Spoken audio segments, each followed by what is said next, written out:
In the vast realm of Daqian, the court and various martial forces are intricately intertwined, but a minor martial faction, under the leadership of the protagonist, navigates among these forces, gradually growing in strength. This is the chronicle of a small faction's evolution. Chapter 1. The Soul's Transmigration. Hello. Sir, how much is this stone? Luo Chun, a third-year student at a mediocre university, had a penchant for collecting various stones. On this particular weekend, he was wandering about and noticed a stone on a vendor's stall at the entrance of a flower and bird market. The vendor, a man in his 30s with a well-groomed appearance and slick back hair, looked at Luo Chen quizzically, then glanced at the pebble in Luo Chen's hand, which was the size of a pigeon egg and had a white hue interspersed with deep black. The stone is not for sale. If you wish to have it, you must purchase something from me, and then I shall gift you the stone. After hearing the vendor's words, Luo Chan began to peruse the items on the stall, intending to buy something trivial. Like a tea that moment, he suddenly heard a commotion behind him, accompanied by the sound of a car engine. Just as he turned to look, a loud crash resounded as a car collided with him, subsequently slamming into the wall ahead. Before he could comprehend the situation, darkness enveloped him.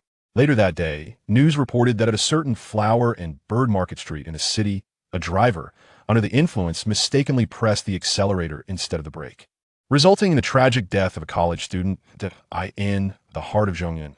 The land is divided into 9 states, dominated by the Daqian dynasty, which has existed for over a century. Within the territory of Tianzhou lies Ningxue City and Gushan Town. Gushan Town, situated at the foot of the southeastern side of the Daheng Mountain, serves as a vital supply town for the southwestern entrance and exit of Daheng Mountain. The Daheng Mountain is the largest mountain range in Daqian, spanning over 1,000 kilometers and crossing 4 states, even larger than the most extensive Han state. Approximately 4 to 5 li northeast of Gushan Town stands a small mountain named Ziwu Mountain, shrouded in a purple mist each morning when the sun rises.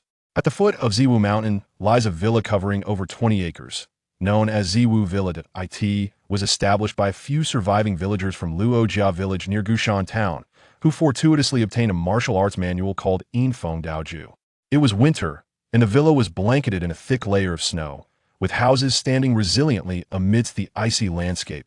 I could see this moment. In a 3-story pavilion on the northwest corner of Ziwu Villa, an elderly man with graying hair sat opposite a middle-aged man. Cough, cough, cough. Suddenly, the elderly man covered his mouth and began to cough softly. Father, are you all right? The middle-aged man quickly rose, rushing to the elderly man's side, supporting his arm with a face full of concern. After a brief coughing spell, the elderly man caught his breath, patted the middle-aged man's hand, and smiled, saying, I am fine. I am not ready to depart just yet. The middle-aged man reassured him, Father, do not worry. I have sent someone to search for medicine to treat your injuries. It won't be long before we find it. Medicine to heal my injuries is not so easily found. It has been 17 years. I appreciate your efforts. If it were not for my actions back then. The middle-aged man, sensing his father was about to delve into regrets from the battle 17 years ago, quickly interrupted, Very well. No more of that. By the way, I heard someone from Ningxue City came to see you. The elderly man paused and inquired about another matter. Yes, father. The Black Hawk gang visited a few days ago, hoping we would ally with them against the Sani gang. And how did you respond? I declined. Very well. Tian He, remember, although we at Ziwu Villa are one of the 4 major forces of Ningxue County, we are still newly established and lack a solid foundation. Do not engage in the conflicts among the 3 major forces in Ningxue City. The elderly man's gaze was intense as he admonished his son. Father, rest assured, I am well aware of my position. The middle-aged man nodded in agreement. By the way, how is Chun Air doing? The elderly man then recalled his grandson, who had nearly drowned a few days prior. Do not worry, father. Old man's son says Chun Air is out of danger. The middle-aged man thought of his son, who had been brought back from the brink, and felt a lingering sense of trepidation. That is good to hear. Now, you should return. As the head of the villa, there are many responsibilities awaiting you. Do not linger here with me. The middle-aged man nodded. Yes, father. I will come to see you again soon. Please take care of your health. The elderly man waved his hand to bid him farewell. In a small courtyard to the right of Ziwu Villa, branches were laden with a thick layer of ice, and icicles hung from the eaves. In a room on the right side of the courtyard, a 6-year-old boy, with delicate features, lay on a bed covered with a heavy quilt. The room was silent, save for the boy. The stillness was only interrupted by the crackling of burning charcoal in the brazier. The warm room contrasted starkly with the thick bandages wrapped around the boy's head and the vacant gaze of his small eyes, which stared at the door. Sigh. Suddenly, a voice not befitting his age escaped the boy's lips. It has been 3 days since I arrived in this world, and I never expected to end up here due to a broken car. Although I feel a pang of regret, I must confront reality. Fortunately, in my previous life, I was an orphan with no attachments, though I will disappoint the celebrity who supported my education. As the boy spoke to himself, his once vacant eyes began to flicker with life. Yes, this boy is Luo Chun, but this body is not his. He merely occupies it. The original owner of this body is the youngest son of Luo Tian He, the master of Ziwu Villa, who also bears the name Luo Chun. 5 days ago, this Luo Chun was playing by the artificial river at Ziwu Villa when he accidentally slipped and fell, striking the back of his head against a stone before rolling into the river. Having just snowed, the river's surface was covered by a thin sheet of ice, which shattered upon his fall, plunging him into the icy waters. The incident was sudden, and by the time the nearby guard reacted, the boy had already fallen in. The guard, alarmed, hastily jumped into the river to rescue him. When he was pulled out, the boy was already unconscious. Chapter 2. The Daqian Dynasty. When he awakened, it was 2 days later. However, it was not the youngest son of Ziwu Villa who had awakened, but the Luo Chun who had perished in the accident, now occupying this body. From the memories of his predecessor, he discerned that this Daqian was unlike any dynasty he had known in his previous life. Here, the populace was valiant and martial, with martial sects coexisting alongside the government. At times, the authorities even hesitated to intervene in the affairs of the martial world, fearing that they might wake up one morning to find their heads missing. This precarious situation arose because the founding emperor of Daqian, in his quest for domination, promised various benefits to the martial sects to secure their allegiance. After establishing the dynasty, Daqian honored these promises, leading various sects to expand their influence and power, making martial chaos a daily occurrence. The second emperor of Daqian, fully aware of the consequences, established 2 departments, the 6 Gates and the Imperial Precedent Office, to pursue lawbreakers from the martial world and suppress various factions. However, as these departments were newly formed, they lacked the strength to contend with the established powers of the martial world, resulting in the current state of affairs. A world ruled by warriors, quite intriguing.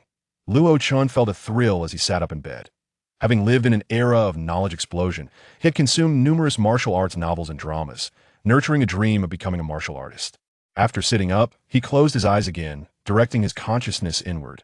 Within his mind, he envisioned a stone that was white with deep black veins. Indeed, this was the very stone he had seen at the stall in his previous life. The stone in question is an enigma, possessing the remarkable ability to penetrate the mind, and within it lies the records of 4 tomes.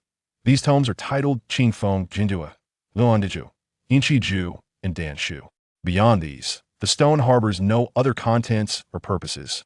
As Luo Chun opened his eyes and pondered, he mused. The Qingfeng Jindua and Luandiju, categorized within the martial arts of this realm, undoubtedly belong to the category of top-tier celestial techniques. Moreover, both tomes include accompanying martial skills that significantly surpass the efficacy of standalone techniques of equivalent rank.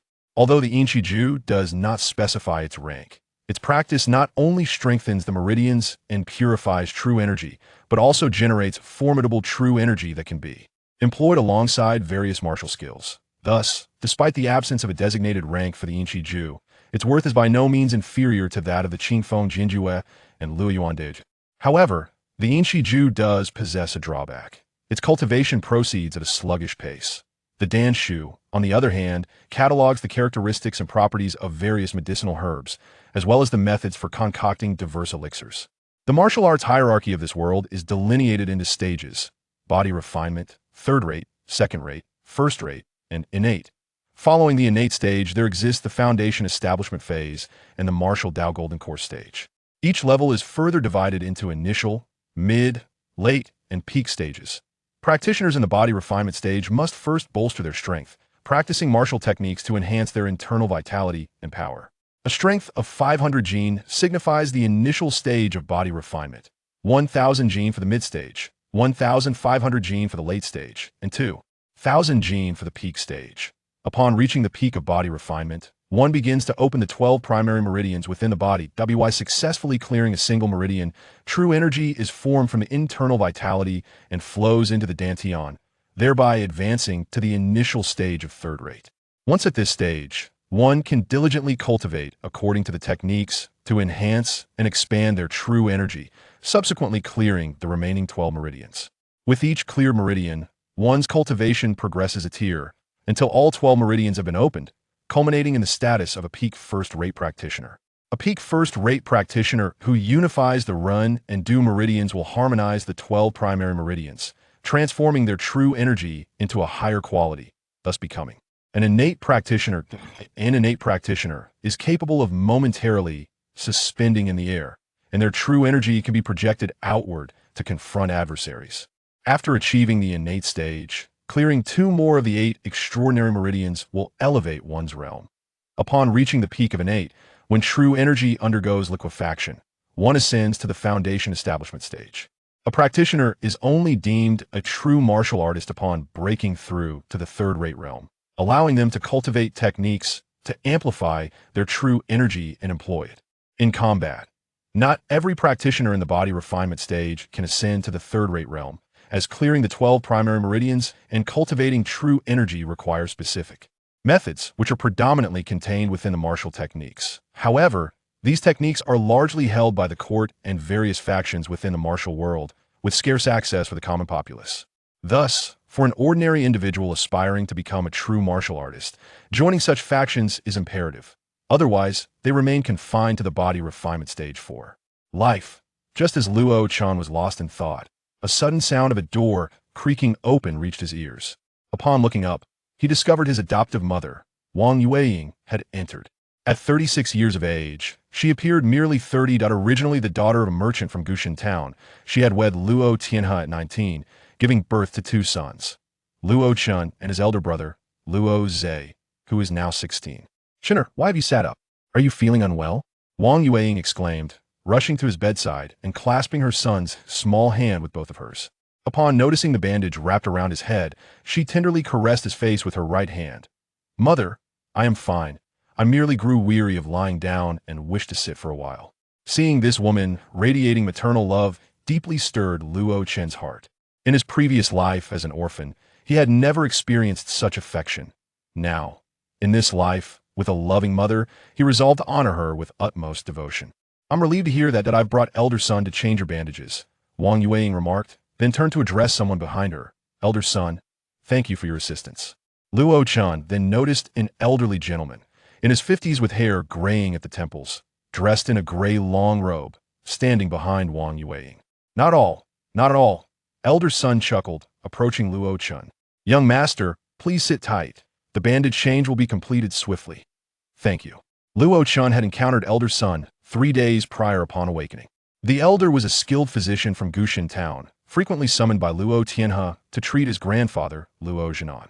Due to his solo status and frequent visits to Zimu Villa, he was invited to reside there permanently to attend to the health needs of the household. "How is the wound looking, elder son?" Wang Yueying inquired, her face etched with concern. "It's healing well. The wound is already scabbed over," elder son replied while tending to the bandages. "Young master Chun, once we finish this bandage change, you won't need any further changes.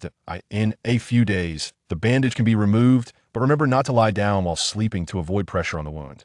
In no time, elder son completed the bandage change and stood beside Luo Chun, offering him words of caution. "Thank you, elder son. I will heed your advice." Luo Chun nodded appreciatively. "Haha, no need for thanks. Seeing young master Chun in good health brings me great relief," elder son said, stroking his beard with a smile.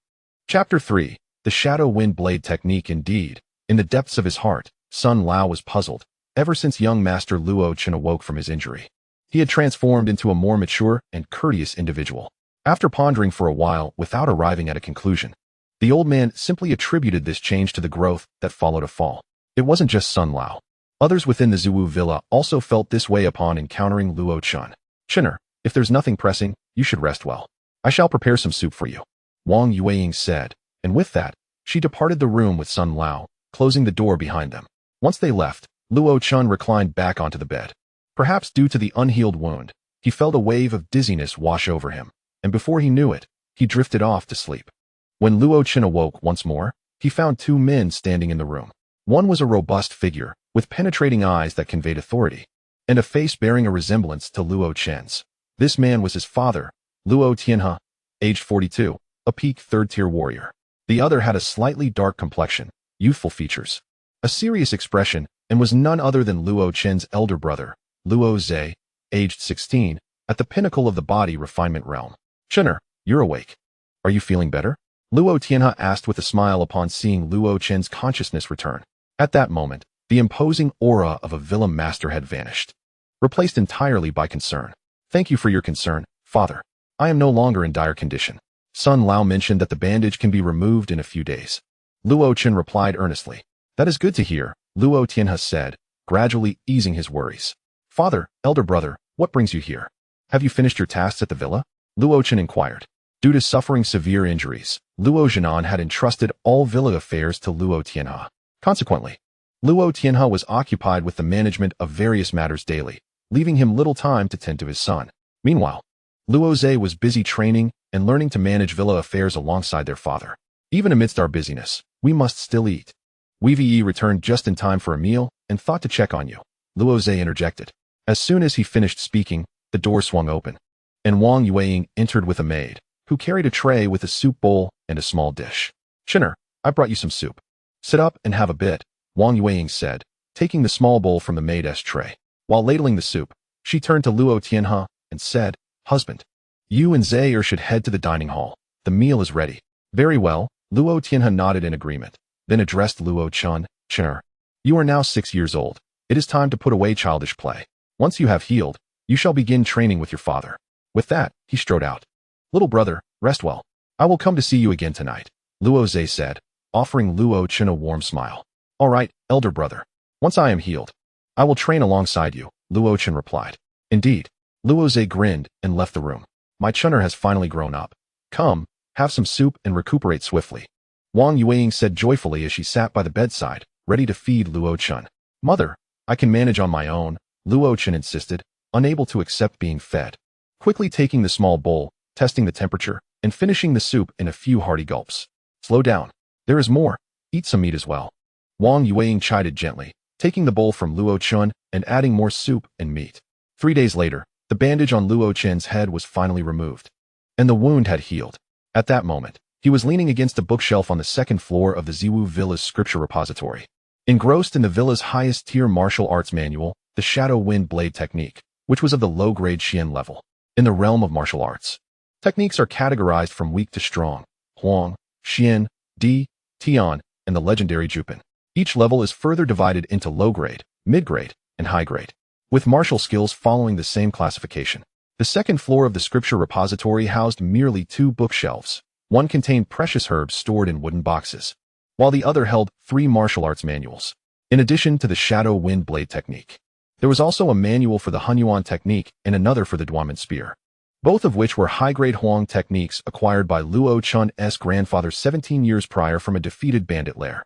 Moreover, they also obtained several low-grade and mid-grade Huang martial arts techniques, which were available on the first floor of the scripture repository for the villa's guards and disciples to borrow and practice. This Shadow Wind Blade technique is actually a Xian-level manual. If it were exposed to the outside world, it would surely incite fierce competition among martial artists in the Jianghu.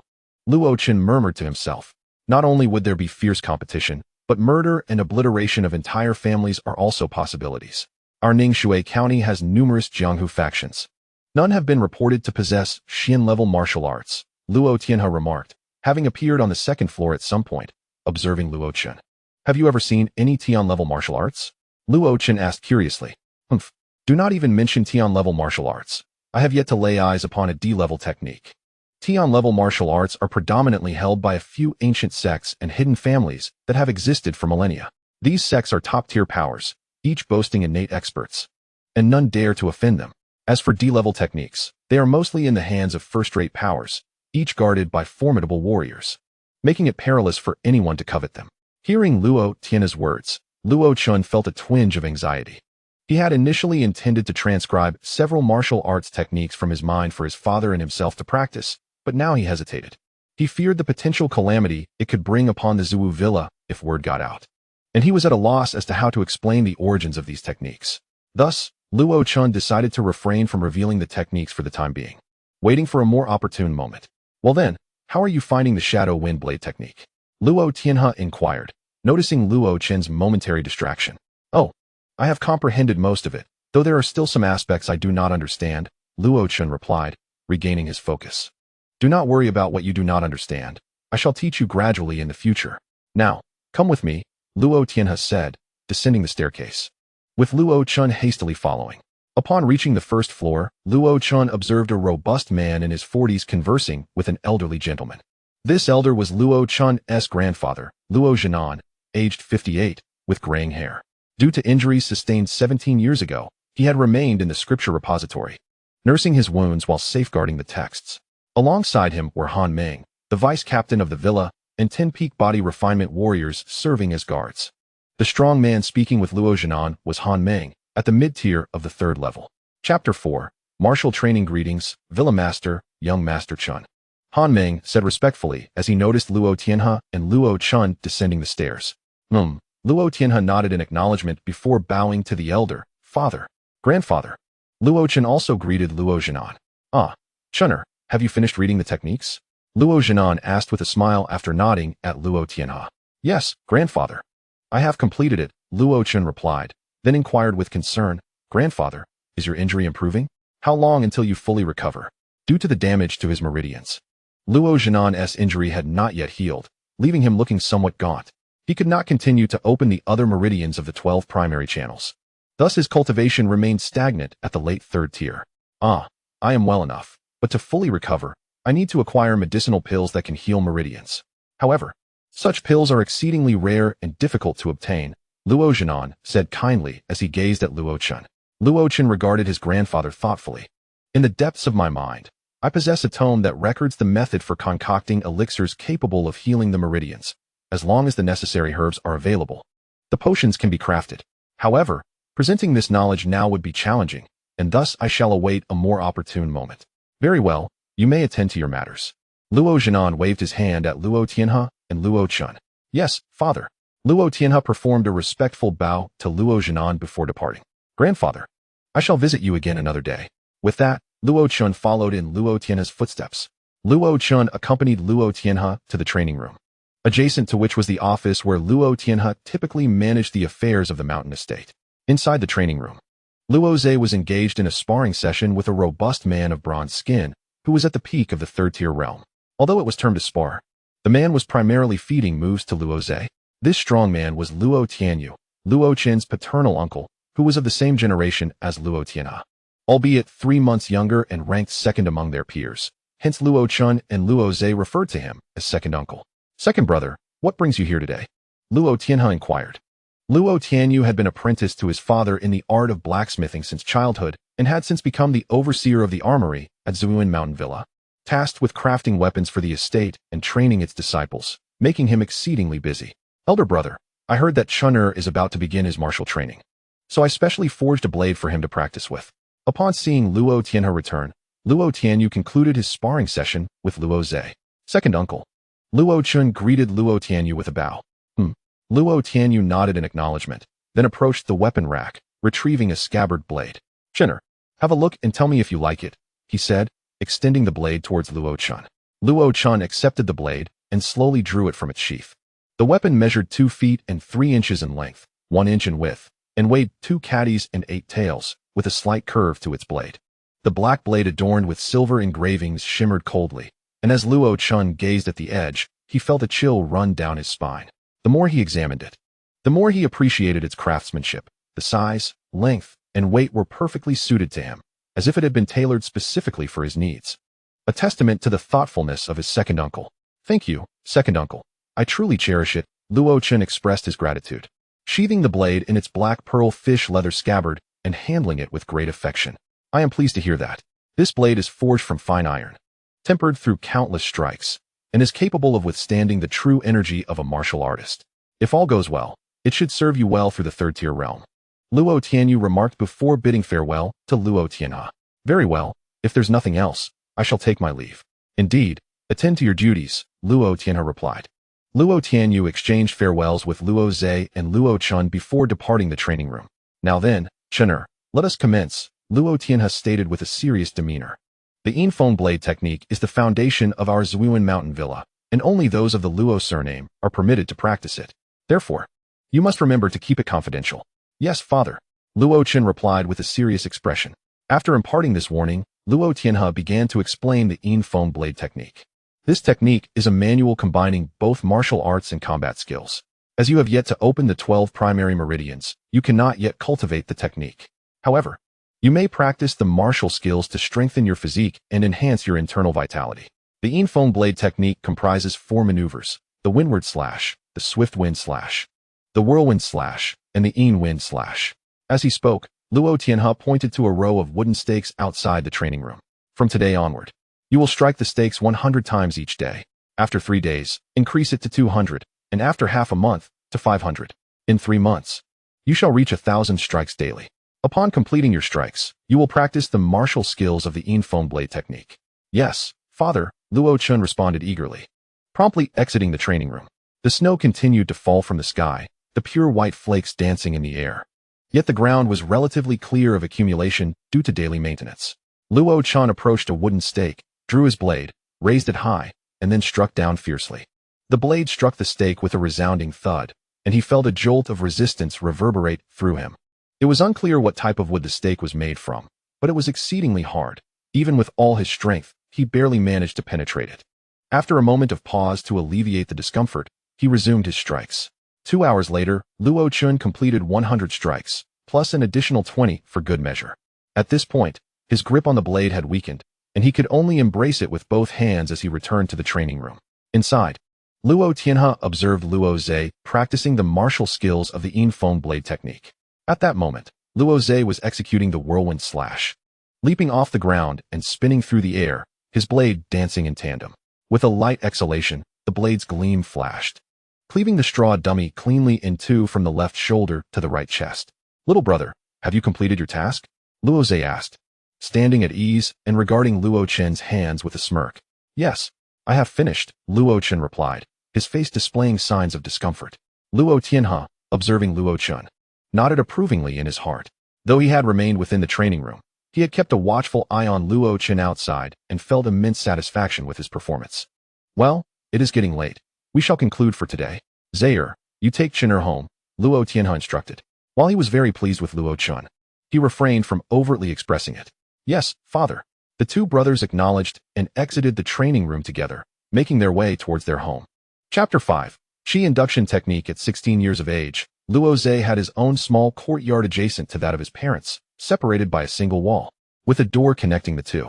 Upon returning to his small courtyard, Luo Zhe headed towards his own quarters, while Luo Chun hurried to his room, cradling the blade in his arms, his hands aching. He wished to set the blade down and rest for a moment.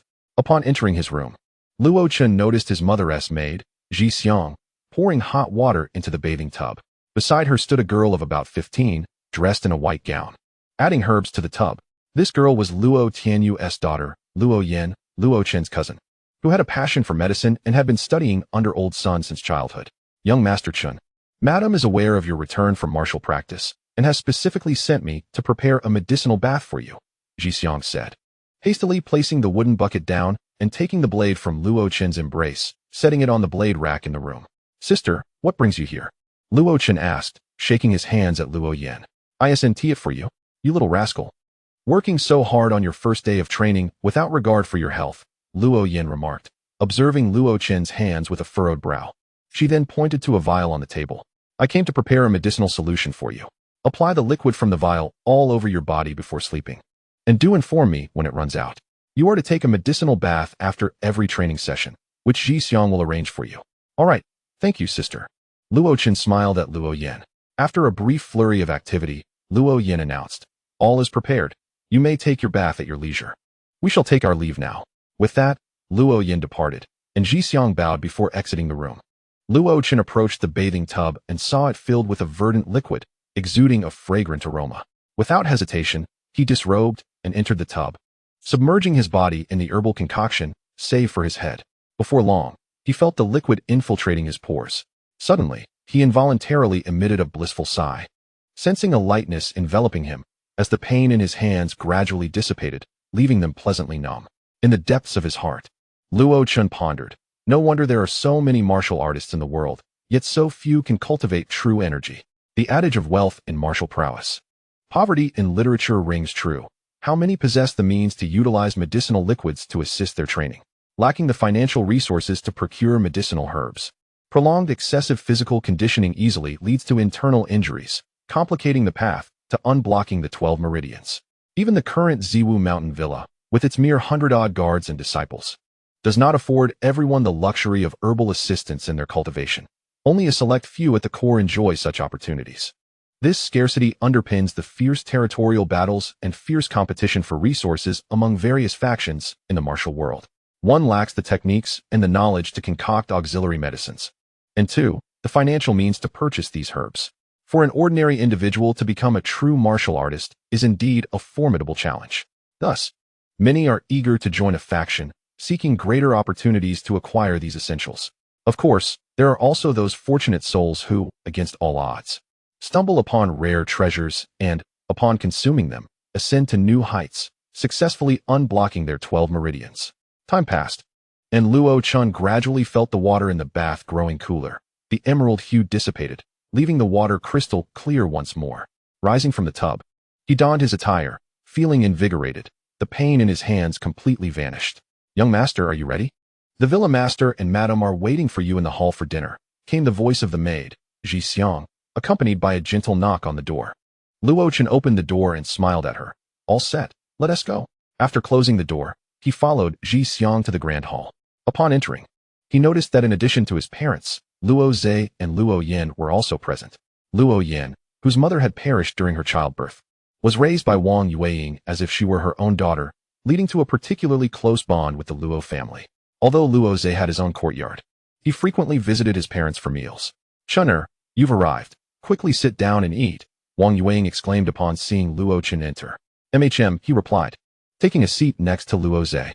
No sooner had he settled than Wang Yueying ladled some soup into his bowl, saying, "Here, have some soup first. You've worked hard in your training, eat more." At that moment, Luo Zhe grinned at Luo Chun. "Little brother, can you still hold chopsticks? Do you need a spoon instead?" "What? Brother, do you think there is something wrong with the medicinal liquid my sister concocted?" Before Luo Chun could respond, Luo Yan shot a glare at Luo Zhe. No, absolutely not. The medicine my sister made is the best. I was merely jesting with my little brother." Luo Zhe hurriedly clarified, fearing Luo Yan's ire. He dared not offend her, for most of the auxiliary medicines he currently used in his training were prepared by Luo Yan. If he displeased her, she could easily tamper with the concoctions, and he would suffer the consequences. The last time he had offended her, he had nearly clawed his skin off due to the itching from his medicinal bath. Luo Chun chuckled, relishing Luo Zhe's plight. "All right, you lot. Stop the banter and eat your meals." Luo Tianhe interjected. Wang Yueying looked at her happy family, her heart swelling with contentment. After finishing dinner, Luo Chun returned to his room, sitting cross-legged on his bed, mentally reviewing the 4 books he had. After considerable contemplation, he decided to cultivate the Yin Qi Ju, utilizing the methods recorded therein to unblock the 12 meridians. Although the cultivation speed of the Yin Qi Ju was slow, it fortified the meridians, refined true energy, and strengthened their resilience, allowing them to accommodate more energy. Within the same realm, if his true energy was greater and purer than that of his opponents, he could exhaust them, even facing foes of higher tiers. Furthermore, the true energy cultivated through the Yin Qi Ju would wield power comparable to the martial techniques associated with it. Upon breaking into the 3rd tier and cultivating true energy, practicing the Yin Qi Ju would also enhance one's perception. As one's cultivation deepened, so too would the range of their awareness. Upon reaching the foundational stage, the Dantian would even produce 3 flavors of true fire, which could be used for alchemy and weapon crafting, as well as in combat. Luo Chun believed the Yin Qi Ju transcended even the celestial level techniques and surpassed the boundaries of martial arts in this world. To his knowledge, no other technique had reported such characteristics. Should the existence of this technique come to light, it could incite untold troubles. Thus, Luo Chun resolved to keep his cultivation a secret from all but himself.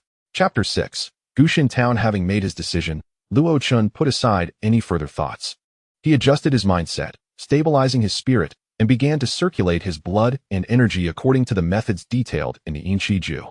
As winter waned and spring approached, Luo Chen had been in this world for 3 months. Just past his 7th birthday, he dined with his family, noticeably stronger and taller than before.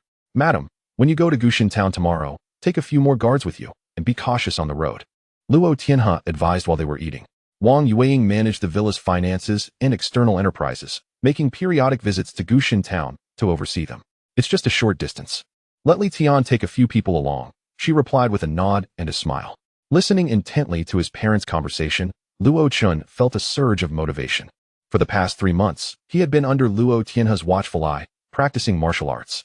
Although Ziwu Mountain Villa was only 4 to 5 li from Gushin town, he had yet to visit. Moreover, given the slow cultivation speed of the Yinqi Ju, he had long wished to procure some herbs to concoct the body-tempering pills detailed in the alchemical texts to expedite his physical enhancement and increase his strength. While the villa did possess some medicinal herbs, they were overseen by Sun Lao and Luo Yan, and if he attempted to use them, he would be discovered and unable to explain, leaving him no choice but to seek herbs externally. Thus, Luo Chen spoke up, "Mother, are you going to Gushin town tomorrow? May I accompany you? What do you intend to do there? You should stay at the villa and practice." Luo Tianhe interjected sternly before Wang Yueying could respond. She was also reluctant to take Luo Chen, primarily out of concern for his safety. The events from 3 months prior still weighed heavily on her mind. Noticing his mother's hesitation, Luo Chen feigned a pitiful expression. "Mother, I have been training for 3 months, and after being cooped up all winter, I wish to stretch my legs." Seeing her son's earnestness, Wang Yueying's heart softened, and she acquiesced. "Very well, you may accompany me tomorrow. But you must listen to me and not wander off." "Thank you, mother. I promise to obey," Luo Chen replied eagerly, fearing she might change her mind. "Madam?" Luo Tianhe cast a disapproving glance at Wang Yueying. She smiled gently and reassured him, "Dear husband, have no worry. It's just 5 li. I will keep a close eye on him." With that, Luo Tianhe reluctantly nodded in agreement, albeit still cautioning Luo Chen, "Given your diligent training, I'll grant you a day off this time, but you must heed your mother." "Understood, father." Luo Chen responded cheerfully, undeterred by Luo Zhe's disapproving glare. The next day, Luo Chen rose early, dressed, and after washing up, took his knife to the grand hall. After breakfast, he accompanied Wang Yueying and Ji Xiang to the courtyard entrance, where a carriage capable of seating 4 to 5 people awaited, flanked by 7 guards holding horses. "Greetings, madam, young master," announced one of the guards. A tall man clad in a black outfit adorned with purple mist patterns, who approached with a spear in hand, bowing to Wang Yueying and Luo Chen. This man was Li Tian, the head of the villa's guards, aged 35, and at the pinnacle of the 3rd tier. 17 years ago, Li Tian was rescued by Luo Tianhe and his companions from the clutches of a band of ruthless bandits, known for their scarred faces. At that time, his family had been brutally slaughtered by that gang, and just as they were about to take his life, Luo Tianhe and his allies arrived in the nick of time to save him. In that fierce battle, Li Tian valiantly shielded Luo Tianhe from a fatal blow.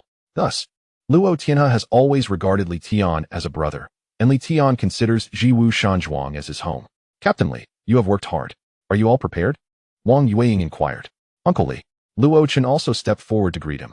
Li Tian smiled and nodded in acknowledgement to Luo Chen, then addressed Wang Yueying. "Everything is ready. We can depart at any moment." "Very well, let us be on our way," Wang Yueying declared, taking Luo Chen's hand and ushering Ji Xiang onto the carriage. "Let us set off." Li Tian mounted his horse, gestured, and 5 guards followed suit, while 1 guard took the reins of the carriage. The group gradually made their way out of Jiwu Shanzhuang. Once inside the carriage, Luo Chen lifted the curtain to gaze outside.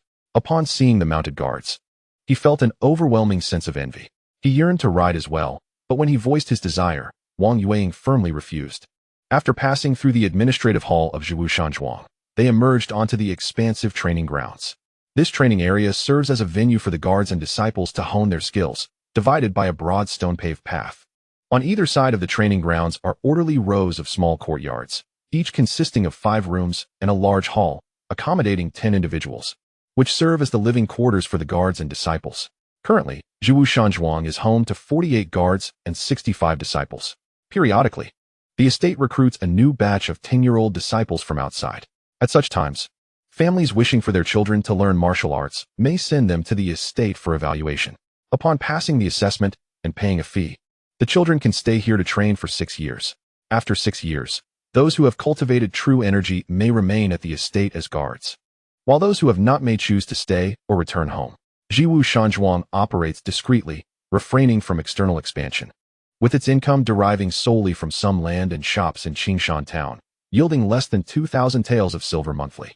After covering the estate's expenses, the income is barely sufficient, resulting in a total population of just over 100 in the 17 years since its establishment. After exiting Jiwu Shanzhuang, Luo Chun and his companions walked for over 10 minutes and arrived at Gushan town, located 5 miles away. Gushan town boasts a resident population of nearly 4,000 and nearly 200 shops of various sizes. Most of these shops are situated along the town's 2 main streets, which intersect at a crossroads.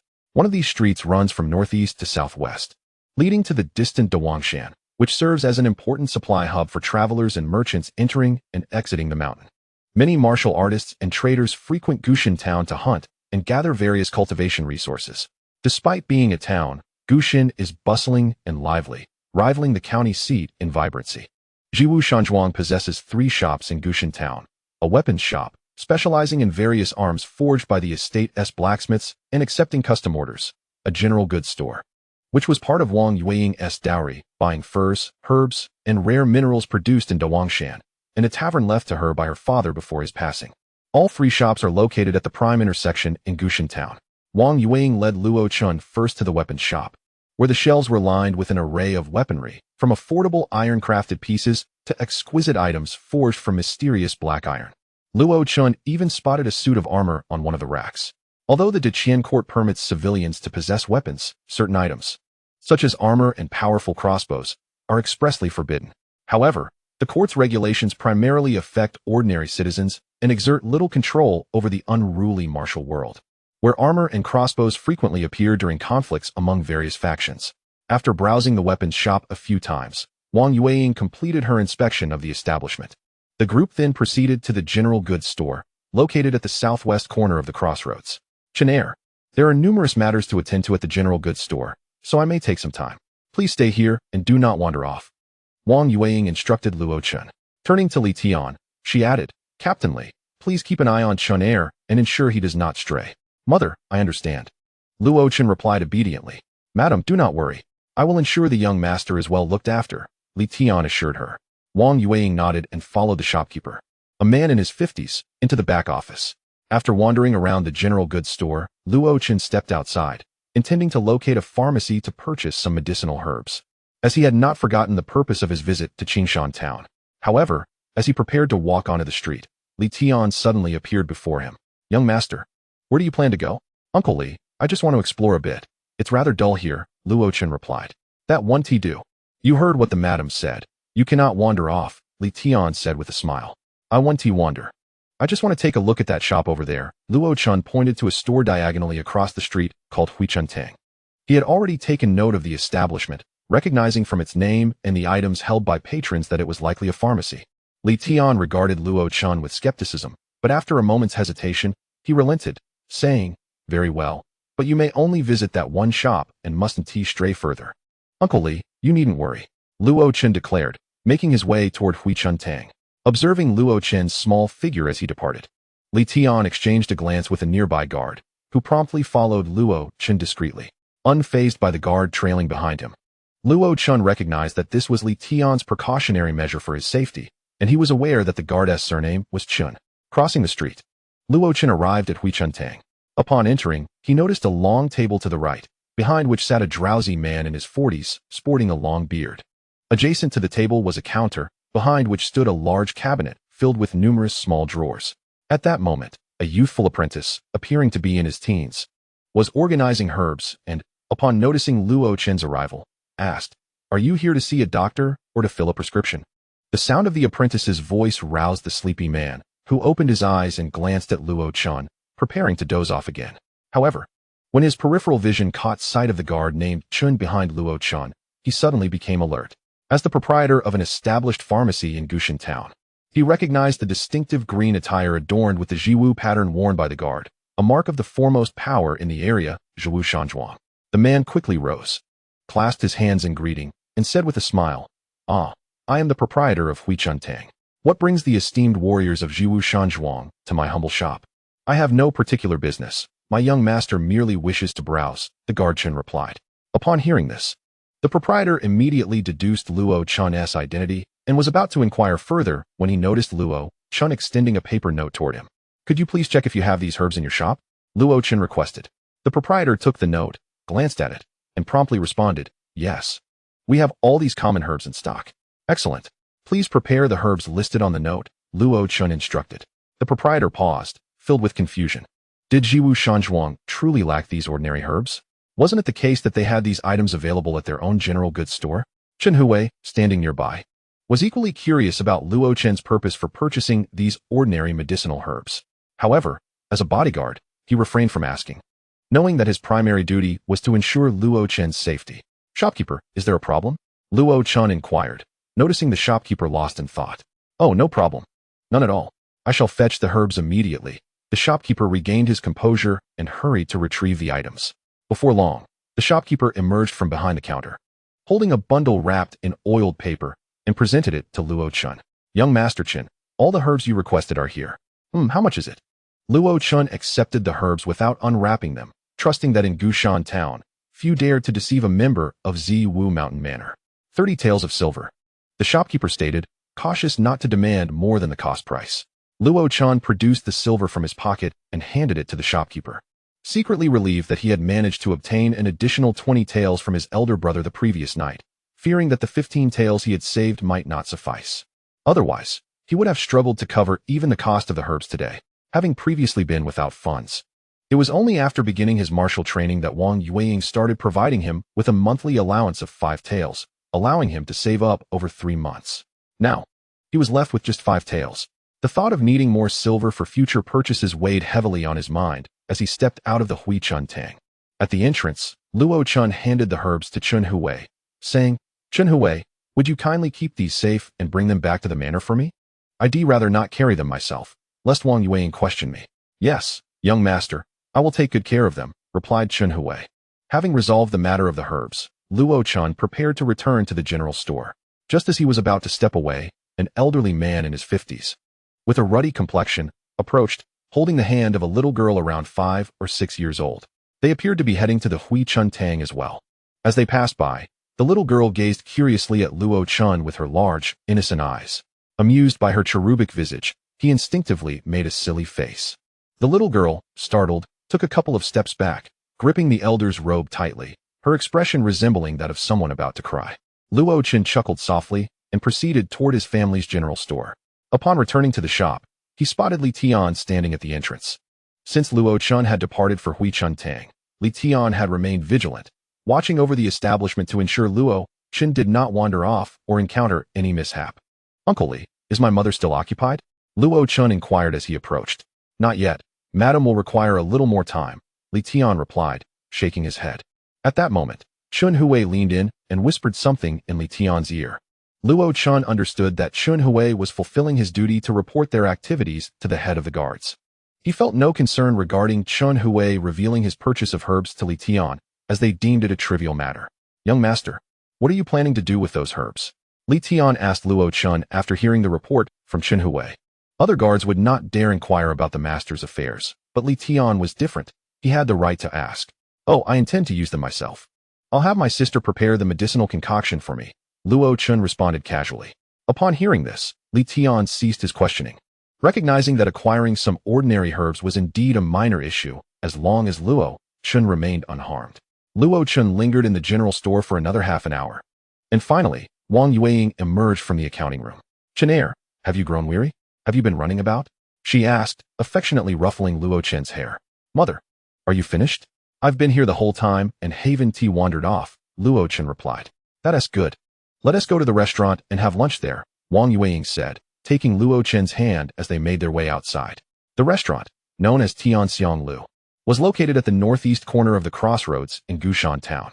The proprietress, a woman in her 30s named Qiu Yi, had grown up alongside Wang Yueying as a servant. After Qiu Yi married, Wang Yueying appointed her to manage Tianxiang Lu, and her husband was none other than Li Tian. They had a son named Li Guo, who was 14 years old and often practiced martial arts with Luo Zhe. "Miss, young master, you've arrived. The dishes are ready. Let us head upstairs to eat." As Wang Yueying and the others reached the entrance of Tianxiang Lu, Qiu Yi greeted them warmly. "Thank you for your hard work, Qiu Yi," Wang Yueying said, grasping Qiu Ye's hand. Aunt Qiu, Luo Chen chimed in. Hee. Young master is quite well behaved. Qiu Yi smiled, affectionately patting Luo Chen's head. Li Tian nodded at Qiu Yi from behind. Although Qiu Yi managed the restaurant, it was only a short distance from Ziwu Mountain Manor, so she returned to the manor every night after closing up. Miss, let us not linger outside. Let us go to the private room, Qiu Yi suggested, leading the group into Tianxianglu. The establishment boasted 3 floors. The first housed the main hall. The second contained elegant seating, and the third was reserved for private rooms. At this hour, the main hall was bustling with patrons, filled with laughter, banter, the clinking of cups, and a cacophony of sounds. As Qiu Yi entered the restaurant with her entourage, the lively hall quieted significantly, with curious glances directed at the large group being led by the proprietress. I see Lady Luo, young Master Luo, and Commander Li are here. Has Lady Luo come to inspect the establishment again today? A businessman rose to greet Wang Yueying and Luo Chen. Clearly, he was a local merchant from Gushan Town, familiar with both Wang Yueying and Luo Chen. Master Son, you flatter me. How has business been lately? Wang Yueying replied politely. Having accompanied her father in managing a shop in Gushan Town since childhood, she knew many local merchants. Thanks to your ladyship, all is well, Master Son said with a smile. At that moment, several other locals who recognized Wang Yueying stood up to greet her, and she acknowledged each one before following Qiu Yi upstairs. The second floor of Tianxianglu featured 6 tables, 2 of which were occupied, one by 2 merchants and the other by a one-eyed brute, a woman, and a middle-aged scholar. Upon spotting the one-eyed man and the woman, Li Tian's eyes narrowed, and he tightened his grip on his weapon, becoming subtly alert. Luo Chen noticed Li Tian's unease and asked, Uncle Li, what's wrong? Hearing Luo Chen's voice, both Wang Yueying and Qiu Yi turned their attention to Li Tian. It's nothing, Li Tian replied with a smile to Luo Chen, then whispered a few words to Wang Yueying. After listening to Li Tian, Wang Yueying remained silent, but cast a curious glance toward the table occupied by the one-eyed brute.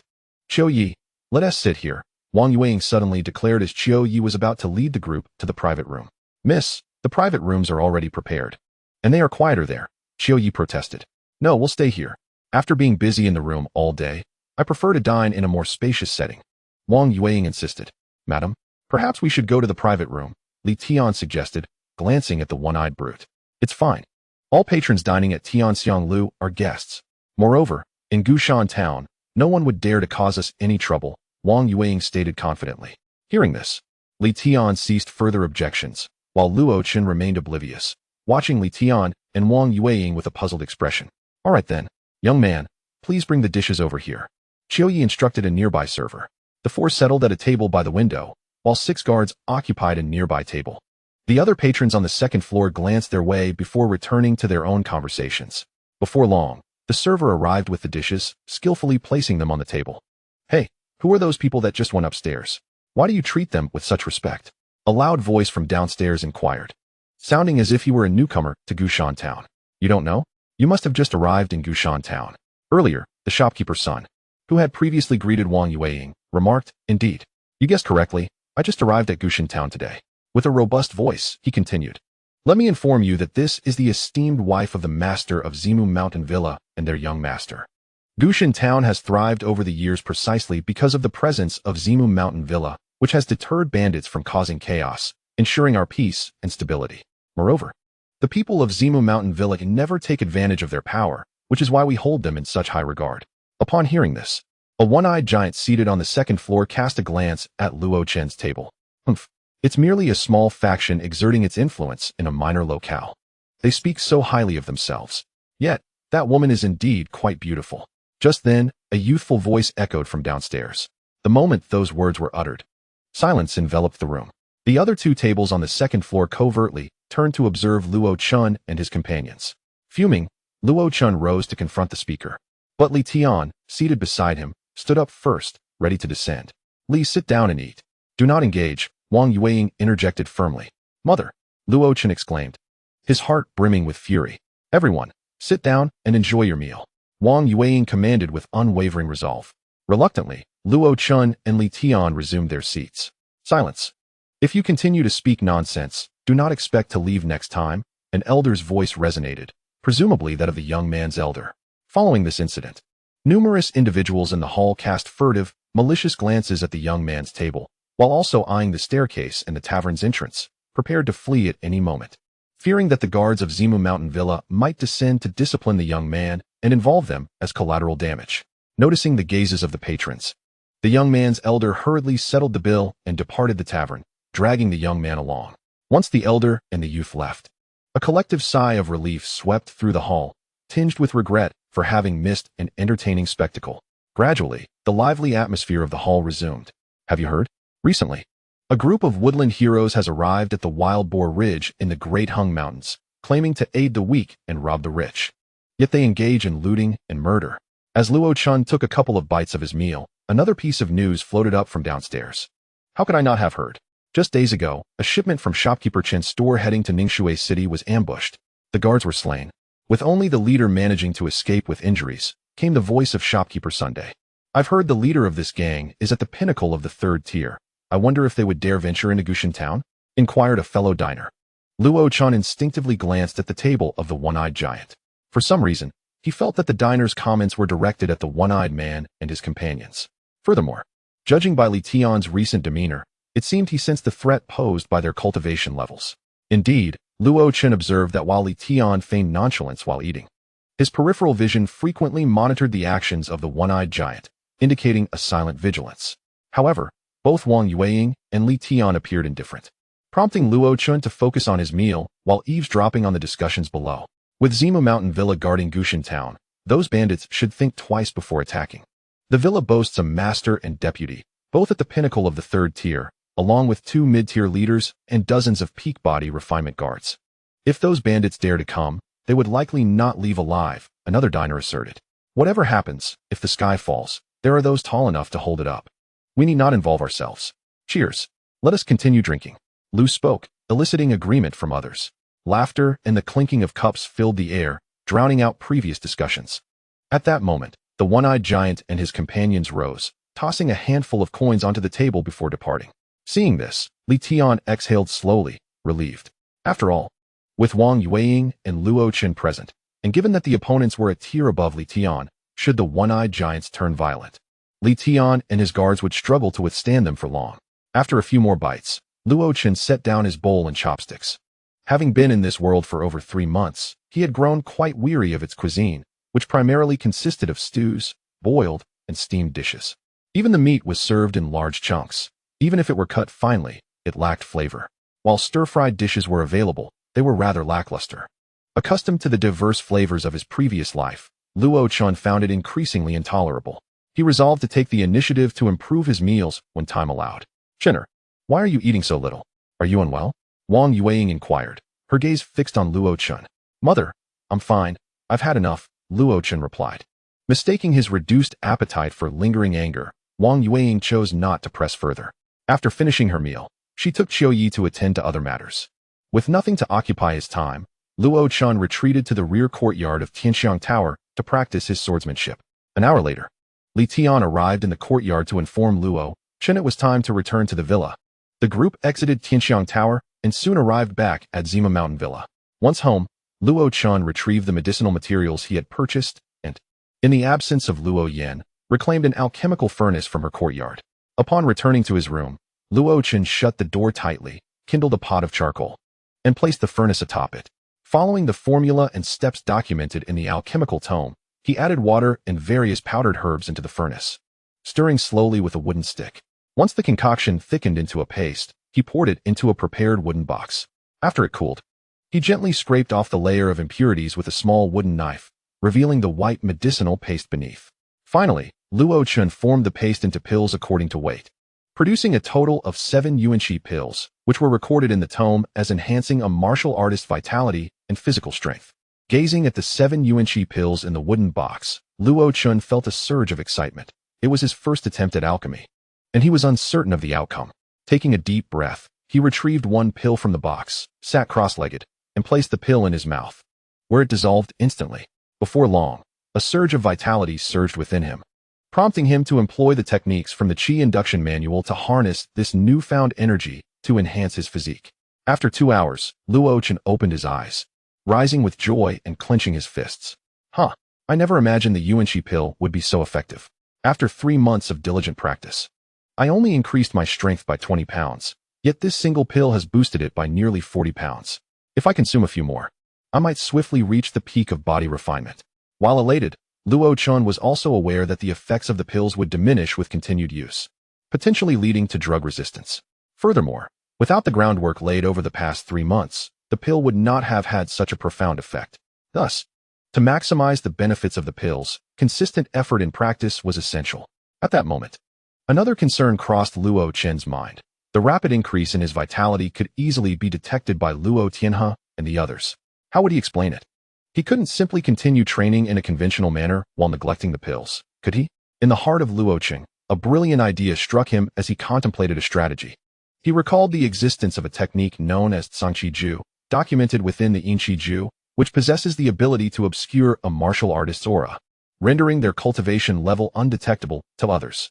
With this thought, Luo Cheng began to mentally peruse the intricacies of the Tsangqi Ju and commenced his training. Chapter 10.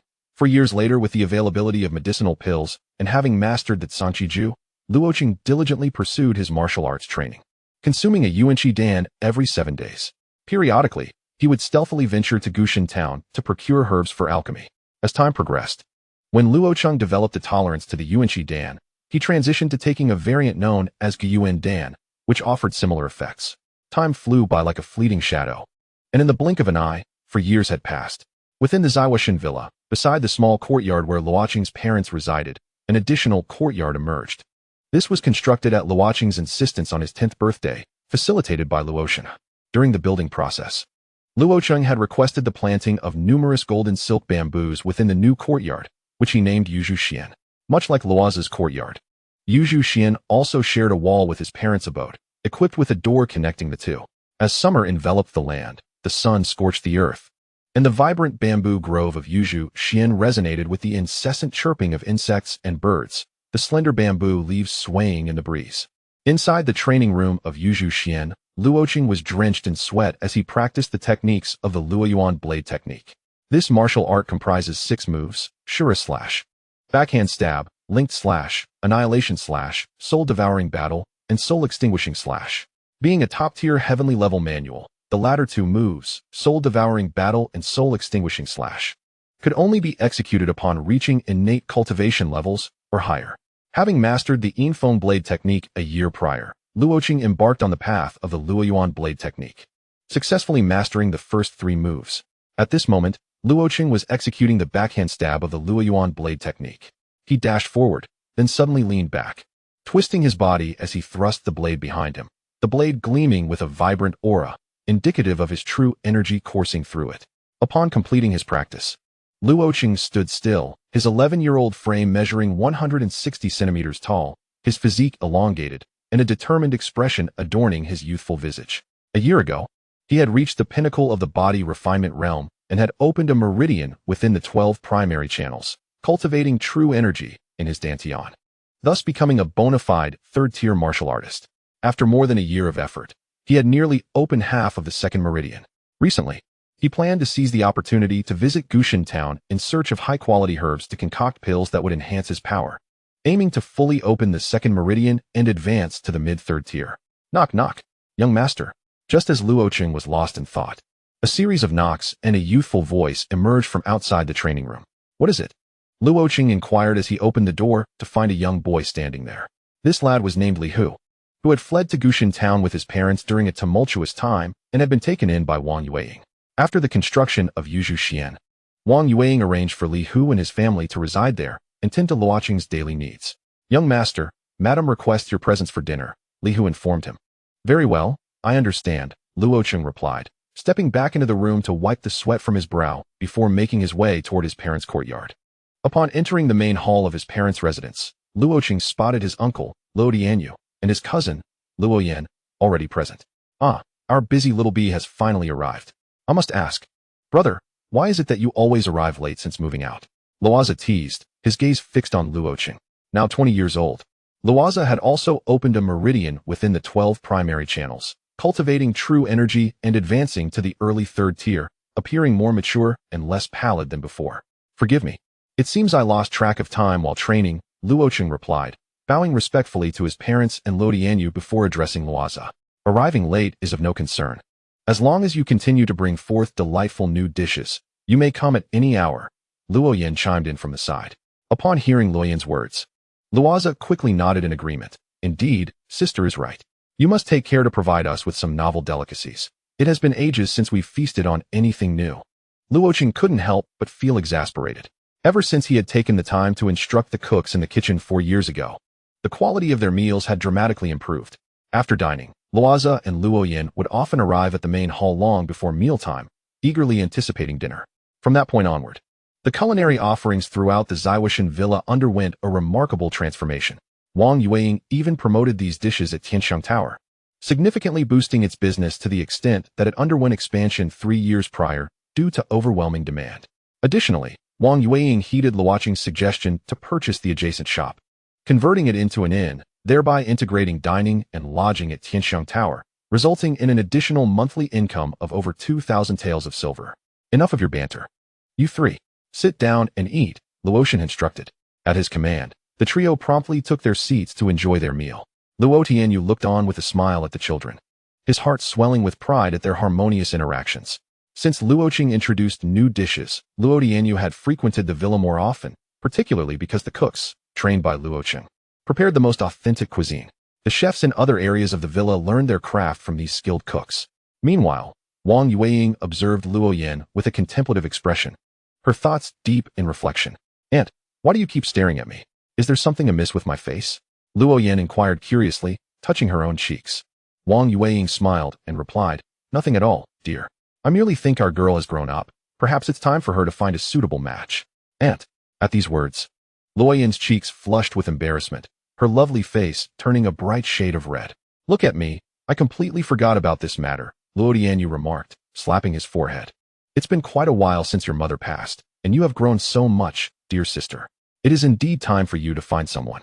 I must trouble you to take care of this matter, dear sister. Wang Yueying smiled at Luo Tianyu, saying, what hardship is there to speak of among family? Rest assured regarding Luo Yin's affairs, I will take care of it. Turning to Luo Yin, she asked, Luo Yin, do you have someone in your heart? Upon hearing this, Luo Yin's face reddened further, and she sat silently, avoiding eye contact. Seeing her flustered demeanor, Luoza and Luoqing exchanged mischievous glances, both aware of Li Yin's close relationship with Li Go, including her frequent concoction of medicinal liquids for him and their shared training sessions. Mother, it seems my sister has a soft spot for Li Go, Luoza suddenly interjected. At this, Luo Yin's face turned crimson as she shot a glare at her elder brother. Brother, who gave you the right to speak? Are there not enough dishes to keep your mouth busy? Ah, my dear sister, forgive me, forgive me. Luoza chuckled nervously, unable to meet Luo Yin's fiery gaze. Hastily lowering his head to eat, Luocheng, reveling in the spectacle, observed Luoza's predicament with amusement, reminiscent of the times Luo Yin had playfully tormented him. Noticing this, Luotian and his wife exchanged knowing glances, and Luo Tianyu nodded with a smile. Chapter 11. Observations at the tavern. After dinner, Luocheng returned to Yuzhuxian, settling cross-legged on his bed to practice the Yinqi Ju.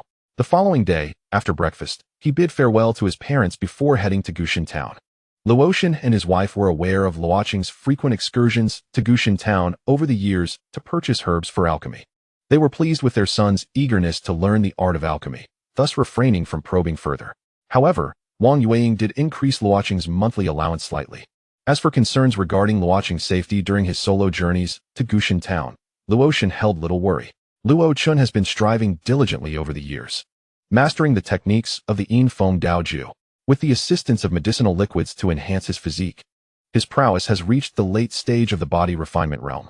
As long as he does not encounter a practitioner of the flowing realm, his self-defense poses no issue. Moreover, the Ziwu Mountain Manor has guards stationed in Gushan Town, which is merely 5 miles away. Should any situation arise, it would take just a few minutes on horseback to arrive. Riding into Gushan Town, Luo Chun first made his way to the Tianxiang Tower. This establishment, bustling with patrons, is renowned for its information. Luo Chun sought to learn of any happenings in the martial world. After entrusting his horse to the attendant at the entrance, he entered the tower and greeted Qiu Yi, who was diligently recording accounts behind the counter, before casually selecting a table to sit. The Tianxiang Tower has nearly doubled in size since 4 years ago. Although it was not yet mealtime, it was still filled with numerous patrons drawn by its unique cold dishes and snacks, who gathered to sip tea and taste wine before and after their meals. Have you heard? Our Tianzhou's foremost sect, the Jiangu, has produced a genius. At merely 23 years of age, he has already broken through to the early stage of the secondary realm, and he has cultivated one of Jianji's legendary martial arts, the Tian Lei sword technique. To a minor completion, remarked a middle-aged man at a nearby table to his companion. I heard about it. His name seems to be Jianlei, the eldest disciple of the sect master. He defeated one of Jianji's mid-stage secondary realm stewards right after breaking through, his companion replied, setting down his chopsticks.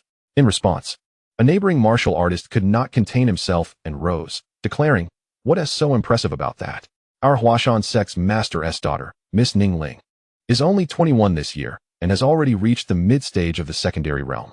And then there's the little monk from Shaolin, who is just 20 and has also achieved the mid-stage of the secondary realm." The patrons in the tavern, hearing this for the first time, gasped in astonishment at the impressive accomplishments of these disciples from prominent sections. Indeed, if only my son could be that formidable, another patron lamented. Forget about comparing to those geniuses. If my boy could just focus on his martial training and stay away from those debauched places, I would be satisfied. After the initial shock, the tavern's patrons began to engage in animated discussions. Observing their reactions, the martial artist sat back down, pleased with himself, and took a hearty sip of his drink. Meanwhile, Luo Chun, sitting nearby, was quietly taken aback. At just 20 years old, a practitioner had already reached the mid-stage of the secondary realm.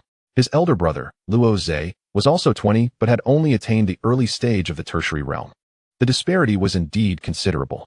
Lost in thought, he suddenly perked up, casting his gaze toward two merchant-looking individuals at the adjacent table. The two men were leaning in closely, whispering to one another.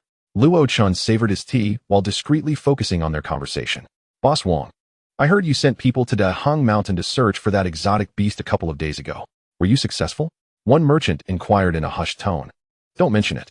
We searched for 2 days and ventured nearly 100 miles into Daheng Mountain, but aside from some footprints, we didn't find a single hair.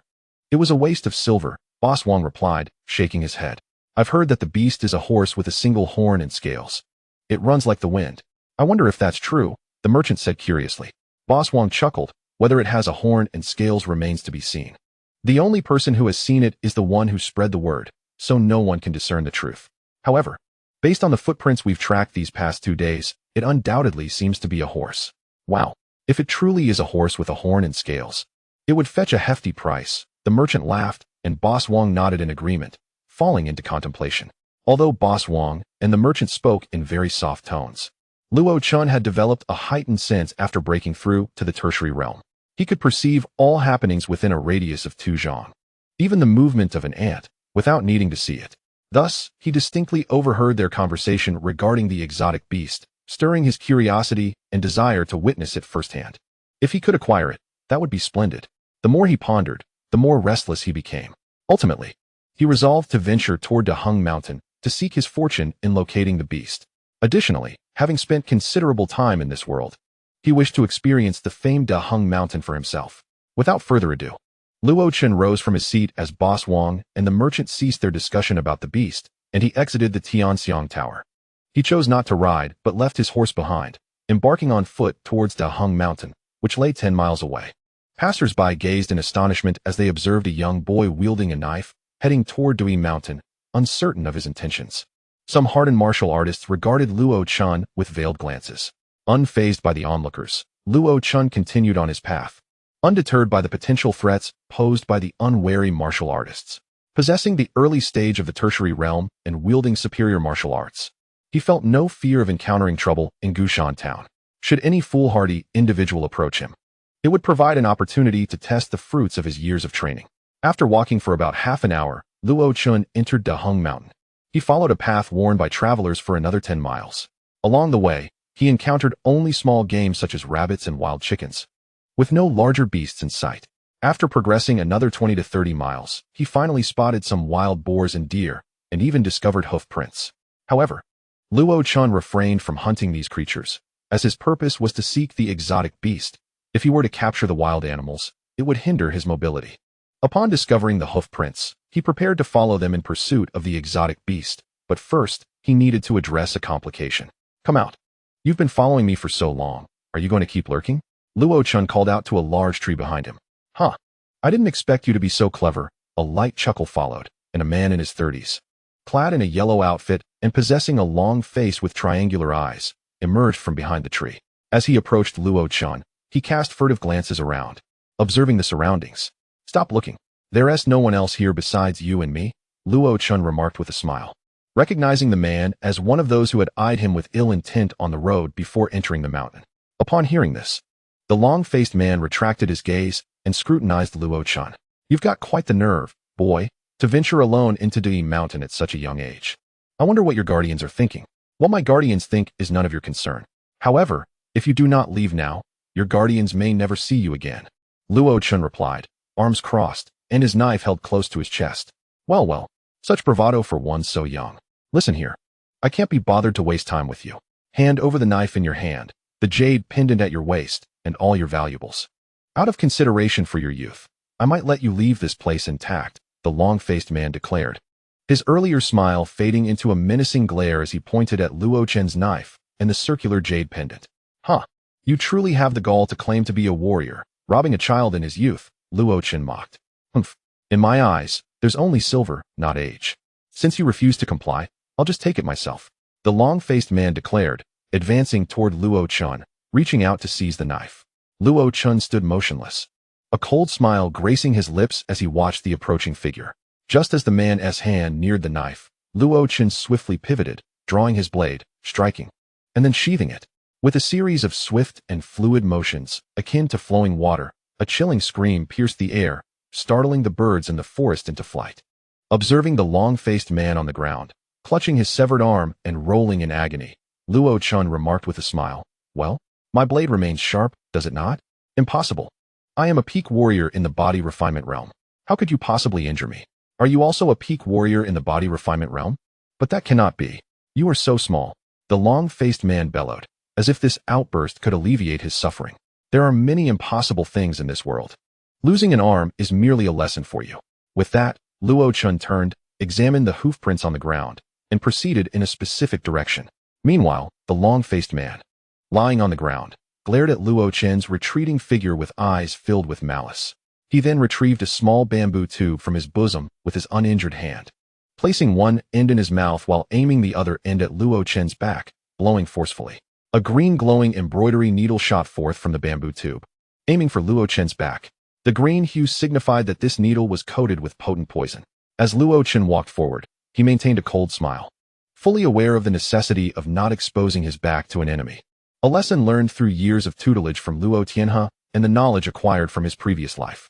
Thus, despite moving ahead, he kept a perceptive watch on the long-faced man. When the embroidery needle approached, Luo Chun swiftly turned, drew his blade, and struck fiercely at the needle. The needle, redirected by his blow, swiftly returned, embedding itself deep within the long-faced man's brow. The man's triangular eyes widened in shock, his pupils nearly bulging out. His face turned a shade of dark purple before he collapsed, lifeless. Luo Chun gazed at the corpse on the ground, realizing it was his first act of murder across 2 lifetimes. Yet, he felt no fear or discomfort. Rather, an inner tranquility enveloped him. Since his soul had traversed into this world, and he had come to understand its nature, he had prepared himself mentally. In this realm, where the weak are devoured by the strong, one either kills or is killed. Thus, from the very beginning, Luo Chun had gripped his blade tightly, diligently honing his martial skills. After dealing with the long-faced man, Luo Chun followed the hoofprints to a small stream. It was now midday, and he had ventured over 50 miles into Daqian. He casually hunted a rabbit, skinned and cleaned it in the stream, and roasted it for lunch. After a few bites, he found himself unable to continue eating, for he had ventured into the mountains without bringing salt or any spices. Consequently, although the roasted rabbit smelled delightful, its flavor left much to be desired. Sitting on the grass to rest for a moment, Luo Chun stood up and brushed off his hands, preparing to continue when he suddenly sensed himself surrounded by 5 wolves. His current range of perception extended to approximately 6 meters. The 5 wolves were concealed in the grass, just beyond his perceptual reach. Had it not been for his keen awareness, he might have remained oblivious to their presence. Gripping his knife in his left hand and the hilt in his right, he squinted at a particular patch of grass. In his perception, one of the wolves was significantly stronger than the others, likely the leader of the pack. The leader remained still in the grass, while the other 4 slowly approached Luo Chun. As they closed within 4 meters, the leader howled, prompting the 4 wolves to launch themselves at Luo Chun. In an instant, As the howl echoed, Luo Chun sprang into action. He dashed towards the leader with lightning speed, executing a swift blade strike that sent blood spraying. Before the howl had fully faded, the leader's head tumbled to the ground. Without hesitation, Luo Chun swiftly pivoted, launching himself sideways with a powerful kick against the earth, executing a whirlwind strike that dispatched the remaining wolves that had charged to the spot he had just occupied. After wiping the wolf blood from his blade and sheathing it, Luo Chun looked at the wolf carcasses with a frown, contemplating whether to skin them for their pelts. Ultimately, he shook his head. Although 5 beast-grade pelts could fetch a handsome sum, he was on a quest for exotic beasts, and carrying them would be impractical. Thus, Luo Chun dismissed the thought, steeled his resolve, and continued on his journey. 2 hours later, having traversed another 30 to 40 miles, he arrived at the entrance of a small cave. Along the way, he had encountered an increasing number of large wild beasts, even catching a glimpse of a 400 to 500-pound tiger from a distance. He had avoided these creatures, sparing them as long as they did not present a threat. Observing the myriad hoofprints at the cave entrance, Luo Chun furrowed his brow. The hoofprints were numerous and chaotic, intermingled with tracks from other wild animals, leaving him momentarily perplexed. Just as he prepared to crouch down for a closer examination, his peripheral vision caught sight of a flower growing beside the cave. Upon closer inspection, it was a simple white flower, trumpet-shaped, sprouting from a green vine. An utterly ordinary flower, easily overlooked by anyone. Had it not been for Luo Chun's extensive knowledge of medicinal herbs, he would have dismissed it as mere roadside flora. He hurried over, meticulously verifying his observation. Once certain, he carefully excavated the soil around the vine. In no time, he unearthed a root with a yellowish skin and fine, elongated tendrils. Scraping away a bit of the surface, he examined the inner flesh, which was pale white against the slightly yellow exterior. Indeed, it was Daqian. Moreover, it appeared to be over 200 years old. An exhilarating thrill surged through him. This is a fortune. With other auxiliary herbs, I can concoct the Daqian as recorded in the alchemical texts. A single Daqian can enhance the true chi of a martial artist below the innate level by 5 to 20 years. If the practitioners of the martial world learned of this, they would surely go mad. Satisfied, Luo Chun prepared to rise. However, at that moment, a leopard suddenly emerged within his perceptual range, pouncing towards him. Having perused a book on the wild beasts of this world in the library of Ziyun Mountain Manor, Luo Chun recognized it as a cloud-piercing leopard, famed for its incredible speed. The leopard darted past his awareness in the blink of an eye, lunging at his neck with its jaws wide open. Caught off guard, Luo Chun barely managed to react. As he half-risen, he rolled to the side just in time. After rolling a few paces, he quickly regained his footing. The cloud-piercing leopard, having missed its strike, immediately vanished into the underbrush. Gripping the hilt of his blade, Luo Chun heightened his senses, aware that the leopard, true to its nature, would not easily relinquish its prey. It was likely lying in wait nearby, just beyond his perceptual range. This particular leopard seemed to possess the strength of a peak warrior in the body refinement realm. Otherwise, its speed would not be so extraordinary. As he remained on high alert, Luo Chun pondered the hierarchy of wild beasts.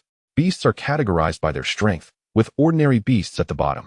Those that consume medicinal herbs or rare treasures can increase their power, sometimes evolving into ferocious beasts.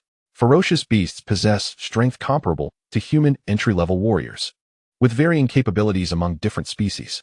Some may have the strength of a third-tier early-stage warrior, while others rival first-tier peak warriors. Regarding the ferocious beasts, there exist also the spiritual beasts, which possess a certain level of intelligence akin to that of innate martial artists among humans. These creatures are capable of absorbing the essence of the sun and moon, thereby cultivating their own abilities. Beyond 100 li from Dahongshan lies the territory of these ferocious beasts, with the heart of Dahongshan even witnessing the appearance of spiritual beasts. Consequently, hunters and ordinary martial artists typically operate outside this 100 li radius, seldom daring to venture within, for once they do, the likelihood of return diminishes significantly. As anticipated, it did not take long for Luo Chun and his companions to encounter a Chuanyun bao, which suddenly sprang forth from a thicket, leaping toward Luo Chun's neck when it was merely 4 or 5 meters away. However, Luo Chun was well prepared this time. With a soft exhalation, he swiftly drew his blade as the Chuanyun bao lunged at him, executing a windward slash aimed at the creature's head. The Chuanyun bao, displaying remarkable agility, managed to tilt its head aside at the very moment of the strike, resulting in Luo Chun's blade merely severing one of its ears. With a pained cry, the Chuanyun bao fell to the ground and quickly fled deeper into Daqian. Luo Chun, unwilling to let this creature escape after such a close encounter, channeled his true energy into his legs and pursued the fleeing beast. Although the Chuanyun Bao was inferior in strength, its speed was commendable, and it soon vanished from Luo Qin's perceptive range, disappearing into the woods.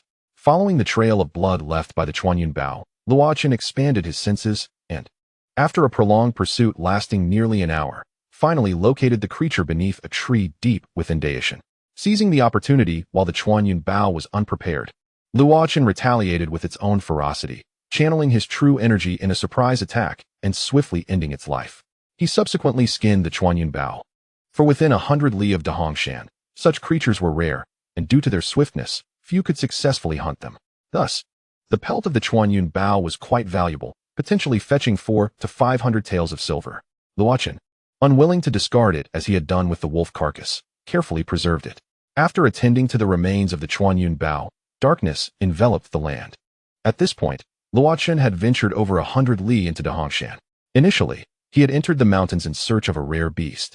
Yet aside from the trail of hoofprints, he had seen no sign of the elusive creature, which dampened his enthusiasm for the hunt. With a wry smile and a shake of his head, he reflected that while others had searched for days without success, he could not expect to find it so easily after merely one day. Resolving to abandon the search, he decided to spend the night there and return to Ziwu Shanzhuang at dawn. Having been out all day and not returning home at night, he imagined the chaos that would ensue. The thought of Wang Yueying's furious expression made him wince. How careless! Had he known, he would not have pursued the Chuanyun Bao and would have returned before nightfall. Sitting on a stone, Luo Qin took a hearty bite of the roasted leopard meat, muttering softly to himself. Although he could navigate the night using his senses, he was already deep within Dahongshan and had been busy all day. The prospect of traversing another 100 li back home filled him with trepidation, especially considering the unknown dangers that lurked in the darkness. After finishing the roasted meat, he sought refuge in the branches of a large tree, reasoning that it was safer to sleep above ground rather than on the forest floor. While there was a risk of wind and rain, without finding a cave, this was a reasonable compromise. As the moon reached its zenith, a cool breeze rustled through the trees. Moonlight filtered through the dense foliage, casting shimmering patterns across the forest floor. The deep night echoed with the calls of unseen insects and the roars of beasts. Leaning against the trunk, Luo Qin sat atop a branch, caught between slumber and wakefulness. Suddenly, a figure bathed in moonlight, exuding a silvery glow, approached him along a sturdy branch. As Luo Qin slowly opened his eyes, he beheld a long-bodied, adult white tiger, weighing approximately 200 jin, gracefully advancing toward him. Though this white tiger was smaller than the one he had encountered during the day, its ferocity was magnified. Luo Qin recognized it as a beast of formidable strength, comparable to a third-tier martial artist at the initial stage. Acknowledging the danger, he gripped the hilt of his blade, channeling his true energy while feigning sleep. When the white tiger was merely 4 meters away, it suddenly tightened its grip on the branch, launching itself toward Luo Qin with its jaws agape. Luo Qin remained still, and as the creature closed the distance to within an arm's length, he swiftly drew his sword, executing a windward slash aimed at the tiger's head. Learning from his previous encounter with the Chuanyun Bao, this strike was both swifter and more precise. With Luo Qin prepared for any evasive maneuvers the tiger might attempt. However, such caution proved unnecessary. The white tiger, startled by the sudden movement of its seemingly slumbering prey, failed to react in time and collided directly with Luo Qin's blade. The weapon, infused with true energy, cleaved the white tiger's skull, causing crimson blood and white brain matter to spill forth. With a pained roar that silenced the surrounding insect chorus, the white tiger fell from the tree, crashing heavily to the ground. Luo Qin followed suit, leaping down to observe the beast as it convulsed a few times before falling silent. Approaching the fallen creature, he knelt beside the white tiger, stroking its fur, which felt remarkably soft and smooth beneath his fingers.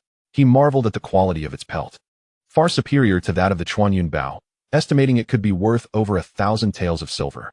Yet, Luo Qin had no intention of selling the white tiger's hide. He planned to gift it to Wang Yueying for a grand cloak. The bones could serve medicinal purposes, while the meat could enhance the vitality of martial artists. Every part of the creature was valuable, and Luo Qin resolved to transport the entire tiger back with him. Deciding against sleep, he acknowledged that dawn would arrive in a couple of hours and it was best to return. With that thought, he shouldered the white tiger's corpse and took the pelt of the Chuanyun Bao, beginning his journey back. Although the white tiger weighed over 200 jin, Luo Qin found it manageable. With the strength of a third-tier martial artist, he could easily carry 2 to 3,000 jin. However, given his youthful stature, he felt almost engulfed by the tiger's fur. As dawn broke, Luo Chun, guided by his senses, had already traversed over 70 li in the dark, nearing the exit toward Gushinjin, which lay 30 li ahead. At that moment, he sat upon the white tiger's back, wiping the sweat from his brow with his sleeve. His white outfit adorned with purple mist patterns was now wrinkled and disheveled. Carrying the white tiger and navigating the mountain paths had proven exhausting. This expedition had yielded no sign of the rare beast he sought, and he found himself in quite the predicament. Fortunately, he had unearthed a snow ginseng and caught a white tiger, or else it would have been a considerable loss. As he reassured himself, the thought of facing an enraged Wang Yueying upon his return began to weigh heavily on his mind. Just as Luo Chun contemplated how to handle her wrath, he suddenly sensed several figures approaching along a narrow path, seemingly searching for something. Luo Chun utilized his perception to identify the figures approaching him, recognizing his father, Luo Tianhe, along with Li Tian and several guards from Ziyun Mountain Manor. Realizing they had come in search of him, he called out, "Father, I am here." Rising to his feet, Luo Chun felt a surge of joy that someone was finally there to shoulder his burdens. The previous evening, upon returning home from the administrative hall, Luo Tianhe had heard from Wang Yueying that Luo Chun had been out for the entire day without returning. Initially, Luo Tianhe dismissed it, assuming Luo Chun was merely indulging in leisure and would return after dining at Tianxiang Tower. However, when Xiao Yi and his group returned to the manor with Luo Chen's horse, it became clear that Luo Chun had been missing for an entire day. The group soon grew anxious and hastily dispatched someone to inquire in Gushan Town. After considerable effort, they learned that someone had seen Luo Chun enter Daheng Mountain. The news left everyone in a state of disarray. Wang Yueying, particularly frantic, insisted on entering the mountain that very night to search for Luo Chun. But Luo Tianhe firmly restrained her, fearing that not only would they fail to find Luo Chun, but that she too might be lost. The nights of Daheng Mountain were no trivial matter. As dawn approached, Luo Tianhe could no longer contain his worry. Thus, accompanied by Li Tian and 10 guards, he stealthily entered Daheng Mountain in search of Luo Chun. Just as Luo Tianhe was growing increasingly anxious, he suddenly heard his son's voice calling out, causing his heart to tremble. He quickly glanced around, but saw nothing. Shaking his head, he thought it might be a figment of his imagination. Yet, just as he was about to proceed, he heard Luo Chen's voice once more. Upon seeing Li Tian and the guards approaching, Luo Tianhe was convinced it was not an illusion. The group hastily ran towards the source of the sound.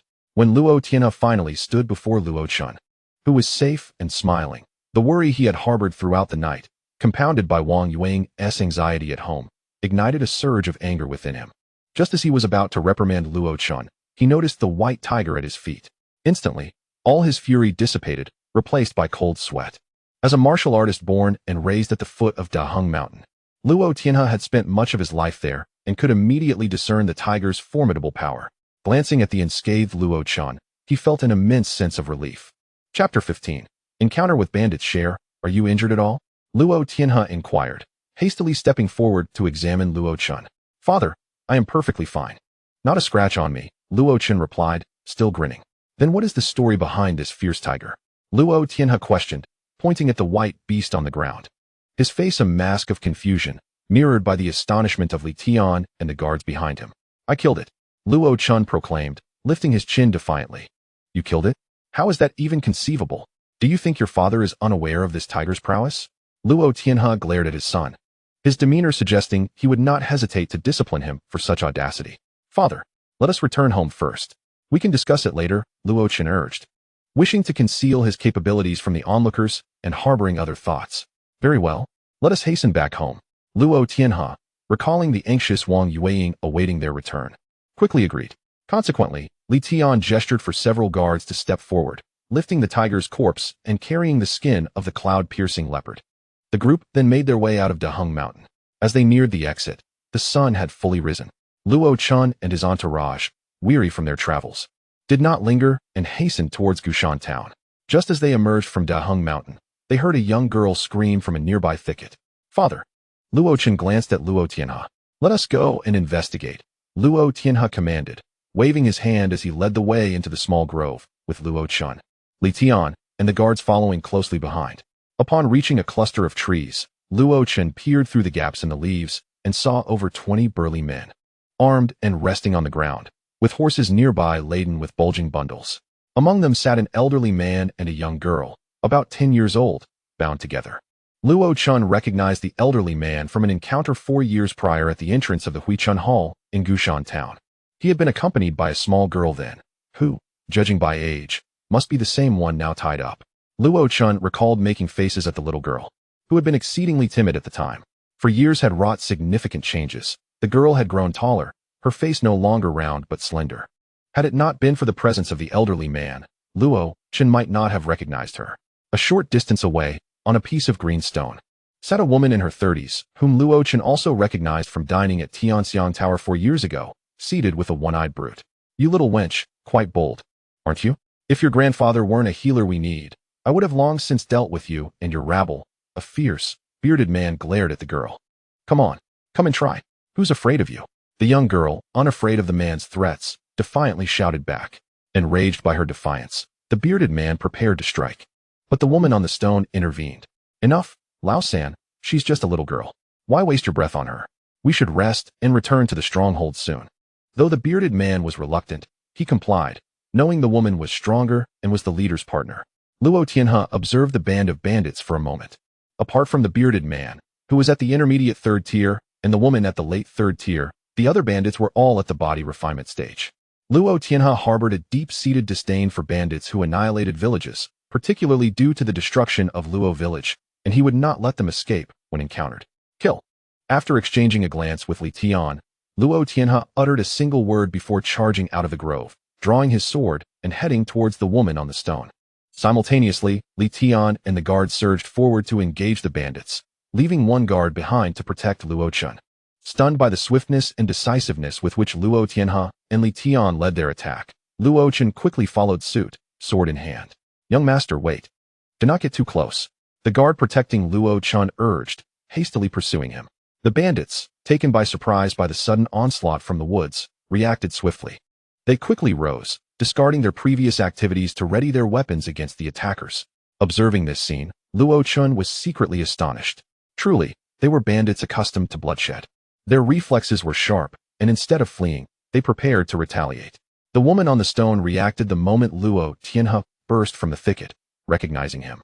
She wasted no time and fled. A peak 3rd-tier martial artist like Luo Tianhe was not someone she could contend with. Seeing her attempt to escape, Luo Tianhe smirked coldly.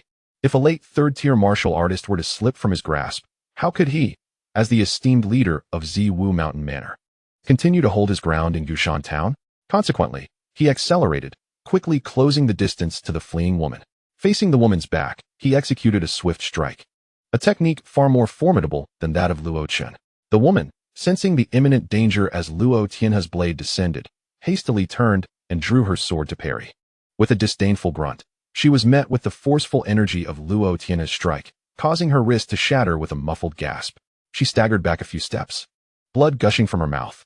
Luo Tianhe, having tasted the blood of his enemies for many years, showed no mercy, regardless of her gender. He followed up with another swift strike, leaving a deep gash across her neck.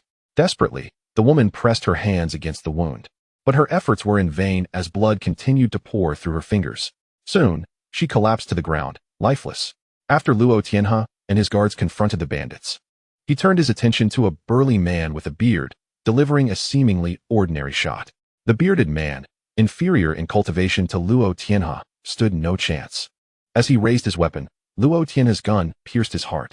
With a resounding thud, the bearded man fell heavily to the ground, his eyes wide open in a final, unseeing gaze. Chapter 16.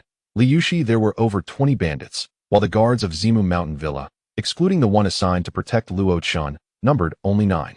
Although each guard had reached the peak of body refinement, Luo Tianhe still feared for their safety.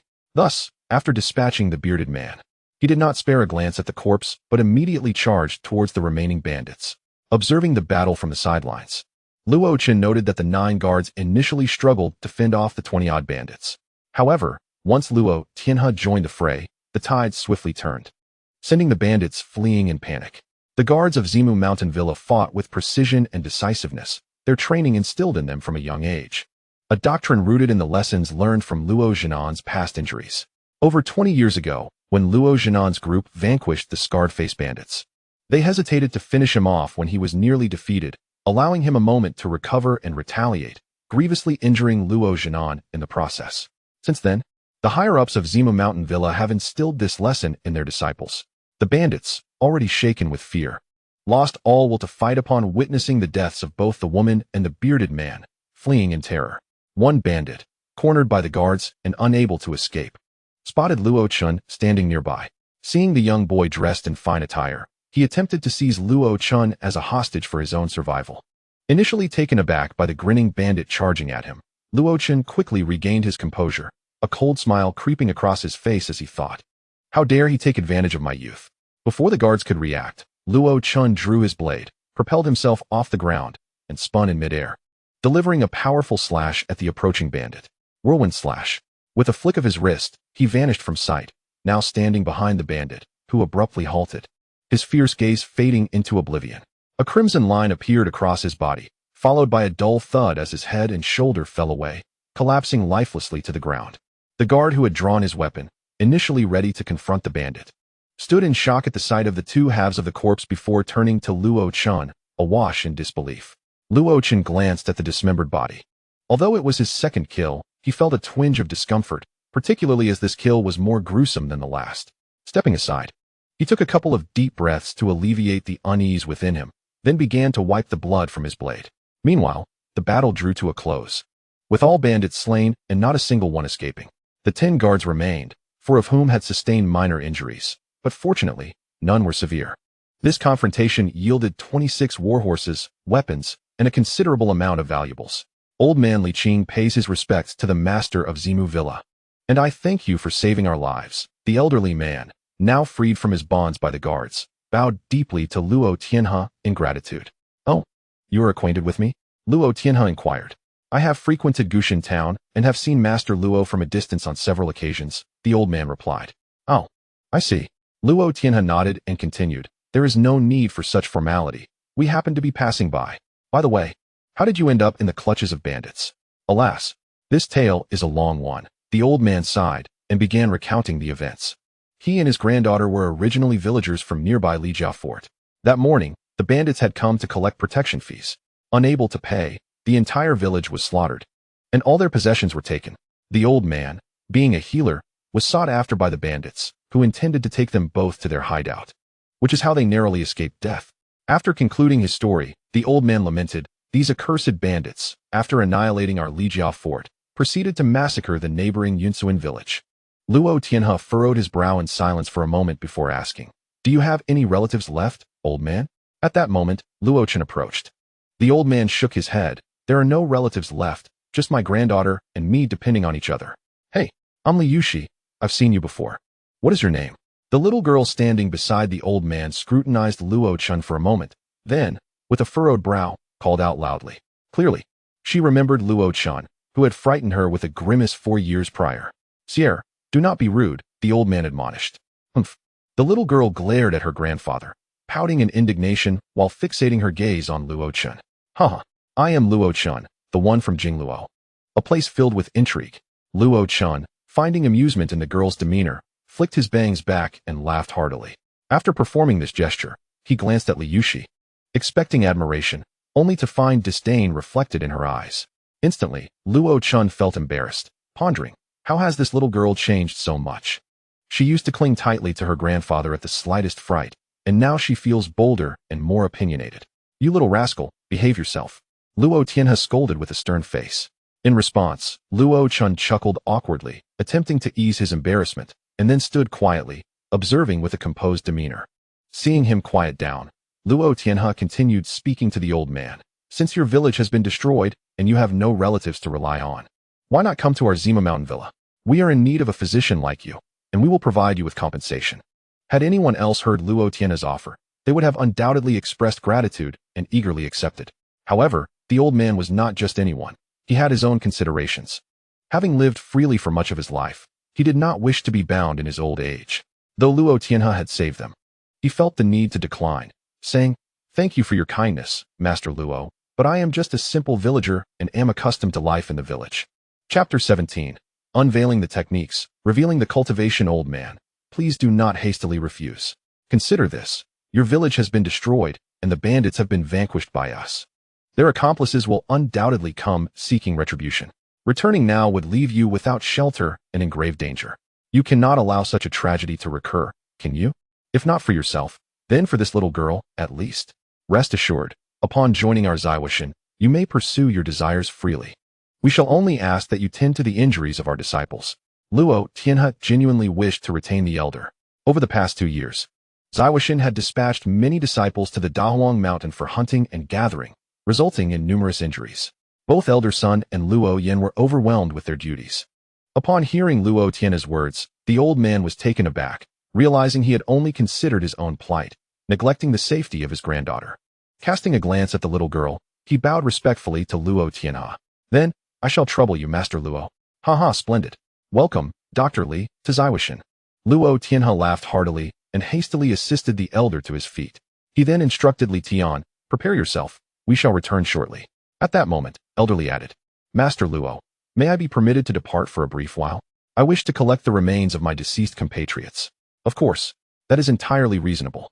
Since you harbor such intentions, let us all accompany you.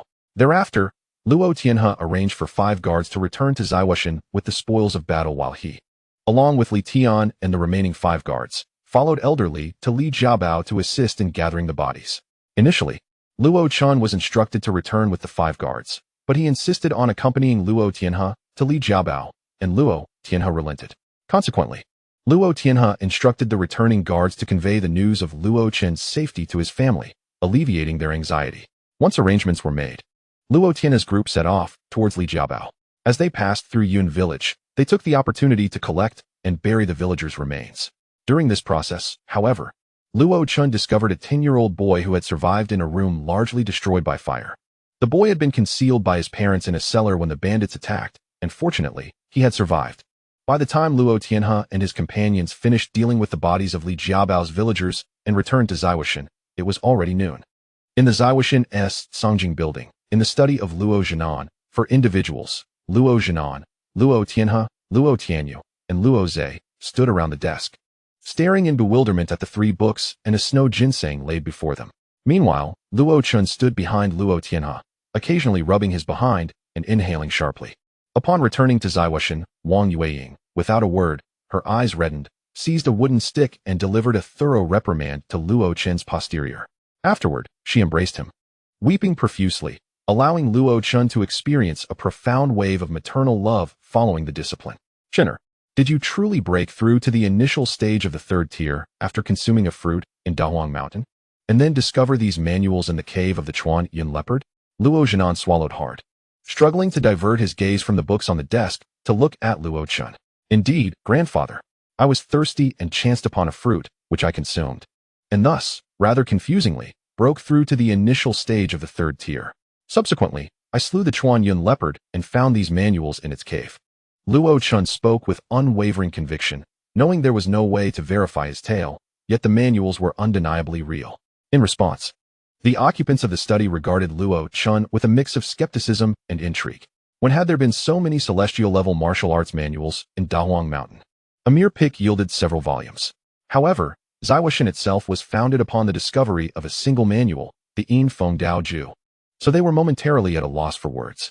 The 3 manuals on the table were indeed the very ones Luo Chun had memorized, aside from the Qi induction technique. Upon returning to Zaiwashin, he had rushed to use Huxuan to retrieve the 3 transcribed manuals, hoping to present them for collective cultivation. Little brother, you truly have achieved the initial stage of the 3rd tier? How did I not notice? At that moment, Luo Zhe looked at Luo Chun with disbelief. He had labored nearly a decade to reach the 3rd tier, while Luo Chun had barely begun his journey. Hearing Luo Zhe's words, Luo Zhenan and the others were equally astonished. They had just been overwhelmed by the manuals on the desk, neglecting Luo Chen's youth. With Luo Zhe's reminder, they finally processed the implications. An 11-year-old at the initial stage of the 3rd tier? Such a prodigy was virtually unheard of among the prominent sections. Luo Zhenan and the others regarded Luo Chun with incredulity. This is the truth. Look, as Luo Chun spoke, he concealed the Qi induction technique and manifested his 3rd tier initial stage cultivation. He then extended his right hand, channeling his true energy, which radiated with its unique brilliance. Gazing at the glow of true energy emanating from Luo Chen's hand, and then at his youthful visage, Luo Zhenan and the others were momentarily rendered speechless in awe. Chinner, How did you leap from the body refinement stage to the initial stage of the third tier? Luo Jinan, having experienced much in life, was the first to regain his composure. I just concealed my cultivation using the Qi induction technique.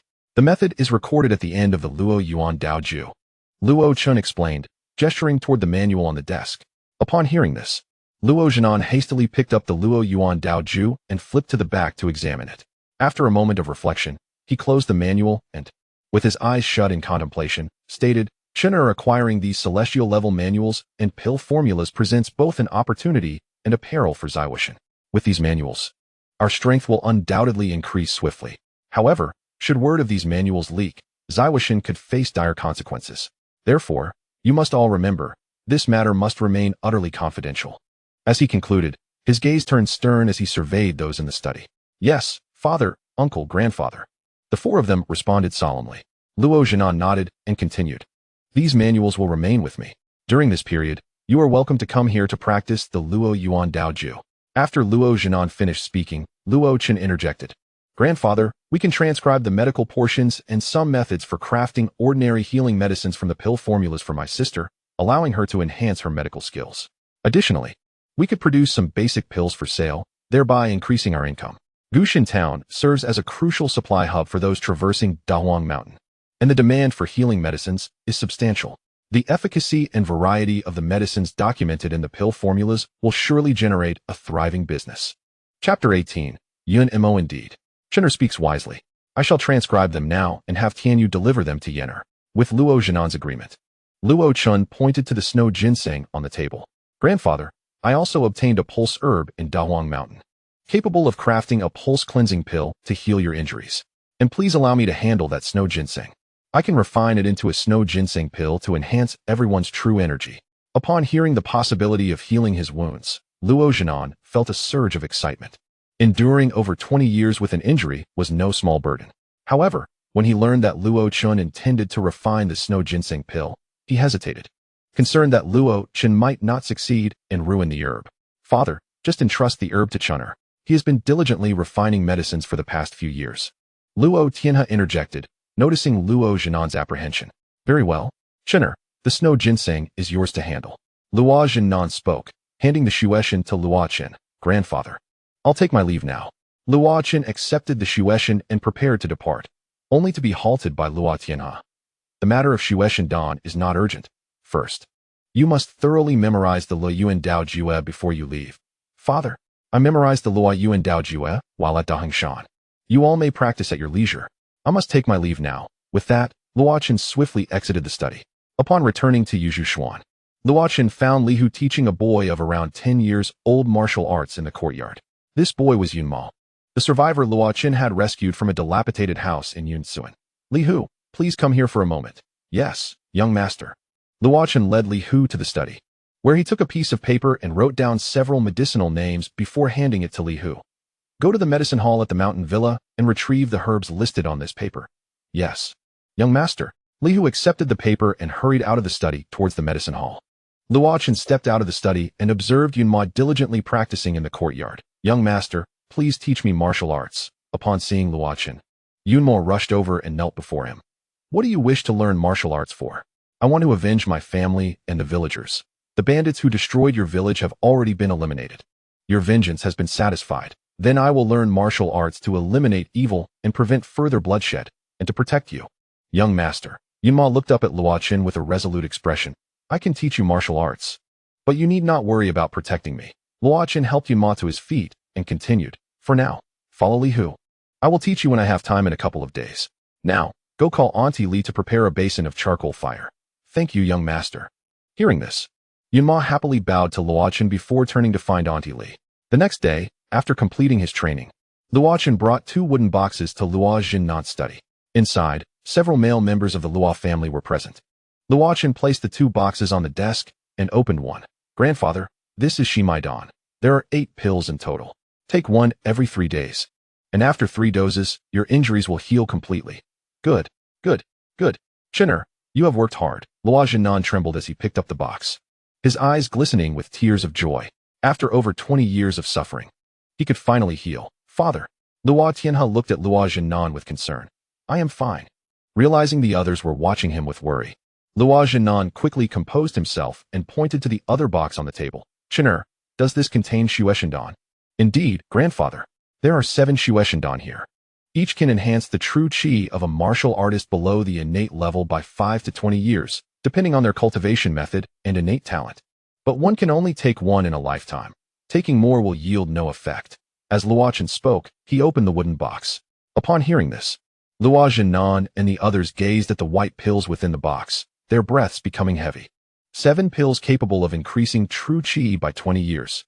Who among the world's powers could possess such? If released, many lives would be lost. Excellent, excellent. Even an increase of 5 years in true qi is exceptional. Luo Jinan inhaled deeply, his gaze turning sharp as he addressed the others. "Each of you shall take 1 Shueshendan, and the remainder will remain with me. Upon returning home, consume them promptly. Do not let them linger in your possession, nor let anyone else know." Each person nodded in agreement and took their pills before departing. After returning to Yuzhuchuan, Luochen sat cross-legged in the training room and placed a Shueshendan in his mouth. The pill dissolved instantly, transforming into a torrent of true qi within his body. Coursing chaotically, Luochen, not daring to slack off, hurriedly activated his cultivation technique to tame the true qi, guiding it into his dantian and directing it toward one of the 12 meridians yet to be opened.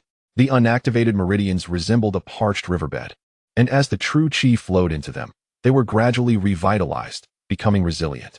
When encountering blockages, he had to carefully work to open the obstructed pathways.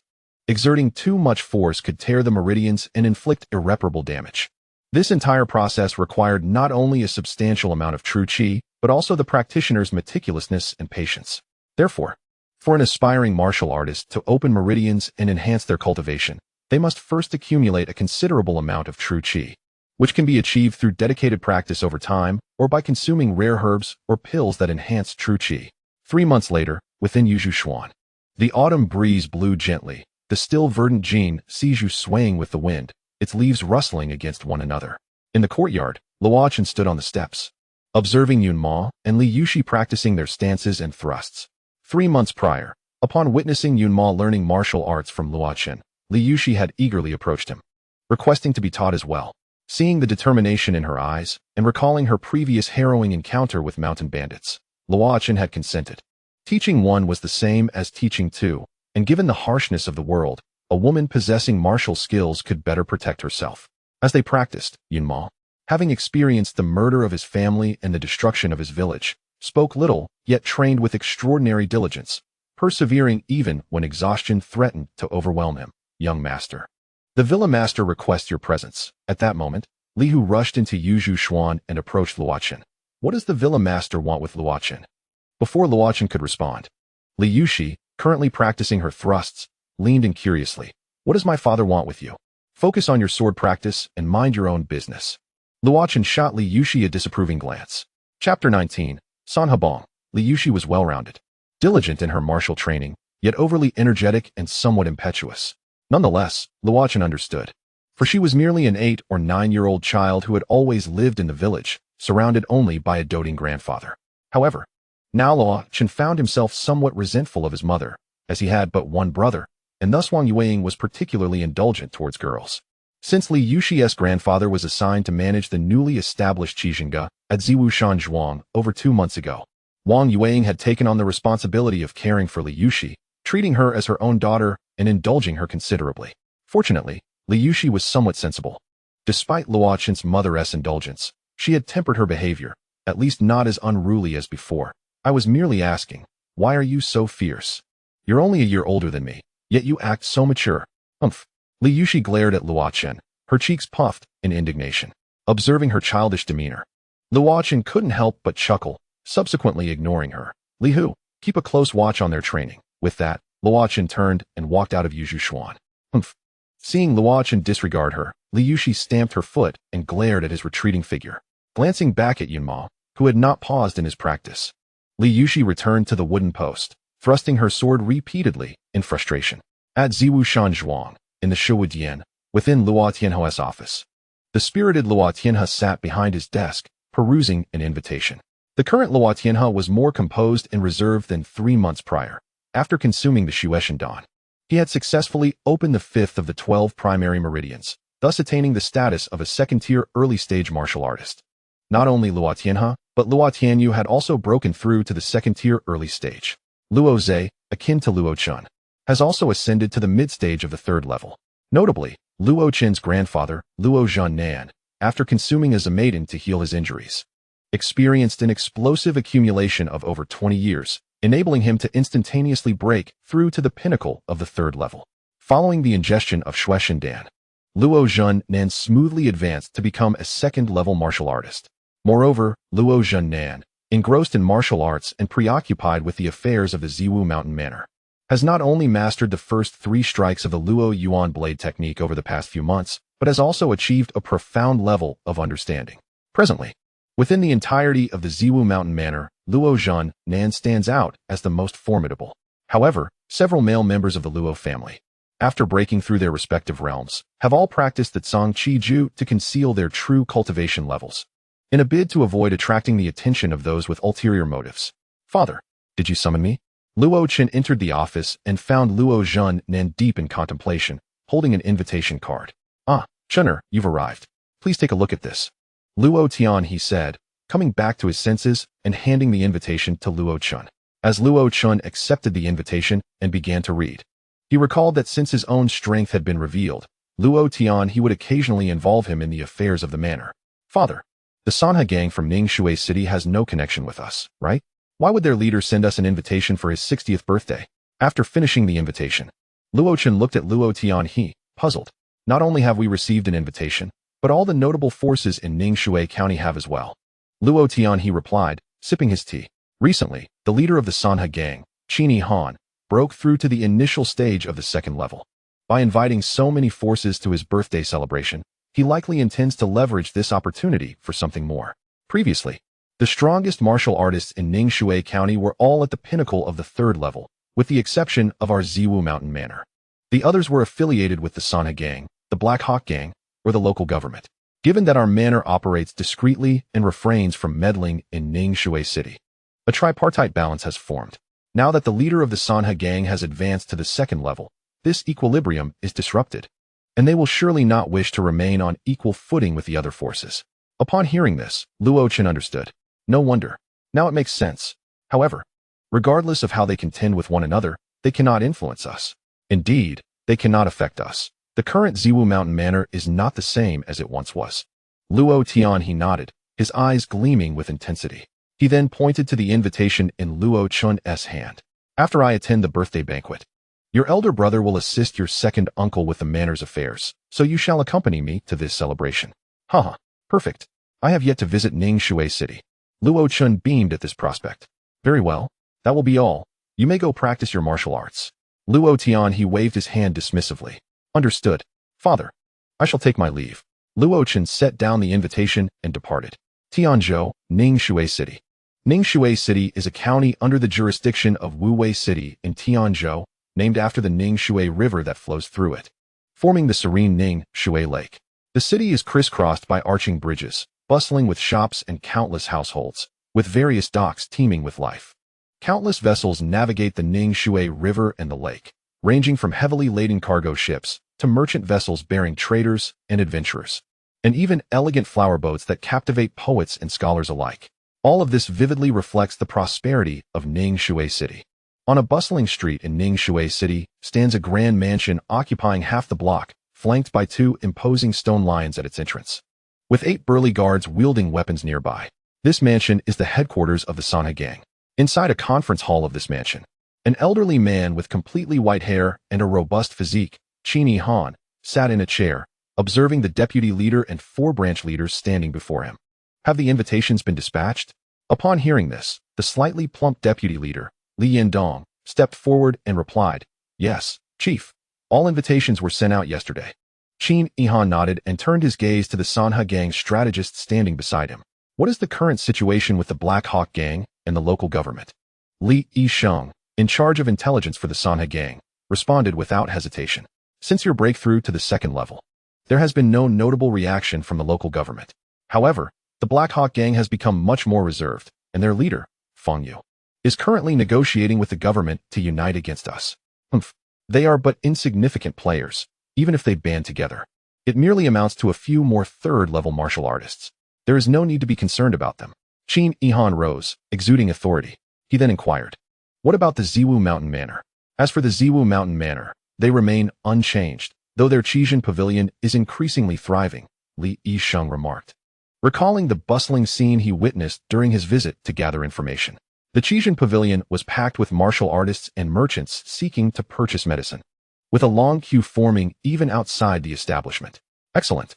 Have you prepared a strategy for dealing with the Ziwu Mountain Manor on the day of the birthday banquet? Qin Yihan scrutinized the faces of everyone present, ultimately fixing his gaze on Li Yisheng. Rest assured, Chief, we are fully prepared. We will certainly compel the Ziwu Mountain Manor to surrender the Tianxiang building and Qijin pavilion, Li Yisheng asserted, flourishing a folding fan with a smile. Standing beside him, the East Branch leader, Ouyang Bing, nodded in agreement, stating, "What the strategist says is entirely correct. Gushan Town is the largest and most affluent of the 14 towns under the jurisdiction of Ningxue County. The Ziwu Mountain Manor's Tianxiang building and Qijin pavilion are raking in gold daily. It is unacceptable for us to merely watch as they monopolize the market. Previously, we were all third-level forces, so it was tolerable. Now that the chief has ascended to the second level, we cannot allow the Ziwu Mountain Manor to dominate Gushan Town alone. Indeed, we cannot stand idly by while the Ziwu Mountain Manor enjoys exclusive wealth. Absolutely. We must ensure they relinquish the Tianxiang building and Qijin pavilion. If they refuse, we shall wipe them out." The other branch leaders present in the hall echoed Ouyang Bing's sentiments loudly. "Enough. Since we have reached a decision, let it be so. You may all disperse and attend to your duties." Qin Yihan silenced the clamoring voices and waved his hand. The others bowed respectfully to Qin Yihan before exiting the hall. 5 days later, on the official road leading from Gushan Town to Ningxue City, Luo Tianhe, accompanied by Luo Chan, made his way towards the city, followed by the bright-eyed Li Gu and 10 guards. The Ziwu Mountain Manor lies 40 li from Ningxue City, and a swift horse can cover the distance in under half an hour. However, since the birthday banquet is scheduled for the following day, Luo Tianhe and his party were not in a hurry, choosing to proceed at a leisurely pace. After more than an hour of travel, they arrived at Ningxue City. At that moment, many citizens were queuing to pay taxes at the city gate. Nearby, in a shaded pavilion, an official leaned back with his feet propped on a long table, sipping tea and grinning as he watched the citizens toss copper coins into a wooden box one by one. When Luo Chun and his party approached, the official suddenly sprang up with a start, rushing over in a fit of anger to slap the soldier who was about to order Luo Tianhe and the others to dismount and pay taxes. "Have you lost your mind? Stand aside." He then turned to Luo Tianhe with a sycophantic smile, saying, "Zhuang Master Luo, how fortunate it is to see you in Ningxue City. You need not dismount to pay taxes. Please proceed directly." After speaking, the official hastily cleared a path. "Thank you very much." Luo Tianhe, seated atop his horse, cupped his hands in gratitude and nudged his horse's belly, leading Luo Chun and the others into the city. "Who were they?" asked the soldier who had been slapped, rubbing his still aching head as he watched Luo Tianhe and his party depart. The city gate officer gazed towards the city gate and softly remarked, "They are from Ziwu Shanzhuang." The man just now was Luo Tianhe, the master of Ziwu Shanzhuang. After speaking, the officer shot a sidelong glance at the soldier, admonishing, "You nearly compromised me. Even if you are new and do not recognize them, you should at least acknowledge the purple mist patterns adorning their garments. In the future, be more astute." "Yes, yes, yes, I will certainly pay attention from now on," the soldier replied, startled, quickly wiping the cold sweat from his forehead, for he had just demanded taxes from the master of the fourth most powerful faction in Ningxue County. As Luo Chen entered Ningxue City, a vibrant atmosphere enveloped him, bustling with throngs of people. After walking a few steps, he sensed several furtive glances directed at their group. In a short while, the owners of those gazes vanished among the crowd. Since breaking through to the mid-tier of the third rank, Luo Chen's perception range had expanded to 5 zhang. Nothing within that distance could escape his notice. He recognized that those individuals were spies from various factions, but chose to ignore them, allowing them to go about their business. Luo Tianhe led Luo Chen and the others through several streets until they arrived at Liji Zahopu, the general store established by Ziwu Shanzhuang in Ningxue City. Liji Zahopu was the sole establishment of Ziwu Shanzhuang in Ningxue City, serving not only as a business, but also as a conduit for news and a resting place for those from Ziwu Shanzhuang visiting the city. The front entrance of Liji Zahopu faced the bustling main road, while the back opened onto Ningxue Lake. Ningxue Lake connected to Ningxue River, which was a tributary of the Han River, itself a branch of the Great River, following the Ningxue River into the Han River, and then further into the Great River, eventually led to the sea. At that moment, Luo Chun and Luo Tianhe stood on the private dock at the back of Lijizahepu, observing the various vessels traversing Ningxue Lake and the towering boats docked at the public wharf. Father, those individuals must be from the Sanhabong, right? Suddenly, Luo Chun noticed several burly men wielding weapons guarding the entrance between Ningxue Lake and Ningxue River. Each passing boat was required to pay a fee to the men stationed there. Following Luo Chun's gaze, Luo Tianhe nodded.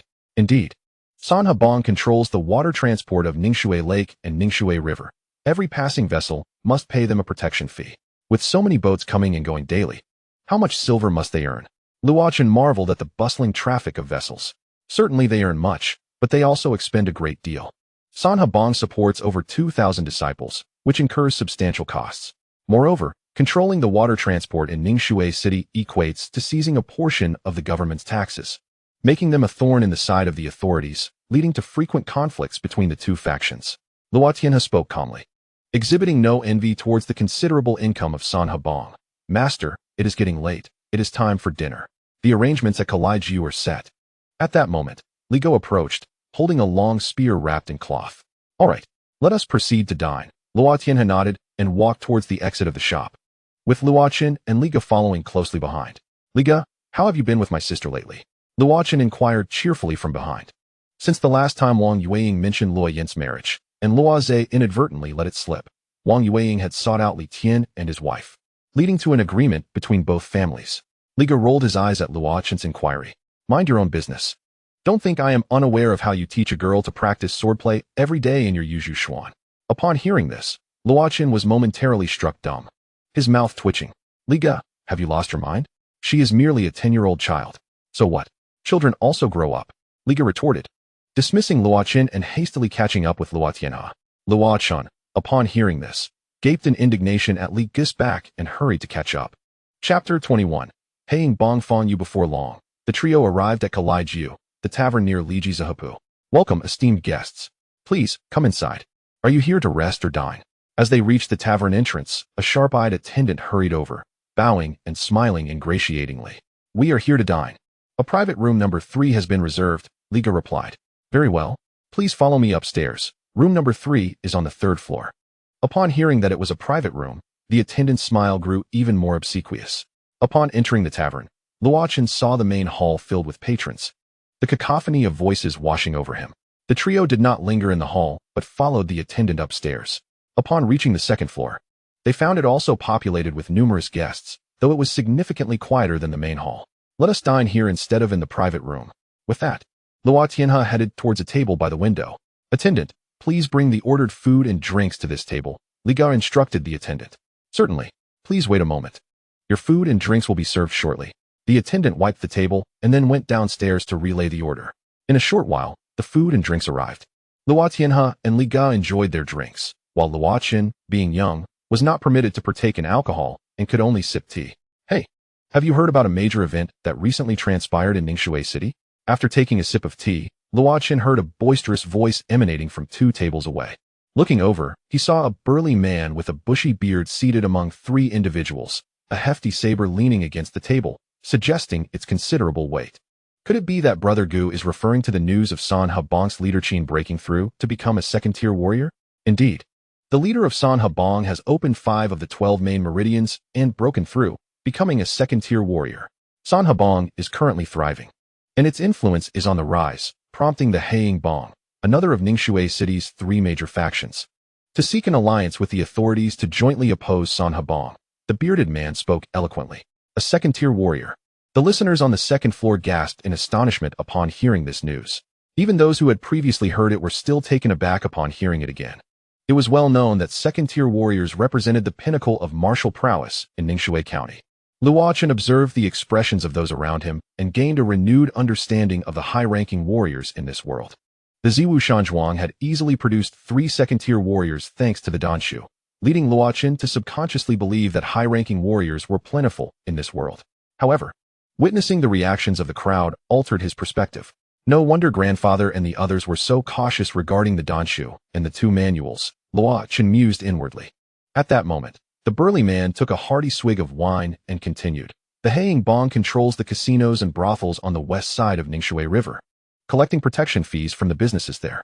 The disciples of the gang are as arrogant as they come, but now they behave like obedient grandsons. In my opinion, even if the Haiying Bong allies with the authorities, it would be of no use. A second-tier warrior is not something a mere handful of third-tier warriors can contend with. Moreover, what kind of place is the government? Would they act according to the whims of the Haiying Bong? I foresee Ningxue County will soon come to respect San Hebong. Brother Gu, lower your voice. Be careful of trouble arising from your words. The two companions at the table hastily cautioned the burly man. What is there to fear? The Haiying Bong is currently too preoccupied with its own troubles to concern itself with us. If they anger me, I shall join San Hebong and oppose them directly, the burly man declared, thumping the table loudly. A piercingly light chuckle resounded, and a middle-aged man clad in black, possessing a robust countenance with slightly bulging temples, appeared at the staircase's entrance. Following him were 6 burly men in green garb, brandishing swords and sabers. It is the leader of Haiying Bong, Feng Yu. Someone on the second floor recognized the newcomer and gasped in hushed surprise. Luo Chun gazed at Feng Yu, narrowing his eyes as he sensed a formidable aura emanating from him. Realizing that he was no match for this individual, he glanced at Luo Tianhe, who appeared indifferent, casually sipping his drink. Feng Yu paid no mind to the others, slowly making his way to the table occupied by the burly man with a thick beard, his black boots making no sound on the floor. As he walked, he smiled and remarked, "Is it just a few days? And my Haiying Bang has already fallen into such disarray?" The bearded man, upon noticing Feng Yu, abruptly shook off his drunken stupor, beads of cold sweat forming on his back. Instinctively swallowing hard, he stammered, "Chief Feng, please don't take offense. I meant no harm. I was merely inebriated. Please forgive me." Feng Yu approached the burly man, extending his slender right hand to pat the man's shoulder, still smiling as he said, "No offense taken. I must thank you for reminding me of the current situation. Chief Feng, please do not jest." The bearded man grimaced, but his words were cut short by a piercing scream. The sudden outcry startled the diners on the second floor. Feng Yu's hand, which had rested on the man's shoulder, was now a deep shade of blue, gripping tightly as the sound of cracking bones accompanied the man's cries. Seeing this, the two companions of the burly man swiftly rose, one of them clasping his hands to Feng Yu, pleading, "Chief Feng, Brother Gu has had too much to drink. It was merely a joke. Please, show some mercy." "Haha, I was only joking with him," Feng Yu replied nonchalantly, releasing his grip. The burly man collapsed onto the ground, his left hand pressed against his injured shoulder, beads of sweat forming on his forehead. "Thank you." Seeing this, the two companions of the burly man sighed in relief, about to express their gratitude, only to be met with their own horrified screams. Feng Yu, with his now discolored hand, swiftly incapacitated each of them by shattering an arm. Infuriated, the burly man reached for the large saber leaning against the table. "Humph. Since you seek death, I shall oblige." Feng Yu swiftly struck, crushing the man's throat with a single kick. The burly man's eyes widened in disbelief as he fell lifelessly to the ground. "Consider this a lesson for you too, leave." The two companions, unable to utter another word, clutched their wounds and scurried down the stairs. The diners on the second floor swallowed hard, their faces pale as they witnessed Feng Yu's ruthless actions. Fearful of provoking him, they remained frozen in their seats, dreading any misstep that could lead to their demise. In stark contrast, Luo Chun and his companions continued to eat as if nothing had occurred. Feng Yu cast a deep gaze toward their table before addressing the others with a smile. "Rest assured, I am not one who delights in killing. There is no need for alarm." The onlookers internally scoffed, questioning how anyone could trust such words, given the earlier display of brutality. Surveying the second floor, Feng Yu continued, "If you have finished your meals, I kindly ask you to leave." The diners, feeling as if a great weight had been lifted, hastily rose and rushed toward the staircase. Soon, the second floor was deserted except for Luo Chun and his companions, along with the members of the Haiying Bang. "Master Luo, would it be convenient for me to join you for a moment?" Feng Yu smiled as he approached their table. Luo Tianhe remained silent, focused solely on his meal, while Luo Chun and Li Gu also chose not to respond, continuing to eat and drink. An awkward silence enveloped the floor, broken only by the sounds of their dining. "It is not convenient. We prefer not to be disturbed while we eat. If Chief Feng wishes to dine, please find another table." As Luo Tianhe wiped his mouth, he spoke, the smile on Feng Yu's face fading instantly. "Master Luo, you jest. I come with no ill intent. You, as the leader of a large gang with thousands under your command, I dare not jest with you, lest I invite calamity," Luo Tianhe replied, his expression impassive. Luo Chen couldn't help but chuckle inwardly, realizing his father was clearly displeased with Feng Yu's prior actions and was deliberately challenging him. Feng Yu seethed internally. His earlier actions were intended as a warning to those with ulterior motives and a demonstration for Luo Tianhe regarding their impending discussion. However, the outcome was contrary to his expectations. Disregarded by Luo Tianhe, Feng Yu, one of the three great powers of Ningxue City, would have previously retaliated without hesitation. Yet, considering the current state of affairs in Ningxue City, he clenched his teeth and chose to endure. Turning to Luo Tianhe, Feng Yu spoke with a darkened expression. Since that is the case, I shall be direct. Gushan Town is the largest and wealthiest town in Ningxue County, and recently, Tianxiang Tower and Qijin Pavilion have gained significant notoriety. This would have been inconsequential, but with Qin Yihan's recent advancement to a second-tier martial artist, the Sanhabang will not let such a prize go unchallenged, and the Zaiwashan Villa alone cannot contend with them. Therefore, I have come to discuss a potential alliance against the Sanhabang. What are your thoughts, Master Luo? Not of interest. Should the Sanhabang's blade fall upon us, my Zaiwashan Villa will handle it accordingly. Feng Yu was taken aback by Luo Tianhe's outright rejection. After a moment of contemplation, he added, Master Luo, I believe you have come to Ningxue City to attend the Sanhabang's banquet tomorrow. Are you not concerned about potential repercussions? Or does the Zaiwashan Villa intend to align itself with the Sanhabang? Luo Tianhe chose not to respond to Feng Yu. Seeing that Luo Chun and Li Gu had nearly finished their meal, he stood up, stating, Chief Feng, we have dined sufficiently. May we take our leave? Without waiting for a reply, Luo Tianhe strode toward the staircase. Luo Chun chuckled softly, following closely behind Li Gu. At that moment, Luo Chun found the situation utterly amusing. It was a blatant slap in the face, and a silent one at that, indicating his father's clear disdain for Feng Yu. As the trio took a few steps, a guard suddenly approached from behind Feng Yu, blocking their path. Luo Chun, enraged, was about to lash out when Li Gu acted first, swiftly stepping forward and delivering a kick to the guard's chest. The guard, a mere practitioner of the body refinement stage, could not withstand the blow from Li Gu, who was at the initial stage of the third tier, and was sent flying several meters, crashing through several tables in the process. Luo Tianhe didn't even glance back, continuing on his way, with Luo Chun and Li Gu silently following. The other guards behind Feng Yu, witnessing this, prepared to draw their weapons and attack the trio. But Feng Yu raised his hand to halt them. Chief, the Zaiwashan Villa has insulted you and disrespected our Heiyang Bang. Shall we simply let them go? One of the guards said, watching Luo Tianhe and his companions disappear down the staircase. Feng Yu cast a cold glance at the guard, his face darkening as he fixed his gaze on the staircase. Humph. The Sanhabang is our true enemy at present. We must consolidate our strength to confront them. It is not the time to create further enemies. Once we have dealt with the Sanhabang, we can address the Zaiwashan Villa appropriately. With that, Feng Yu tossed his sleeve and descended the stairs, the guards following closely behind, bearing their injured comrade. Upon exiting the Kulai Ju, Luo Tianhe and his companions returned to Li Ji Grocery. In one of the rooms within the grocery store, Luo Chun practiced the Yin blade technique, executing aggressive strikes followed by a rapid series of attacks, the blade leaving behind a flurry of afterimages in the air, creating the illusion of slow motion. Though it appeared languid, it was executed with astonishing speed. After sheathing his blade, the afterimages gradually dissipated. Luo Chun concluded his practice, standing still, his brow furrowed in contemplation. Despite having mastered the Yin blade technique for a year, he felt that it still lacked a certain elusive quality to reach perfection. In this world, martial arts are categorized into 6 realms: entry, initial mastery, minor accomplishment, proficient mastery, great accomplishment, and perfection. After pondering for a moment, Luo Chun decided to set aside these thoughts and began to practice the Luo Yuan blade technique. He had already attained minor accomplishment in the first 4 moves of this technique, perhaps due to its classification as a celestial grade martial art.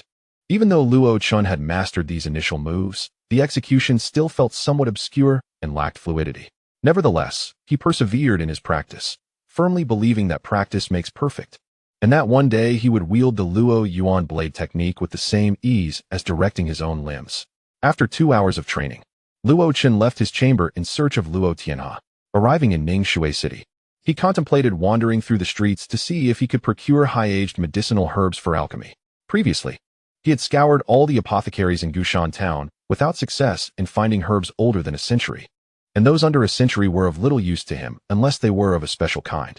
Father, I wish to explore Ningxue City and purchase some herbs. Luo Chen declared upon finding Luo Tianhe, who was also practicing his sword techniques in his room. Very well, go ahead. Bring Li Gu along. And take 2 guards with you, Luo Tianhe replied, understanding Luo Chen's intention. He then produced a stack of silver notes from his pocket and handed them to Luo Chen. Take these silver notes to ensure you have enough. All right, father, I shall take my leave, Luo Chen said, accepting the notes and tucking them away before heading out. Chapter 23. Tian Bao Pavilion. Before Li Ji's general store, Luo Chen and Li Gu stood on the bustling street, accompanied by 2 guards. One of whom was the same Chun guard who had previously accompanied Luo Chen in search of herbs. Li Gu, have you ever visited Ningxue City before? Luo Chen inquired, observing the throngs of people on the lively street. Li Gu nodded. I have been here a few times, but only accompanying my father on business. Do you know which shop in Ningxue City sells herbs older than a century? Luo Chen gazed at Li Gu. How would I know?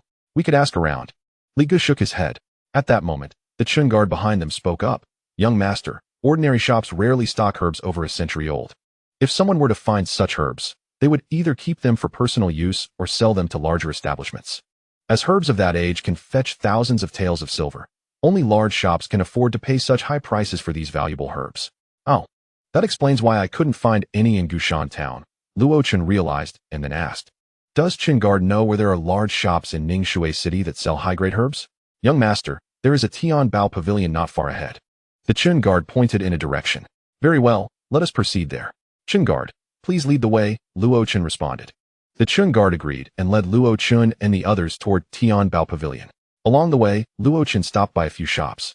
But none of them had any herbs older than a century. After a leisurely half-hour stroll, they arrived at Tian Bao Pavilion. Situated in the heart of Ningxue City, Tian Bao Pavilion was an expansive 3-story establishment.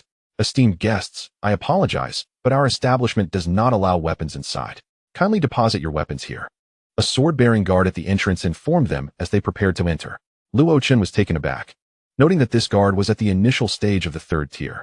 Furthermore, he observed 2 other guards of the same tier and some at the body refinement stage patrolling within the pavilion. The presence of 3rd-tier martial artists guarding the premises indicated that Tian Bao Pavilion had a significant background. Luo Chen thought to himself.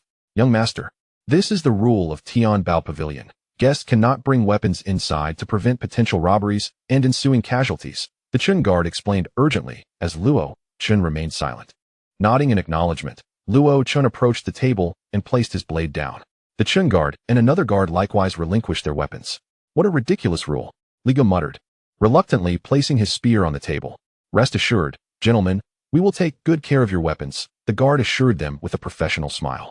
After securing their weapons, Luo Chen and his companions entered Tian Bao Pavilion. Wow, truly worthy of a large establishment. It is enormous, perhaps 4 or 5 times the size of Tian Xianglu. Li Gu exclaimed, astonished at the grandeur of Tian Bao Pavilion. Luo Chen was equally amazed. The interior space was vast, even larger than his own Yu Zhuxian courtyard, which comprised 9 rooms and a sizable training area, along with front and backyards. As he marveled at the pavilion, Luo Chen noticed dozens of counters adorned with various items, all clearly priced, with attendants ready to assist customers.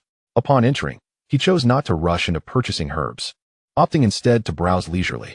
Approaching a counter that sold ores, Luo Chen observed an array of colorful minerals, powders, and liquids. How much do you sell for steel refining? Li Gu asked directly without glancing at the items on display. Steel refining produced the most resilient steel, ideal for crafting spear shafts, hence Li Ji's keen interest. The attendant, recognizing Li Ji's refined attire, did not dare to be dismissive and pointed to a black iron ball, explaining, Bailian steel is priced at 2 taels of gold per pound, while Wu Bailian steel is 5 taels of gold per pound. On the 2nd floor, we have the finest Qianlian steel, also known as Xianwen steel, at 1 tael of gold per pound. Hiss! Li Gu gasped in shock, his expression falling silent. Luo Chen, taken aback, thought to himself, 1 tael of gold equates to 100 taels of silver, and a spear shaft requires 30 to 40 pounds of steel. Even at the lowest grade of Bailian steel, a single shaft would cost 30 to 40,000 taels of silver. Such an amount could sustain an ordinary family of 3 for 3 months. It is no wonder that powerful factions scramble to seize territory and vie for wealth. Xiantai?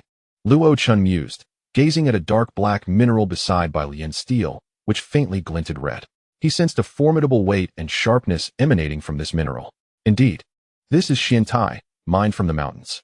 Weapons incorporating Xian Tai become fierce and unyielding, capable of shattering anything that obstructs them.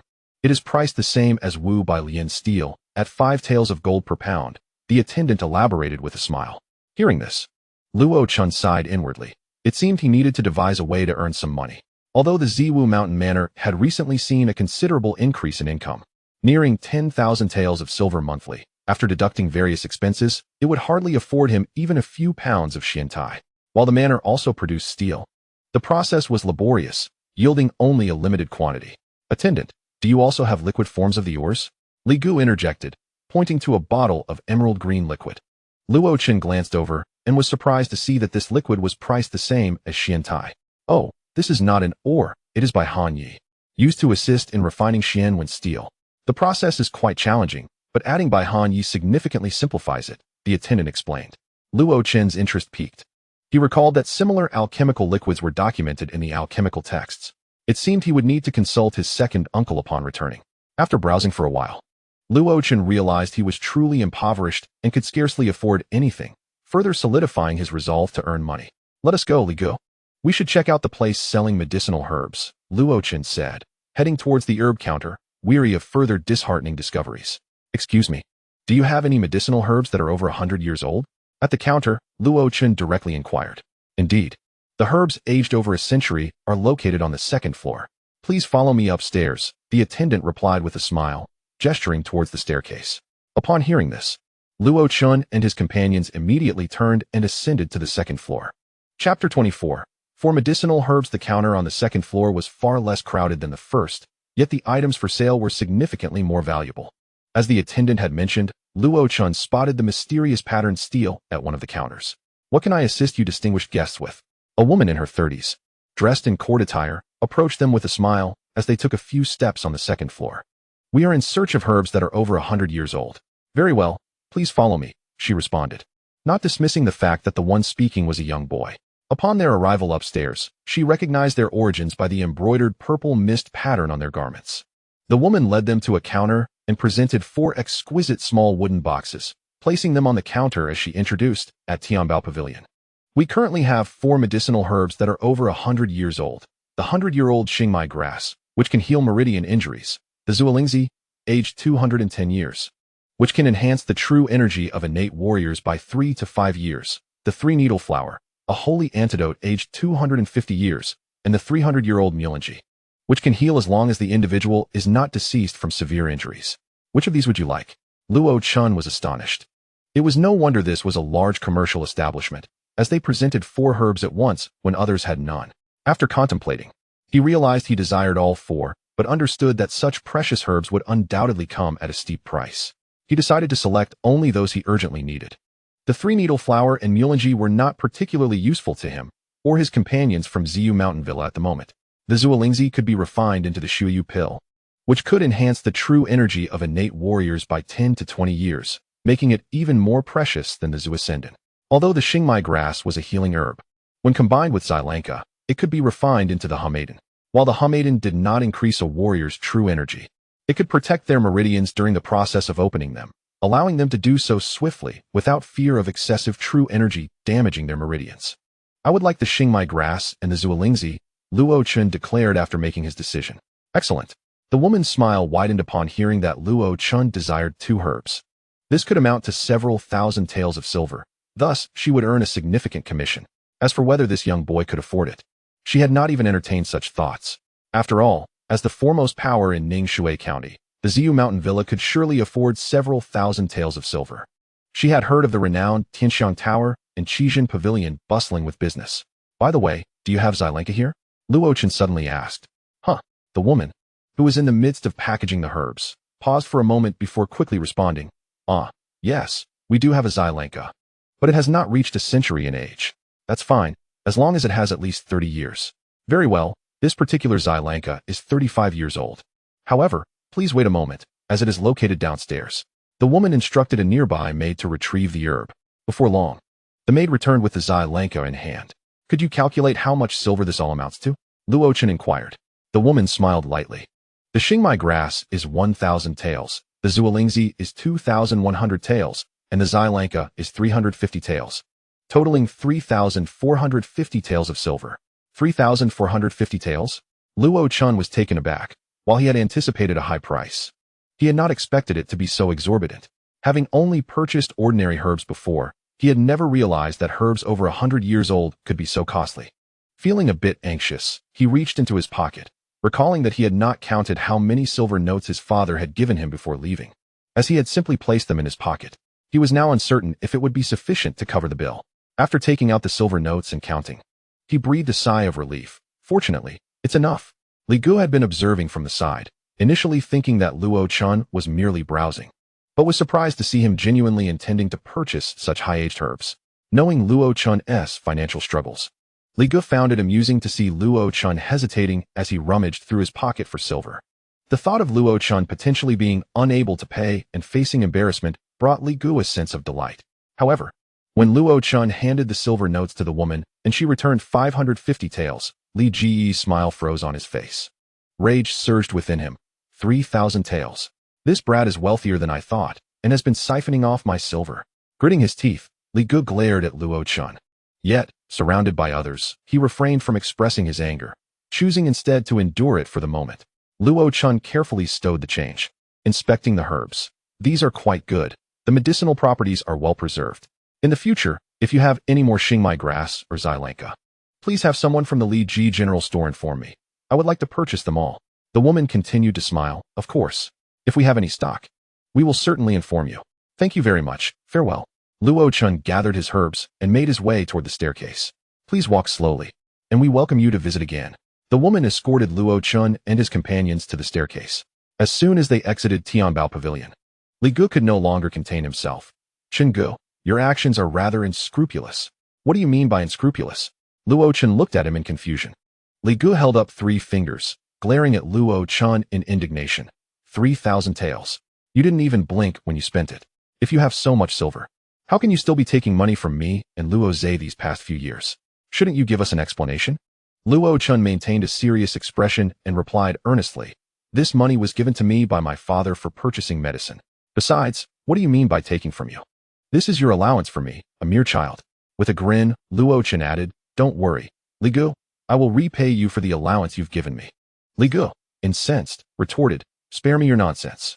Regardless of whether it's taking or giving, I remember every tael you've taken from me these years. You better return it. I plan to marry your sister, and that will cost a fortune. If you don't pay me back, I'll have your sister come to you for it after we marry. Get lost. Luo Chun exclaimed in anger and turned to leave. He felt as if he might explode. Asking him to return money after marrying his sister was utterly absurd. Hee. Li Gu watched Luo Chun's furious departure, feeling slightly comforted, and waved his hand, leading 2 bodyguards to follow. Chapter 25. Attending the birthday banquet in the room of Li Ji General Store.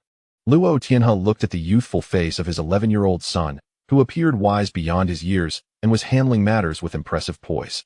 I will instruct them to relay any news from Tianbao Pavilion to the villa immediately. After receiving the medicinal formula, I will send someone to procure high-aged herbs throughout Ningxue County, but we have yet to find suitable ones. I never expected you to return with 2. Luo Tianhe remarked, a smile unconsciously breaking on his face. After a brief pause, he continued, as for your suggestion regarding the concoction for refining Xianwen steel, your second uncle is already conducting experiments, and I believe we will have results soon. Father, in the future, the expenses for purchasing medicinal herbs will undoubtedly increase. Although the monthly revenue of the mountain villa currently approaches 10,000 taels of silver, I fear that it may not suffice to cover the various expenditures required to sustain the estate.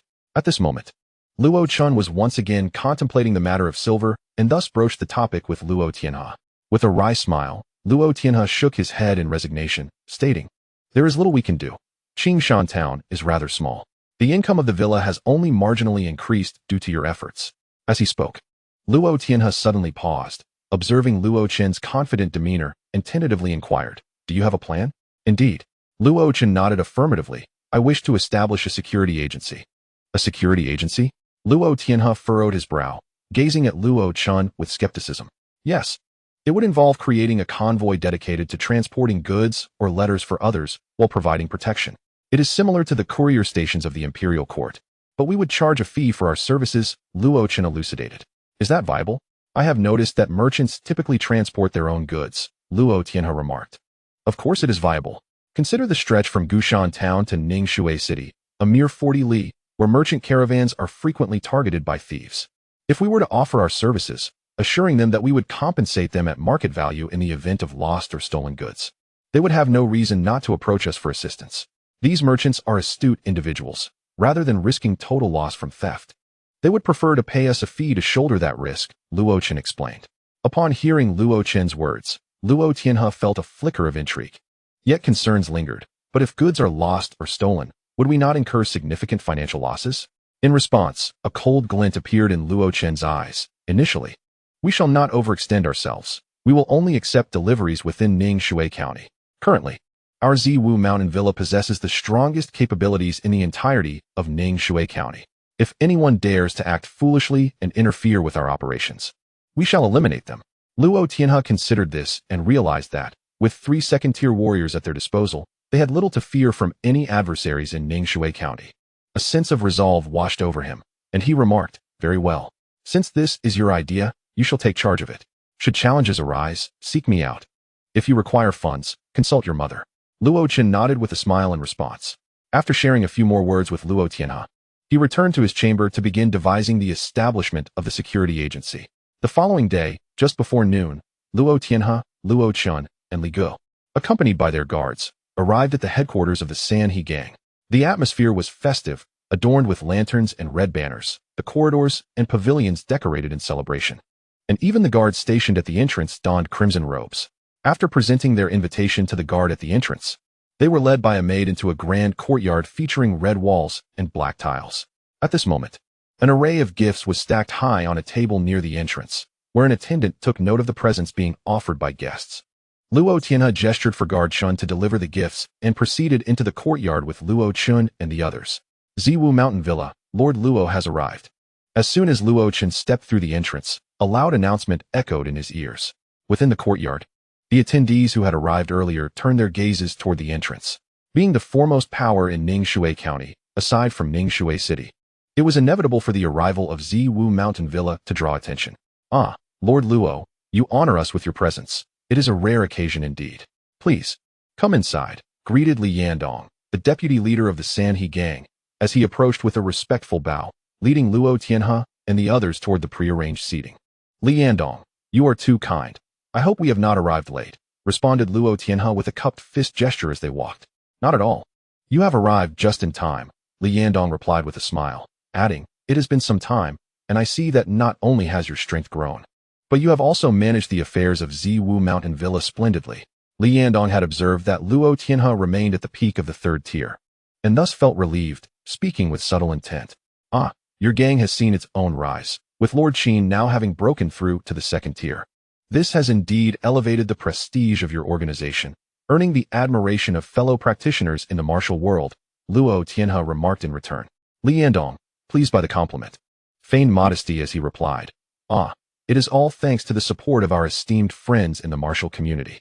As they spoke, Li Yandong guided Luo Tianhe and the others through the courtyard and into the main hall, pausing before a table positioned near the main table. "Lord Luo, please take a seat. The banquet will commence shortly." Recognizing that this was their designated spot, Luo Tianhe cupped his hands in gratitude, saying, "Thank you, Deputy Leader Li. Please attend to your duties." With numerous guests present, Li Yandong had much to attend to and, after a brief exchange, excused himself. Once Li Yandong departed, Luo Chun surveyed the banquet setting. The main hall featured 20 tables, while a stage was erected in the center of the courtyard, surrounded by over 100 tables. "Father, the headquarters of the Sanhe gang is quite expansive," Luo Chun remarked, gazing at the large courtyard. "Indeed, it is said that this estate spans nearly 100 acres. With over 2,000 members, it is no surprise that the Sanhe gang has such a grand headquarters, being one of the 3 major powers in Ningxue City." Luo Tianhe replied, "Nearly 100 acres? How impressive. Our Ziwu Mountain Villa is merely over 20 acres, if I recall correctly." Li Gu exclaimed in astonishment from her seat. Constructing such a vast estate would certainly require a significant investment. "Our villa is relatively new and still modest in size, but it is sufficient for our current needs," Luo Tianhe explained. "Father, who is that person? They are looking at us rather unfavorably," Luo Chen observed, noticing a pale-faced elder at a nearby table casting a sinister glance in their direction. Luo Tianhe glanced over and remarked, He is Zhuorun, an elder of the Heiying gang, one of their three-peak, third-tier warriors. Huh. After slapping their leader's face yesterday. It is no wonder they are less than cordial toward us today, Li Gu chuckled, her tone teasing. By the way, did you notice those individuals over there? She continued, gesturing with her chin toward a table of officials. The leader of that group, a robust man, is Situ Lei, the chief constable of Ningshui County. Also one of the three-peak third-tier warriors in the county's administration. They fancy themselves as the legitimate authority, but their abilities are rather unimpressive, despite their pretense. Luo Chun followed her gaze, spotting several burly men dressed as constables sitting rigidly at the table beside the Heiying gang, sipping tea with unwavering focus. Luo Tianhe shot Li Gu a disapproving look, saying, "You are soon to be wed. Must you speak in such a manner?" Li Gu, noticing his reproachful glare, shrank back and forced a chuckle, falling silent. At that moment, an elderly gentleman in his 50s approached and greeted Luo Tianhe with a bow. "Lord Luo, it has been a while. How have you been?" "Ah, it is Master Chun. I am honored," Luo Tianhe replied with a smile, rising to return the gesture. "Greetings, Master Chun." Luo Chun and Li Gu also stood to pay their respects.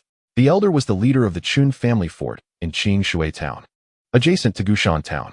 The Chun family fort controlled a small iron mine, occasionally yielding high-quality iron for steel production. Ziwu Mountain Villa had consistently procured refined iron from them, fostering a strong familiarity between the two parties.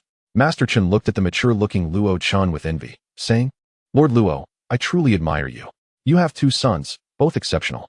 Luo Tianhe laughed heartily. "You flatter me, Master Chun. These two have given me ample worry.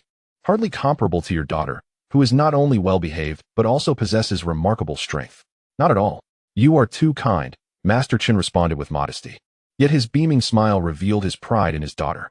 After exchanging pleasantries, Chun Baozhu adjusted his demeanor and addressed Luo Tianhe. "Luo Zhuangzhu, I have come to discuss a matter with you." "Oh, please, Chun Baozhu, do not hesitate to speak," Luo Tianhe replied, his smile fading. Without further ado, Chun Baozhu continued, "As you are aware, my Chun family fort purchases a substantial quantity of medicinal ointments annually to treat the miners injured in our mines. However, the efficacy of these ointments pales in comparison to those sold at your esteemed Qijin Pavilion, which unfortunately has a limited supply. Therefore, I would like to negotiate with you, Luo Zhuangzhu, to see if you could provide my Chun family fort with an adequate supply of these remedies." "Ah, I see. That is certainly manageable. I shall personally deliver the medicine to you on a later date, and while I am there, I would like to discuss another matter as well." Luo Tianhe's thoughts drifted to Chun Baozhu's youngest daughter, Luo Zhe, who was of marrying age. He was eager to seize this opportunity to propose a union with Chun family fort. "Very well, I am grateful, Luo Zhuangzhu. May I inquire what else you wish to discuss with me?" Chun Baozhu expressed his gratitude before posing his question. At that moment, a cacophony of firecrackers erupted from outside the courtyard, and a lively performance commenced on the stage in the center of the courtyard. Luo Tianhe turned his gaze back to the festivities and smiled. "Chun Baozhu, the banquet is about to commence. Shall we continue our discussion when I visit Chun family fort?" "Indeed, I shall await your arrival at my humble abode," Chun Baozhu replied. The two men exchanged no further words and returned to their respective seats. Before long, the hall and courtyard filled with guests, leaving only 2 seats vacant at the main table, as the leader of the Sanhe gang, Qin Han, had yet to arrive. At that moment, Li Yandong, seated at the main table, stood up, cupping his hands in greeting to the crowd. "Dear friends of the Jianghu, please do not be anxious. Enjoy the performances while we await the arrival of our esteemed leader," he announced with a smile. "Indeed, Deputy Li is right. It is only fitting that we wait a while longer for Leader Qin on his special day," one person chimed in. Yes. Leader Qin has many matters to attend to. Waiting a bit longer is no trouble at all, especially with such delightful performances to enjoy," others echoed, eager to curry favor with the Sanhe gang. Meanwhile, Luo Chun was listening to Luo Tianhe introduce the individuals at the main table, paying little mind to the flattery directed at the Sanhe gang. Sitting beside Li Yandong was Ouyang Bing, the eastern chief of the Sanhe gang, who, along with Li Yandong, was one of the only 2-peak third-tier martial artists in the gang. The 3 other chiefs, representing the west, south, and north, were all late third-tier martial artists. Luo Chun observed the 4 chiefs of the Sanhe gang, noting their robust physiques, yet Ouyang Bing's eyes occasionally glimmered with shrewdness. Leader Qin has arrived. As Luo Chun continued to scrutinize the individuals at the main table, Qin Yihan entered the hall, accompanied by Li Yixing. Upon seeing Qin Yihan, the crowd stood to offer their greetings.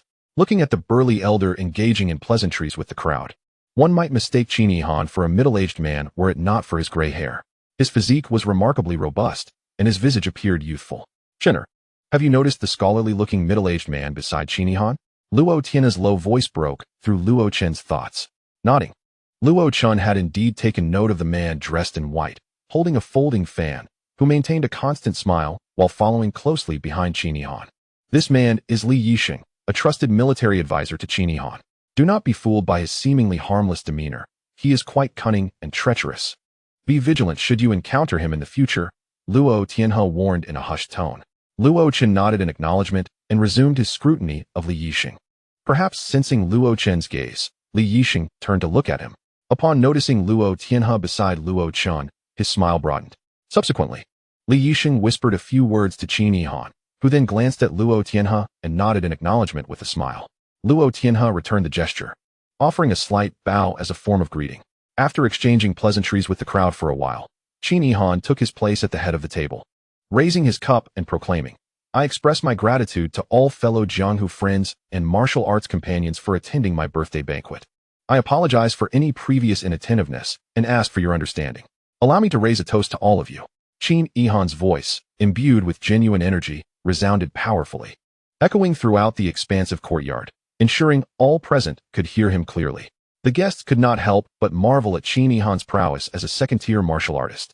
His energy indeed profound. After downing his cup, Qin Han gestured for everyone to feel at ease. Shortly thereafter, a man in his 40s stood up with a cup in hand, approaching Qin Han. I am Li Lu from Li Family Village in Wutian Town. Raising a toast to Leader Qin, wishing you longevity and health, and congratulations on your recent breakthrough to the second-tier realm. Haha, you are too kind, Li Zhuangzhu. Please, let us drink. Qin Han responded joyfully, delighted by the acknowledgement of his recent achievement. Seeing this, others at the table began to rise, offering toasts to Qin Han as well. Though he was already 60 years old, his capacity for alcohol was commendable, and he welcomed every toast with enthusiasm, reveling in the festivities. Simultaneously, several key members of the Sanhe gang also stood to reciprocate the toasts. Luo Chen and his table, however, paid little mind to the ongoing toasts, indulging in their own food and drink. Similar to Luo Chen's group, members of the Black Eagle gang and the local authorities were also present. They were currently at odds with the Sanhe gang, and their attendance served two purposes: to maintain appearances and to gather intelligence about the banquet. As the drinks flowed and the dishes were served, Ouyang Bing approached Luo Chen's table with a cup in hand, smiling as he addressed Luo Tianhe. Luo Zhuangzhu, with so many fellow Jianghu friends gathered today, why do you only indulge in your own feast? Allow me to toast you. You flatter me, Ouyang Daju. The delicacies of your gang are indeed delectable, and I momentarily lost my composure. I hope you won't hold it against me, Luo Tianhe replied with a faint smile, raising his cup to share a drink with Ouyang Bing. After finishing his drink, Ouyang Bing laughed heartily. Huh? You jest, Luo Zhuangzhu. No matter how exquisite our Sanhe gang's fare may be, it cannot hold a candle to the dishes of your Tianxiang Tower. Would you not agree? Observing Luo Tianhe's silence, Ouyang Bing turned to the gathered crowd. Dear friends of the Jianghu, do you not concur? Indeed, the cuisine at Tianxiang Tower is unparalleled. Absolutely. Especially the chopped pepper fish head, fragrant, spicy, and tender, a dish that leaves one longing for more. And the mapo tofu, spicy and delicious, melts in your mouth. In an instant, agreement rippled through the crowd as they enthusiastically endorsed Ouyang Bing's remarks. Ouyang Bing cast a triumphant glance at the crowd before addressing Luo Tianhe. Huh? Luo Zhuangzhu, see? I was right. Luo Tianhe refrained from responding to Ouyang Bing and instead inclined his hands in gratitude toward the crowd. Thank you all for your generous praise. Tianxiang Tower shall continue to strive for excellence, providing even more exquisite dishes for your enjoyment, along with greater convenience and discounts. Wonderful. The crowd echoed their agreement enthusiastically. You know, I must say, Tianxiang Tower truly excels. The last time I overindulged, they carried me to the nearby inn to rest. Had it been any other establishment, I would have been tossed out onto the street. Quite right. The food at Tianxiang Tower is not only delicious, but also reasonably priced compared to other establishments. Listening to the discussions around him, Ouyang Bing seized the opportunity to remark to Luo Tianhe. Luo Zhuangzhu, your establishment truly knows how to generate wealth. Not at all. These are mere trivial matters, Luo Tianhe replied nonchalantly, sensing Ouyang Bing's deliberate attempt to steer the conversation. With a subtle smile, Ouyang Bing regarded Luo Tianhe meaningfully. Luo Zhuangzhu, Our Sanha gang is also interested in opening an inn in Gushan town. Might I inquire if you have any insights to share? Luo Tianhe watched Ouyang Bing with a faint smile and said, haha, it is indeed commendable that you, Ouyang Zhuaizhu, wish to venture into the restaurant business. Although my Zaiwashan villa may not be a renowned sect, it still holds a modicum of respect in Gushan town. I assure you. I will introduce you to some excellent locations. Ouyang Bing replied, on behalf of the Sanhe gang, I extend my gratitude to you, Luo Zhuaizhu. However, I must express my belief that Tianxiang Tower is quite exceptional. Might I inquire if you would consider parting with it? The crowd silently noted this exchange, and the once lively hall fell into a hushed stillness. Everyone bowed their heads, yet their peripheral glances remained fixed on Luo Tianhe's table. As leaders of various factions, they were not naive. They discerned the underlying implications in Ouyang Bing's words, realizing that today's banquet would not be straightforward. Members of the Black Eagle gang and officials from the government set down their chopsticks, turning their gaze directly towards Luo Tianhe, eager to witness his response. Luo Tianhe shook his head and said, I'm afraid my Zaiwashan villa will not be parting with Tianxiang Tower. And what if I insist? Ouyang Bing replied, his smile not reaching his eyes. The hall gasped collectively, for while they understood the Sanhe gang had ulterior motives, they were taken aback by the audacity of their intent to seize by force.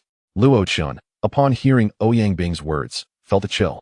Glancing at the main table, where Qin Yihan laughed amiably with his companions, though his gaze occasionally flicked towards this side. Li Yixing, too, wore a smile as he observed Luo Tianhe. Humph, insist you say? I wonder if this is your intent or that of the Sanhe gang, Luo Tianhe remarked. His smile gradually fading, his expression turning cold as he looked at Ouyang Bing. Ouyang Bing smirked coldly. What difference does it make? What I mean and what the Sanhe gang desires are of no consequence to you. Luo Chun regarded Ouyang Bing's brazen behavior, then glanced at the indifferent Qin Yihan and others, internally scoffing at their attempt to bully them, uncertain if they could withstand such pressure. Li Gu, seated nearby, seethed with anger at the Sanhe gang's attempt to seize their belongings, yet he refrained from acting in Luo Tianhe's presence, who had yet to speak. Luo Tianhe smiled faintly and said coldly, if this is indeed your intention, Ouyang Zhuaizhu, I shall assume you have had too much to drink and should retire for a while. If this is the will of the Sanhe gang, let Qin Yihan come and speak with me. You are not worthy. Each word was pronounced with deliberate clarity, and Luo Tianhe no longer felt inclined to show any courtesy. A silence enveloped the hall, soon followed by the sound of swallowed breaths. The onlookers regarded Luo Tianhe with astonishment. His audacity to confront the Sanhe gang in front of the second-rate martial artist Qin Yihan was tantamount to courting death. In stark contrast, the members of the Black Eagle gang and government officials were elated, wearing expressions of amusement as they observed Luo Tianhe. Li Gu felt a sense of exhilaration at Luo Tianhe's words, yet anxiety crept in. After all, this was the Sanhe gang's stronghold, and he wondered if they could indeed escape unscathed. Ouyang Bing, momentarily taken aback, quickly turned furious. Humph. Luo Zhuaizhu has quite the audacity. Since you look down on me so, I would be delighted to teach you a lesson. Pray, grant me this opportunity. Having said this, Ouyang Bing assumed a fighting stance. Ready to engage. Chapter 28. Confrontation with Qin Yihan, yet Luo Tianhe paid Ouyang Bing no further heed, addressing Qin Yihan instead. Qin Bangzhu, I have long admired the skills of second-rate martial artists and wish to witness your mastery. Might you impart some insights to me? The crowd gasped in shock at Luo Tianhe's audacity, pondering if he truly sought death in such a manner. Qin Yihan let out a cold laugh, but remained silent, remaining immobile. In the stronghold of the Sanhe gang, a peak third-rate martial artist was beneath his notice. He felt no need to intervene. Humph. Luo Tianhe, you seek your own demise by belittling me. Ouyang Bing, incensed by the repeated indignities, glared fiercely, channeling his true energy to strike at Luo Tianhe. Li Gu, witnessing this, grasped his spear, ready to act, only to be pulled aside by Luo Chun. Without even sparing Ouyang Bing a glance, Luo Tianhe kept his gaze fixed on Qin Yihan. As Ouyang Bing's hand approached, Luo Tianhe's right hand shot out like lightning, meeting Ouyang Bing's strike with a powerful counter. With a resounding crack, Luo Tianhe's formidable true energy shattered Ouyang Bing's forearm. The force continued to surge into Ouyang Bing's body, sending him hurtling backward, blood spewing from his mouth as he crashed heavily to the ground. Witnessing this, the other leaders at the main table rushed forward, their expressions vigilant as they faced Luo Tianhe while checking on Ouyang Bing's injuries. Li Gu, unwilling to be outdone, positioned himself protectively beside Luo Tianhe and Luo Chun. Patrons at nearby tables hastily retreated, fearing the conflict might spill over to them. How could you be so powerful? Ouyang Bing, assisted to his feet, coughed up blood and stared incredulously at Luo Tianhe. Indeed, the onlookers were filled with astonishment and confusion. How could Luo Tianhe, a peak third-rate martial artist, defeat Ouyang Bing with a single strike? Luo Tianhe ignored Ouyang Bing and continued addressing Qin Yihan. Qin Bangzhu, may I now receive your guidance? You are audacious. Our leader is not someone a mere third-rate martial artist like you can challenge. Several leaders from the Sanhe gang interjected, preparing to attack Luo Tianhe. Enough. Qin Yihan's voice rang out, halting them. The previously jovial expression on his face had turned icy, glaring at Luo Tianhe, who steadfastly met his gaze. Qin Yihan's eyes were filled with frost. In the midst of his banquet, on his territory, a second-rate martial artist had injured his trusted subordinate. How could he not be enraged? Determined to teach Luo Tianhe a lesson, Qin Yihan readied himself for combat, intent on demonstrating who the true overlord of Ning Shui County was. Meanwhile, Li Yixing's expression turned sinister. The unfolding events had spiraled beyond his control. Humph. If you wish for death, I shall oblige, and you will witness the might of my ice palm, Qin Yihan proclaimed, rising swiftly, channeling his true energy into his palm as he advanced toward Luo Tianhe. With the first encounter against a second-rate martial artist upon him, Luo Tianhe did not dare to be reckless. He promptly summoned his true energy, drawing his blade to meet Qin Yihan's palm head-on. Qin Yihan let out a cold laugh, striking Luo Tianhe's blade with his palm, instantly coating it with frost flowers that exuded a chilling aura, causing the hall's temperature to drop significantly.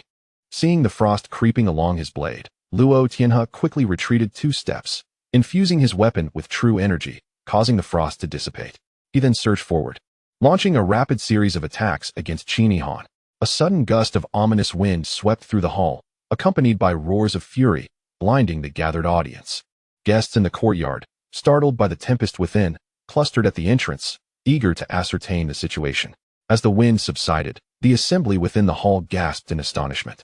Luo Tianhe's blade now rested against Qin Yihan's throat, poised to inflict a grievous wound with the slightest pressure. You two have broken through to the second-rate realm. Qin Yihan gritted his teeth, his voice echoing as if it emerged from a frozen abyss. Luo Tianhe chuckled noncommittally, having revealed his initial second-rate prowess. His concealed abilities now laid bare. Those from the Black Eagle gang and the government watched in astonishment, their eyes widening in disbelief. Within the grand hall, the onlookers gazed at Luo Tianhe as if they had encountered a ghost, bewildered by how he had suddenly transformed from a third-rate peak martial artist to a second-rate one. Gradually, understanding dawned upon them, and they realized the reason behind Luo Tianhe's audacity to belittle Ouyang Bing and challenge Qin Yihan. He had a foundation to rely upon. Master Qin, what is your opinion of Tianxiang Tower now? Luo Tianhe tightened his grip on his blade, casting a calm smile at Qin Yihan. Zhuang Master, you jest. Tianxiang Tower is naturally the property of Zaiwashin Zhuang, and my Sanhe gang has no intention of encroaching. Ouyang Duzhu must have overindulged, and I hope Zhuang Master can forgive him. While Qin Yihan remained silent, Li Yixing approached, speaking as he walked. The ominous expression had vanished from Li Yixing's face, replaced by his customary smile. Luo Chun observed Li Yixing's approach and marveled at his ability to suppress his anger and maintain such a demeanor. Truly, he was a cunning individual. Luo Tianhe glanced at Li Yixing before turning to Qin Yihan, inquiring, Master Qin, what is your stance? The opinion of military advisor Li is my own opinion, Qin Yihan replied through gritted teeth, his expression darkened. Having extinguished his intention to strike, Qin Yihan, also a second-rate martial artist in the early stages, had been defeated by Luo Tianhe in just a few moves despite practicing a superior yellow-grade technique.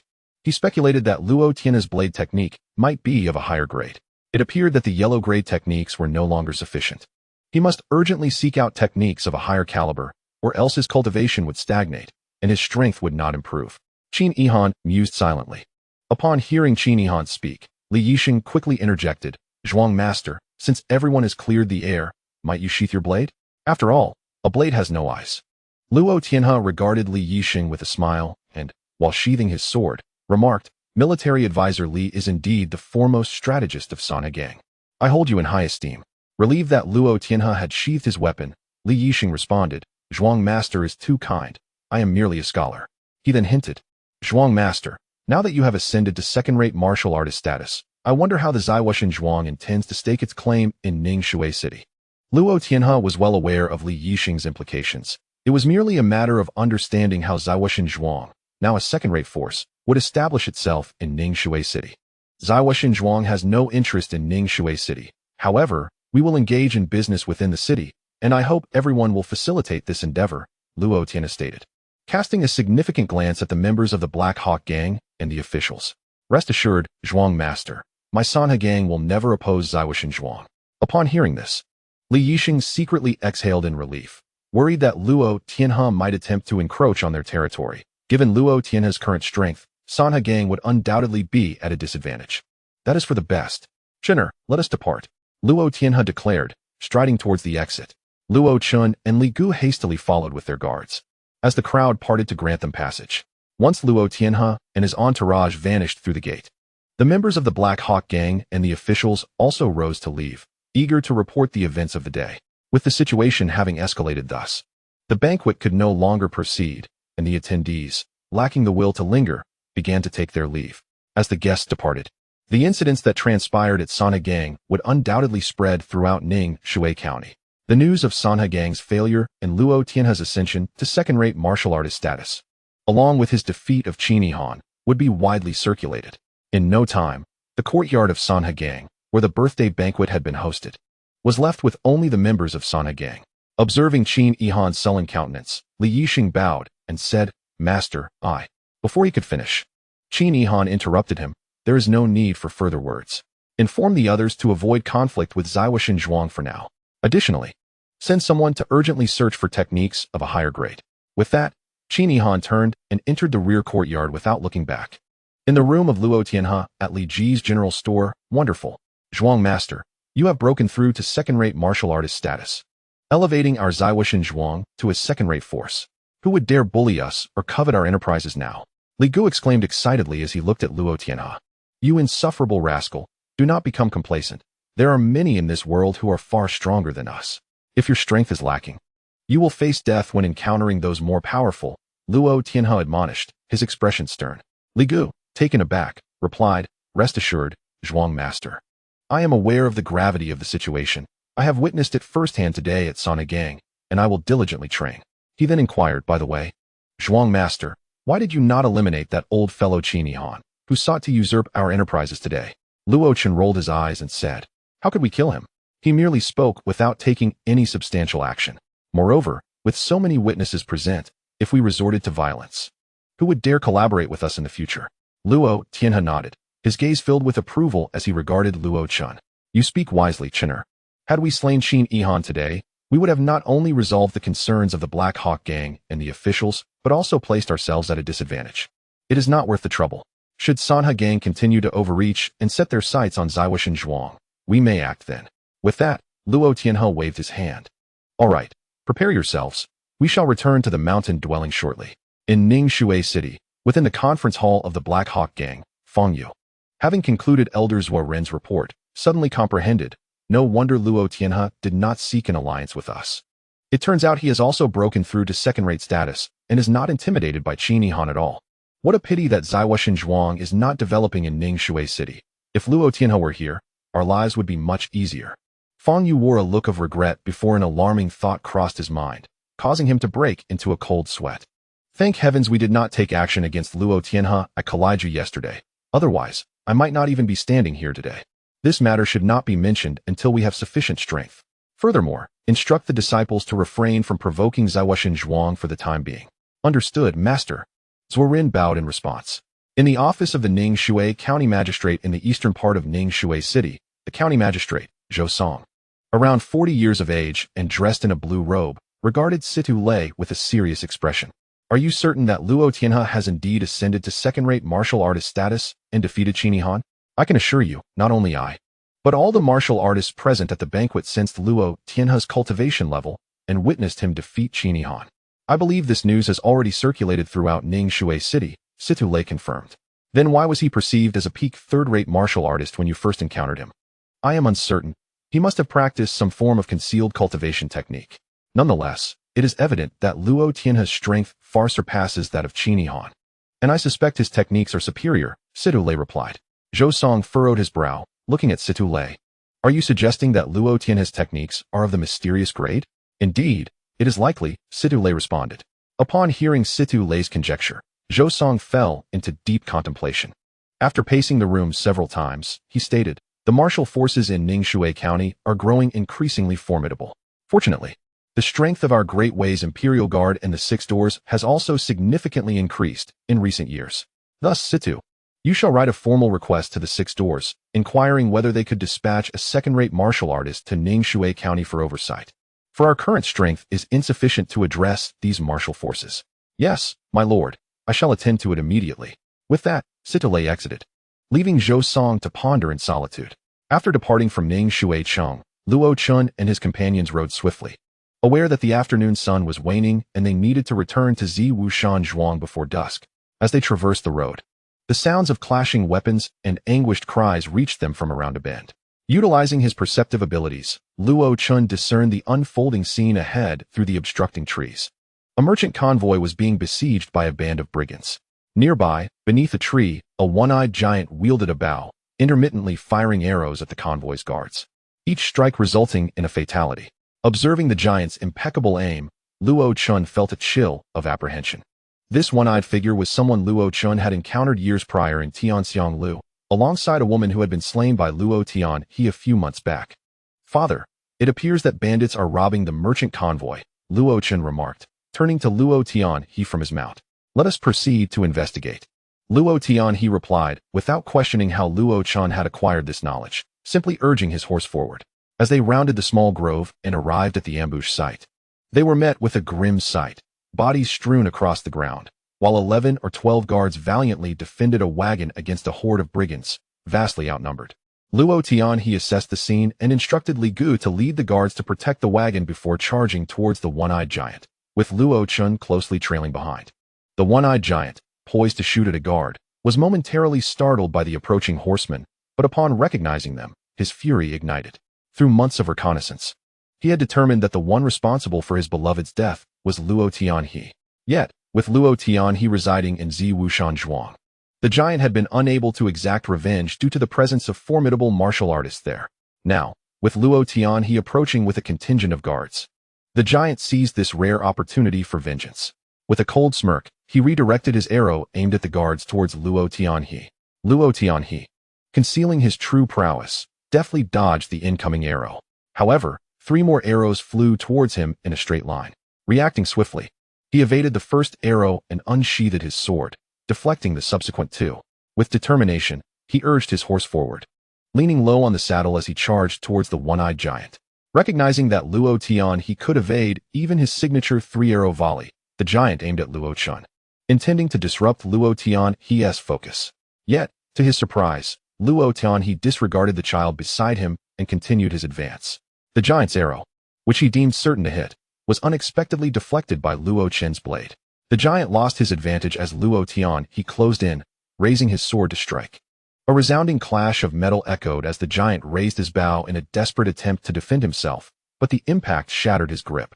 As Luo Tianhe rode past, he executed a swift strike that severed the giant's head from his body. Dismounting, Luo Chen picked up the fallen bow from the ground. It was a heavy, 2-stone bow, dark and imposing. He examined the spot where Luo Tianhe had struck. A faint white mark remained, which vanished upon contact with his hand. Luo Tianhe approached, observing the bow in Luo Chun's grasp. "My sword is forged from Xian Tai and exceedingly sharp. This bow withstood a blow and remains intact. It must be made of Xianwen steel. If you like it, keep it," he said before galloping towards the remaining brigands. "Goodness, crafted from Xianwen steel." Luo Chun marveled, pondering the bow's worth in silver. He cherished the bow while scavenging the one-eyed giant's belongings, retrieving a quiver of arrows, a yellow-grade martial skill manual titled 7-Star Arrow Technique, and several hundred taels of silver notes. Indeed, there was swift profit in violence. As the battle raged on, Li Gu, fearless and fierce, wielded a spear and dispatched foes with ease, reminiscent of a formidable warrior. Meanwhile, Luo Tianhe observed from a distance, noting the effectiveness of polearm combat and resolving to practice his spear techniques. Amidst these thoughts, Luo Chun notched an arrow and released it, striking a bandit squarely between the eyes. This perception ability has such remarkable utility, allowing me to shoot accurately without needing to aim," he mused, continuing to test his newfound skill. Luo Tianhe, witnessing the bandits falling to arrows aimed with precision at their vital points, called out to Luo Chun, who was still drawing and releasing arrows with closed eyes, "You little rascal, what are you doing? What if you hit one of our own?" Just then, Li Gu galloped over, fuming. "Chen Gu, what do you think you're doing? Is it really necessary to risk my life over a mere debt?" That last arrow flew perilously close to my neck. He gestured angrily at the distance between them. Seeing Li Gu on the verge of losing his temper, Luo Chen replied with a grin, "Li Gu, what relationship do we share? Why would I harm you? Besides, you're about to be my brother-in-law. So I would never do such a thing. Am I the kind of person who shirks my debts? Come here, I will repay you now." With that, Luo Chen produced a stack of silver notes, handing one to Li Gu. Skeptical, Li Gu dismounted and inspected the note, confirming its authenticity. Suddenly, with lightning speed, he snatched the entire stack from Luo Chen's hands and leaped back onto his horse, charging towards the remaining brigands while laughing heartily. "Huh? Consider this interest." Luo Chen, momentarily stunned, erupted with indignation. "How can interest exceed the principal? Are you a loan shark?"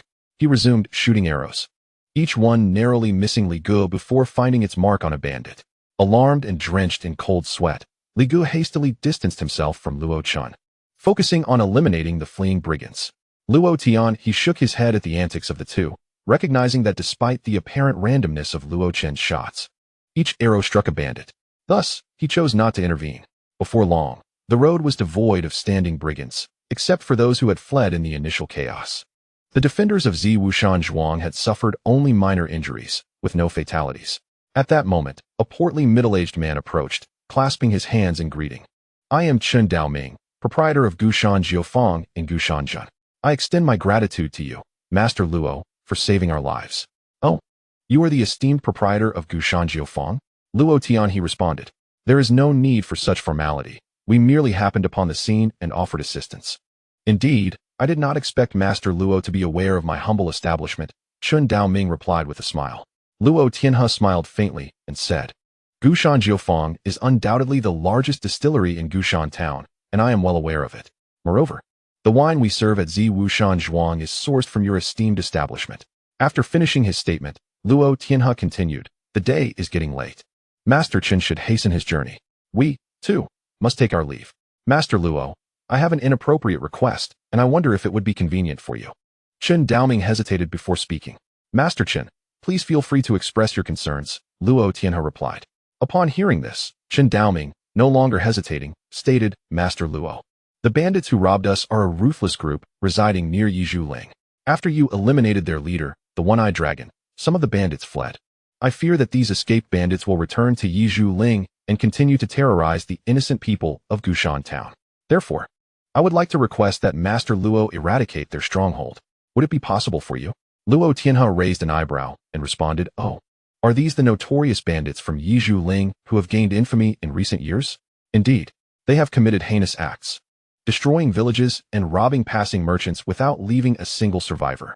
My caravan has been plundered by them multiple times." Chen Daoming spoke with righteous indignation. After contemplating for a moment and glancing at the sky, Luo Tianhe replied, "No problem. Yizhuling is not far from here. We shall set out at once." "Excellent.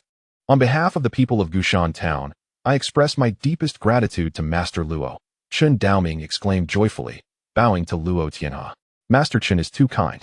As a native of Gushan town myself, it is only natural that I contribute to my hometown." Luo Tianhe responded before instructing Li Gu, "Prepare yourself. We shall depart for Yizhuling immediately." "Yes, Master," Li Gu replied. Although he often appeared carefree, he was quite efficient when it came to matters at hand. Once everything was ready, Luo Chen and the others bid farewell to Chen Daoming and rode towards Yizhuling. After a short while, they arrived at the bandit stronghold. At that moment, the stronghold was eerily quiet, since the One-Eyed Dragon had taken most of his men away for business. Only a handful of the elderly and infirm remained under the supervision of a scholar. The bandits who had fled earlier may not have returned yet, or they may have escaped elsewhere, and the remaining ones were unaware that their leader had been slain. When Luo Tianhe and his companions stormed into the stronghold, the bandits were still orderly preparing a feast, eagerly awaiting the triumphant return of their leader, only to be captured alive by Luo Tianhe and his group. After Luo Tianhe ordered the guards to execute several of the most wicked bandits, only 12 remained alive, and he decided to spare them. "Father, this man cannot be spared. He holds a significant position within this stronghold." Luo Chen pointed at one of the bandits. Luo Chen recognized this bandit as the scholar he had seen dining with the One-Eyed Dragon at Tianxiang Lu a few years prior. Although the scholar had donned a tattered leather cloak, Luo Chun identified him immediately. Master Luo, please spare my life. Although I am among bandits, I have never taken a life. The scholar pleaded, panic-stricken upon realizing that the young boy he had met years ago still remembered him. Who would believe that a bandit dining with the one-eyed dragon had never harmed anyone? After Luo Chun spoke, he gestured, and a guard stepped forward to drag the scholar aside, preparing to execute him. The scholar panicked even more. Young Master Luo, please spare me. I know the location of the one-eyed dragon's treasure. I can lead you there. Treasure? Luo Chun's eyes lit up at the mention of it. Come back and lead the way. Although Luo Chun could sense the treasure's location himself, having someone guide him would save him the trouble. Yes, I will lead you. The scholar, now fearful of Luo Chun's willingness to kill, suppressed any further negotiations, hoping to survive until they found the treasure.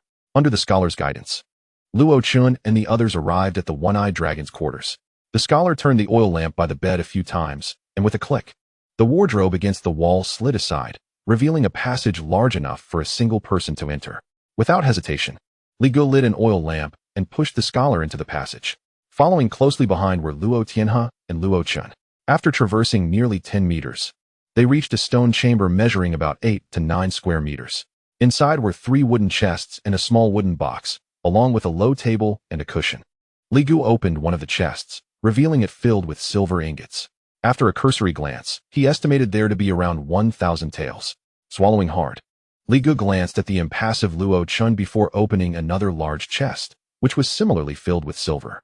Then, Li Gu opened the last, slightly smaller chest, revealing it contained a trove of gold. The glimmering gold left Li Gu awestruck, ignoring Li Ji's astonishment. Luo Chun picked up a small wooden box atop one of the chests and opened it, discovering a stack of silver notes inside. After quickly counting, he reported to Luo Tianhe, "Father, there are 20,000 taels in silver notes, 100 taels of gold, and 2,000 taels of silver. The total value amounts to 33,000 taels of silver." "How much? Over 30,000 taels of silver? Haha, we've struck it rich." "Indeed. Robbing is a quicker way to wealth," Li Gu exclaimed joyfully while cradling a chest of gold. Suddenly, Luo Tianhe smacked Li Gu on the head, admonishing him. "What nonsense are you spouting? Hurry up and arrange for someone to carry these items out." Having accompanied Luo Jinan in eliminating the scarred face bandits over 20 years ago, Luo Tianhe was not overly surprised by the wealth they had uncovered. Once Li Gu had directed the guards to carry the chests outside, Luo Chun moved to the cushion, nudging it aside with his foot. Beneath it lay a tile identical to the others, yet its edges bore tiny gaps, making it difficult to discern that it could be moved without close inspection. Upon lifting the tile, a small hole was revealed, containing a manual and 2 small wooden boxes made of purple sandalwood. "What is this?" Luo Tianhe approached and picked up the manual to examine it. Ever since Luo Chun had brought back several manuals that greatly benefited the estate, Luo Tianhe had taken a keen interest in any manuals that came his way. Luo Chun also retrieved the 2 wooden boxes and opened them, discovering 2 medicinal herbs. One was a 100-year-old Xingmai grass, and the other was a 300-year-old Dijan. Seeing the 2 herbs in Luo Chun's hands, Luo Tianhe closed the manual and smiled. "With this Xingmai grass, coupled with a purchase of a Xylon grass, we can refine another batch of Humudan. This Dijan is also quite valuable, capable of sustaining the breath of someone gravely ill." Nodding, Luo Chun carefully stored the 2 herbs and inquired about the manual in Luo Tianhe's possession. "Father, what kind of manual is this?" "Zheng Yigong, a top-quality yellow-grade technique, likely practiced by the one-eyed dragon," Luo Tianhe replied. Upon hearing that it was a yellow-grade technique, Luo Chun lost interest, releasing his perception to confirm that there were no hidden compartments left in the stone chamber before exiting with Luo Tianhe. Returning to the one-eyed dragon's quarters, Luo Chun noticed that Li Gu was absent, leaving only a few guards to watch over the chests. Just as he was about to ask the guards about Li Ji's whereabouts, Li Gu rushed back in, exclaiming, "Master, come quickly. We have found some peculiar beasts." "Peculiar beasts?" Luo Chun and Luo Tianhe exchanged glances before following Li Gu outside. They arrived at the stronghold stable, where several guards stood watch. Li Gu pointed at a few strange-looking beasts and excitedly declared, "Master, look, these are they." Luo Chun gazed at several wild beasts whose forms resembled horses, yet were significantly larger and more robust than ordinary steeds. Apart from their manes, their bodies were adorned with black scales. There were 4 of these creatures, led by a stallion possessing a single horn upon its forehead, accompanied by 2 mares and a foal. One of the mares lay on the ground, unable to rise due to an injury to its hind leg. "Chenner, Is this the extraordinary beast you sought in Daqian over 3 months ago? Luo Tianhe remarked, observing the magnificent horses with astonishment. Indeed, it is them. I never anticipated such creatures actually existed, and in a single brood no less. What kind of horse could develop in such a manner? Luo Chun exclaimed joyfully, continuing, after expending considerable effort 3 months ago without success. To encounter 4 at once today feels like a stroke of fortune. With laughter, Luo Chun approached the stallion to mount it. Li Gu, initially poised to intervene, hesitated, recalling something, and remained silent, a mischievous grin adorning his face as he watched Luo Chun leap onto the horse's back. Suddenly, with an additional rider, the stallion became frenzied, leaping and bounding, accelerating rapidly before halting abruptly, attempting to dislodge its rider. Luo Chun felt his stomach churn from the jostling, but understood that to tame a spirited horse, one must first conquer it. Thus, despite the tumult, he clung to the stallion's neck, legs firmly gripping its belly. After a tumultuous half-hour, realizing it could not shake off its rider, the stallion let out a roar, reared up on its hind legs, and attempted to topple backward to crush Luo Chun beneath it. By the heavens! Luo Chun exclaimed, hastily leaping from the horse's back and sidestepping.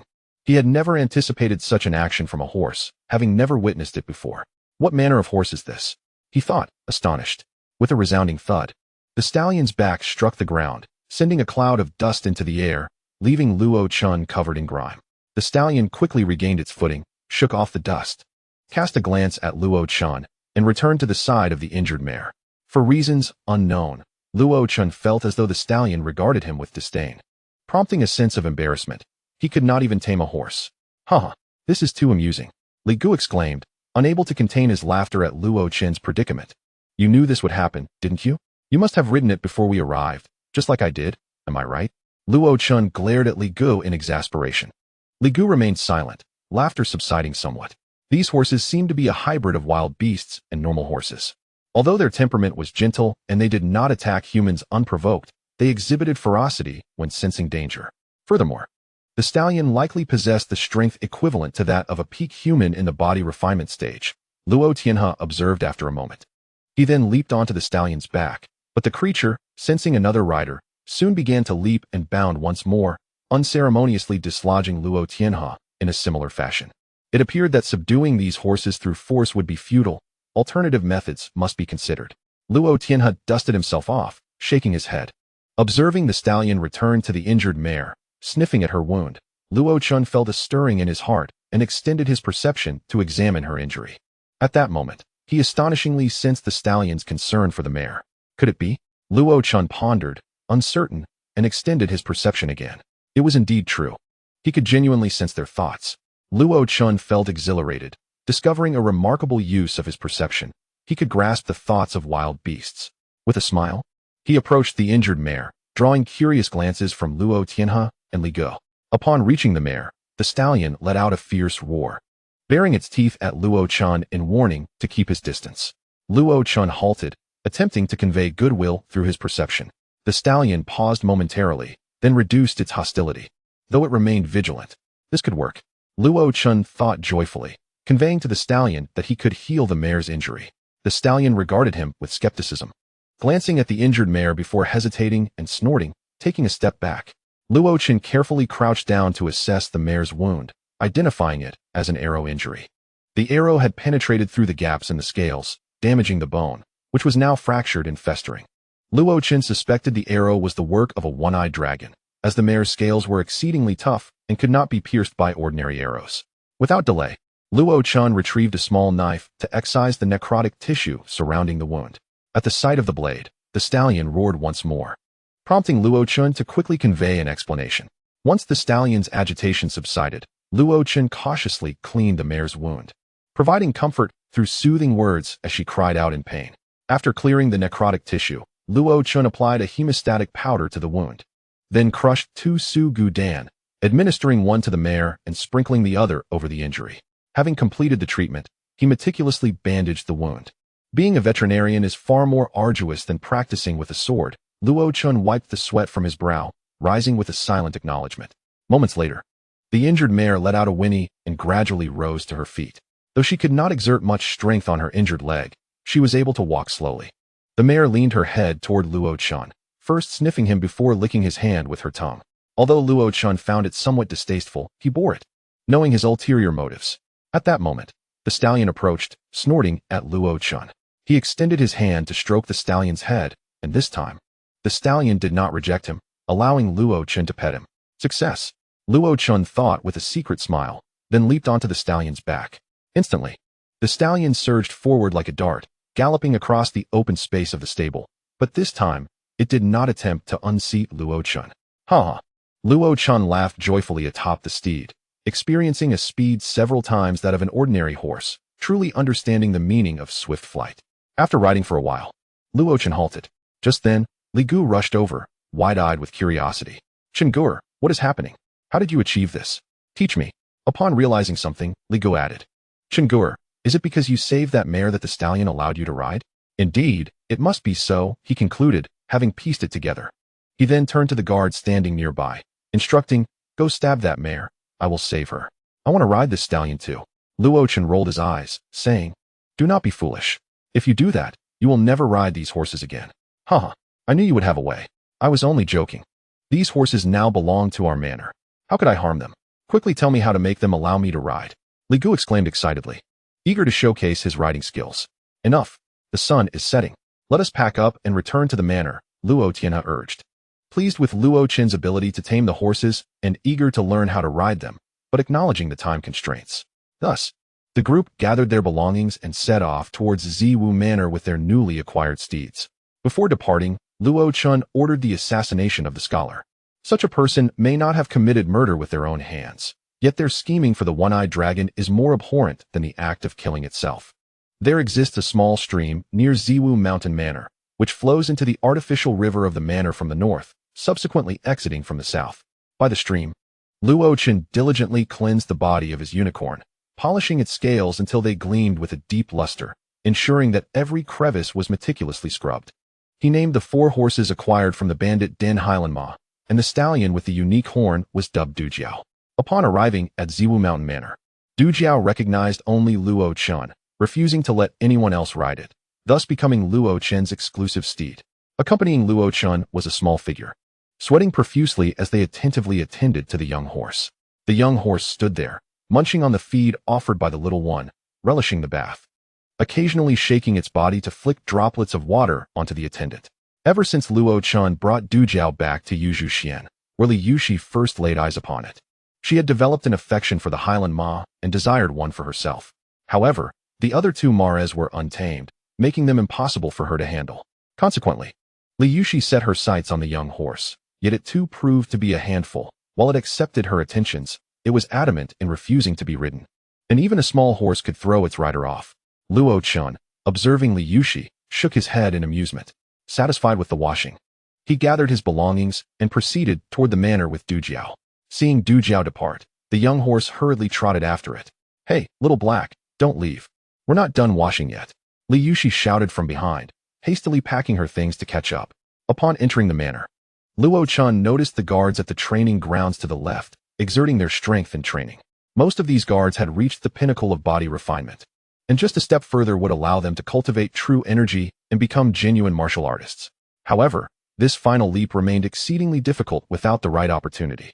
Currently, Ziwu Mountain Manor possessed the means to concoct elixirs, enabling these guards to break through to 3rd-tier warriors in a short span. Yet, the sudden influx of numerous 3rd-tier warriors would undoubtedly attract the attention of those with ulterior motives, posing significant risks to the manor. Therefore, without sufficient means to protect themselves, Ziwu Mountain Manor could only proceed cautiously. On the right side of the manor's training grounds, a group of youths aged 10 to 16 diligently practiced martial techniques. These youths represented the new blood of the guards and the future of Ziwu Mountain Manor. Some of the older and more talented ones had already attained peak body refinement. As Luo Chun passed through the training grounds, he observed his disciples practicing and soon returned to Yuzhuxian. Upon his return, Li Hu's father, Li Jian, approached him and respectfully said, Young master, the cart and wooden boxes you instructed me to make have been completed. Oh, are they all finished? Where are they? Luo Chun inquired. They are in the backyard, Li Jian replied. Let us go take a look. Luo Chun proceeded to the backyard, where a 4-wheeled cart came into view. A door was opened on one side of the cart, while the other sides were sealed. The cart's compartment measured 25 meters in length, with both height and width at 16 meters. Inside the compartment were wooden boxes of two sizes. The larger boxes measured 16 meters in length and 0.8 meters in both height and width, while the smaller boxes measured 0.8 meters in all dimensions. The cart was designed to accommodate 6 large boxes or 12 small boxes, specifically crafted for transporting goods for the escort agency. After inspecting the cart and boxes to ensure everything was in order, Luo Chen asked, "Uncle Li, if I were to have 50 such carts and accompanying boxes made, how long would it take?" Li Jian calculated in his mind before responding, "There are several carpenters in the manor. If we gather them together, it would take about 20 days. "Very well, 20 days it is. I entrust this task to you." "Yes, young master. I will go find the workers right away." Li Jian accepted the task and hurried off to gather his team. Chapter 34. Special Xianwen Steel. Luo Chen pondered for a moment before heading to the adjacent courtyard to find Wang Yueying. "Mother, I wish to renovate the general stores in Gushan Town and Ningxue City to serve as the escort agency." Wang Yueying, puzzled, replied, "Your father has mentioned the escort agency, and I support your endeavor. However, must we use the storefronts of the general stores? Could we not find a new location?" Luo Chen explained. "It would be too cumbersome to search for a suitable place now. Our 2 general stores have ample space, with a slight renovation. They can accommodate a considerable amount of goods, making them suitable for the agency's storage. Moreover, the general stores generate minimal income, and retaining them serves little purpose." After hearing Luo Chen's reasoning, Wang Yueying hesitated briefly before nodding. "Very well. I will inform the 2 general stores, and you can take over in a few days. However, you must arrange for the shopkeepers and staff. They have been with us for a long time. Rest assured, mother, I will take care of everything." With Wang Yueying's approval, Luo Chen returned to Yuzhu Xian and began to draft plans in his study. 3 days later, within the study of Yuzhu Xian, Luo Chen handed 2 blueprints to Li Hu. "Li Hu, please deliver these blueprints to the shopkeepers of the general stores in Gushan Town and Ningxue City. Tell them to complete the renovations according to the designs within 15 days. "Yes, young master." Li Hu accepted the blueprints and exited the study. After Li Hu left, Luo Chen returned to his desk to continue his work, needing to name the escort agency, design the agency's flag, establish regulations, and outline the ranks of the escorts, among other tasks. Another 5 days later, in the office of the administrative hall of Ziwu Mountain Manor, Luo Chen was discussing matters concerning the escort agency with Luo Tianhe. At the end of the conversation, he inquired, "Father, the agency is currently in need of a chief escort. Do you have anyone suitable in mind?" Luo Tianhe pondered briefly before responding, "Let the deputy leader of the guards, Han Meng, take on this role. Though he may appear rugged, he is meticulous in his work and has guarded the scripture pavilion for many years. It is time for him to experience the outside world." Luo Chen nodded. "Indeed. I believe Uncle Han is a fitting choice. If you did not have anyone in mind, I would have suggested him myself." "Perfect. Let him come over and familiarize himself with the agency's matters." Luo Tianhe instructed someone to summon Han Meng. Shortly thereafter, Han Meng's robust figure appeared in the office. "I greet the manor master and young master. May I inquire what urgent matters you have summoned me for?" Luo Tianhe chuckled, playfully thumping Han Meng on the chest. "Old Meng, I know you have been cooped up guarding the scripture pavilion for too long, so today I have found you a good position." "A good position? Haha. May I ask what it entails?" Han Meng's eyes brightened with curiosity. Luo Tianhe smiled without revealing too much, instead gesturing for Luo Chen to explain. Luo Chen understood the cue, cleared his throat, and began, "Uncle Han, it is like this." He then elaborated on the details of the escort agency to Han Meng. "Haha, indeed a good position. I, old Han, have always relished the adventures of the martial world. You can count on me to handle everything with utmost care," Han Meng assured, thumping his chest after hearing Luo Chen's description. Seeing this, Luo Tianhe handed Han Meng a stack of documents. "These are some materials regarding the escort agency. Take them home and study them thoroughly." "Yes, Manor Master. You can rest assured. I will read them carefully." Han Meng accepted the materials and exchanged a few more words before happily departing the office. As soon as Han Meng left, Luo Chen's second uncle, Luo Tianyu, hurriedly entered the room, holding a piece of dark Xianwen steel. "Second brother, has the Xianwen steel been refined?" Luo Tianhe asked, noticing the steel in Luo Tianyu's hand.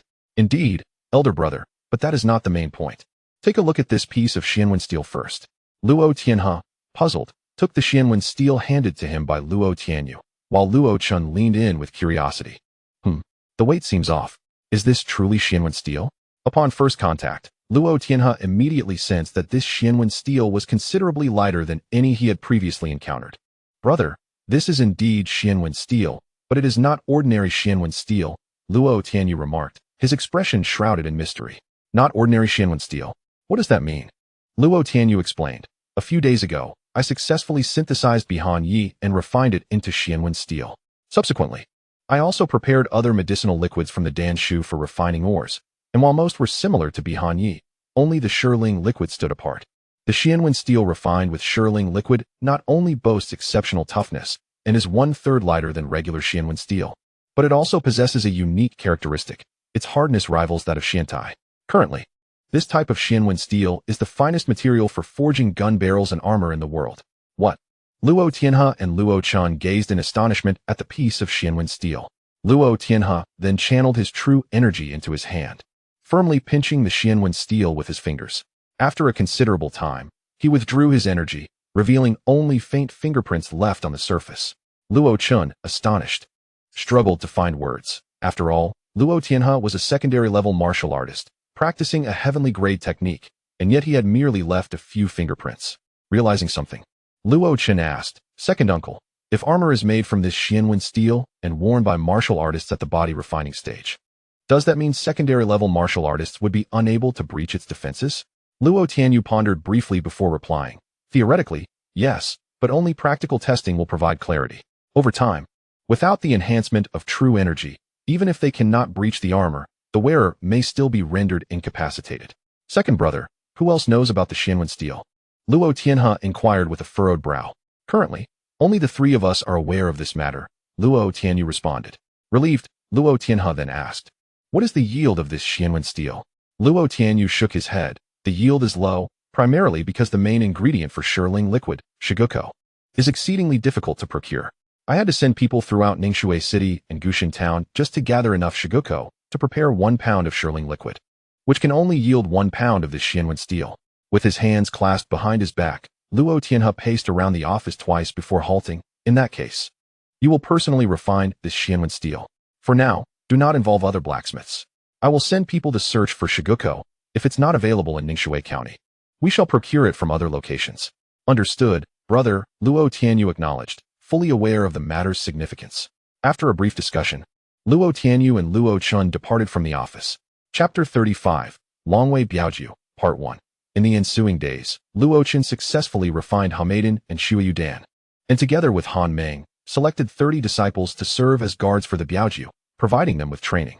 20 days later, as dawn broke, Luo Tianhe and his 2 sons, along with Li Tian and Han Meng, set out from Zima Mountain Villa with the 30 trained guards, dividing into 2 teams heading in opposite directions.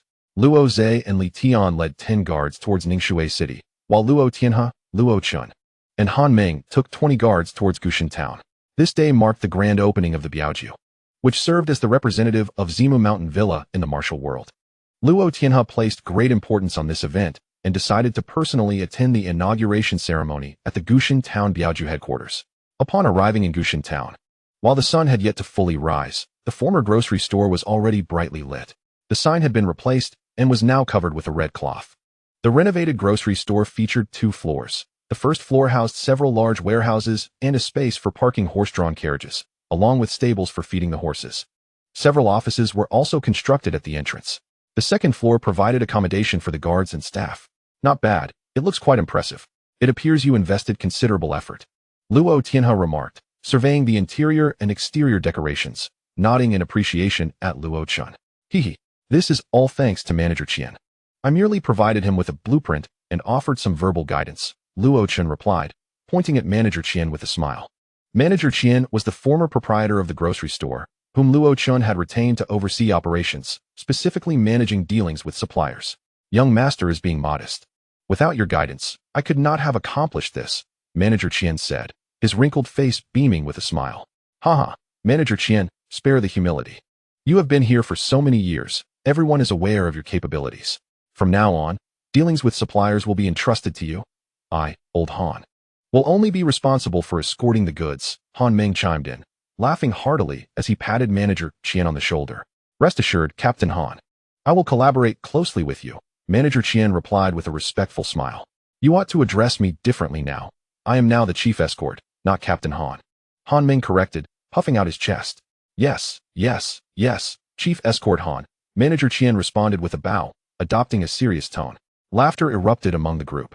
After a while, as daylight fully broke, the streets of Gushan town began to fill with early risers and vendors, while shops gradually opened their doors.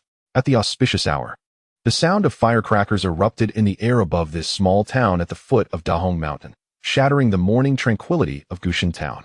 Pedestrians on the streets halted, gathering towards the newly opened store of Zimu Mountain Villa. A rotund merchant skillfully maneuvered through the crowd and emerged at the forefront. Observing the 2 rows of martial artists clad in black attire standing at the entrance, the rotund merchant greeted a nearby individual with a smile. "Good morning, Manager Zhao. Do you know what is happening? Has the grocery store of Zimu Mountain Villa been leased to someone else?" "Hehe. It seems Manager Chun is unaware." Manager Zhao replied with a grin and a bow. "I transported a batch of goods to Ningxue City some time ago and stayed there for a while. I only returned late yesterday," Manager Chen explained. "Ah, that makes sense," Manager Zhao nodded. Continuing, the grocery store of Zimu Mountain Villa closed for renovations over 20 days ago, claiming to change its line of business, but they did not specify what it would be. The new sign has been covered with red cloth all along, leaving us curious about its content. As Manager Zhao spoke, he pointed at the sign draped in red cloth. Manager Chen looked up, attempting to decipher its meaning. Just then, Manager Zhao's voice rang out again. "Ah, the owner of Zimu Mountain Villa, Luo Zhuanju, has also arrived. What is going on?" Hearing this, Manager Chen turned to the store entrance, seeing Luo Tianhe emerge, surrounded by a throng of people. Noticing the crowd gathering at the entrance, Manager Chen stepped forward and smiled. "Hehe, our store is reopening today. I apologize for any inconvenience caused to everyone." "Haha, not at all. With the new store opening, we are here to celebrate," Manager Zhao replied, returning the gesture. "Indeed. Congratulations to Manager Qian on the grand opening. Congratulations to Luo Zhuanju. May the new store prosper." Cheers of congratulations erupted from the crowd. Luo Tianhe also smiled and bowed to express his gratitude.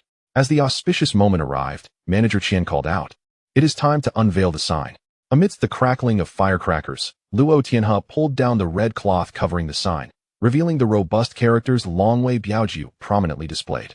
"Longwei Biaoju? What kind of business is this? I haven't heard of such a trade before." Manager Qian disregarded the murmurs of the crowd and continued, "Raise the escort flag."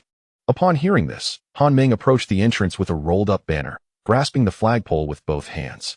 With a flick of his wrist, a black flag embroidered with a golden dragon roaring amidst purple mist unfurled before the eyes of the crowd. Subsequently, Han Meng inserted the banner of the escort into a pre-prepared hole in the wall. "The escort master rank insignia," Manager Qian exclaimed. At that moment, Luo Chun approached Luo Tianhe with a tray, from which Luo Tianhe took a bronze badge and affixed it to Han Meng's left chest. He then retrieved a black iron badge from the tray and presented it to 20 escort masters. The escort master insignia was designed by Luo Chun. Each piece was the size of an egg, featuring a pattern identical to that on the escort banner, albeit crafted from different materials. The escort master rank insignia comprised 5 levels: black iron, bronze, silver, gold, and purple jade, with black iron being the lowest and purple jade the highest. The insignia not only represented the escort master's status within the escort agency, but also reflected their earnings. To be promoted to a higher insignia rank, an escort master needed to demonstrate not only martial prowess, but also accumulate experience from escort tasks and perform admirably during each escort mission. After adorning all the escort masters with their rank insignia, Luo Tianhe addressed them. "From this day forth, you shall represent my Ziwu Mountain Manor as you traverse the rivers and lakes. Always remember the regulations of Ziwu Mountain Manor and the protocols of Longwei Escort Agency, and strive to fulfill each task to perfection. As the escort goes, so goes the person. Should the escort fail, the person perishes." Upon hearing this, Han Meng bellowed, "As the escort goes, so goes the person. Should the escort fail, the person perishes." The 20 escort masters echoed loudly in unison. Chapter 36, Longwei Escort Agency, Part 2. This sudden outcry startled the onlookers, intensifying their curiosity about what exactly the Longwei Escort Agency was engaged in. Sensing the situation was ripe, Luo Tianhe led Luo Chun into the Longwei Escort Agency, leaving subsequent matters to Manager Qian and Han Meng. Chun, another manager who had been observing, could no longer contain his curiosity and approached Manager Qian, asking, "Manager Qian, it seems your business is beyond comprehension. What exactly does your Longwei Escort Agency do?" Manager Qian glanced at Chun and then at the gathered crowd, smiling as he replied, I assume everyone shares Manager Qian's curiosity, right?" "Indeed, Manager Qian. What does your long-way escort agency actually do? Manager Qian, have you discovered a lucrative venture? Do enlighten us. The crowd urged Manager Qian, each voice adding to the chorus. Seeing the moment was opportune, Manager Qian cleared his throat and stated, "Our long-way escort agency specializes in escorting goods. We provide transportation and send guards. All the owner has to do is pay us the shipping fee." What? Escorting goods? Surely you jest, Manager Qian.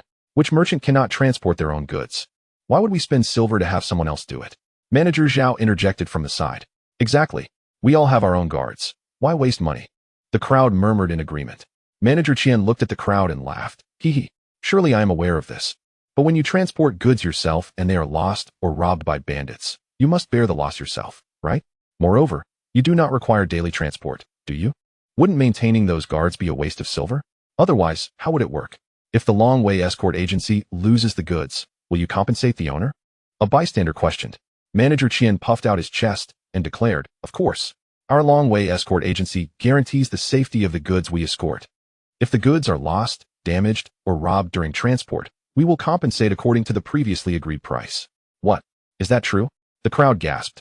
As many present were business people aware of the myriad risks involved in transporting goods. The most significant concern was bandit attacks in the area around Gushan town. Merchant caravans were frequently targeted. If goods were taken, it would mean total loss. Thus, the prospect of someone willing to assume the risk of loss astonished them. Indeed, our Ziwu Mountain Manor is well known. We would not deceive anyone. Moreover, we always sign contracts in advance, and should any issue arise, we will compensate according to the terms outlined in the contract, Manager Qian elaborated. Compensate according to the terms? With so many bandits around, if you are robbed, won't you go bankrupt? Someone commented.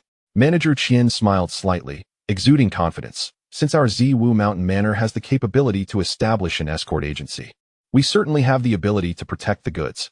The crowd pondered this and realized that the Ziwu Mountain Manor was indeed a second-tier power and the most formidable force in Ningxue County. Few dared to offend them. Manager Qian, how do you calculate the shipping fees? At that moment, Chun, who had remained silent, posed a crucial question. Yes. What are the shipping fees? Upon this inquiry, everyone became attentive.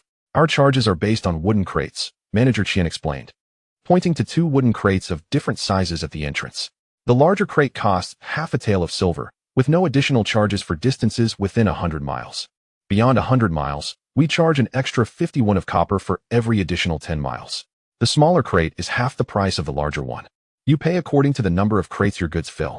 Additionally, valuable items are charged separately at 1/10 of their total value. Upon examining the two crates, the crowd began to calculate in their minds. Manager Zhao was the quickest to speak up. By this calculation, it seems a bit expensive. And the charge for valuable items is quite steep, isn't it? Manager Qian chuckled. There is a reason for the expense. You no longer bear any risk of loss. Nor do you have to exert effort transporting goods yourself, worrying about bandit attacks, and you save on various costs along the way. As for valuable items, would you dare transport a cart full of silver on the road? That makes sense. When calculated this way, it's much more economical, someone remarked after doing the math. At this moment, Chun grasped Manager Qian's arm and said, Manager Qian, I happen to have a batch of goods to transport to Ningxue City. How should I proceed? It's simple, Manager Chun. Bring your goods here to be packed into crates, then assess the value, sign the contract, and pay the shipping fee. And we will commence transport immediately, Manager Qian replied with a smile.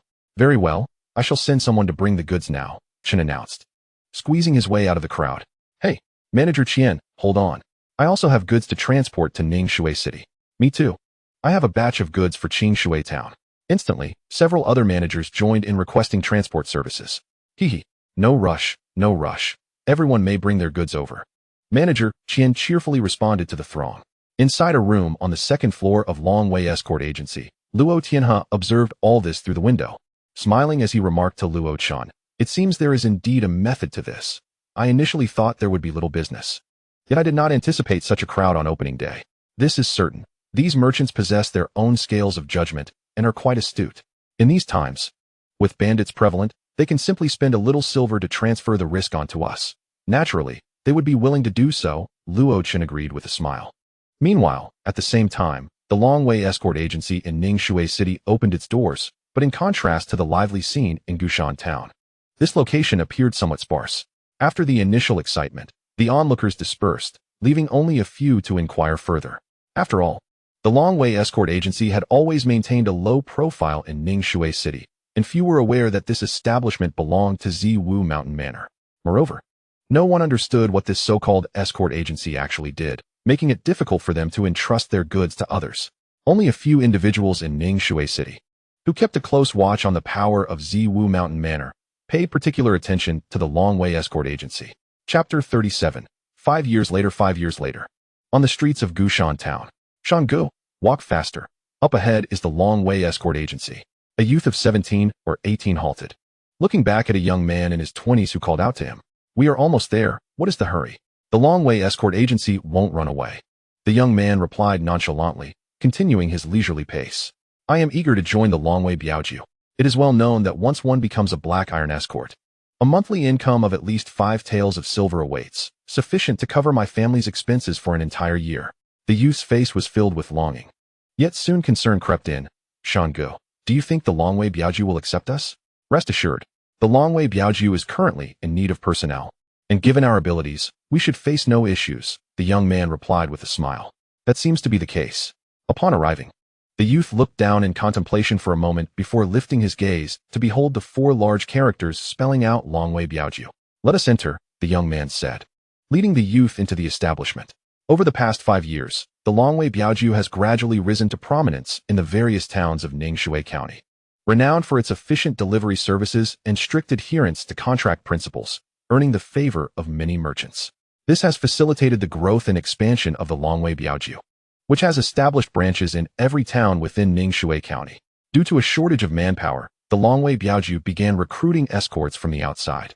Despite its rapid development over the past 5 years, the Longwei Biaoju has not been without challenges, as it operates in a world rife with banditry and gang conflicts.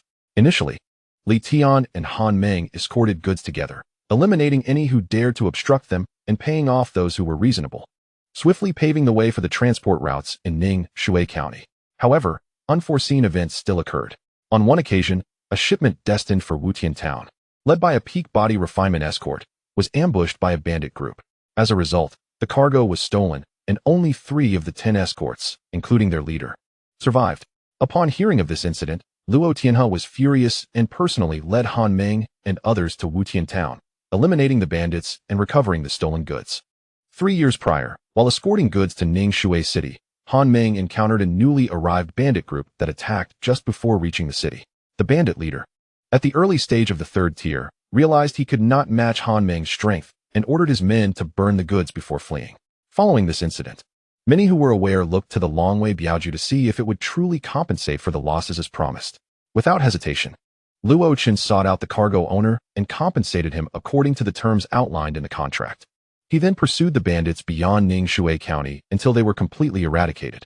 Through these events, numerous merchants recognized that the Longwei Biaoju was not merely a hollow promise, leading them to entrust their goods for transport, resulting in a surge in business for the Longwei Biaoju. Consequently, the local bandits and various factions became more compliant, turning a blind eye to the escort teams flying the Longwei Biaoju banner as they passed through their territories. With the Longwei Biaoju's expansion, the Ziwu Mountain Villa has also recruited many disciples over the years. Apart from those serving as escorts, the villa currently boasts 326 disciples and 85 guards, with a significant portion of the guards having advanced to the early stage of the 3rd tier.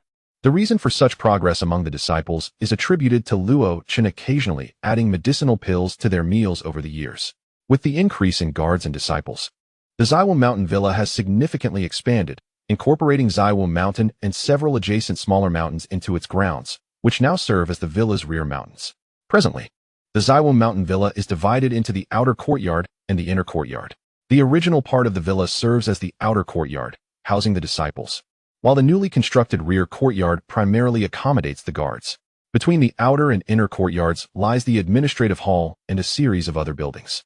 At this moment, a 16-year-old youth clad in white attire, tall and handsome, practiced his sword techniques by a pool at the base of a waterfall in the rear mountains of Ziwu Mountain Villa. This youth was none other than Luo Chen. Compared to 5 years prior, Luo Chen's swordsmanship had undergone a profound transformation.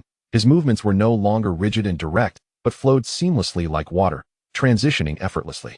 The force of his strikes was no longer solely reliant on brute strength, but instead balanced between light and heavy, utilizing the inertia of his power to maneuver with grace, achieving a state where his heart and sword were in perfect harmony. This sword has accompanied me for so many years, it is becoming inadequate. It seems I must find a new one, Luo Chun mused after completing a series of sword techniques, gazing at the blade gifted to him by Luo Tianyu. This sword was forged from fine iron, capable of withstanding the true energy of a third-tier martial artist.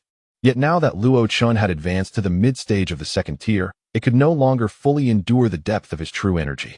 Not only Luo Chun, but over the past 5 years, several core figures within the Zaiwu Mountain Villa had also experienced significant advancements in their cultivation. During this time, Luo Chun had sourced high-quality medicinal herbs from the various branches of the Longwei Biaoju throughout Nangshui County to concoct pills that enhanced true energy. Although suitable herbs were scarce, they were sufficient for several individuals within the villa. Currently, Luo Jinan, Luo Tianhe, and Luo Tianyu had all reached the pinnacle of the second tier, while Luo Zhe had broken through to the early stage of the second tier. After discussions among the male members of the Luo family, it was decided to also provide these pills to Li Tian and his son, as well as Han Meng. Now, Li Tian was at the mid-stage of the second tier, while both Han Meng and Li Gu were at the pinnacle of the third tier, and all three had modified their practices to the Yin Wind sword technique. Young master, just as Luo Chun was about to practice his spear techniques once more, Li Hu rushed over. What is it? Luo Chun inquired, ceasing his movements to gaze at Li Hu. The master is looking for you. He has asked you to come to the administrative hall. Do you know what it concerns? Not quite. Li Hu shook his head, then added, however, Han Zhongbiao just returned to the villa and is currently in the administrative hall. Oh, Uncle Han is back?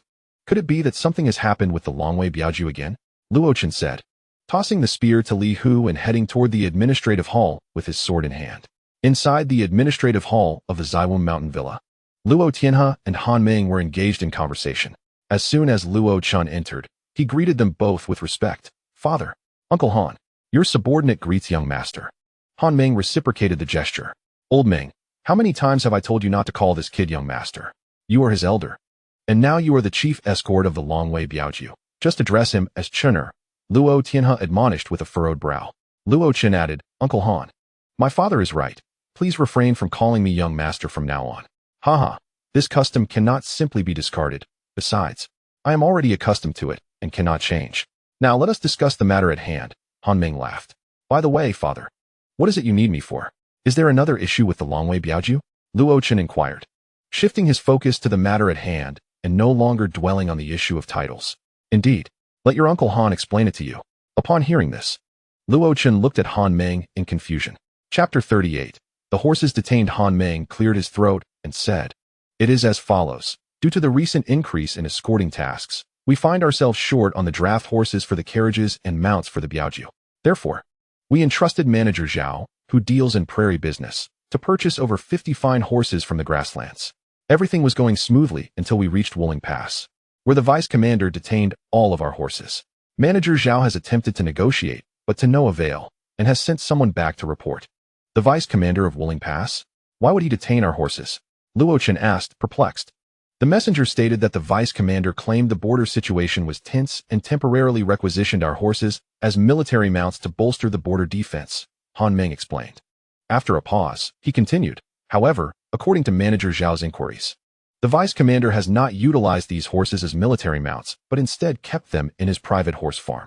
Manager Zhao suspects that the vice commander intends to claim these horses as his own, particularly 2 exceptional prairie horses among them, which we had purchased to breed with our highland horses. It turns out that the general has taken a liking to those 2 fine steeds.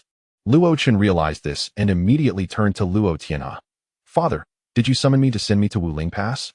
Luo Tianhe nodded. Indeed. I initially intended for your elder brother to go, but your Uncle Han is too busy with the escort agency and needs your brother's assistance. As for the commander in charge of the manor's affairs, your second uncle is even more preoccupied. At present, you are the only one in the entire Ziwu Manor with both the capability and the availability, so you must make the trip. You shall set out with Li Gu tomorrow morning for Wuling Pass. Understood, father. I will depart at dawn, Luo Chun replied, awkwardly rubbing his nose, acknowledging that he had indeed sought various excuses to be idle over the past few years. He then recalled something. Father, isn't Li Gu also working at the escort agency? You need not worry about that. I have already sent someone to convey a message to him. For now, you may return and prepare, Luo Tianhe responded. continuing his conversation with Han Ming regarding matters of the Long Wei escort agency. Exiting the administrative hall, Luo Chun returned to Yuzhu Xian with Li Hu, who had been waiting at the entrance. Upon entering the courtyard of Yuzhu Xian, he spotted Li Yuxi feeding the unicorn horse. At 15 years old, Li Yuxi had blossomed into a graceful young lady, with an oval face, a delicate nose, and a pure, charming smile that would lead anyone to believe she was a well-behaved and obedient girl. Indeed, over the years, she had changed considerably, becoming less restless than before. However, despite this transformation, she still retained her quirky spirit, which seemed ingrained in her very being, impossible to alter, prompting a wry smile from Luo Chun. Redirecting his gaze from Li Yuxi, he observed the unicorn horse before her. While it was still consuming its feed, the unicorn had undergone a significant transformation over the past 5 years. Though its appearance remained the same, it now exuded a fierce aura that could instill fear even in peak body forging realm warriors. This change was due to Luo Chun inadvertently feeding the unicorn an essence pill 2 years prior, which the unicorn had come to crave. Since then, Luo Chun had provided it with one periodically. Remarkably, a year later, the unicorn had broken through to the level of a ferocious beast, its strength comparable to that of a third-rate early-stage warrior. "What brings you here, Li Yuxi?" Luo Chun inquired as he approached the unicorn and patted its head, then turned his attention to her. "I'm just feeding the unicorn. Aren't you taking care of it?" She replied mischievously, continuing to feed the creature. "That's not what I meant," Luo Chun retorted, observing the cunning glint in her eyes as she approached him. "Aren't you supposed to be on a mission with UNMO at the Long Wei escort agency? Why have you returned? People have been out for over a month. Can I come back to rest for a bit?" Li Yuxi puffed her cheeks. "And where's UNMO?" Luo Chun asked, glancing around the courtyard. "Don't bother looking. That humanoid puppet is still at the Long Wei escort agency," Li Yuxi exclaimed, her tone suddenly irritable. "You should have seen how ruthless he is. He trains day and night, merciless with himself, and even harsher on others. Every time we escort goods and encounter robbers, he charges in without hesitation, determined to eliminate every last one. Even the team leader can't hold him back. If he leads a convoy, anyone who dares to show themselves will find themselves pursued relentlessly back to their lair." Hearing this, Luo Chun could only smile wryly. Over the years, he had come to understand Yun Mo well, recognizing the fierceness born from the trauma of his childhood. Having witnessed the slaughter of his parents and the destruction of his village, he then turned to Li Yuxi and admonished, "You are lazy." Yun Mo obtained his bronze escort badge while still at the pinnacle of the body forging realm. And now he has reached the early stage of the third-rate realm and is preparing to take the silver level examination, while you have just recently obtained your bronze badge. Stop comparing me to him. I'm a girl. Li Yuxi rolled her eyes, then suddenly seemed to consider something, examining Luo Chun with scrutiny. Wait a minute. Shouldn't you be practicing in the back mountain? How did you come back? And you dare to call me lazy? Luo Chun smiled slightly. I have my reasons. You are the least busy in the entire Ziwu Manor. What could possibly occupy your time? Li Yuxi questioned, her expression one of disbelief. If you don't believe me, so be it, Luo Chun replied, dismissing her as he turned to head toward the study. Hey, you really do have something. What is it? Li Yuxi, recognizing Luo Chun's demeanor, hurriedly inquired out of curiosity. However, Luo Chun chose not to respond, entering the study and closing the door behind him. Humph. You think by not telling me I won't find out? Li Yuxi glared at the closed door, then turned her gaze to Li Hu, who stood nearby.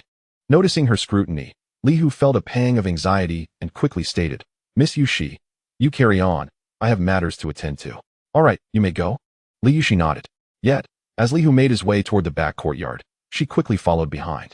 The next day, as dawn broke, Luo Chun had just risen when Li Gu rode in on a black-scaled horse. Having married Luo Yin 2 years prior, Li Gu still maintained a carefree demeanor, greeting Luo Chun with, "Oh, young Master Chun is up so early today?" Having engaged in playful banter for years, Luo Chun was unfazed and inquired, "When did you return to the manor?" "I got back just past midnight last night." Li Gu waved his hand dismissively, teasing. "I was escorting goods to Wutian town and planned to stay the night, but received a message and hurried back. No choice. I can't be compared to certain people who do nothing. Enough with the sarcasm. I've had my share of work. I just took on a difficult task." Luo Chun replied with a bitter smile. At that moment, Li Hu approached, leading the unicorn. "Young master, everything is ready, and we can depart at any time." "Very well." Luo Chun nodded, glancing at the long spear and bow strapped to the unicorn's back before waving his hand. "There's no time to lose. Let us set forth." With that, he mounted his steed.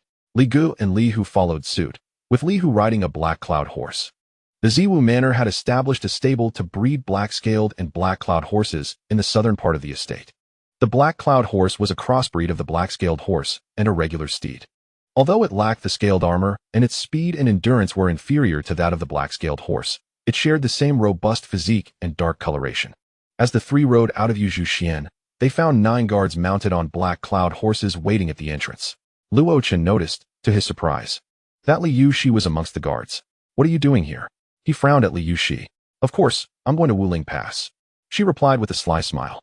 "To Wuling Pass?" Luo Chen glanced at Li Hu and then suspiciously at Li Yuxi. "How did you know we were going today?" Li Yuxi, however, kept her secret, instead asserting, "The manor is not that large. With such a commotion, who could possibly remain unaware?" Realizing further discussion would be futile, Luo Chen shook his head. "That won't do. We are on a mission, and the journey is long. You cannot come." "Why can't I go?" Li Yuxi protested. Her face flushed with urgency as she pointed to a nearby guard. "I am also skilled in martial arts. I am no less capable than them. Besides, I have escorted goods over various routes these past 2 years, and I have even learned medicine from Sister Yin. It might come in handy."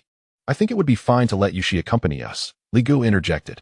"She has reached the early stage of the third-rate realm. She can certainly protect herself. Moreover, having her along means you won't be alone on the journey." With that, Li Gu continued to smile mischievously. "Indeed, I am capable of safeguarding myself." Upon witnessing someone advocate on her behalf, Li Yuxi's eyes lit up as she eagerly echoed the sentiment. Luo Chen regarded Li Gu with a silent incredulity, remarking that with her presence, he felt far from solitary on this journey. Having said that, he disregarded the two and urged his steed onward, calling for departure. The sound of galloping hooves rang clear as the trio, Luo Chen, Li Gu, and Li Yuxi, accompanied by Li Hu and 9 guards, set forth from Ziwu Mountain Manor. Among the 13, 11 possessed the early stage of the 3rd tier, 1 had reached the peak of the 3rd tier, and 1 was at the mid-stage of the 2nd tier. Together, they traversed the road as a formidable mobile force of the 2nd tier, commanding respect. However, Luo Chen concealed his true prowess using the concealment technique, presenting an outward appearance of merely being at the early stage of the 3rd tier. Ziwu Mountain Manor lay over 2,000 miles from Wuling Pass, yet the journey was relatively smooth. The initial stretch allowed for travel by boat, followed by an 800-mile land trek.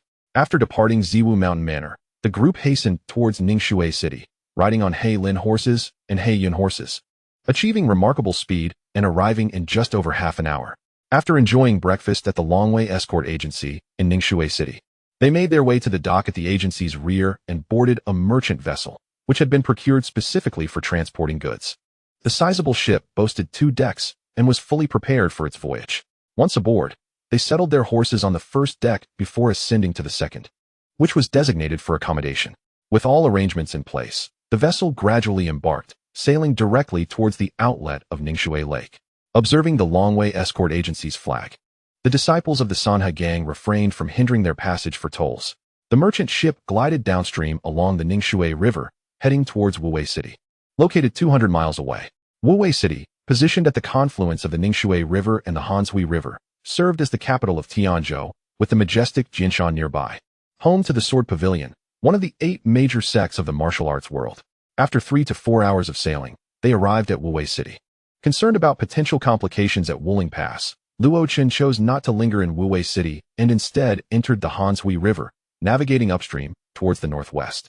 The Hanshui River, a principal tributary of the Grand River, featured a broad surface, reaching over 60 zhang at its widest point, with deep and gentle waters of crystal-clear emerald hues. In early autumn, the leaves of the phoenix trees lining the riverbanks turned golden, attracting numerous pleasure boats and painted pleasure craft for sightseeing. Standing at the railing, Luo Chen, Li Gu, and Li Yuxi reveled in the splendid scenery. "Luo Chen, do you see that? Is that Jinshan?" Li Yuxi asked, shielding her eyes from the sun as she pointed towards the towering mountain in the distance. Luo Chen raised his gaze towards the majestic peak. The mountain rose dramatically, its main summit piercing the clouds, unmistakably the Jinshan where the Sword Pavilion resides. Our Ziwu Mountain pales in comparison to its grandeur. Yet I still prefer Ziwu Mountain for its pristine beauty, waterfalls, and serene pools, where one can climb to the summit at dawn to witness the purple mist and bask in the morning light," Li Yuxi declared with a touch of pride. Great mountains possess their own magnificence, while smaller mountains offer unique elegance. Each has its distinct attributes. Continuing to gaze at Jinshan, Luo Chen remarked, years ago. I heard that a genius of swordsmanship emerged from the sword pavilion, a mere 23-year-old already at the early stage of the second tier. Now, after several years. I wonder how he has fared. Ah, you must be referring to Jian Lei from the sword pavilion, right? I heard of him not long ago while escorting goods to Wuwei City. He has since reached the mid-stage of the second tier, but in your presence. This so-called genius is nothing but a trifle, Li Gu responded. Luo Chen merely smiled at Li Ji's words, non-committal in his reaction. Suddenly, Li Yushi exclaimed, look, a pleasure craft is approaching us. Turning his head, Luo Chen indeed spotted a painted pleasure boat gliding alongside their merchant vessel. The craft featured 2 decks. The second adorned with open pavilions and vibrant decorations, where 3 elegantly dressed young men stood at the railing, gazing towards Luo Chen and his companions, flanked by several guards and maidens. Among them, one youth was a mid-tier, third-level martial artist, while 2 young men included one at the late stage of the third tier and the other surprisingly at the mid-stage of the second tier. Please hold on. The youthful man in his 20s called out as the 2 vessels drew closer. May I inquire who you are and the purpose of your call? Li Gu asked courteously. I am Zhao Zichen from the Chao Gang in Wuwei City, and this young man to my right is the second son of the Lu family, Lu Kexiao, Zhao Zichen replied, gesturing towards a handsome young man standing straight to his left. And this gentleman is Jian Lei, the once-in-a-century genius of the sword pavilion, the personal disciple of the pavilion master. Luo Chen and his companions were momentarily taken aback, turning their attention to the quiet youth who had been staring intently at the river. To their surprise, they encountered the very figure they had just discussed. Noticing the expressions of Luo Chen and his companions, Zhao Zichen smiled and added, we 3 are aboard this vessel to celebrate Jian Lei's breakthrough to the mid-stage of the second tier and would be delighted to invite you to join us for a drink. May I ask if you would be amenable to this? Regrettably, we have pressing matters to attend to and must decline your kind invitation. Li Gu replied with a slight bow, tinged with apology. This banquet is hosted by myself and brother Lu to honor Jian Lei's advancement. Is it too much to ask for you to grant us this small favor?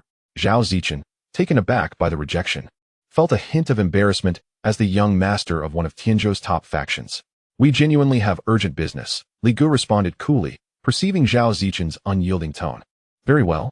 If you have matters to attend to, you may leave, but let the young lady beside you stay and join us for a drink, Lu Kexiao interjected, stepping forward and pointing at Li Yushi. At this, Luo Chen and his companions grew visibly cold, and Li Yushi, her face flushed with anger, retorted, who do you think you are, demanding that I accompany you for drinks? Ah, so we have a spirited young lady here. Zhao, it seems we misjudged you before. Lu Kexiao remarked, casting a glance at Zhao Zichen before turning back to Li Yushi with a teasing smile. Haha, I do have a penchant for spirited young ladies. Come now, join me for a drink.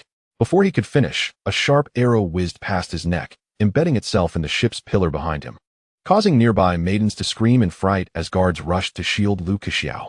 Meanwhile, Jian Lei, who had been silently observing the river, suddenly lifted his head, squinting at the direction from which the arrow had come. The arrow had flown so swiftly that even he had not anticipated its arrival. Lu Kexiao, his body frozen, cautiously touched his neck, and, upon finding himself uninjured, relaxed slightly. Trembling, he pointed at Luo Chen, stammering, why you dared to shoot an arrow at me? Should you speak carelessly again, the next arrow will shatter your skull, Luo Chen replied, slowly lowering his bow. Furious, Lu Kexiao shouted, shatter my skull? You seek death, daring to threaten me within the confines of Wuwei City. I see you wish to court disaster. Seize them all. At this moment, Zhao Zichen grasped Lu Kexiao's arm, stating, calm yourself, Lu. We are on the Hanshui. This is our territory, and no one can harm you and leave unscathed, especially with Jian Lei present. Zhao Zichen, possessing keen insight, recognized that Luo Chen's arrow had been so swift that even the mid-tier Jian Lei had failed to react, indicating that their adversary was formidable. Until the situation was clearer, it was prudent for Lu Kexiao to refrain from rash actions. Suppressing his anger, Lu Kexiao remained silent, glaring at Luo Chen with a cold gaze. Turning back to Luo Chen, Zhao Zichen remarked, your actions are rather excessive, are they not? Lu Xiong initially intended to invite the young lady aboard for a couple of drinks, but his words were perhaps slightly impertinent. There was no need for you to resort to weaponry, was there? Excessive? Slightly? Hee.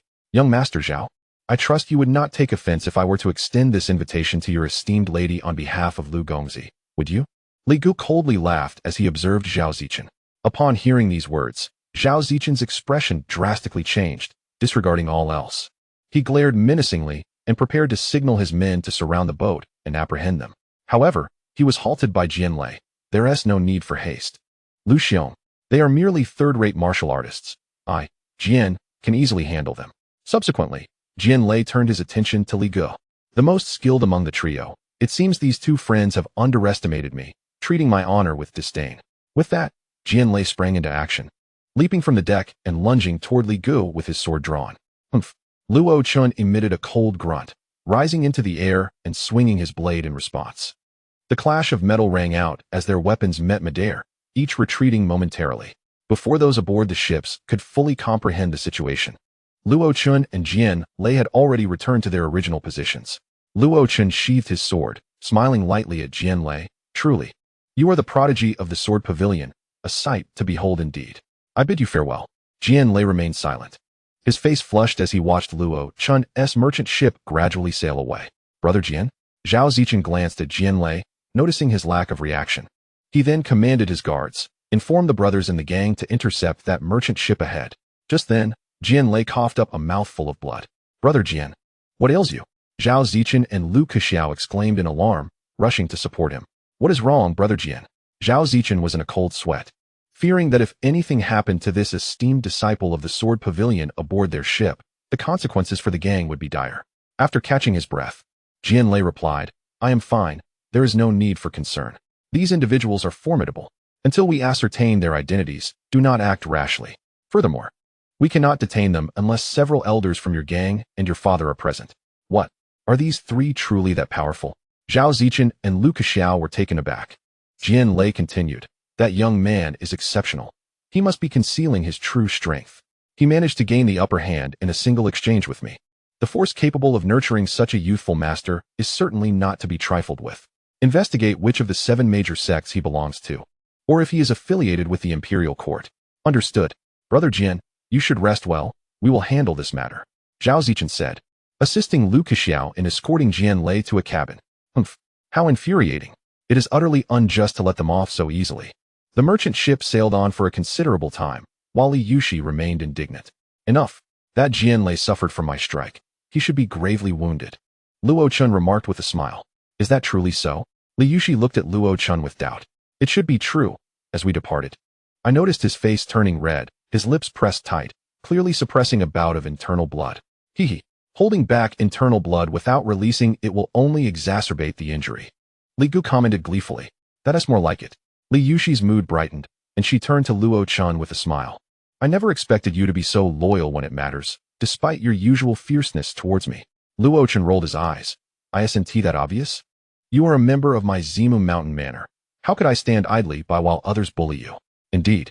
Yushi is not only a member of the manor, but also someone dear to you, Qinggu. How could we allow anyone to mistreat her? Li Gu added with mock seriousness. Li Gu, you're incorrigible. Li Yushi's face flushed crimson, and she stomped her foot, stealing a glance at Luo Chun before swiftly retreating to her quarters. Luo Chun cleared his throat awkwardly, casting a glare at Li Gu, who merely shrugged and burst into laughter. Chapter 41. Wooling past the merchant ship continued its northwest journey, making only brief stops at coastal towns for supplies and rest. Finally, after 7 days at sea, they arrived at Qin City in Liangzhou. From Qin City, it was merely 200 miles to the source of the Han River, the A La Shui Mountain. Upon reaching Qin City, only 800 miles remained to Wooling Pass, and they could only proceed by land. Luo Chun and his companions disembarked, mounted horses, and pressed onward in a northern direction. As they traveled further north, Luo Chun observed the land growing increasingly desolate, with swirling yellow sands appearing intermittently, while towns and villages became increasingly scarce. After 2 days of relentless travel, they finally arrived at the gates of Wooling Pass. Wooling Pass was a fortress constructed from large stones, imposing and robust, its walls bearing the marks of erosion from the wind. As the most significant border fortification in the northwest of Daqian, Wooling Pass provided access to the grasslands to the north and the western regions to the west. Consequently, Wooling Pass was teeming with individuals, including not only people from Daqian, but also from various nations of the western regions and the grasslands, leading to vibrant trade with a plethora of goods on offer. Standing before Wooling Pass, Luo Chun gazed at the towering walls adorned with fluttering flags and a multitude of soldiers. He even spotted several powerful god-breaking crossbows stationed atop the walls. The god-breaking crossbow was capable of slaying third-rate martial artists, boasting tremendous power and swift flight. Should a volley of these crossbows be unleashed, even a beginner second-rate martial artist would fall victim to their might if careless. However, the god-breaking crossbow also had significant limitations. It was large, slow to reload, and complicated to operate, requiring 5 individuals to fire it simultaneously. Thus, it was primarily used for city defense. At noon, upon their arrival, Luo Chun and his companions quickly drew the attention of the crowd lined up to enter the city, causing a stir and excited whispers. The reason for this commotion lay in their impressive prowess and their magnificent steeds. With 13 first-rate martial artists in their midst, they were strikingly conspicuous, especially with their formidable He Lin Ma and He Yun Ma, which towered over ordinary horses. The border dwellers had seen many fine horses, yet none compared to the towering He Lin Ma and He Yun Ma, particularly the 3 He Lin Ma, which were completely unheard of. As Luo Chen passed through, he even noticed several merchants gazing intently at the 3 He Lin Ma. Disregarding the covetous stares, Luo Chen paid them no mind. Should anyone dare to entertain ill intentions toward the He Lin Ma, he would ensure they learned a lesson in regret. Luo Chun and his entourage navigated through the queue, heading directly for the city gates, unperturbed by the customary regulations. Such rules were meant for the common folk. Accompanied by a cadre of first-rate martial artists, he had no doubt that no soldier would dare to obstruct their path. Furthermore, Luo Chun's purpose for coming was to seek justice, and he had no desire to remain low-key. He aimed to convey to certain individuals that they had provoked someone they ought not to have. As anticipated, when they reached the city gates, 2 soldiers approached to stop them, only to be intercepted by a slightly older officer. Thus, Luo Chun and his companions entered Wuling Pass without hindrance. After they had passed through the gate, one soldier looked at the officer and asked, "Why didn't you stop them for inspection, Shichong?" This group comprises first-rate martial artists, nearly half the number of our general's residents. Moreover, the horse ridden by the leader is a fierce beast. The officer tapped the soldier's head lightly. A fierce beast? Only our general possesses such a mount within Wuling Pass. These individuals are either from noble families or major martial sections. Do you dare to stop such people? You might find yourself dead at the city gate without ever having seen battle. Exchanging glances, the 2 soldiers swallowed hard and fell silent. All right, you 2 stay here and keep watch. With so many martial artists arriving at Wuling Pass today, I must report to the general's residence. The officer spoke as he mounted the warhorse nearby and entered Wuling Pass. After Luo Chun and his companions passed through the city gate, a young attendant in a green outfit hurried over from the crowd, exclaiming, "I have seen young Master Luo." "Oh, you know me?" Luo Chun inquired. "Indeed. I am a servant of Manager Zhao's establishment, sent to welcome the guests from Ziwu Mountain Manor on the orders of my master." "How does your manager know we would be at Wuling Pass today?" Luo Chun asked, puzzled. "Young Master Luo, my master did not know for certain. He merely speculated that the people from Ziwu Mountain Manor would arrive in the coming days, but was unsure of the exact date. Thus, he instructed me to wait at the city gate for several days." "Well, Manager Zhao is quite considerate. Where is he now?" "My master is currently at the Ueli Inn, awaiting your arrival." "Very well, lead us there." "Of course. This way, young Master Luo." The attendant promptly took the lead. As Luo Chun walked through the bustling street, he observed the diverse array of exotic attire worn by the passers-by, as well as the martial artists bearing weapons. The shops lining the street were filled with foreign charm, featuring Persian residences, jewelry stores, warehouses, and weapon shops. Among them, the wine houses of the western regions were the most numerous, with many provocatively dressed western maidens weaving through, entertaining guests with song and dance. Li Yushi, blushing at the sight of the alluring dancers, remarked, "How can these women be so shameless, exposing themselves so openly in public?" "Haha, you simply do not understand. The women of the western regions are bold and passionate. It is merely their customary attire." Li Gu laughed. "Humph, a bunch of rascals." "Luo Chun, quickly close your eyes, you are not to look," Li Yushi exclaimed, reaching to cover Luo Chen's eyes. Dodging her hand, Luo Chen rolled his eyes and retorted, "How can I see where I am going with my eyes closed?" Ignoring the fuming Li Yushi, he continued forward. At the Ueli Inn, within a private courtyard room, Zhao bowed deeply to Luo Chun. "I did not expect young Master Luo to come personally. I apologize for the mishap that led you to travel so far. Please forgive me." Luo Chun hastily helped Zhao up, saying, "Manager Zhao, do not blame yourself. This matter is not your fault. Please recount the details once more." "Yes, young Master Luo." Zhao then recounted the events, which aligned closely with what had been reported back.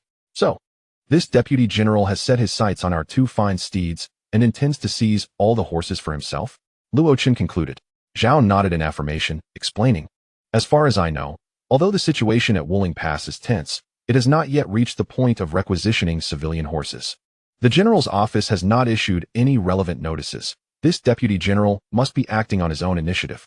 What is this deputy general's identity? What is his strength? Luo Chen inquired, his brow furrowed. Zhao replied, this deputy general is named Wang Ringgui, 27 years old, at the mid-stage of the third tier, and a disciple of the Wang family from the imperial city. Mid-stage of the third tier? How could a martial artist at that level serve as a deputy general at such a crucial stronghold? Li Yushi asked curiously. Zhao explained, Miss Yushi, you may not be aware, but an ordinary martial artist at the mid-stage of the third tier would not suffice. However, this deputy general's uncle is a vice minister of the Ministry of War, and he was specially assigned to Wuling Pass for the purpose of gaining experience. Since arriving, he has neglected all responsibilities, spending his days indulging in wine and pleasure. Haha, so he is just a spoiled noble. Does the court not fear that such a person will jeopardize Wuling Pass? Li Gu chuckled. You underestimate the court's wisdom. They agreed to place Wang Ringgui here because of the presence of Qin Fei at Wuling Pass, Zhao assured them. Who is this Qin Fei? Luo Chen queried. Zhao replied. He is the commander of Wuling Pass, known as the General of the North, aged 42, at the initial stage of the second tier. Due to his formidable gray wolf steed, he is often referred to as the Wolf General.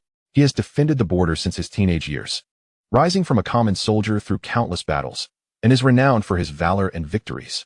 For many years, it is precisely because of his guardianship that this region has remained stable. Such a formidable figure? Li Gu remarked. No wonder a pampered noble dares to take on such a dangerous position. It appears there is indeed a powerful figure backing him. Enough discussion. We have gathered sufficient information for today. After such a long journey, let us rest for the day and meet this deputy general tomorrow, Luo Chen concluded. As they prepared to leave, Li Hu rushed in, stating, Young master, an officer is outside claiming to be a deputy general from the Wuling Pass military office and wishes to see you. A deputy general from the military office? We have just arrived. What could he want with us?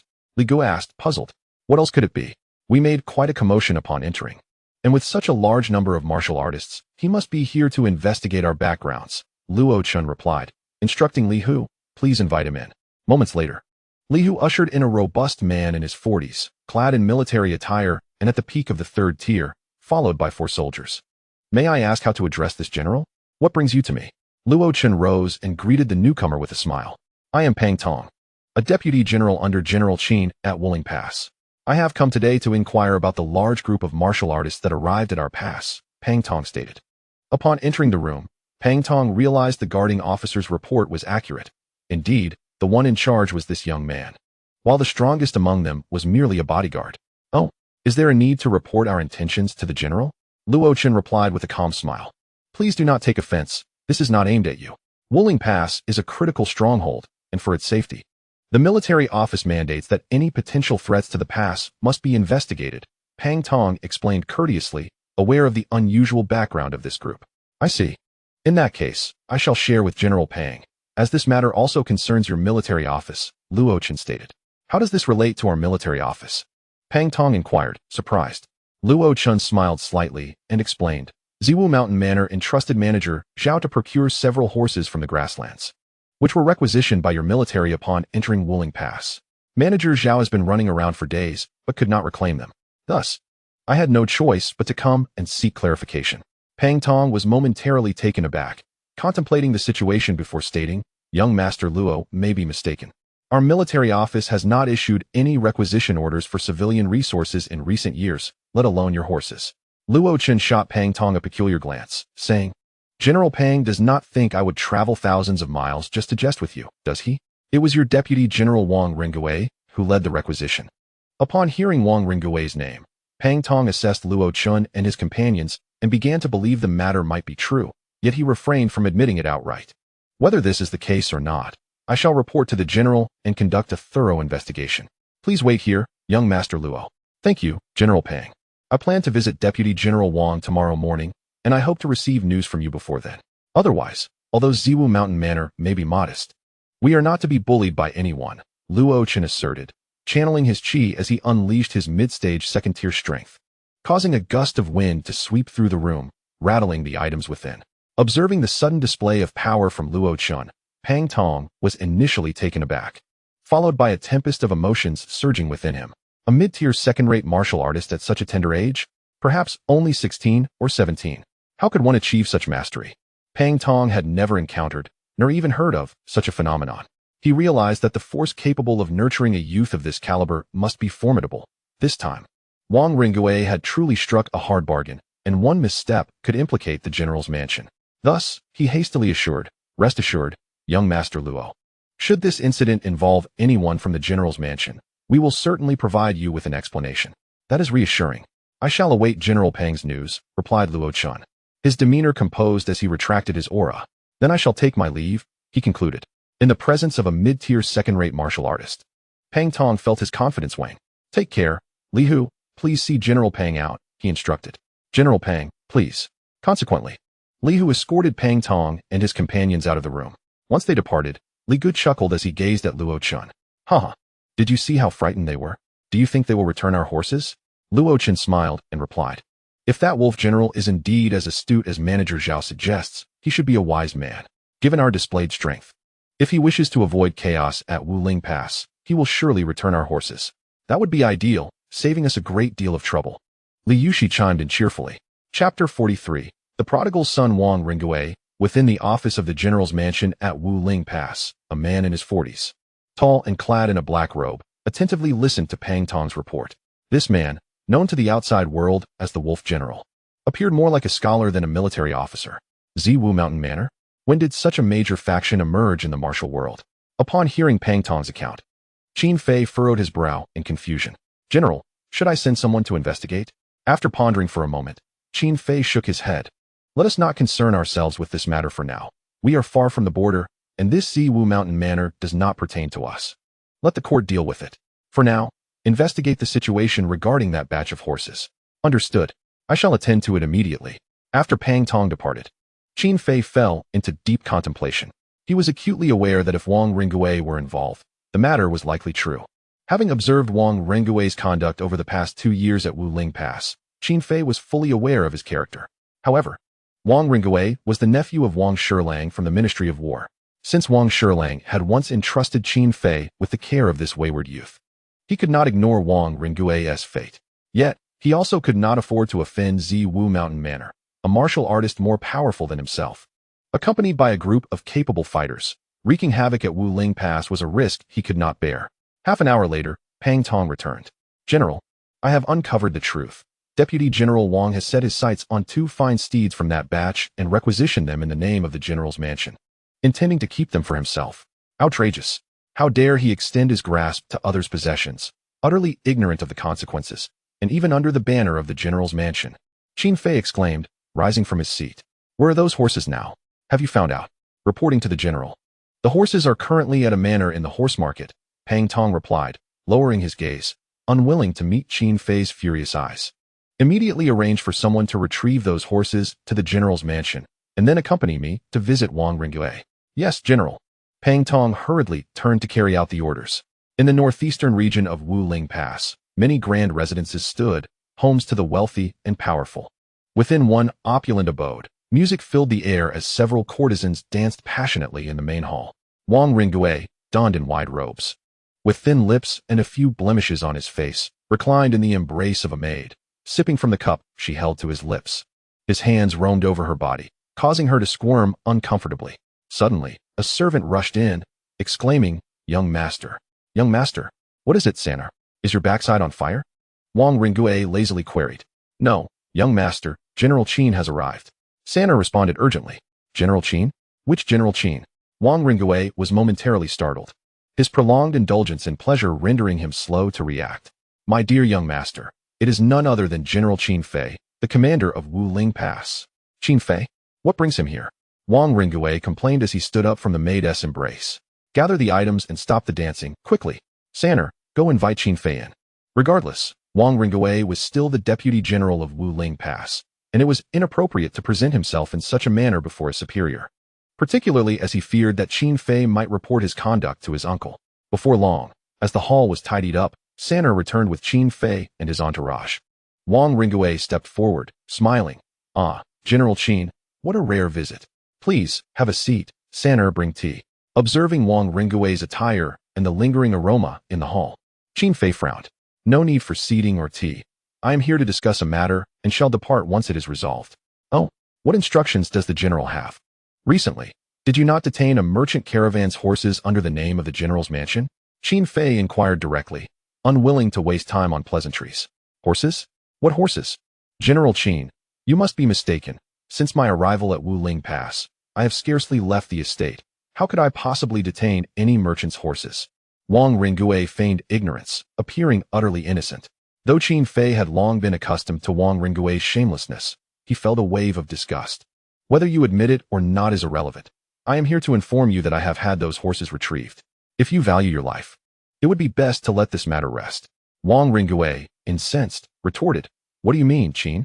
I merely used the name of the general's mansion to acquire a few horses, and you wish to end me? Do not forget how my uncle has entrusted you. Humph. Unappreciative fool, had I truly wished to end you, you would have perished long ago. It is precisely because of Wang Shirlang that I have come to clean up your mess. Do you presume that the horses you detained belong to ordinary merchants? At this juncture, Wang Ringue comprehended Qin Fei's intent, realizing that it was not Qin Fei seeking his demise.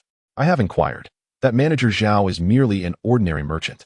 Surely, my men would not dare deceive me. Merchants may be ordinary, but those horses are not, Qin Fei replied, his tone firm. Wang Ringue paused, bewildered. What do you mean? Humph. Qin Fei scoffed, turning away to disregard Wang Ringue further.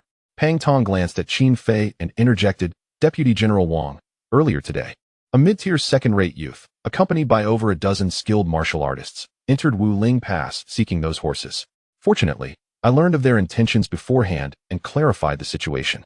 Otherwise, they would have come to demand an explanation from you tomorrow. Humph. What are a mere dozen third-rate martial artists and one second-rate martial artist? Wuling Pass boasts 20,000 armored soldiers and the wolf cavalry. Do you think we fear them? We can simply annihilate them. Wang Ringue dismissed, unconcerned. Heh. You speak of a mere second-rate martial artist with great bravado. However, do you know how many second-rate martial artists your Wang family possesses? Wang Ringue's expression faltered at this inquiry. To my knowledge, only 3. 2 in the initial stage and 1 in the mid-stage. As Wang Ringue's expression darkened, Qin Fei continued. Do you understand what a mid-tier second-rate youth represents? At the very least, it signifies an elite faction. Even the court would tread carefully around such a force. Should there be any loose ends, it could lead to endless assassinations. You still dare to boast about annihilating others. Even if my Wu Lingguan possesses the strength to eliminate these individuals, can you bear the repercussions that follow? Can your Wang family withstand the consequences? Chapter 44. The star upon the beauty's head. Wang Ringue stood silently, appearing utterly intimidated, yet a flicker of resentment danced in his eyes. Do not leave the manor for the time being. I will handle this matter. In the future, employ a bit more prudence in your actions. Qin Fei, uninterested in further discourse with the spoiled scion, departed alongside Pang Tong and others. With a crash, Wang Ringue smashed a fine teacup onto the floor. Bellowing at the empty hall, what qualifications do you possess to reprimand me? Were it not for my uncle, you of the Qin surname would have perished long ago. I am aware of your disdain for me, yet you fabricate lies to chastise me over a mere second-rate youth? Who would believe that? After venting for a while, he yelled, Sanner. The timid Sanner, cowering at the side, trembled in fear. Master, I am here. With bloodshot eyes, Wang Ringue glared at Sanner. Send someone to keep an eye on those who seek horses. Inform me the moment they exit Wu Lingguan. Then, notify Wang Bao to prepare his troops at any moment, awaiting my command. Sanner, startled, mustered his courage to ask, and Master, what are we planning to do? What are we planning? When has this young master ever relinquished what is in his grasp? I intend for them to arrive alive and depart dead, Wang Ringue responded. His visage contorted with rage. Master, we cannot proceed this way. General Qin has warned that these individuals are formidable. Perhaps we should reconsider. Sanner lamented, his face a mask of despair. You imbecile. Wang Ringue kicked Sanner to the ground. If they are formidable, does that imply this young master is easy prey? Humph. With the divine crossbow and over 100 iron cavalry, even if they possess a dozen mid-tier martial artists, what of it? We shall eradicate them and pin the blame on bandits. Who would suspect us? Master, they do have a mid-tier martial artist. Sanner pleaded from the ground. We still cannot match them. Let us abandon this plan. Wang Ringue, infuriated, kicked Sanner again. A mid-tier martial artist? I shall make you a mid-tier martial artist. Do you believe the words of the Qin? When have you ever heard of a mid-tier youth? Now, get up and deliver my orders. With no choice, Sanner rose and stumbled away to relay the message. At Wu Lingguan, in the Yulai Inn, Luo Chun had barely rested when Li Yuxi rushed over, insisting he accompany her on a shopping excursion. Eager to witness the vibrant atmosphere of the border town, he agreed and invited Li Gu along. The streets of Wu Lingguan were markedly different from those of the Central Plains, bustling with various merchant caravans engaged in substantial trade. Merchants from the Great Way transported porcelain, tea, and silk from the Central Plains, exchanging them for jewels, spices, and furs from the nations of the western regions and tribes of the grasslands. Wu Lingguan had indeed become a center for the exchange of goods among nations. Look, these caravans are recruiting guards, much like our escort agency. Li Gu observed some merchant groups calling for protectors. Luo Chun nodded, noting, indeed, they are quite similar. Though these guards are temporary, they disband after escorting to their destination. Our agency gathers these martial artists specifically for escort missions, alleviating merchants from seeking their own guards while providing martial artists with steady tasks. Ah, those monks are peculiar, Li Yuxi exclaimed, gazing at several monks passing by, dressed in unusual attire and donning odd hats. Luo Chun explained, they are lamas from the western regions, wearing monk hats that signify their rank within the monastery. Wow. Luo Chun, how do you know so much? Li Yuxi inquired. Luo Chun replied, if you were less playful at the mountain manor and visited the scripture pavilion more often, you too would acquire such knowledge. Humph, you're just well-read, Li Yuxi retorted, wrinkling her nose as she continued walking. After a short while, she pointed to a shop. Luo Chun, look, there's a jewelry store ahead. Let us go check it out. Without waiting for his response, she dashed ahead. Women and their obsession with such things, Li Gu mused, arms crossed, watching Luo Chun. Indeed, that sentiment holds true. Let us go take a look. Upon entering the jewelry store, they found Li Yuxi already captivated by a jade hairpin at one of the counters. Dear lady, do you fancy this jade hairpin? A Western merchant with brown eyes and yellow hair inquired, smiling. I do. Li Yuxi beamed, placing the hairpin in her hair and shaking her head. Luo Chun, do you think it looks good? You possess exquisite taste, young lady. This hairpin suits you perfectly, the merchant complimented without missing a beat. Luo Chun smiled, observing the tall and graceful Li Yuxi, her fair and delicate face adorned with a playful smile. The hairpin in her dark hair resembled a glimmering star. It was undeniable that the piece was indeed fitting for her. Quite nice, Luo Chun remarked, removing the hairpin from her hair to examine it closely. This piece is carved from mutton fat jade, correct? The merchant's eyes lit up. Indeed, you possess remarkable insight, young sir. This hairpin is indeed crafted from premium mutton fat jade by a master carver. Observe the lifelike details and the seamless craftsmanship. Enough. I shall take this hairpin. Luo Chun interjected, cutting off the merchant's further elaboration. Shopkeeper, let me see that bracelet. At that moment, Li Gu pointed to a jade bracelet. Ah, certainly. Please wait a moment. The merchant responded with a broad smile as he hurried to fetch the bracelet. Luo Chun and Li Yuxi exchanged skeptical glances toward Li Gu. What is with those looks? Are we not here to purchase jewelry? Li Gu asked, puzzled. Purchasing jewelry is one thing, but why is a grown man buying a bracelet? Li Yuxi expressed her disapproval. Is that not obvious? As a married man, I am, of course, buying it for Luo Yin. Li Gu rolled his eyes in response. Yes, for my sister, Luo Chun added, chuckling at the realization.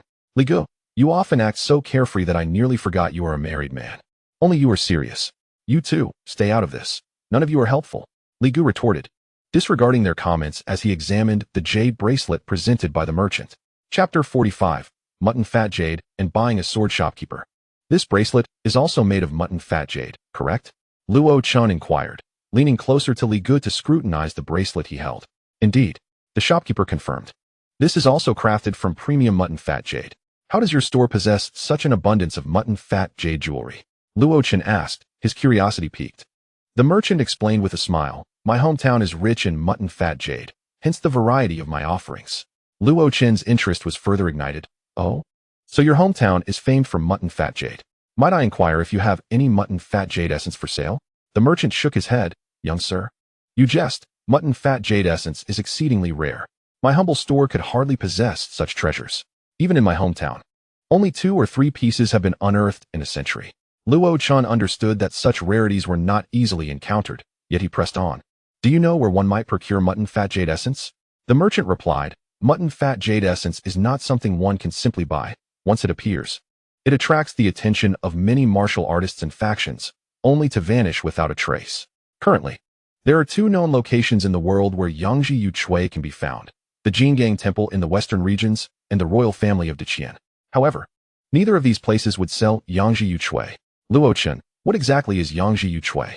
What is it used for? Li Yushi inquired with curiosity. Oh, Yangji Yu Chui. It is mined from Yangji Yu deposits, with a jade quality as smooth and white as sheep fat, devoid of any impurities, and contains a flowing crimson liquid. Warriors who wear it during their training can purify their true energy, nourish their meridians, and assist in expediting the opening of their channels.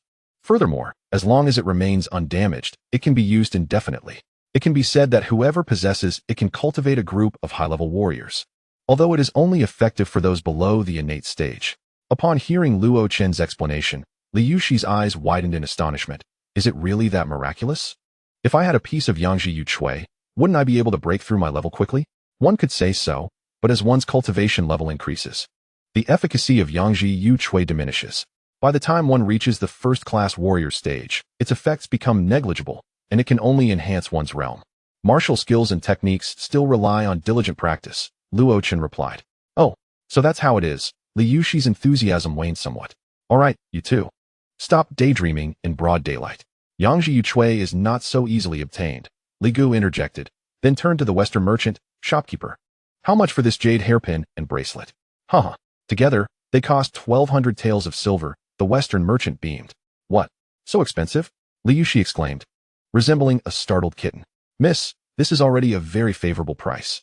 You wouldn't find such quality elsewhere, and in Zhongdu, the price would multiply several times. The Western merchant chuckled. Then forget it, I don't want it. Luo Chun, let's go, Li Yushi declared, pulling Luo Chun towards the exit. Haha, Yushi. Don't skimp on this fellow. He has plenty of money. Come on, Chen Gu, pay up. Li Gu laughed. Luo Chen raised an eyebrow. What do you mean? Li Gu, do you expect me to pay for your bracelet too? Of course. This is for your sister, and I didn't bring any silver, so you'll have to handle it. Li Gu shrugged, prompting the Western merchant to wrap the jade hairpin and bracelet. Frustrated with such a rogue, Luo Chen reluctantly took out a banknote and handed it to the Western merchant. The merchant received the banknote with a smile, then produced two exquisite wooden boxes containing the jewelry. Without hesitation, Li Gu took the box with the bracelet and tucked it into his bosom. Luo Chun then handed the other box to Li Yushi. After leaving the jewelry shop, Li Yushi took out the jade hairpin, played with it for a while, and then inserted it into her dark hair, continuously asking Luo Chun if it looked good. Initially, Luo Chun answered a few questions, but eventually, he could no longer tolerate Li Yushi's incessant chatter. Thus, he pointed to a nearby weapon shop. Shall we take a look at that weapon shop? Are you planning to buy a weapon? Li Yushi asked with curiosity. Indeed. Chingu, our mountain stronghold has a forging hall. Just tell them what weapon you desire. And their craftsmanship surpasses that of these places, Li Gu added. I need to replace my sword, but we lack suitable materials at the stronghold. I thought I might explore and see if I can find appropriate materials for forging, Luo Chen explained. Forging materials? Our stronghold has Xiantai and Xianwen steel. Li Gu remarked, puzzled. Xiantai is sufficiently sharp and hard, but lacks toughness. The Xianwen steel from our stronghold possesses high toughness and hardness, yet is not sharp enough. I've heard that patterned steel is available here. Perhaps I can get lucky and find some. If I could encounter meteorite iron, that would be even better, Luo Chun concluded as he made his way toward the weapons shop. Meteorite iron? Chingu, are you dreaming?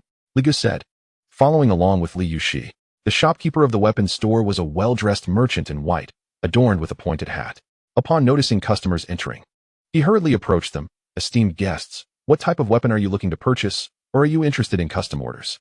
Oh, your store offers custom weapons? The shopkeeper smiled at Luo Chun. Of course.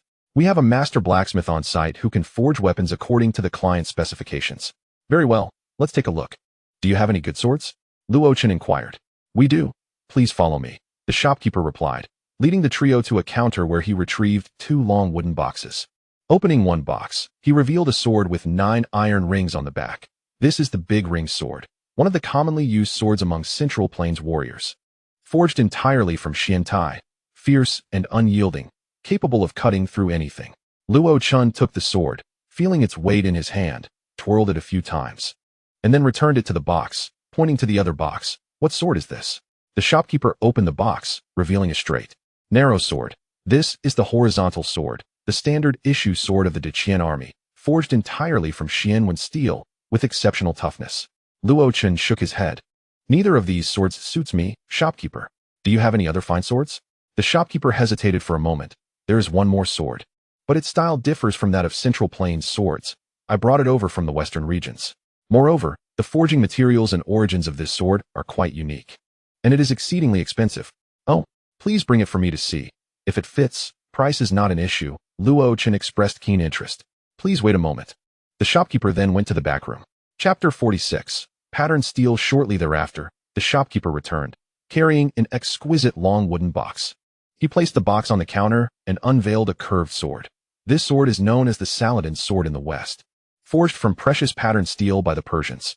The Saladin sword is highly valued in the West, symbolizing wealth and status. This sword was procured after much effort from a noble in the West. As the shopkeeper opened the box, Luo Chen was captivated by the sword, or rather, by the intricate patterns adorning it. He extended his finger, mesmerized, caressing the layered wave-like patterns on the blade. Such beautiful patterns. Not only Luo Chen, but also Li Yuxi and Li Ge were entranced by the design. Observing their expressions, the shopkeeper proudly remarked, "Of course.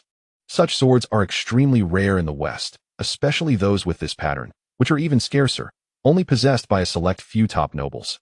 I invested considerable resources to acquire this sword." Luo Chen understood that the shopkeeper spoke the truth. Such swords were indeed uncommon, particularly in Dawei, due not only to the materials, but also to the forging techniques involved. Is this pattern the legendary cloud ladder pattern? Young master has good insight. This is indeed the cloud ladder pattern, the most precious among the many patterns forged from patterned steel. The shopkeeper seized the opportunity to flatter Luo Chen. What a pity. This sword is not of a style I prefer, Luo Chen lamented, shaking his head. He then asked the shopkeeper, "Do you have any other treasured swords forged from patterned steel?" The shopkeeper sighed. "Young master, you jest.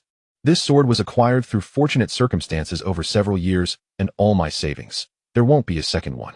Then shopkeeper, "Do you have any patterned steel for sale in your store?" Luo Chen inquired further. "Patterned steel? I happen to have just received a piece," the shopkeeper replied, retrieving a slightly larger than adult fist-sized iron ball from a counter. Luo Chen took the iron ball, noting the speckled pattern, confirming it was indeed patterned steel. Weighing it in his hand, he estimated it to be around 10 pounds, slightly insufficient for forging a sword. "I'll take this piece of patterned steel, but it's still a bit short for making a sword. Do you have any more patterned steel?" The shopkeeper shook his head. "I'm sorry, that's all I have. Just this one piece. Do not say I am mistaken. It is likely that this is the only piece left in all of Lingwu.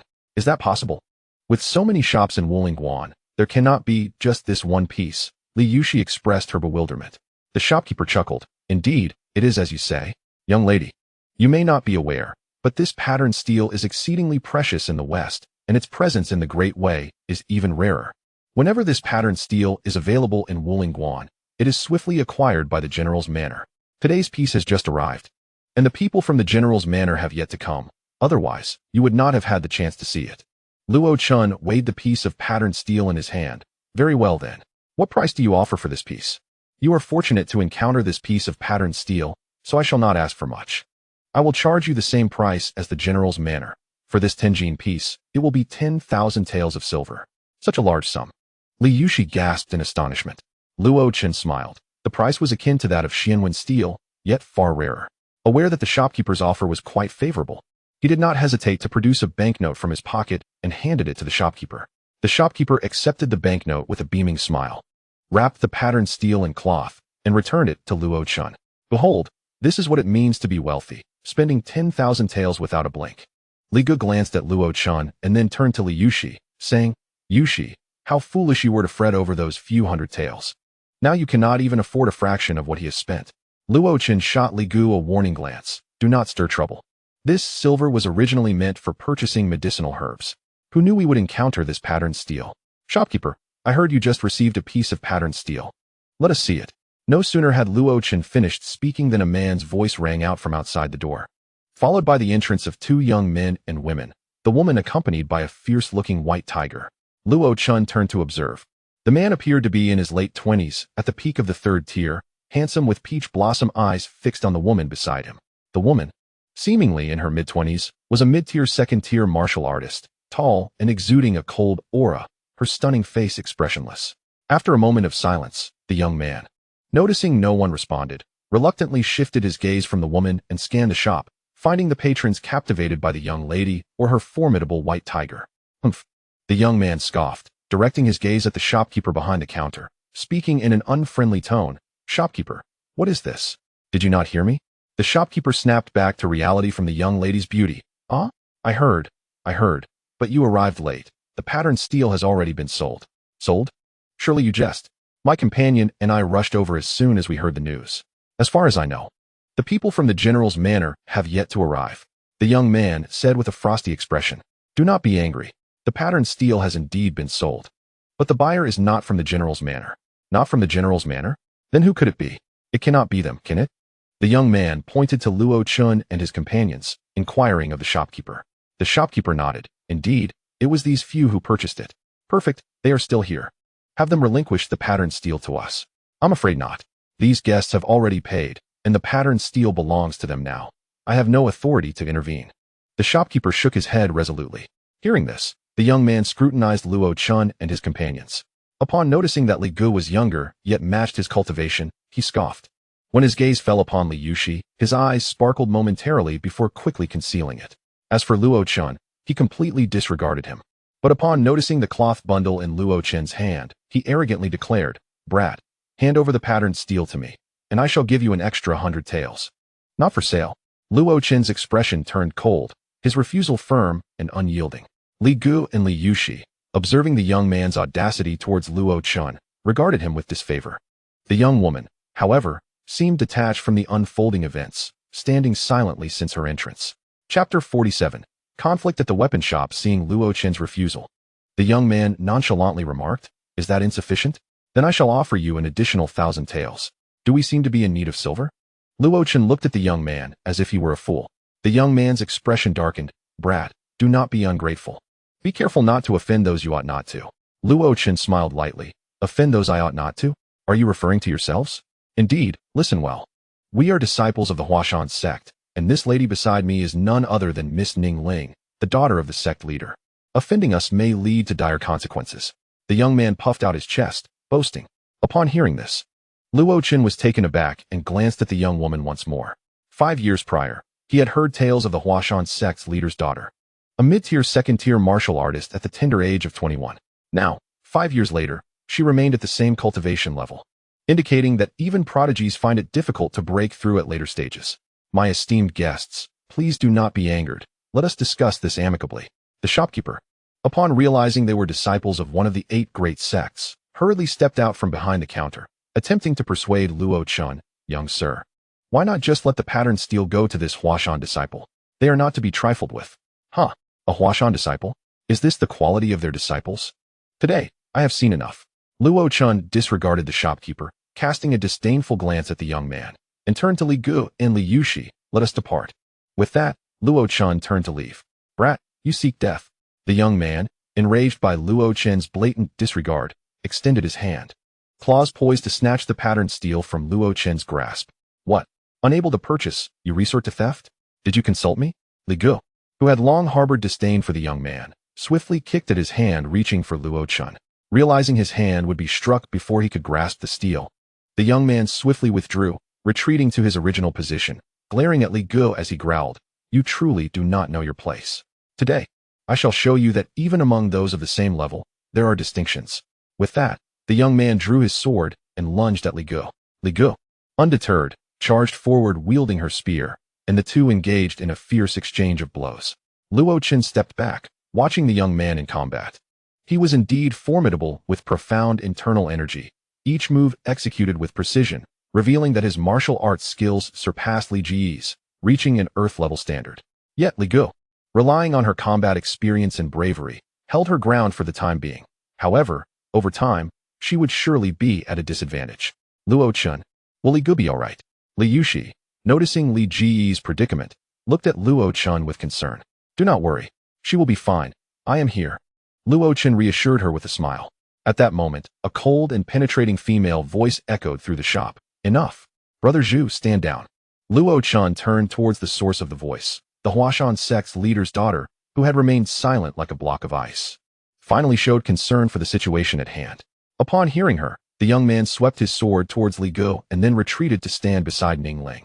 Glancing back at Li Gu, "Consider yourself fortunate this time." "Humph." Li Gu also ceased her movements, snorting in silence.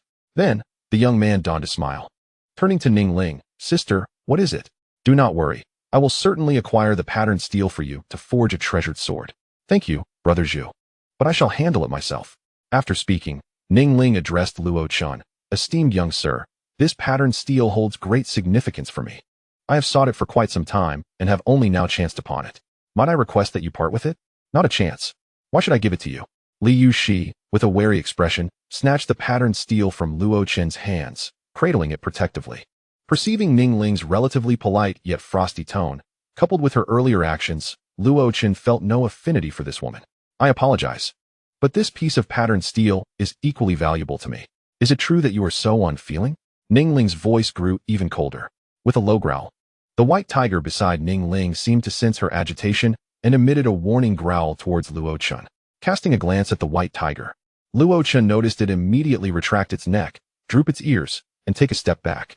With a scoff, Luo Chun remarked, "Is withholding it from you truly unkind? Your audacity is remarkable." Upon hearing this, Ning Ling's countenance, already as frigid as ancient frost, became even more frigid.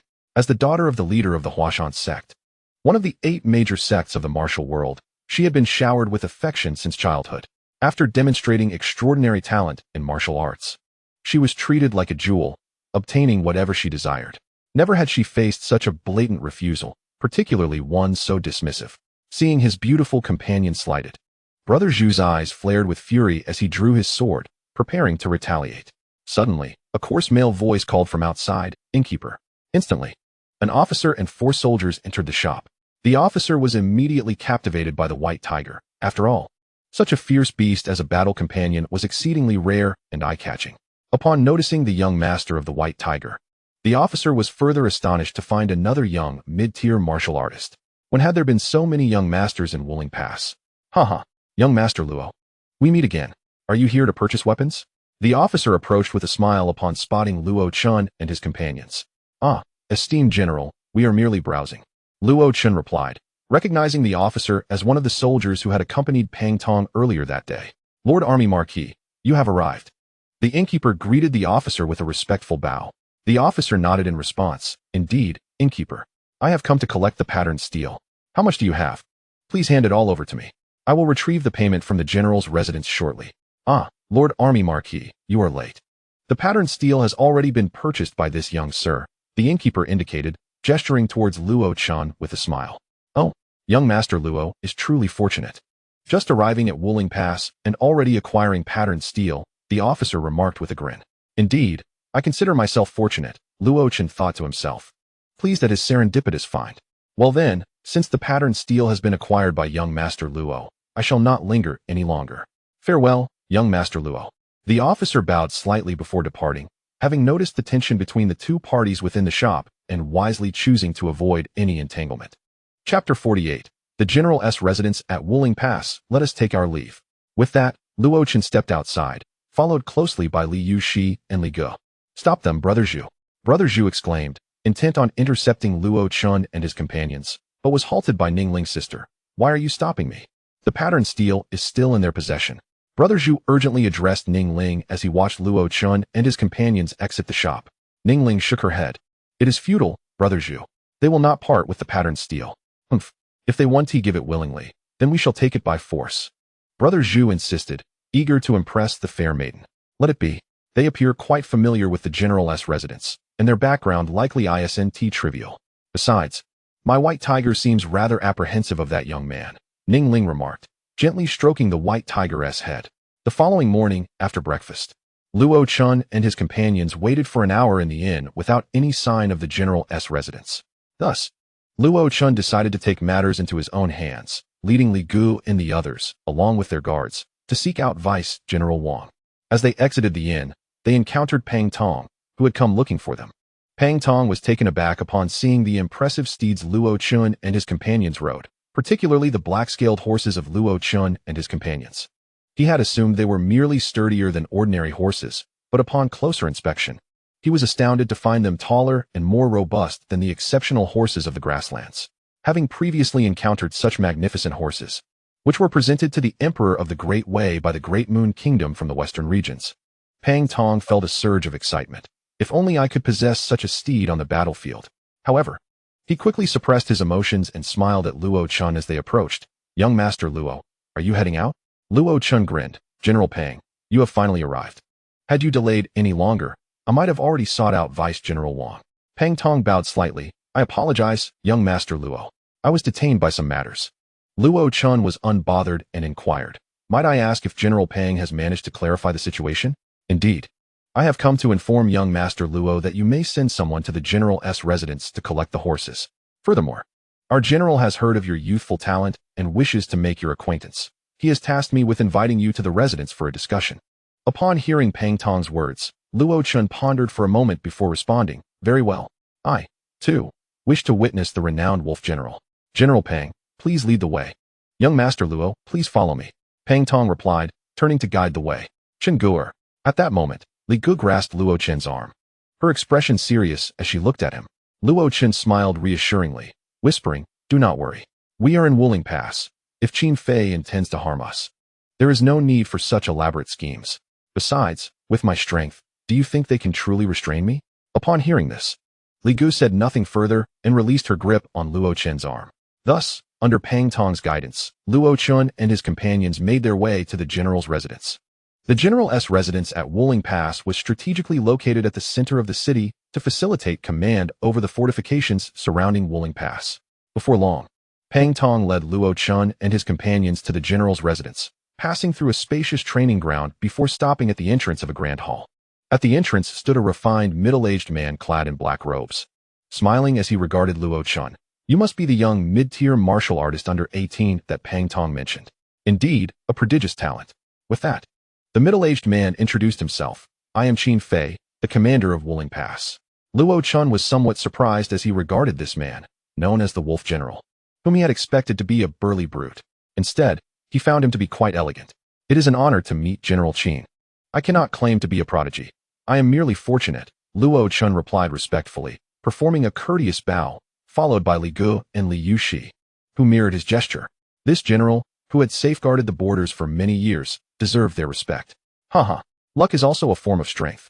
Now please, come in for some tea. Qin Fei smiled, nodding as he turned to enter the hall. Once Luo Chun and his companions settled inside and took their seats, a soldier entered with a tray and placed it on the tea table beside Luo Chun. General Qin, what is this? Luo Chun inquired, gazing curiously at the sizable piece of patterned steel on the tray. Qin Fei looked at Luo Chun and replied with a smile. Today, I invited you to the general's residence not only to witness your remarkable presence, but also to apologize for the requisition of your horses. This piece of patterned steel serves as compensation for the inconvenience. Luo Chun smiled faintly.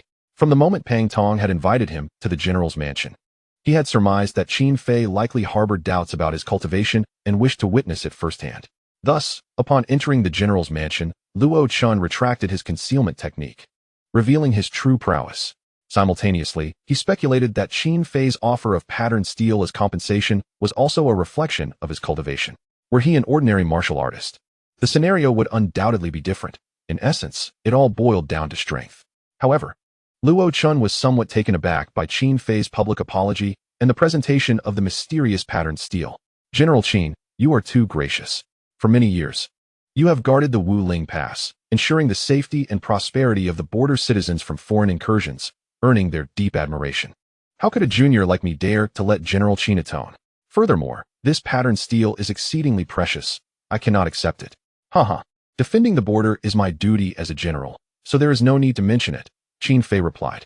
However, the general's mansion has requisitioned young Master Luo's horse, causing you some inconvenience. It is only right to offer compensation. Afterward, Qin Fei glanced at Luo Chen's sword. I heard that young Master Luo purchased a piece of patterned steel yesterday. If I am not mistaken, you intend to forge a blade, correct? Luo Chen nodded. General Qin, your insight is remarkable. That is indeed the case. In that case, a single piece of patterned steel is insufficient for forging a blade, and acquiring such material is no simple task. I believe you should not delay further, Qin Fei suggested with a smile. Luo Chen sighed inwardly. Recognizing the astuteness of a commander who leads thousands, the offerings he presented were truly irresistible. Thus, he ceased to hesitate and clasped his hands in gratitude.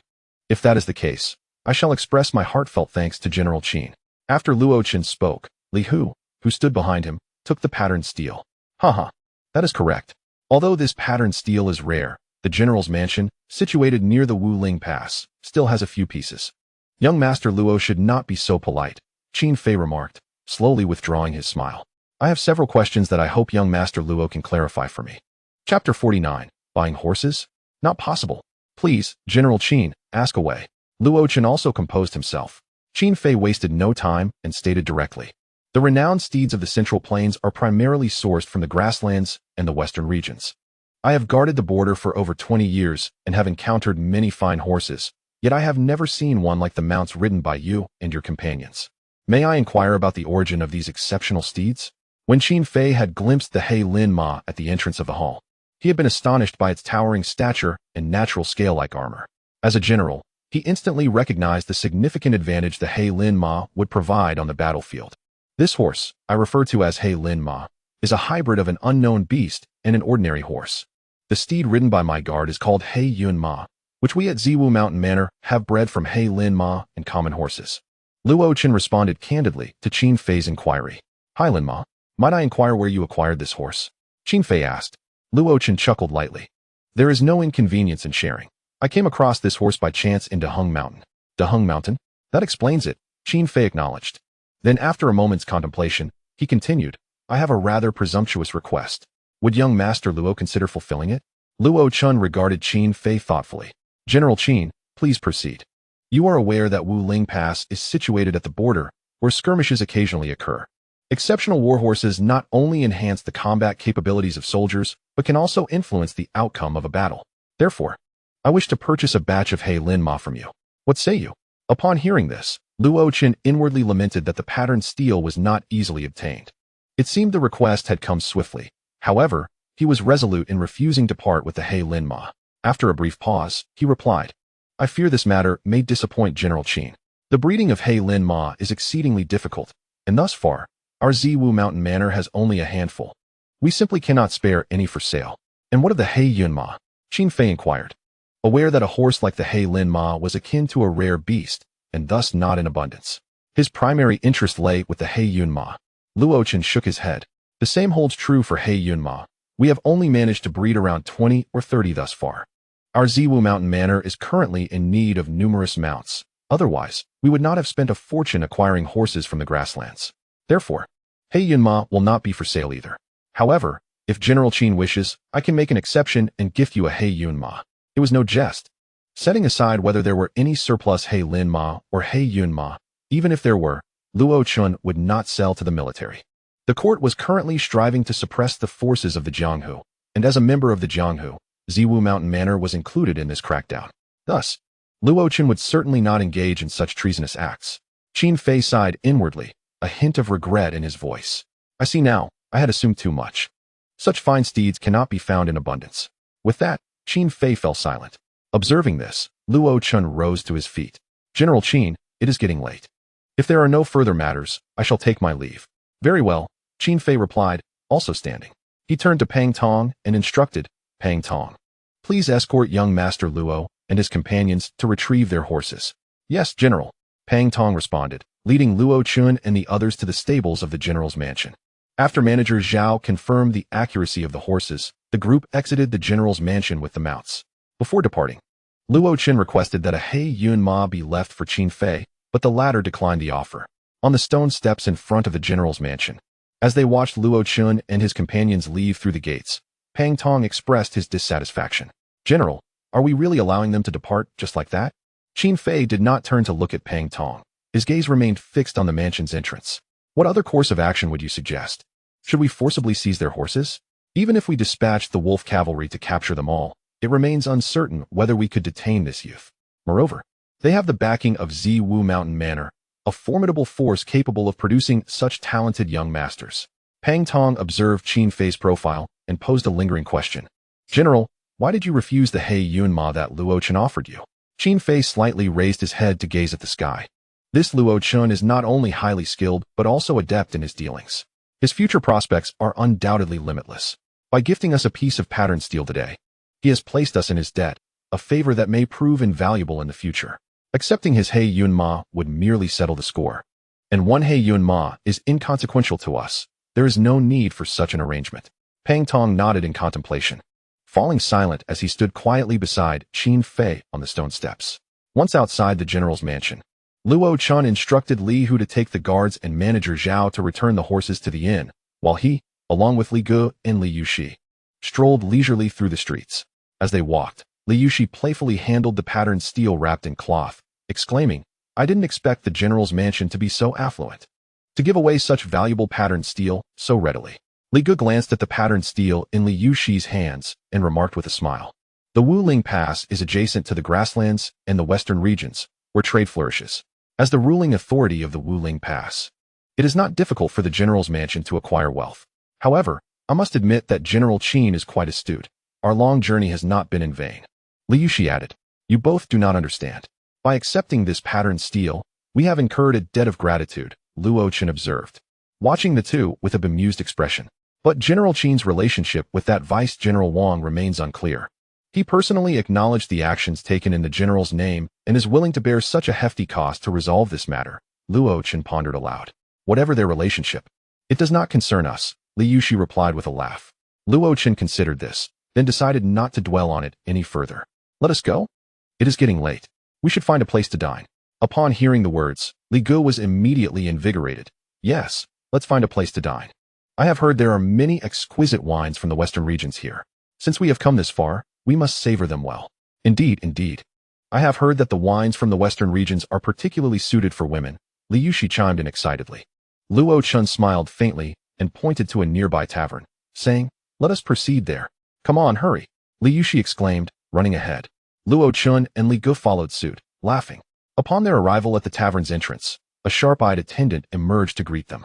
"Dear guests, do you wish to dine in or stay overnight?" Dine in, dine in. Quickly find us a good spot," Li Yuxi shouted as she made her way inside. "You have arrived at the perfect time. The first floor is fully occupied, but there are 2 tables available on the second floor. Lead the way," Luo Chen instructed. "Very well, please follow me upstairs." The attendant gestured and walked ahead. As they entered the tavern, a cacophony of sounds enveloped them, mingled with the enticing aroma of food and wine. The attendant guided them to the second floor, which, although bustling with patrons, was comparatively quieter. The 3 of them settled at a vacant table by the window, which overlooked the lively street below. "What would you like to eat? The menu is on the wall," the attendant indicated. "Please bring us several of your signature dishes, but mainly, what fine wines do you have?" Li Gu asked, not bothering to glance at the menu. "You have come to the right place. Our tavern boasts the most comprehensive selection of wines in Wulingguan, including the famous old liquor from the Central Plains, mare's milk wine from the grasslands, and a variety of wines from the western regions," the attendant replied. "Enough about that. What is your finest wine?" Li Gu interjected, cutting off the attendant's explanation. The attendant, with a grin, replied, "The best wine we offer is the Gaochong wine." "Then we shall have 2 jin of the Gaochong wine," Li Yuxi declared grandly, tossing a piece of silver to the attendant. "This is for you." The attendant hurriedly accepted the silver with both hands, bowing and smiling profusely. "Thank you, miss. Please wait a moment. Your food and wine will be brought shortly." After the attendant hurried downstairs, Li Gu teased, "When did our Miss Yuxi become so generous? Indeed, typically, you are so frugal, saving every coin for your dowry. Yet today you lavishly reward a whole liang of silver," Luo Chen added with a smile. Li Yuxi pouted, "Humph. Why should you care? I am pleased. It's usually you two who drink. That liquor is too strong for me. Today, I finally get to indulge." Hearing this, Luo Chen's thoughts stirred. Indeed, the prevalent liquor in Dawei was predominantly white wine, ill-suited for women. If he could brew a wine tailored for women, it would surely sell well.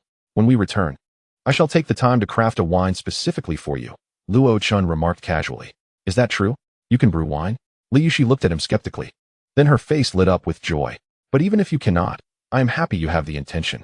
"Haha, Brother Chun, I never realized you had a knack for charming women." Li Gu laughed heartily, not believing Luo Chen could brew any wine. "You'll find out when we return," Luo Chen replied nonchalantly. As the 3 conversed, the attendant quickly brought the dishes and wine to their table. Li Yuxi eagerly poured herself a glass, took a gentle sip, and her eyes sparkled.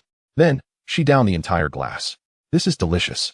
It's tangy and sweet, with a hint of grape fragrance." Setting down her glass, her cheeks flushed, Li Yuxi savored the flavor. "Though delightful, this wine has a kick. If you drink like that, you'll be drunk soon." As Luo Chen spoke, he poured a glass for himself and Li Gu. Li Gu took a sip and examined the wine. Indeed, the dishes here may not compare to Tianxiang Lu, but this wine is exceptionally flavorful. Of course, The fare here cannot rival our Tianxiang Lu, Li Yushi remarked, pouring herself another glass. Luo Chun smiled faintly and raised his glass, the wine shimmering a deep purple hue. Gently swirling the glass, he brought it to his nose, inhaling the distinctive fruity aroma that filled his senses. He took a small sip, allowing the wine to spread across his palate. As he closed his eyes to savor it, the initial tartness was accompanied by a hint of bitterness, followed by a perfectly balanced sweetness that overshadowed the bitterness. The sweetness did not render the wine heavy or cloying.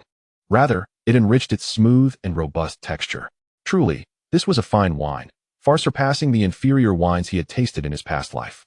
Slowly opening his eyes, Luo Chun was startled by the sudden appearance of Li Yushi's face before him.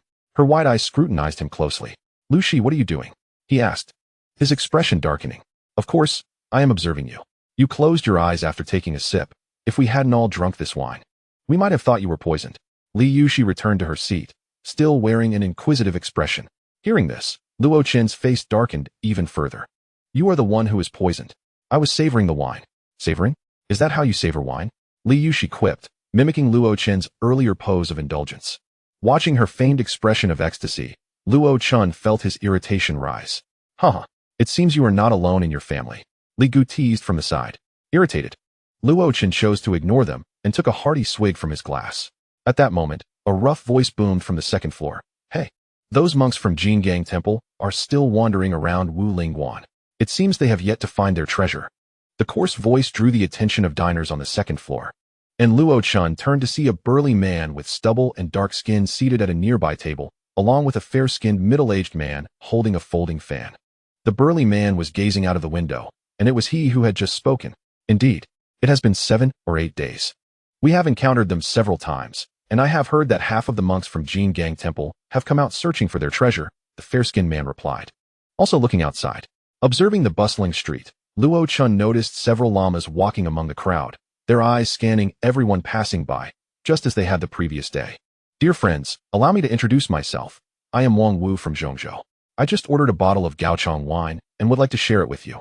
May I join your table?" A burly man who had previously been seated approached their table, holding a wine bottle after overhearing the conversation between the two men. The dark-skinned man rose, greeting warmly.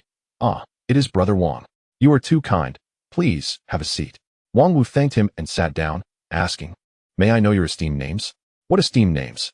I am Wu Gui, and this is my good brother Su Wu," the dark-skinned man replied with a smile. Wang Wu inclined his head toward them, addressing Brother Wu. "Brother Su." Su Wu chuckled. "Brother Wang, you are too polite. This Gaochong wine is not inexpensive." "Haha, meeting is fate.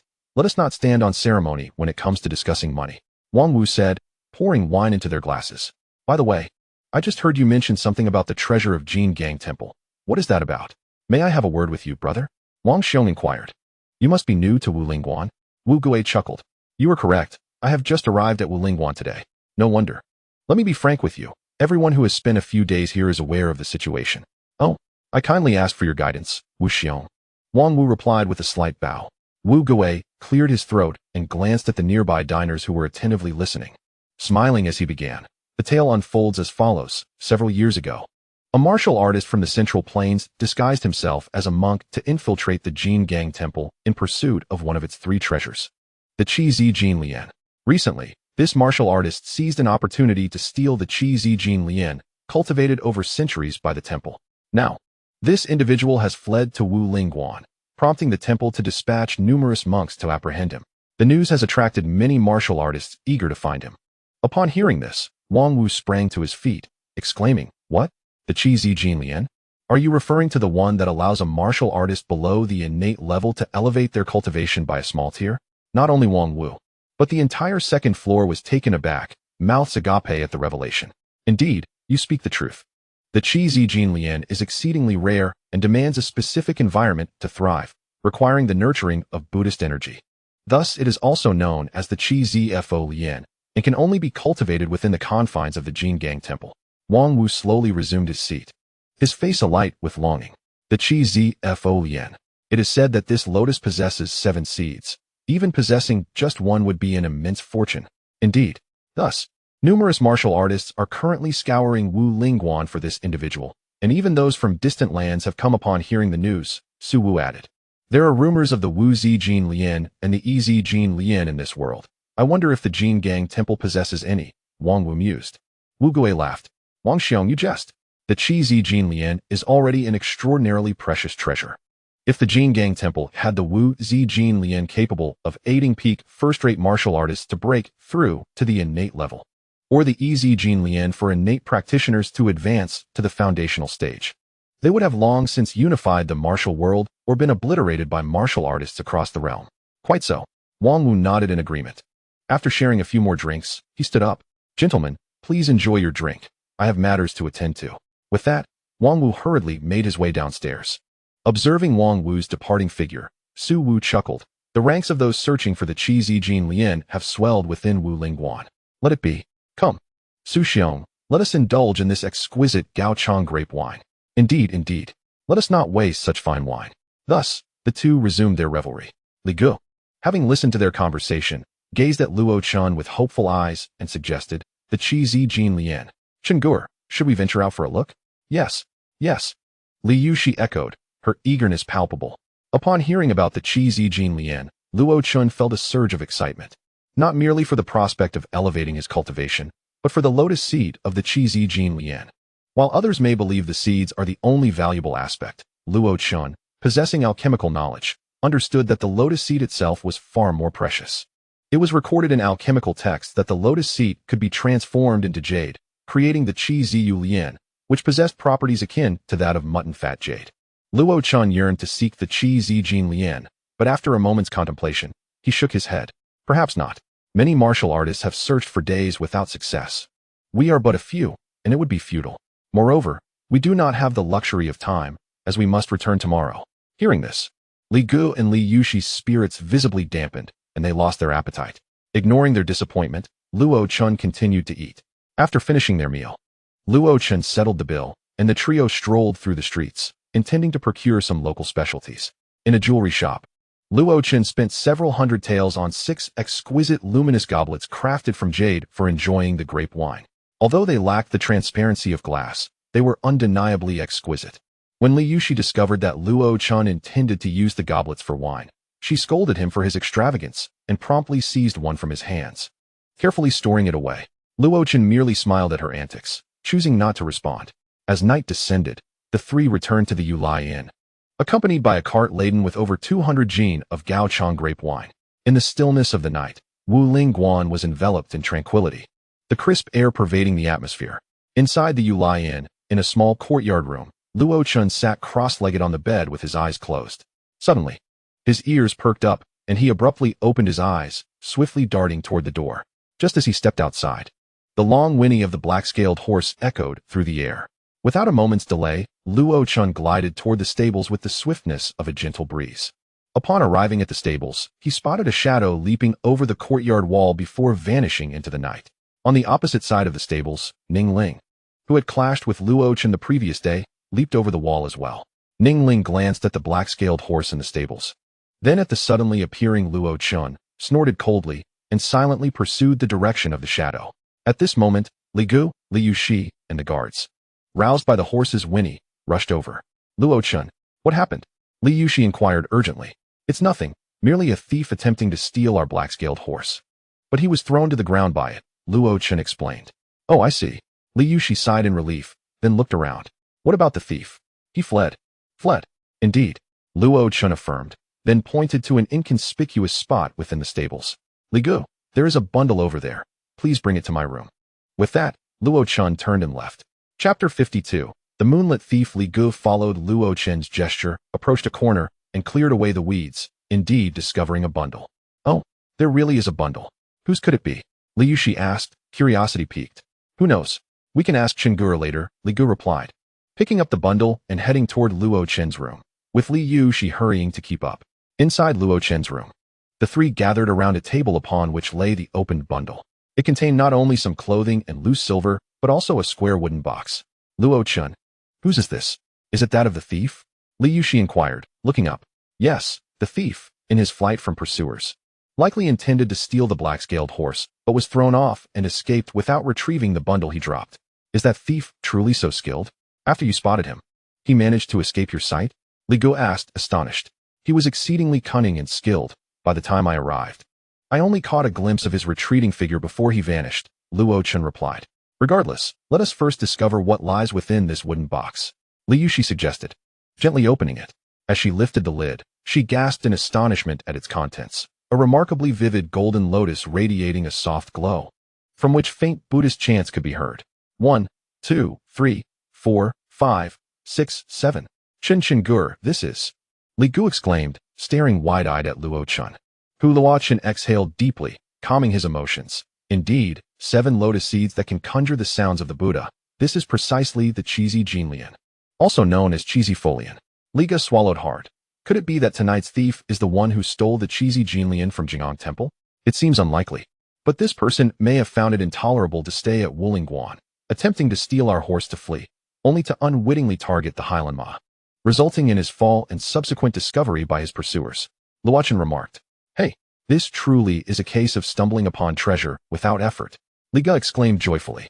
Luo Chen, I have heard that consuming just one of these lotus seeds can elevate one's cultivation by a small tier. Shall we give it a try?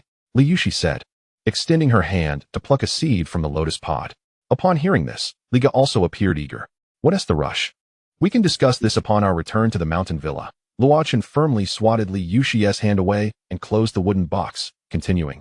These seeds are only sufficient for 7 individuals. To consume them, as would be a waste.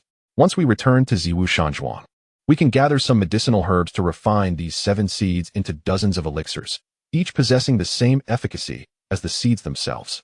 Moreover, once the seeds are taken, the lotus will wither rapidly. I have great use for this lotus. What? Dozens? Is that true? That means we could enhance the cultivation of many individuals. Li Yushi exclaimed, her eyes widening in astonishment. Although Li Gu was also surprised, he remained calm, having previously consumed the elixirs provided by Luo Tianhe. Otherwise, he would not have ascended so swiftly to the pinnacle of a third-tier warrior. Thus, he was aware that Ziwu Shanzhuang could indeed concoct such elixirs. All right, let us postpone this discussion until we return to the villa. Remember, the fact that we possess the cheesy Jinlian must not be disclosed. Otherwise, we will certainly face an onslaught from numerous warriors of Wulingguan, Luo Chen stated solemnly. Understood. Li Gu and Li Yushi nodded vigorously. Li Gu then furrowed his brow. What about that thief? He knows the cheesy Jinlian is with us. Luo Chen pondered for a moment before responding. I will handle this matter. You both should rest. We will depart Wulingguan early tomorrow. The two wished to say more, but upon seeing Luo Chen's serious expression, they refrained and returned to their respective rooms. Once Li Yushi and Li Gu had left, Luo Chen secured the silver coins and the wooden box containing the cheesy Jinlian, then changed into a set of night attire, strapped his blade to his back, and took his bow and arrows before exiting the room. After closing the door, Luo Chen lightly touched the ground with his toes and floated up onto the courtyard wall, then swiftly vanished into the night. After leaving the inn, Luo Chen casually discarded his clothing in a corner and expanded his perception, pursuing the direction in which the thief had fled. After breaking through to the mid-second tier, Luo Chen's sensory range had significantly increased to 15 zhong, allowing him to search rapidly. After a short while, just as he was nearing the city gate, Luo Chen raised his brow. He then leaped onto the rooftop and glided towards the right. Soon, he arrived at a secluded section of the city wall, where there were no guards and few residents. From his vantage point atop a building, Luo Chen spotted Ningling standing at the foot of the wall, along with Brother Zhu and a bald man in his 30s, possessing the cultivation of a late third-tier warrior. The bald man was slumped against the wall, weakly seated on the ground, one hand twisted in an unnatural shape. Above him, a rope dangled from the wall, secured by an iron claw gripping the top. Upon seeing the bald man, Luo Chen recognized him as the thief, who must have attempted to escape the city via the rope, only to be intercepted by Ningling. Now that he had found the culprit, Luo Chen felt no urgency and concealed himself in the shadows on the rooftop, observing the scene below. Speak quickly. Where have you hidden the goods? Brother Zhu demanded, delivering a punch to the bald man's abdomen. The bald man coughed up blood, revealing a mix of red and white teeth, and managed a pained smile at Ningling, saying, I never imagined that the Huashan sect, renowned as a righteous faction in the martial world, would engage in such despicable acts of robbery. Today, I, Zheng, have witnessed it. Humph, you seek death. Brother Zhu struck the bald man again, this time on the corner of his mouth. With a sickening sound, the bald man spat out blood mixed with 2 teeth, his energy waning as he bowed his head. You, Zheng Xiaoyou, have roamed the rivers and lakes for many years, known as the Moonlit Thief. Your experience must be remarkable. Have you heard of the Wenqin Chong? At that moment, Ningling's cold voice rang out. Upon hearing this, Jing Xiaoliu lifted his head sharply. His eyes fixed on Ningling. What do you intend to do? Chapter 53, Wenqin Chong, hidden in the shadows. Luo Qin's brow furrowed upon hearing the mention of Wenqin Chong. In the library of Ziwu Shanzhuang, he had encountered a description of it in a miscellaneous text. The Wenqin Chong is a type of insect cultivated by certain martial artists from the southern regions who enjoy raising various insects. Those afflicted by the Wenqin Chong will enter an unconscious state, answering any questions posed to them without the ability to regain their awareness, ultimately becoming mentally impaired. However, the major sects of the Central Plains had long established an agreement forbidding the use of such malicious insects against fellow martial artists, lest they face the wrath of the entire martial world. What are you doing? Hehe. If you refuse to speak, then you shall have a taste of the Wenqin Chong. Ningling's icy demeanor melted into a smile as she produced a small jade box from her robe and tossed it to Brother Zhu. Seeing Ningling's smile, Luo Qin was momentarily taken aback. It was the first time he had witnessed this cold woman's smile. He had to admit that her smile rendered her even more beautiful than her usual icy visage. Yet, recognizing the sinister intent behind her smile sent shivers down Luo Qin's spine. Indeed, one must never judge a person by their appearance. Brother Zhu accepted the jade box, swallowing hard at the sight of Ningling's smile, and then slowly squatted before Jing Xiaoliu, opening the box to reveal a grain-sized white insect within. Jing Xiaoliu's eyes widened in terror.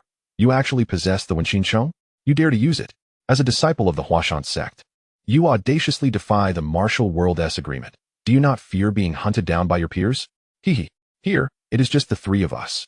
Once we extract the information we seek, we shall eliminate you. Who will know that you were afflicted by the Wenqin Chong? Brother Zhu sneered as he reached to cover Jing Xiaoliu's mouth, preparing to introduce the insect. Fearing that Jing Xiaoliu would reveal the whereabouts of the cheesy Jinlian under the influence of the Wenqin Chong, Luo Qin decided not to delay further. He drew his bow, aimed at Jing Xiaoliu's forehead.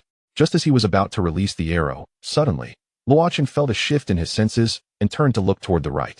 After a moment of contemplation, he slowly lowered his bow and continued to hide in the shadows of the rooftop. Stop!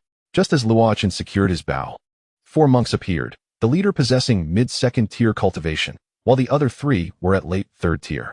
The sudden arrival of these individuals caused Brother Zhu to halt his actions and swiftly move back to Ningling's side. Jing Xiaoliu, relieved yet still in danger, leaned against the wall with his head bowed. Umitba. The leading lama gazed at Ningling and remarked, as a disciple of the esteemed Huashan sect, one of the 8 major righteous factions, how could you resort to using a Wenqin insect? Have you forgotten the martial arts agreement? Upon my return to Jingang Temple, I shall certainly report this matter to our abbot and demand an explanation from the Huashan sect for the martial world. It turned out to be Master Mutuo, who had misunderstood. This was not a Wenqin insect, but merely an ordinary bug. The young lady only intended to frighten this individual. Ningling regained her composure and, while speaking, retrieved the jade box from Brother Zhu's hands. Master Mutuo was taken aback. He did not expect this prodigy from the Huashan sect to utter such blatant falsehoods. However, without the Wenqin insect in hand, and with no concrete evidence of Zhang Xiaolu being infested, he found himself at an impasse. Meanwhile, in the shadows, Luo Chun reassessed Ningling, this frost-like woman, who was not only adept at disguise, but also utterly shameless. Umitba, this is for the best. I hope you act wisely. Master Mutuo said, casting a deep glance at Ningling before instructing 2 of the 3 lamas behind him. Jahi, Jaba, you 2 go and assist Jamo. Yes, master. The 2 lamas complied and approached Zhang Xiaolu, who was in the corner. Just as they took a few steps, Ningling flashed forward, blocking their path. What is your intention, master? She inquired. Master Mu pointed at Zhang Xiaolu and stated, this person is my disciple at Jingang Temple, and I must take him back. Master, you must be mistaken. This man is named Zhang Xiaolu, a notorious thief in the Central Plains. Not a disciple of your esteemed temple. I do not concern myself with his past. Once he enters my Buddhist fold, he is a disciple of Jingang Temple. Master Mu replied calmly. We all understand the situation. This person was captured by me, and he will not be taken away by you, master, Ningling retorted impatiently. Master Mu replied solemnly. This individual pertains to the treasured possession of my Jingang Temple, and regardless of the circumstances, I must take him today. Do you truly believe you can take him from me with your abilities? Ningling's eyes grew cold. Umitba, though your cultivation surpasses mine by a level, I shall not yield easily. If that is the case, let us see who prevails. Upon finishing her words, Ningling drew her sword and lunged at Master Mu Tua. Perfect. I too wish to witness the famed Huashan swordsmanship. With that, Master Mu channeled his internal energy, causing his muscles to bulge and radiate a metallic sheen. Then he clenched his fists and met Ningling's attack. Luo Chun observed the fierce exchange as Master Mu's punch collided with the advancing sword, producing a resounding clang. Subsequently, his other fist aimed at Ningling's face. Ningling arched her upper body back to evade the blow and swiftly twisted her body, slashing at Master Mu's abdomen with her sword. Huh.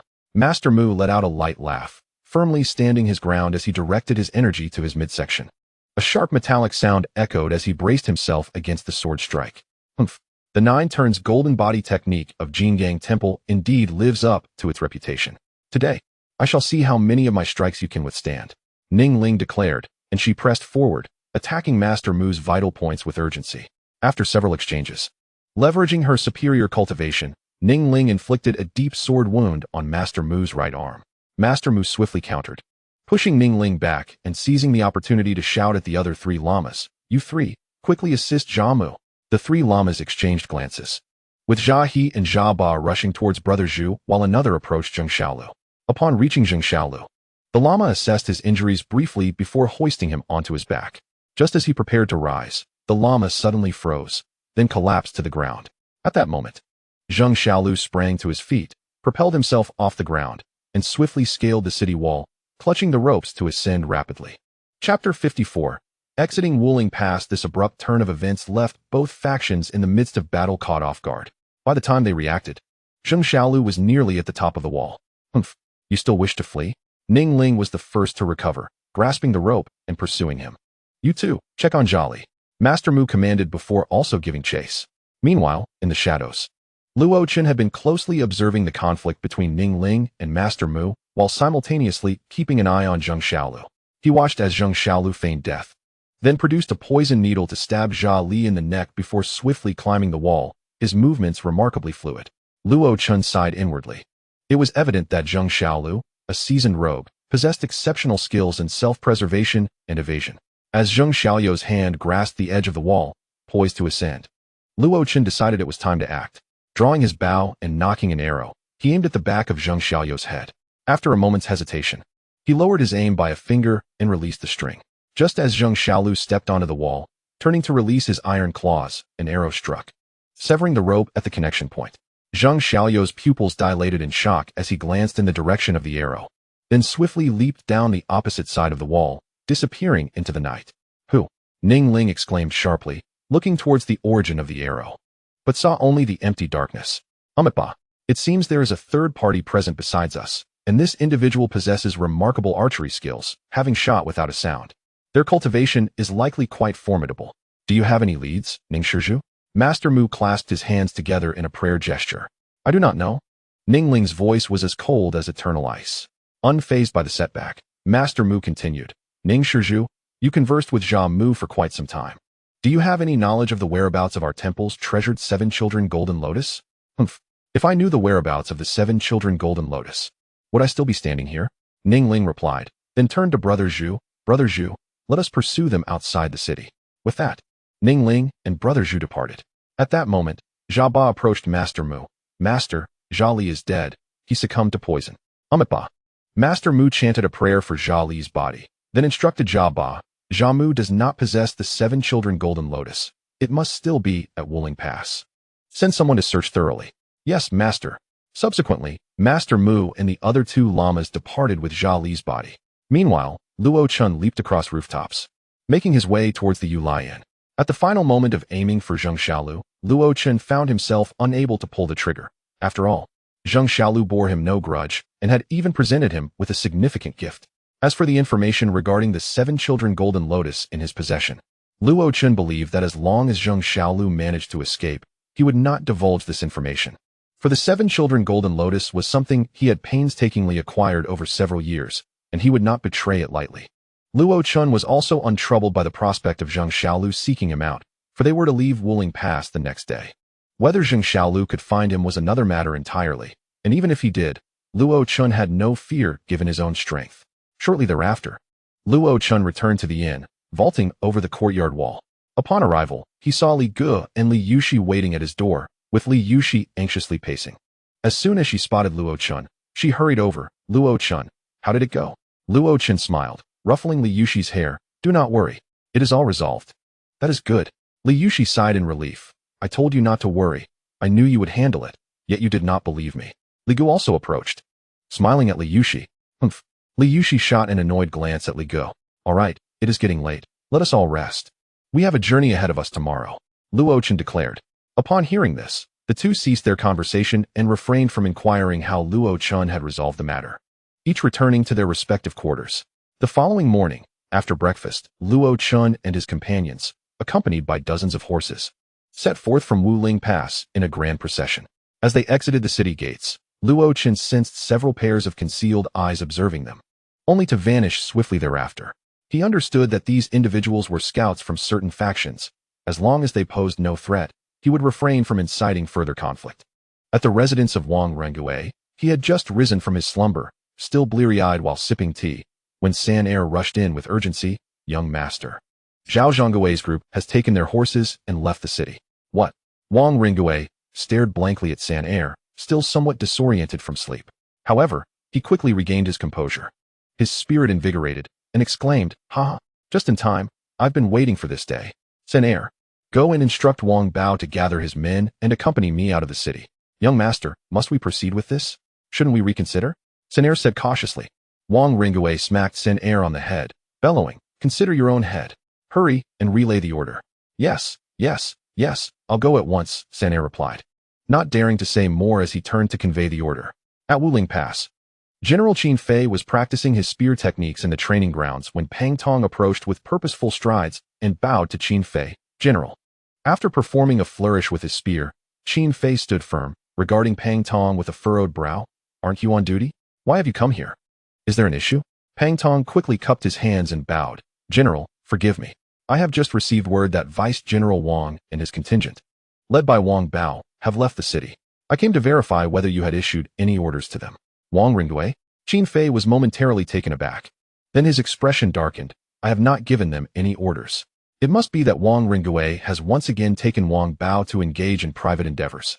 General, while Wang Bao possesses great talent, his refusal to obey commands and repeated unauthorized mobilizations of troops are grave transgressions, Pang Tong remarked. Humph, am I unaware of this? The crux of the issue lies with Wang Rengue. Wang Bao, being a scion of the Wang family, must heed Wang Rengue's commands. After this incident, we shall reassign Wang Bao. For now, it is imperative to ascertain their intentions. Pang Tong contemplated for a moment before saying, I have heard from scouts that the people from Ziwu Mountain Manor have just exited Wuling Pass. I wonder if it is related to them. Qin Fei pondered briefly and affirmed, indeed, given Wang Rengue's character, he would not allow something within his grasp to slip away so easily. He will surely devise a means to reclaim it. That reckless fool. As he spoke, Qin Fei ordered Pang Tong, relay the command for the wolf cavalry to assemble and prepare to exit the city. Yes, General. Pang Tong turned and swiftly went to relay the order. Chapter 55. The battle with Mu Tuo having exited Wuling Pass. Luo Chun and his group had traveled along the official road for several miles when they were intercepted by 7 or 8 llamas, led by Mu Tuo, whom Luo Chun had encountered the previous night. Li Gu urged his horse forward and addressed the llamas. Masters, why do you obstruct our path? Observing the horses ridden by Luo Chun and his companions, Mu Tuo was momentarily taken aback, but quickly regained his composure, joining his palms in greeting. Amit Ba, esteemed patrons, please forgive us. Our Jin Gang Temple has lost something at Wuling Pass, and we have yet to locate it. Thus, we must inspect every individual and merchant group exiting the pass. Jin Gang Temple, as a preeminent force composed of ascetics, remains aloof from worldly matters. Such actions seem rather inappropriate, Luo Chun countered. Indeed, it is regrettable, but the significance of the lost item compels us to take such measures. We hope for your cooperation. Mu Tuo replied. Li Gu scoffed, ridiculous. What does your temple's loss have to do with us? Step aside, we are in a hurry. Unmoved, Mu Tuo stood firm in the path, lowering his gaze. Amit Ba? Esteemed patrons, I seek your understanding. Jaba, Zaha, proceed with the inspection, he commanded. Humph. Are you relying on your superior cultivation to impose your will? Luo Chun narrowed his eyes, eyeing Mu Tuo. Indeed, Jin Gang Temple, with its might, acts so tyrannically. Do you not fear the disdain of the martial world? Li Yushi added, glaring defiantly. With his Vajra pestle in hand, Mu Tuo ceased to respond. His companions, Jia Mu and Jia Ba, stepped forward to inspect the possessions of Luo Chun and the others. Humph! Li Gu coldly snorted, charging at Jia Ba and Jia He, long spear in hand. Observing this, Li Hu also advanced with 2 guards to assist. Ba, Mu Tuo, witnessing these martial artists of only third-rate peak cultivation daring to resist, intoned a Buddhist chant, propelled himself into the air, and swung his Vajra pestle toward Li Gu. Humph! Luo Chen recognized that Li Gu would not withstand Mu Tuo's strike, so he leaped from his mount, drawing his sword to cleave at the Vajra pestle. Clang! The sound of clashing weapons resounded, followed by a series of piercing noises. After the exchange, Luo Chun returned to his steed, contemplating the hilt of his sword with a sigh. This blade, which had accompanied him for many years, had finally fulfilled its purpose. The sound of shattering he had heard was the result of his sword colliding with the Vajra pestle and fracturing, sending shards flying. Both Luo Chun and Mu Tuo landed after their clash, retreating several steps to regain their balance. Glancing at the wound on his arm inflicted by the blade's shards, and then at Luo Chun, Mu Tuo was astonished. You have concealed your cultivation. At such a young age, you possess such formidable prowess. I have yet to hear of any prodigy among the 8 great sects of the martial world. Who are you? Does it truly matter who I am? Luo Chen replied with a faint smile. Do you require knowledge of my identity to engage in battle? Continuing, Luo Chun unslung the spear from his mount and gripped it with one hand, charging fiercely at Mu Tuo. Seeing this, Mu Tuo gritted his teeth and swung his Vajra pestle toward Luo Chun. Clang! With a powerful strike, Luo Chen's spear smashed into the Vajra pestle, sending it flying. Mu Tuo was sent sprawling to the ground, sliding backward for several meters, leaving a long streak of blood on the earth, his back a gruesome sight. The force of Luo Chen's strike, compounded by the momentum of his steed, was devastating. Had the blow landed directly on Mu Tuo, he would have been reduced to mere pulp. Master, Jia Ba and Jia He, witnessing this, abandoned their foes and rushed to assist Mu Tuo, while the other lamas hurried to gather around. At this moment, Mu Tuo's hands were shattered, blood oozing from his mouth, and with the injury to his back, he was momentarily speechless. Jia Ba hastily retrieved a small porcelain vial from his robe, pouring forth a pill for Mu Tuo to consume. After swallowing the pill, Mu Tuo took a few breaths, momentarily alleviating his injuries. He cast a deep glance at Luo Chun and his steed before instructing Jia Ba and Jia He. Let us return to Wuling Pass. Yes, master. Jia Ba, Jia He, and the other lamas wasted no time, picking up the Vajra pestle and assisting Mu Tuo as they hurried back toward Wuling Pass. Humph! Seeking to flee when defeated? Li Gu remarked, preparing to block Mu Tuo and his companions, only to be halted by Luo Chun. Let them go. Brother Chun, are we truly allowing them to depart just like that? They just bullied us, Li Gu protested, dissatisfied. Indeed, they can inspect us at will, yet depart as they please. Do they not regard us at all? Li Yushi chimed in, riding over on her steed. Let them go. It is not a deep-seated enmity, and besides, I have severely injured that monk. There is no need to pursue total annihilation, Luo Chen said, gazing at the retreating figures of Mu Tuo and his companions. Humph, they have gotten off too easily. Li Yushi still grumbled. Luo Chen smiled gently. All right, let us continue our journey. As soon as Luo Chen's words fell, the sound of galloping hooves resonated from the direction of Wulingguan. A troop of over 100 soldiers rushed towards us.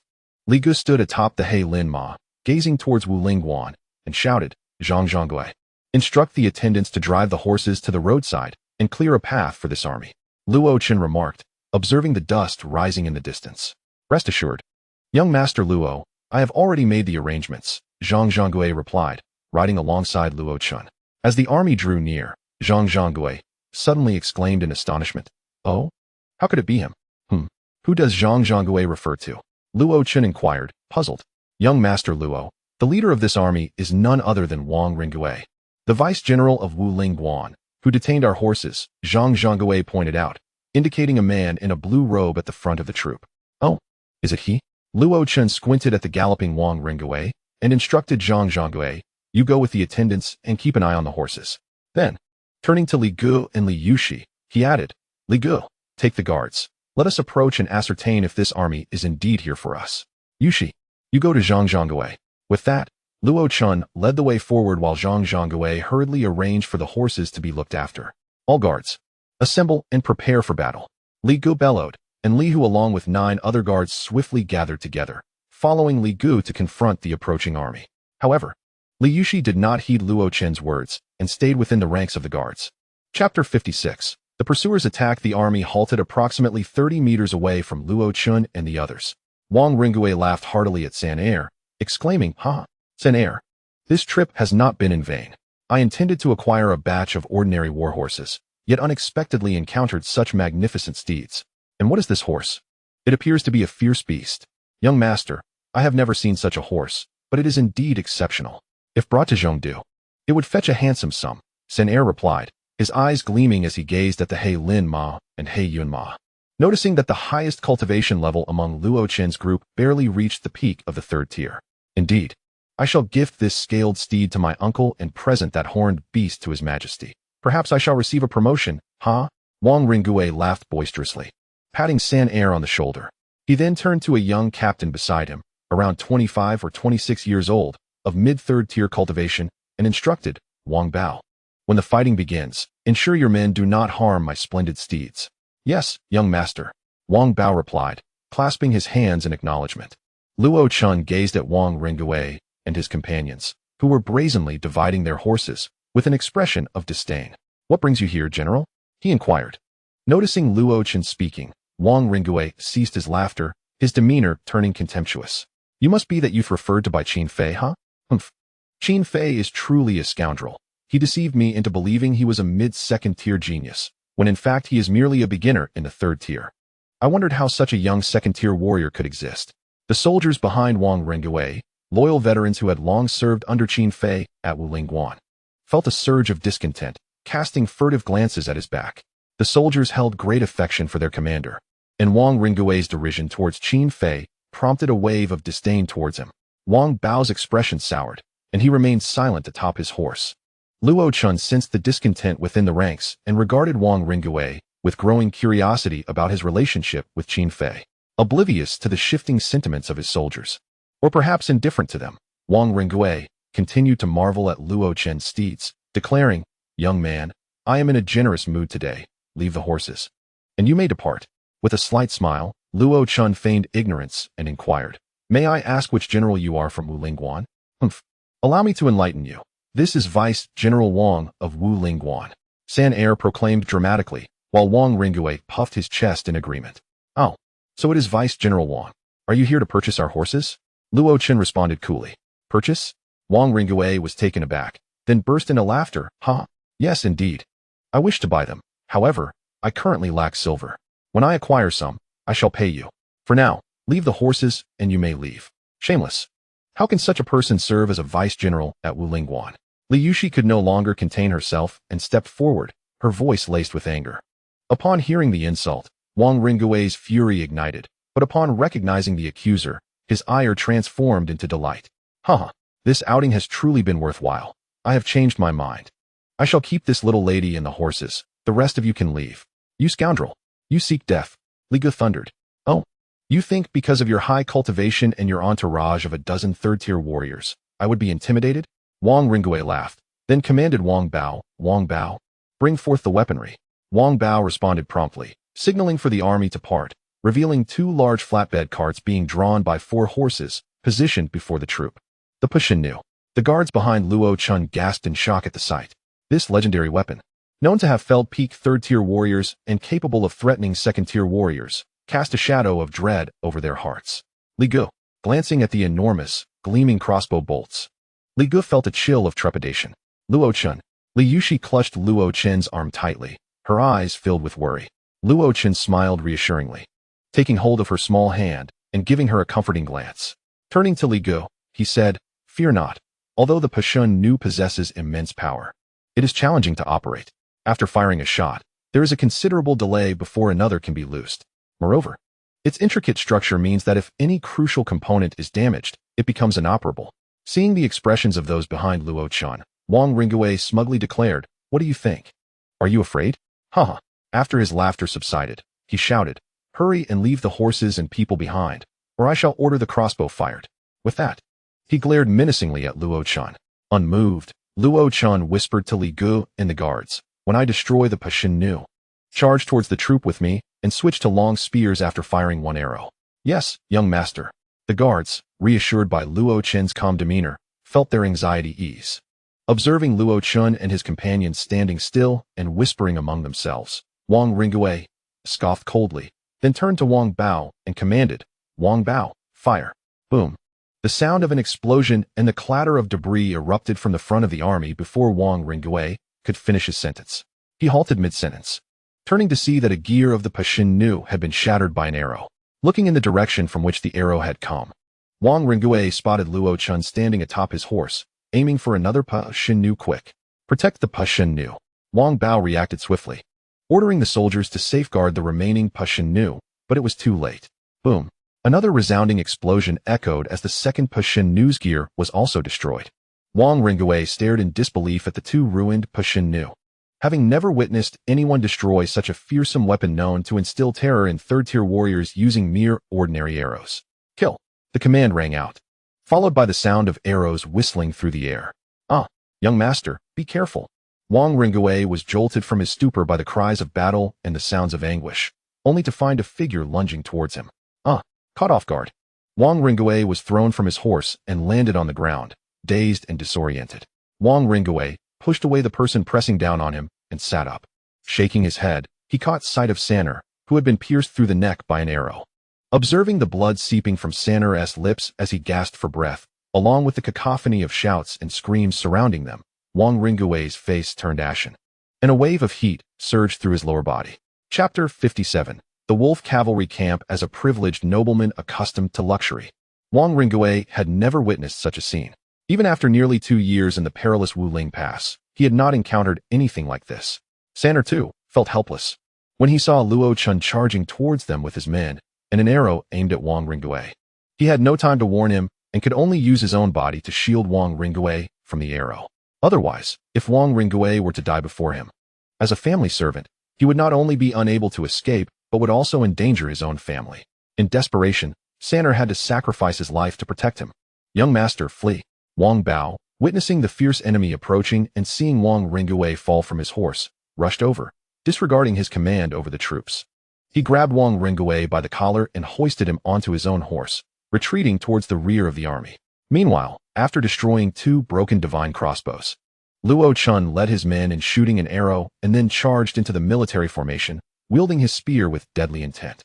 Over 100 soldiers, already discontent with Wang Ringgui, were thrown into chaos after the 2 broken crossbows were destroyed before the battle even commenced. Faced with a group of skilled warriors and lacking direction, they quickly lost their footing and fled in panic. Once the dust settled, the official road was awash with blood, and dismembered bodies lay scattered everywhere. Passers-by and merchants, upon witnessing the scene, were terrified and quickly detoured or turned back.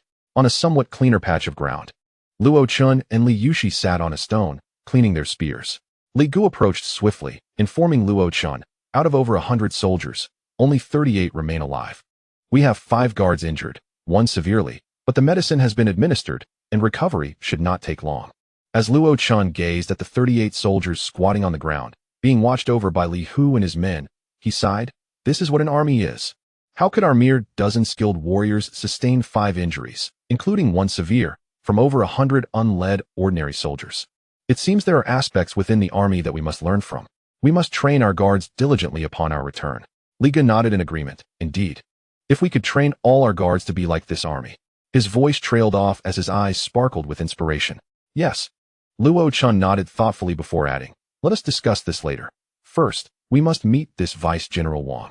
With that, Luo Chun rose and walked towards the captured Wang Ringgui, followed closely by Li Gu and Li Yushi. Ultimately, Wang Ringgui could not escape. After Wang Bao pulled him onto the horse and they had just exited the military formation, Li Gu caught up, and he became one of the captives. Upon seeing Luo Chun approaching, Wang Bao, who had lost an arm, stood protectively in front of the pale and trembling Wang Ringgui, glaring fiercely at Luo Chun and his companions. After a moment of silence, Luo Chun remarked, "You are commendable, but regrettably, you follow a worthless master." Hearing this, Wang Bao's expression dimmed, yet he remained silent, standing resolutely before Wang Ringgui. "Yes, yes, yes, I am worthless. Please, noble sir, have mercy and spare my worthless life." Wang Ringgui suddenly fell to his knees, grasping at Luo Chun's trousers, pleading desperately. Seeing this, Wang Bao hurriedly reached out to assist Wang Ringgui. "Young master, You are a member of the Wang family and the vice-general of Wuling Pass. You must not act this way. Rise. Step aside. It is none of your concern. Wang Ringwei pushed Wang Bao away and continued to cling to Luo Chun's feet, weeping for mercy. Luo Chun, disgusted, kicked Wang Ringwei away, sending him sprawling a meter away. Humph. When you detained our horses, I gave General Qin face and let you off once. I never expected you to remain unrepentant, daring to lead troops and broken divine crossbows to seize horses and people. You truly do not know the meaning of life and death. I was wrong. I will never dare again. Please spare my life, noble sir. Wang Ringwei cried out, crawling back to kneel before Luo Chun and bowing his head, despite Wang Bao's efforts to pull him up. Humph. Do you still wish for another chance? Luo Chun said, turning to Li Guo, execute him and release the others. Upon hearing Luo Chen's order, Wang Ringwei was instantly filled with terror. You cannot kill me. I am the vice-general of Wuling Pass. My uncle is an official in the Ministry of War. Neither the court nor my uncle will let you go. Wang Bao clenched his remaining fist, staring defiantly at Luo Chun, prepared to face death. Humph. Your threats may frighten others, but they hold no weight with us, Li Guo said, kicking Wang Bao aside and raising his spear, ready to give Wang Ringwei a fatal blow. Suddenly, a thunderous sound resonated, shaking the very heavens, as if the world had narrowed to that singular noise, dimming even the sky. Feeling the violent tremors beneath his feet, Luo Chen's expression turned grave. He leaped onto the back of his steed, squinting towards the direction of Wuling Pass. In the distance, a cloud of dust surged like a colossal yellow dragon, rolling towards them. Within this yellow dragon, silhouettes of black figures could be faintly discerned.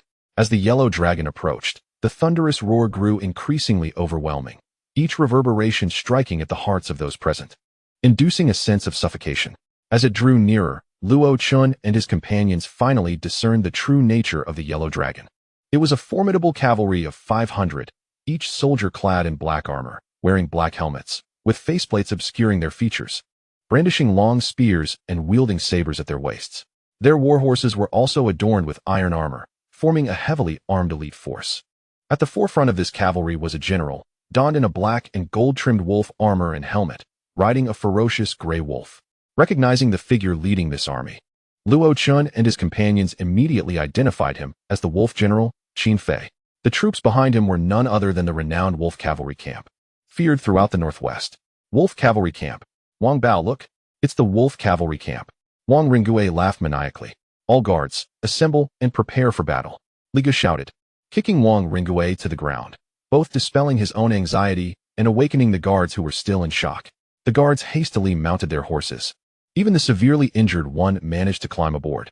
Li Yushi sat beside Luo Chun on the black-scaled horse, her small hand tightly gripping Luo Chen's. Chapter 58. Change of personnel. As the wolf cavalry camp approached, still 200 paces away, they showed no signs of halting. The overwhelming momentum of their charge and the chilling bloodlust rendered the breaths of the guards rapid and shallow. At a distance of 70 paces, just as Luo Chun prepared to shoot at Qin Fei suddenly raised a hand, and the wolf cavalry camp came to an immediate stop. Their synchronized movements resembled a single entity, showcasing the exceptional training of the wolf cavalry camp. As they halted, the murderous aura dissipated, and the swirling yellow dust began to settle. Qin Fei lifted his faceplate, gazing at the corpses of soldiers and the ruined divine crossbows on the ground. A flicker of emotion crossed his face before he turned to Luo Chun, now wearing a smile. Young Master Luo, we meet again. Faced with the previously menacing Qin Fei now adopting a cordial demeanor, Luo Chun found it difficult to gauge his intentions. Indeed, we encountered each other just yesterday, and now we meet again. I wonder what brings you here today, General? Wang Ringwei, upon spotting Qin Fei, was instantly filled with joy and urgently cried out, General Qin, please save me. They are going to kill me. Quick, save me. Silence. A swift kick from Li Guo struck Wang Ringwei's face, causing him to scream in agony and fall to the ground. Observing this, Li Hu dismounted and seized Wang Ringwei, commanding him to behave. Qin Fei cast a glance at Wang Ringwei but chose to ignore him, instead addressing Luo Chun. Young Master Luo, I have come here for these soldiers under my command. I implore you to release them. Though Qin Fei's tone was courteous, it emanated an air of undeniable authority. Oh, are these bandits who have robbed us and attempted to seize our men and horses soldiers under your command, General? When did the troops tasked with protecting the citizens of Wuling Pass become brigands? Luo Chun pointed at Wang Ringwei and the remaining 30 soldiers. Qin Fei was momentarily at a loss for words, but stubbornly replied, "This matter is a failure of my command. I asked for your understanding, young Master Luo. These soldiers have fought valiantly for the preservation of our Great Wei Kingdom and its people. They have shed blood on the battlefield. I beseech you to show mercy for my sake." Hearing this, Wang Bao and the other 38 soldiers lowered their heads in shame, unable to meet Qin Fei's gaze. They had not only tarnished the reputation of the border troops at Wuling Pass, but had also forced their beloved general to plead on their behalf. Only Wang Ringgui remained undeterred, eagerly awaiting Qin Fei's intervention to rescue him from peril. Luo Chun smiled faintly and said, "Since General Qin has spoken thus, and considering the favor bestowed upon me by the general yesterday, I shall grant you this request and release these soldiers." Upon finishing, he gestured for his guards to let them go. The 38 disheartened soldiers trudged back toward the wolf cavalry camp. Seeing this, Wang Ringgui rejoiced and prepared to leave, only to be firmly held back by Li Hu. Wang Bao, noticing that Luo Chun did not release Wang Ringgui, remained by his side, steadfast. "What does young Master Luo intend?" Qin Fei pointed at Wang Ringgui. "General Qin speaks of those soldiers who have bled for the people. But that does not include this man," Luo Chun replied. "This man is also a soldier under my command. I request you to release him as well." Qin Fei insisted. Luo Chun shook his head, glancing at Wang Ringgui. "This man has unlawfully detained our horses. Out of consideration for General Qin, I refrained from lowering myself to his level. Today he has come with troops to rob us and intends to seize our people. How can I let him go?" As he spoke, Luo Chin's mid-level aura surged forth, filled with righteous indignation. Witnessing the formidable presence emanating from Luo Chun, which surpassed that of an ordinary mid-level warrior, Qin Fei felt a pang of apprehension. He understood that Luo Chun was no trivial talent and realized he was not a match for him, even with the wolf cavalry camp at his side. Capturing Luo Chun would be improbable, especially if the latter was determined to escape. In that moment, Qin Fei fell into silence. Wang Ringgui, seeing Qin Fei's lack of response, panicked. "General Qin, you must save me. You promised my uncle you would take care of me. You cannot abandon me." Luo Chun, hearing this, shot a curious glance at Wang Ringgui and then at Qin Fei, beginning to comprehend their relationship. Enough. Li Gu, mounted on horseback, delivered another kick to Wang Ringgui's face. Wang Bao, witnessing Li Ji's aggression, became furious and glared at him. "Oh, you are defiant, are you?" Li Gu retorted, dismounting to confront Wang Bao. Luo Chun intervened. "Li Gu, do not engage with him." "Humph." Li Gu scoffed, casting a disdainful glance at Wang Bao before remounting. Qin Fei sighed internally, realizing he had no choice but to rescue Wang Ringgui. "Young Master Luo, regardless of the circumstances, I must take this man with me, setting aside other matters. He is my deputy at Wuling Pass, and I cannot neglect him. Otherwise, I would be unable to face the soldiers there. For this reason, I am willing to engage the wolf cavalry camp in battle." "Humph. Is General Qin threatening me?" Luo Chun retorted coldly. "Though you wield considerable power today, should I wish to leave, you cannot stop me. However, I assure you, within 7 days of today, you will lose the wolf cavalry camp." Hearing this, Qin Fei was filled with helplessness. Engaging with these formidable martial artists could lead to endless repercussions if they survived. This was precisely why the court sought to suppress the influence of such factions, aiming to subjugate the entire martial world. After a moment of contemplation, Qin Fei said, "Young Master Luo, if you release Deputy Wang, I will agree to any conditions you propose." Luo Chun smiled faintly, having awaited this very statement. Upon Qin Fei's arrival with the wolf cavalry camp, Luo Chun had realized that Wang Ringgui could not be killed. Given the circumstances from the general's residence yesterday and the current situation, it was evident that Wang Ringgui and Qin Fei shared a complicated relationship. Killing Wang Ringgui would undoubtedly provoke Qin Fei to fight back. Although Luo Chun was unafraid, he knew that Li Gu, Li Yushi, and the guards would be unable to escape unscathed. Thus, he chose to swallow his pride and negotiate for benefits in exchange for Wang Ringgui. "Since General Qin has spoken thus, I shall grant you one more favor," Luo Chun said with a smile directed at Qin Fei. "In exchange for Wang Ringgui, I request one person from you." "One person in exchange for another?" Qin Fei was momentarily taken aback, questioning, "What individual does young Master Luo seek?" "That one." Luo Chun pointed at Wang Bao. "Agreed." Before Qin Fei could respond, Wang Ringgui bellowed, "Agreed. I take responsibility for this decision." Wang Bao, stunned by Luo Chen's choice, felt a wave of despair wash over him as he listened to Wang Ringui's proclamation, his expression turning increasingly grim. "Wang Bao is an officer of the border troops at Wuling Pass. I cannot betray my brother in arms. I cannot comply with this request, young Master Luo. Perhaps you could propose another condition. Qin Fei firmly refused, shaking his head. What a pity, then. This is my only condition, Luo Chun replied, also shaking his head. Wang Ringwei, sensing the urgency of his situation, exclaimed, Qin Fei, what do you mean by this? Do you wish to watch me perish? Wang Bao is a scion of the Wang family. I have the right to determine his fate. Wang Bao knelt on one knee before Qin Fei, stating, General, I have repeatedly violated military discipline and am no longer a qualified officer. Today, I request to resign from the army to save young Master Ringwei's life. Listening to Wang Bao's words, Qin Fei regarded him silently, lamenting the loss of such a talented officer who had been ruined by Wang Ringwei's reckless behavior. Agreed. Young Master Luo, Wang Bao is now yours. Wang Ringwei clapped his hands, then looked at Luo Chun with hopeful anticipation. Young Master Luo, may I now depart? Luo Chun smiled at Wang Ringwei, then turned to Qin Fei. General Qin, what is your opinion? As they have made their decision, let it be so. Qin Fei replied with a calm demeanor. Luo Chun then addressed Wang Ringwei. Very well, you may leave. Upon hearing this, Li Hu released Wang Ringwei. Wang Ringwei felt as if he had been granted a reprieve from death, scrambling toward Qin Fei. As he observed Wang Bao still kneeling, Luo Chun instructed Li Hu. Li Hu, take 2 men to retrieve Wang Bao's severed arm. I will go. I know where it is, Li Gu declared, striding toward the battlefield. Aware of the location where he had severed Wang Bao's arm. Upon returning to the wolf cavalry camp, Wang Ringwei quickly regained his former arrogance and commanded Qin Fei. General Qin, order the wolf cavalry camp to kill them all. Qin Fei, infuriated, struck Wang Ringwei down with a slap, exclaiming, You insolent fool! Is it not enough that you have brought harm to dozens of my soldiers? Do you wish to endanger my wolf cavalry camp as well? Someone, take him away.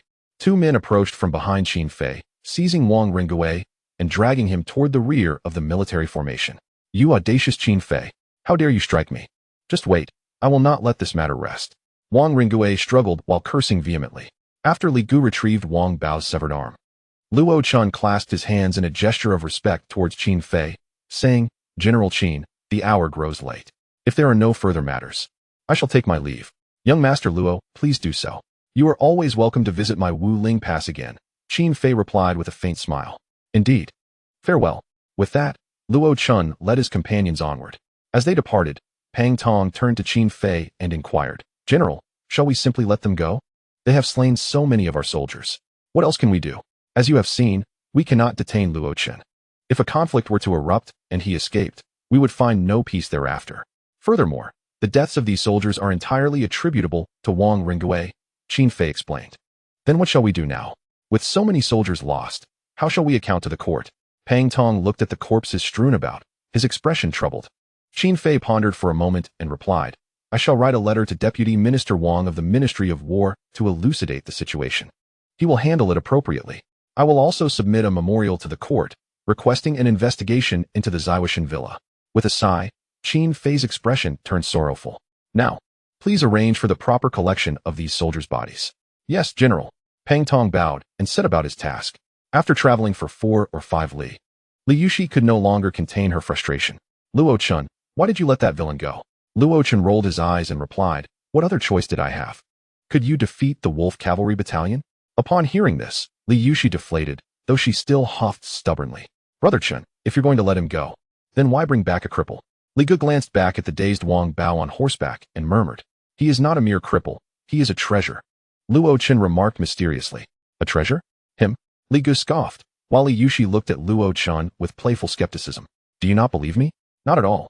Li Gu shook her head vigorously, and Li Yushi mirrored her actions. Luo Chun smiled and said, Did you not wish to train the villa's guards to be akin to an army? Without someone knowledgeable, how can you train them? You have seen how Wang Bao commanded over 100 soldiers. Even without direction, they performed admirably. This indicates that Wang Bao possesses some skill in military training, which is precisely what we need. Wang Ringwei is of no use to us. Rather than eliminate this waste, it would be better to replace him with someone beneficial to our cause. Ah, I see. Li Gu exclaimed, realization dawning. Luo Chun, you are quite clever. Li Yushi gave a thumbs up from the side. How can you speak so? Luo Chun shot a speechless glare at Li Yushi before turning to Li Gu and stating, Let us halt the procession. We must tend to Wang Bao's wound lest he truly becomes useless. With that, Luo Chun turned back towards Wang Bao. From now on, you are no longer anyone's dependent. Your life is your own. Now, give me your severed arm, and I shall reattach it." Upon hearing Luo Chen's words, Wang Bao, who had previously appeared dazed, now bore a glimmer of hope in his eyes. "Can my arm truly be reattached?" he murmured. "Perhaps others cannot, but I can.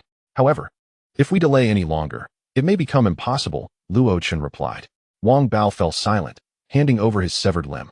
Luo Chen took the arm and said, "The reattachment will be quite painful. You must endure and remain still. Moreover, whether it will return to its former state depends on fate. Do not worry. As long as it can be reattached, I can endure any pain," Wang Bao declared, his gaze resolute. Luo Chen nodded and instructed someone to lay a clean cloth on a stone, gesturing for Wang Bao to lie down, while he found a stick for Wang Bao to bite down on. He then asked Li Yuxi to hold the severed arm, but she, frightened, refused. Thus, Luo Chen had no choice but to enlist Li Gu, the one responsible for the injury, to assist.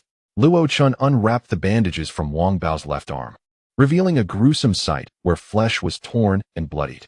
He sprinkled some medicinal powder on the wound to alleviate the pain and proceeded to cleanse it with a healing solution. Afterward, he had Li Gu support the severed arm while he focused his senses, feeling every meridian within the arm and accurately connecting them. As the connections were made, Wang Bao bit down on the stick, the sound echoing as he endured the pain, beads of sweat streaming down his pale face, yet he remained silent. Luo Chen silently acknowledged Wang Bao's fortitude. The agony of connecting the meridians was not something just anyone could withstand. Once the meridians were successfully reconnected, Luo Chen used needle and thread to stitch the flesh together, applying a healing ointment and bandaging the wound securely with bamboo strips. Finally, he administered a bone restoration pill and a meridian cleansing pill to Wang Bao. The remedies Luo Chen used were concocted by Luo Yin based on the recipes in the alchemical texts, renowned for their efficacy, and most of the ingredients were only available at Ziwishan Villa. When all was completed, Wang Bao had succumbed to unconsciousness from the pain. Luo Chen wiped the sweat from his brow and stood. "We shall set up camp here for the night, allowing him to rest, and we will depart tomorrow." "Luo Chen, you can heal and save lives? You can even reattach severed limbs? Is there anything you cannot do?" At this moment, Li Yuxi approached Luo Chen, her face a mask of astonishment. "I cannot deliver children," Luo Chen replied with utmost seriousness. "Bah, you are incorrigible." Li Yuxi shot him a glare. Her cheeks flushed as she hurried away. "Haha, Brother Chen, you are becoming increasingly mischievous," Li Gu laughed heartily. 2 hours later, Wang Bao finally awakened. Upon sensing the presence of his arm and the ability to move his fingers slightly, his heart swelled with excitement. "I am grateful for young Master Luo's life-giving grace." Wang Bao stood and deeply bowed to the approaching Luo Chen. Luo Chen hastily helped him up, saying, "There is no need for thanks. It was Li Gu who severed your arm. Do not harbor resentment towards him. Young Master Luo, you worry too much. After years of military service, I understand the principle of serving one's own master." At that moment, our positions were different. In the chaos of battle, one can only blame oneself for lacking skill. Wang Bao replied, "It is good that you think this way." Luo Chen sighed with relief. He still needed Wang Bao's assistance, and had Wang Bao harbored any resentment, he would have been at a loss for how to proceed. "Do you have any relatives? We can find a way to bring them here," Luo Chen continued. "None. I am an orphan, raised by the Wang family, and I am all alone," Wang Bao concluded, then asked a question that had long been buried in his heart. "Young Master Luo, I am but an ordinary soldier. What purpose do you have in bringing me here?" "I shall tell you later. First, how long have you served in the military? Do you know the training methods of the Wolf Cavalry Battalion?" Wang Bao hesitated but ultimately answered, "I have served for 8 years, 4 of which were with the Wolf Cavalry Battalion. I am familiar with their training methods." "Oh, you have served in the Wolf Cavalry Battalion? That is splendid," Luo Chen exclaimed with delight. At that moment, Li Gu, intrigued, asked, as a scion of the Wang family, "How did you end up here at the frontier?" "It was arranged by Deputy Minister Wang. My task was to ensure the safety of the Wang family's young heirs during their training," Wang Bao replied. "I see," Luo Chen and Li Gu responded in unison. Luo Chen then said, "I brought you here to assist me in training the guards, molding them into a force akin to the Wolf Cavalry Battalion. Is there any issue with that?" "None at all. However, while I have trained in the Wolf Cavalry Battalion, I fear I may not meet young Master Luo's expectations in training the guards," Wang Bao expressed. "Do not worry. Simply train them as you did in the Wolf Cavalry Battalion. I have faith in your abilities," Luo Chen encouraged. "Thank you for the trust, young Master Luo." Wang Bao bowed to Luo Chen, then expressed his confusion. "Young Master Luo, did you go to such lengths to bring me here merely for training the guards?" "Indeed. Your remarkable talents are precisely what I need for military training. It is a worthwhile exchange to trade you for that inept Wang Ringwei, Luo Chun replied earnestly. Thank you for your generosity, young master. I will not betray your trust and will ensure that the guards are trained to operate as seamlessly as the wolf cavalry. Wang Bao stated solemnly, kneeling on one knee before Luo Chun. Haha, excellent. Luo Chun exclaimed, delighted to see Wang Bao's commitment, and quickly helped him to his feet. Your arm has just healed. Rest well, and we shall continue our journey tomorrow. With that, Luo Chun and Li Gu took their leave. The next day, as dawn broke, Luo Chun and his companions packed their belongings and resumed their journey toward Qin City, where they intended to board a ship to return home. The merchant vessel that had brought them still awaiting at the dock. In Ningxue City, within the offices of the Ningxue County government, a lean man in his 30s, dressed in a flying fish robe and wielding an embroidered spring knife, greeted Lord Zhou with a respectful bow. How dare I, Lord Bai, as a sixth-rank guard of the Six Doors, is of equal standing to this official. It is inappropriate for you to refer to yourself in such humble terms. Zhou Song hastily responded, returning the gesture. The warriors of Six Doors and the Imperial Guard are categorized into 12 ranks based on their cultivation levels. The lowest rank, the initial stage of the third tier, is the 12th rank, while the pinnacle of the first tier is the highest rank, the first. Indeed, as the chief official of this region, it is appropriate for me to address you as such, for I am here to serve under you. Bai Yi smiled and continued. In recent years, the affairs in the martial world have been numerous, and Six Doors has been understaffed. Therefore, after several petitions, I have been dispatched to assist you. And I hope it has not disrupted your work. Not at all, not at all. Lord Bai's arrival is perfectly timed, Zhou Song replied, his smile fading as he inquired. Do you have any knowledge of the martial forces in Ningxue County? Bai Yi nodded. Before my arrival, I perused the relevant files you had previously submitted to Six Doors, and thus have some understanding. However, there is one matter that puzzles me, and I seek your clarification. Please, speak freely, Zhou Song urged. Bai Yi continued. The records indicate that Ziwu Mountain Villa conducts itself with discretion and has never clashed with the authorities. They have cooperated with tax collection, suggesting their alignment with the court and that they remain manageable. If this is the case, why does Lord Zhou not ally with Ziwu Mountain Villa to eradicate the Sanhe Gang and Heiying Gang? Zhou Song sighed. What you do not know, Lord Bai, is that I once sent envoys to negotiate an alliance with Luo Tianhe, but my overtures were rebuffed. Since Luo Tianhe's ascension to the second tier and his defeat of Qin Yihan, Ziwu Mountain Villa has emerged as the most formidable force in Ningxue County. To ally with them now would contradict the court's policy of uniting against stronger powers. Moreover, should we eliminate the Sanhe Gang and Heiying Gang, I fear that Ziwu Mountain Villa's influence would dominate Ningxue City, potentially becoming the next Sanhe Gang. I see, Bai Yi replied, enlightened. What is the current state of power in Ningxue County? After sipping his tea, Zhou Song responded. Heiying Gang's Fang Yu broke through to the second tier a year ago, but remains relatively weak. The eastern leader of the Sanhe Gang, Ouyang Bing, also achieved a breakthrough recently, although they have concealed this information from us, and we only learned of it through our informants. Meanwhile, Qin Yihan has acquired a profound technique, significantly enhancing his strength. Consequently, the Sanhe Gang is now the most powerful faction in Ningxue County. Your arrival today alleviates considerable pressure from me, Lord Bai? Zhou Song remarked. Why would they conceal Ouyang Bing's breakthrough? Is there some conspiracy at play? Bai Yi pondered, frowning. Zhou Song nodded. Indeed. According to our informants, 5 years ago, the Sanhe Gang suffered a significant defeat at Luo Tianhe's hands, and they now seek revenge. Given that the Sanhe Gang has 2 second-tier warriors and has become the largest faction in Ningxue County, have you considered an alliance with Ziwu Mountain Villa to counteract them? Bai Yi inquired. Recently, the Sanhe Gang has been increasingly at odds with the authorities. I have been contemplating an alliance with Ziwu Mountain Villa, but I have yet to devise a way to approach Luo Tianhe, Zhou Song admitted, rubbing his forehead. Bai Yi reflected for a moment before suggesting. I have heard that Ziwu Mountain Villa has escorted goods and eliminated numerous bandits over the years. Why not report these accomplishments to the court, allowing them to acknowledge Ziwu Mountain Villa's merits and grant Luo Tianhe a title? After all, such titles are largely symbolic. The court has conferred many in recent years to win over various factions. Upon hearing this, Zhou Song slapped his thigh and exclaimed, Of course. How did I not think of that? Haha, Lord Bai, you are truly talented. You have just solved a significant dilemma for me. With that, he began pacing excitedly toward his desk. I will draft a memorial to the court immediately. Bai Yi smiled slightly. Please, busy yourself, Lord Zhou. I shall take my leave for now. Indeed, as you are new here, Please take some time to rest, Zhou Song replied with a smile.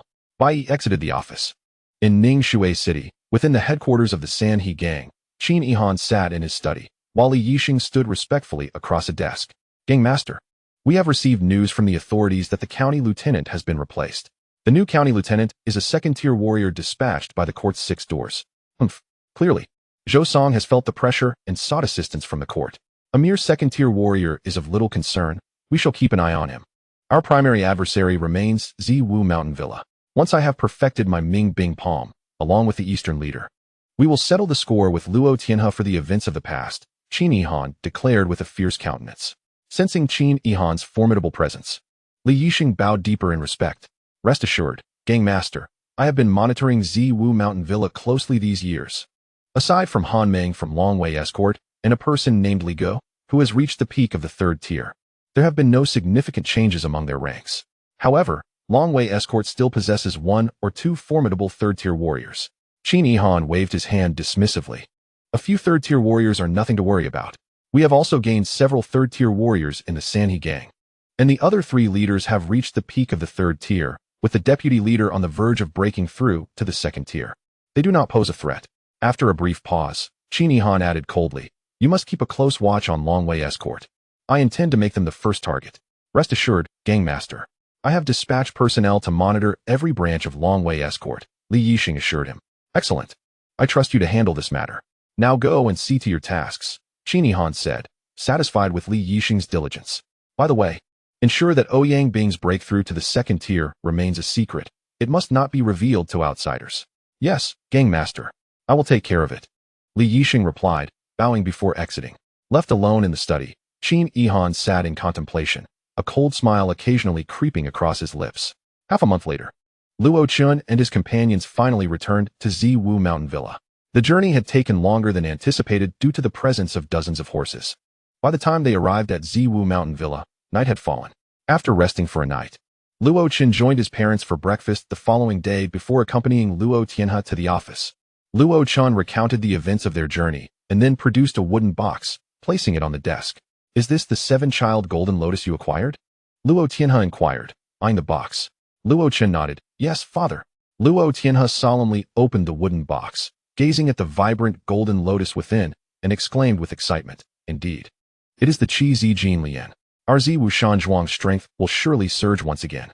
More importantly, with this lotus, possessing the Qi Ziyu Lian will provide our Ziwu Shanzhuang with profound foundations, enabling us to continuously cultivate high-level warriors.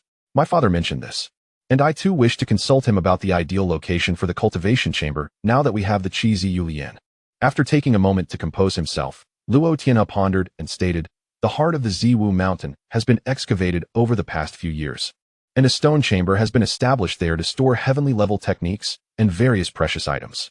Besides Ziwu Mountain, there are 3 smaller mountains within the estate. The cultivation chamber could be built on the small mountain adjacent to Ziwu Mountain. This way, your grandfather can conveniently oversee it. That aligns with my thoughts as well.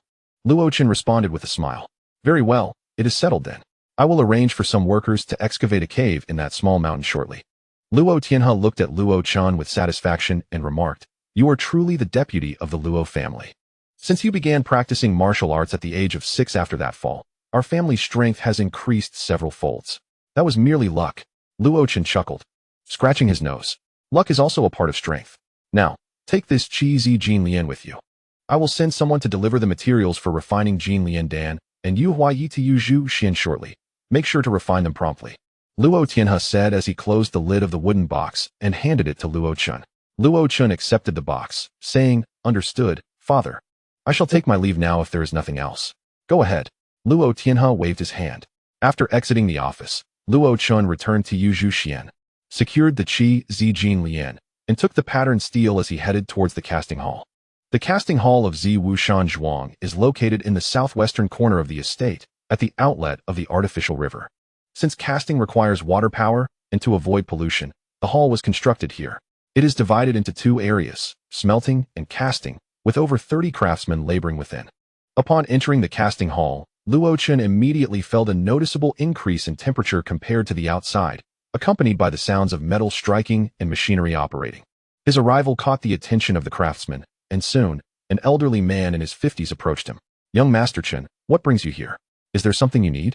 The old man inquired respectfully, bowing slightly. Oh, I came to find my second uncle. Is he around? Yes, the second master is in that room. The old man pointed to a closed door. All right, you may carry on, Luo Chen replied, moving towards the designated room. Knock, knock. He rapped on the door twice. Wait a moment. Came the voice of Luo Tianyu from within. Luo Chen patiently waited at the door. Come in. After a while, Luo Tianyu's voice called again. Luo Chen pushed the door open and found Luo Tianyu bent over the table, organizing items, with a porcelain basin filled with green liquid beside him. Upon seeing the liquid, Luo Chen understood that Luo Tianyu had just been preparing the Qi Ling Yi. Second uncle, Luo Chen called out. Luo Tianyu looked up in surprise. Chenner? What brings you here? I thought someone from below had an issue. Second uncle, I lost my knife during the recent encounter at Wuling Pass. And I came to ask for your help in forging a new one, Luo Chen explained. What happened? Did you get into a fight? Are you hurt? Luo Tianyu furrowed his brow, scrutinizing Luo Chen from head to toe. I'm fine, just the knife is gone. Luo Chen felt warmth in his heart at his uncle's concern. Seeing that Luo Chen was unharmed, Luo Tianyu relaxed. A lost knife is nothing. That blade was merely for your initial training. It is no longer suitable for you. It's perfect timing for a new forging. After a moment, Luo Tianyu inquired, do you have any specifications for this new blade? Nothing specific. Just maintain the same style as the previous one, but extend its length to 3 feet and 3 inches. Luo Tianyu nodded. All right, that can be arranged. I recently acquired a batch of xiantai, so I can use some of that for your knife. Second uncle, there's no need for xiantai. I brought my own materials, Luo Chen said, placing the cloth bag he was carrying on the table. What materials did you bring?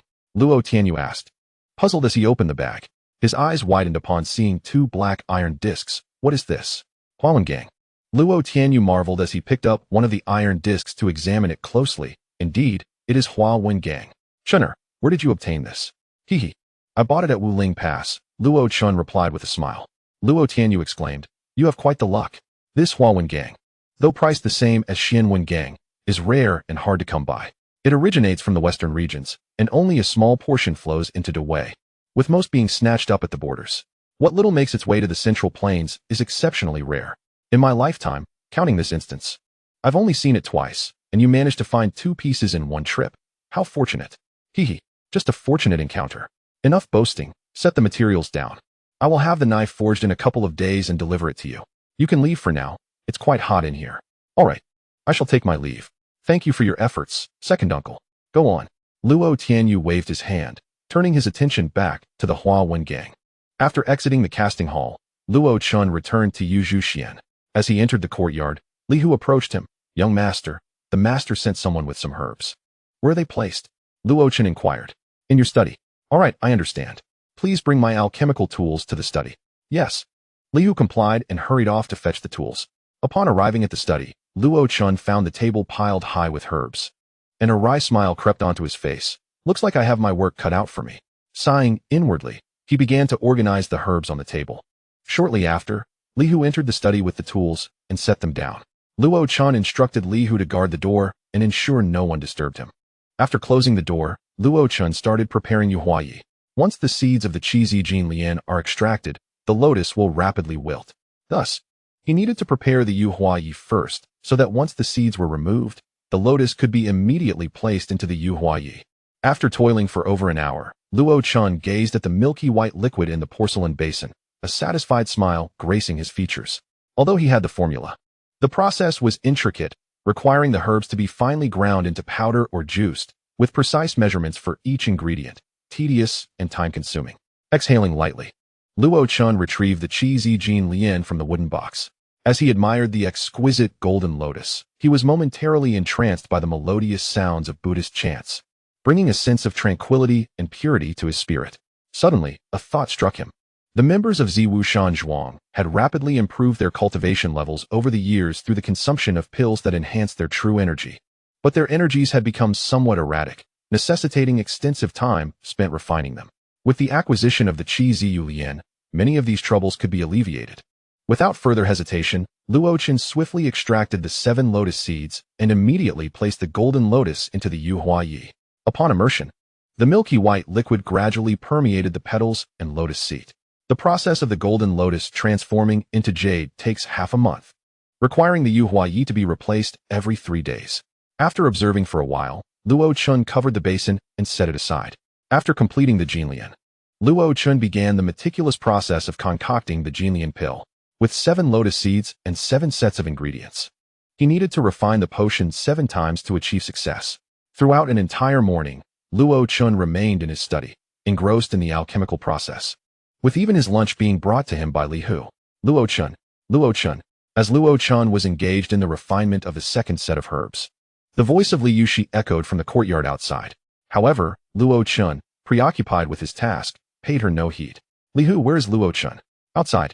Li Yushi furrowed her brows, directing her inquiry at Li Hu, who stood at the door. Li Hu gestured towards the study behind him. Miss Yushi, the young master is inside. Oh. Li Yushi nodded and stepped forward to push open the door to the study, only to be intercepted by Li Hu, who swiftly blocked her path. What are you doing? Li Yushi asked, her expression one of suspicion as she regarded Li Hu. Li Hu offered a wry smile. Miss Yushi, the young master is busy inside and has instructed that no one is to disturb him. Anyone? Does that include me? Li Yushi questioned, pointing at her own delicate nose. Anyone, as the young master said, naturally includes you, Li Hu affirmed, fully aware that Luo Chun had tasked him with guarding the door primarily to prevent Li Yushi from barging in, as she was the only one in the entire Zimu Mountain Villa who might impulsively intrude upon Luo Chun's sanctum. Is he engaged in something unspeakable? Li Yushi mused, tapping her chin with her right index finger and whimsically speculating. Then, with a sudden resolve, she declared, I must see for myself. Li Hu, step aside. Apologies, Miss Yushi, but some matters can be discussed with you, while others must remain undisclosed. Li Hu shook his head, resolutely standing his ground. Is that so? Li Yushi's eyes darted back and forth between Li Hu and the door behind him, finally breaking into a mischievous smile. How about this? I want to go in, but I'll just peek through a crack. What do you say? Li Hu remained silent, shaking his head firmly in refusal. Seeing this, Li Yushi raised an eyebrow, feigning a draw of her sword. Oh, Li Hu, are you not afraid I might take action? In response to her antics, Li Hu chuckled. Miss Yushi, if it comes to a contest of strength, you are not my match. At this, Li Yushi's expression fell. They had known each other well during their time at Yuju Pavilion and were quite aware of their respective strengths. If Li Yushi were not up to mischief, Li Hu genuinely had no fear of her. Just wait, Li Hu. I may not be able to defeat you, but when Yun Mo returns, I will have him deal with you. Li Yushi threatened. Li Hu's lips twitched at the mention of Yun Mo, recalling the numerous troubles he had endured at the hands of that madman. Nevertheless, he gritted his teeth and maintained a smile, appearing unfazed. Realizing she had no leverage against Li Hu, Li Yushi glared at him. Fine, I want to go in. Humph. With a pout, she cast one last glance at the study, stomped her foot, and departed towards the back mountain where Luo Chun practiced. Watching her retreating figure, Li Hu felt a pang of regret and clicked his tongue. Just then, the door to the study swung open, and Luo Chun emerged. Young master. Li Hu looked at Luo Chun, a pained expression on his face. Observing Li Hu, Luo Chun couldn't help but smirk. How did you manage to offend Yushi again? If she tells Yun Mo, you're in for a beating. But young master, I was merely following your orders. You can't leave me hanging. Li Hu lamented, his head drooping. Relax. I was just teasing you. Luo Chun patted Li Hu on the shoulder, offering him a reassuring smile. After instructing Li Hu to fetch some charcoal, Luo Chun returned to his study, continuing his alchemical work until he finally emerged the following afternoon. Remarkably, he showed no signs of fatigue from his day and night of labor. Instead, he appeared more vibrant than ever, having advanced to the late stage of the second tier. After completing the Jinlian pill, he consumed one and, indeed, successfully opened a meridian, allowing him to elevate his cultivation level by a small tier. After refreshing himself, Luo Chun took a wooden box and made his way to the office of the Shimu Dian. Father. Upon entering the office, he found Luo Tianhe bent over his desk, writing something. Chenner, what brings you here? Have you completed the Jinlian pill? Luo Tianhe looked up, eyeing the wooden box in Luo Chen's hands. Indeed, I have fulfilled my duty. Luo Chun replied with a smile, placing the box on the desk before Luo Tianhe. Opening the box, Luo Tianhe examined the 7 or 8 jade vials within, selecting one to uncork. Pouring out a golden pill, he inquired, is this the Jinlian pill? What are its effects? I have already tested it, and it matches the legendary effects of consuming lotus seeds alone, Luo Chun stated, demonstrating his cultivation level at the late stage of the second tier by momentarily revealing his aura. Luo Tianhe regarded him with a grin. Impressive. A 16-year-old at the late stage of the second tier. I wonder what expressions would adorn the faces of those outside if they knew. However, you have consumed too many pills over the years. Be sure to temper your true energy, lest it become unstable and leave you unable to contend even with a beginner in the second tier. Understood, father. I will take care, Luo Chun replied earnestly, yet inwardly dismissed the concern. His qi refinement technique allowed him to purify his true energy autonomously, requiring little time for tempering. Thus, he harbored no fears regarding the potential aftereffects of excessive pill consumption. Very well, as long as you are aware, Luo Tianhe nodded, gesturing toward the jade vials. How many Jinlian pills do you have? A total of 56 Jinlian pills have been refined. I consumed 1 and kept 3, leaving 52 here, Luo Chen explained. 56? That is quite a bounty, Luo Tianhe exclaimed, swiftly closing the box. You may return for now. I need to consult with your grandfather. Ah, father. I shall take my leave. Understanding that Luo Tianhe intended to discuss the handling of the Jinlian pills with Luo Zhennan, Luo Chen did not linger and departed the office. Once Luo Chen left, Luo Tianhe set off towards Zimu Mountain with the Jinlian pills. Since the expansion of Zimu Mountain Villa and the establishment of stone chambers within the mountain, the villa's scripture repository had been relocated there, along with Luo Zhennan. The former scripture repository had been transformed into a study filled with various texts for the guards and disciples of the villa to reference. After exiting the Shumudian and returning to Yuzhu Pavilion, Luo Chun presented a Jinlian pill to Li Hu and subsequently found Li Yuxi, offering her one as well. He then immersed himself back into his study, diligently writing and sketching. Upon receiving the Jinlian pill, Li Yuxi was so exhilarated that she consumed it that very evening. The following morning, she entered Yuzhu Pavilion, already having reached the mid-stage of the third tier, brimming with confidence and seeking out Li Hu to settle the score for his earlier obstruction. However, upon encountering the grinning Li Hu, her expression stiffened, and seeing that he had achieved the same cultivation level, she ground her teeth in frustration before huffily departing. In the study, Luo Chun remained oblivious to the scuffle outside, continuing with his fervent writing. When the sun rose high in the sky, he finally emerged from the study. After enjoying breakfast brought by Li Hu, Luo Chun took the items he had written overnight to find Luo Tianhe. Not long after Luo Chun entered the office, Luo Tianyu and Li Tian were summoned as well. For the entire morning, it remained unclear what the four discussed within. It was not until midday that Luo Chun, Luo Tianyu, and Li Tian finally exited the office. Shortly thereafter, Luo Tianhe's authoritative voice rang out, commanding all disciples and guards of Zimu Mountain Villa to prepare for a martial arts competition in 3 days, with announcements posted in both the inner and outer courtyard training grounds. After completing their martial training, the outer courtyard disciples and inner courtyard guards gathered around the announcement board, examining 2 notices. In front of the outer courtyard announcement board, a handsome youth, around 15 or 16 years of age, read aloud from one of the notices. Notice 1. The reform plan of Ziwu Shanzhuang. 1. Starting next month, Ziwu Shanzhuang will abolish the guards, categorizing all guards and disciples into outer courtyard disciples and inner courtyard disciples. Those at the peak of the body refinement realm and below will be considered outer courtyard disciples, while those at the initial stage of the third realm and above will be categorized as inner courtyard disciples. Furthermore, if an outer courtyard body refinement disciple wishes to become an inner courtyard disciple, they need only to defeat any inner courtyard disciple. 2. From next month, Ziwu Shanzhuang will distribute monthly allowances to all disciples, with the allowance amount determined by their cultivation level. Higher cultivation yields greater allowances. 3. The allowances will not be issued in gold or silver, but as contribution points, which can be exchanged for gold and silver at a rate of 1 contribution point equaling 10 taels of silver. 4. In addition to the monthly allowance, the Shanzhuang will issue various tasks, rewarding corresponding contribution points upon their completion.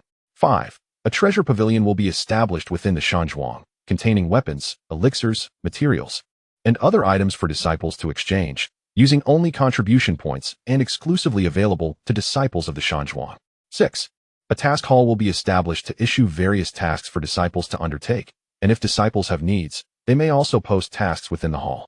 Meanwhile, in front of the inner courtyard announcement board, Guard Chen cleared his throat and continued reading. Notice 2. Recruitment for Ziwu Wei, effective immediately. Ziwu Shanzhuang will form a powerful force known as Ziwu Wei, with a grand competition among disciples occurring in 3 days, where the top 100 will be inducted into Ziwu Wei. As the strongest among the disciples, members of Ziwu Wei will receive the highest monthly allowance, have priority in the treasure pavilion, and various rewards. If you consider yourself among the strongest disciples, demonstrate your prowess in 3 days. Ziwu Wei awaits your joining. Upon concluding the reading, the guards began to discuss fervently, their main focus being the Ziwu Wei. With 85 guards in total, more than half remained at the peak of the body refinement realm, while many of the outer courtyard youths had already reached that peak. They hoped the young disciples would not outshine them. What are you afraid of? How long have those kids been training? If they encounter me, I can take them down with a single punch, declared a burly guard, clenching his fist. Humph. I'm definitely joining Ziwu Wei. Count me in, I'm going to. You're only at the initial stage of the third realm, you'll surely make it. The guards exchanged lively banter, while some, after reading the notices, left in silence to find a secluded place to practice diligently. Meanwhile, the outer courtyard youths, stirred by the two notices, were equally animated. Haha. Who would have thought we could receive allowances even before becoming guards? Laughed a handsome youth. The allowance is irrelevant. Finally, I can have a fair fight with those arrogant guards, proclaimed a tall youth, cracking his knuckles. Ziwu Wei is the place for the strong. I must join, asserted a cold-faced youth with determination.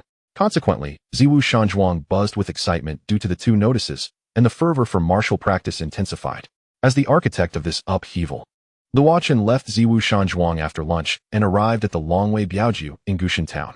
At that moment, the Longwei Biaoju was bustling with people and carriages, alongside martial artists from the Jianghu coming to evaluate the bodyguards. Upon entering, Luochen spotted Manager Qi hunched over a table writing contracts. Smiling, he approached. Manager Qi, are you busy? Indeed. Manager Qi looked up, and upon recognizing Luochen, hastily set down his pen. Ah, young Master Chen, what brings you here? Come, have a seat inside. No need to fuss. I'm just here for a casual visit. Where's my brother? Oh, the young master and head escort Han have gone to Wuwei City to escort goods. They left not long ago, and will likely be back in 2 or 3 days. Manager Qi replied. Does Longwei Biaoju have a branch in Wuwei City? Luochen inquired. Not yet. This shipment is from Tianbao Pavilion, which insisted we escort it and offered a handsome payment. So head escort Han agreed. Luochen pondered. Do we frequently escort goods to Wuwei City? Many clients inquire about sending goods there, but we have accepted few, primarily because there is no branch in Wuwei City, making it inconvenient, Manager Qi explained. After contemplating for a moment, Luochen suggested, once Uncle Han returns, discuss with him about gradually establishing branches in other cities within Tianzhou and beyond. Once you have a plan, report it to my father. Yes, young Master Chen, head escort Han intends to discuss this matter upon his return. Manager Qi chuckled. All right. Luochen nodded and inquired, by the way, is Yunma here? Yes. Head escort Yin just returned from a mission and is resting upstairs. Good. Manager Qi, continue with your work. I'm off to find him. After speaking, Luochen headed toward the back courtyard, where he was greeted by familiar bodyguards who paused to salute him. Greetings, young master. This disciple is from Ziwu Shanzhuang. Greetings, young Master Chen. This one is a martial artist from the Jianghu. Regardless of who they were, Luochen greeted them all with a warm smile. Shanggu, is that the young Master Chen mentioned by head escort Yin? Queried a 17 or 18-year-old youth, setting down the goods he had been carrying beside a carriage, glancing at Luochen as he ascended the stairs. The two were the individuals who had sought to join Longwei Biaoju over half a month ago and had finally realized their ambition. Shanggu, holding a sword across his chest, nodded, yes. The way those bodyguards treat him indicates he must be. I heard that Longwei Biaoju was founded by this young Master Chen. Doesn't he seem extraordinary to me? His cultivation is the same as mine at the peak of the body refinement realm, and he appears even younger, the youth mused, stroking his chin. Do not judge a person by their appearance. One who can mentor someone like head escort Yin cannot be an ordinary individual, his companion replied thoughtfully. Just as they conversed, Luochen had already reached the second floor and stood before Yunma's room, knocking on the door. Who is it? Came a cold voice from within. Moments later, the door opened to reveal Yunma, whose demeanor softened with surprise upon seeing Luochen. Young master, what brings you here? Come in. With a smile, Luochen entered, closing the door behind him. I just came to visit and have a couple of matters to discuss with you. As he spoke, he noticed the silver badge of a bodyguard pinned to Yunma's chest. Not bad. You've earned a silver badge at the initial stage of the third realm, showing you haven't been slacking off. Hehe. I couldn't have done it without your guidance. Young master, Yunma replied cheerfully. Enough with the flattery. This is all your own hard work. Yunma chuckled sheepishly, then recalled something and asked, by the way, you mentioned you needed to discuss something with me. What is it? Luochen held up 2 fingers before retracting them. I have 2 matters to discuss with you. The first is this. He tossed a small jade vial to Yunma. Yunma quickly caught it with both hands, puzzled. What is this? Inside is a pill called Golden Lotus Pill, which I obtained from Wooling Pass. Taking one can elevate your cultivation by a small level. What? Yun Mo gazed in astonishment at the small jade vial in his hand, then hurriedly exclaimed, "Young master, this elixir is far too precious for me to accept. It is better reserved for your own use." As he spoke, he offered the vial towards Luo Chun. Luo Chun promptly swatted Yun Mo's hand away and insisted, "Take it. I have already consumed one. This elixir can only be taken once in a lifetime, and any excess would be futile. But it could be given to the Zhuang master and the others." Yun Mo continued to refuse. "They each have one. They do not lack for it. And both Yushi and Li who have consumed theirs as well, breaking through to the mid-stage of the third realm. If you wish to avoid being bullied by them upon your return, you ought to accept it." "Then, thank you, young master."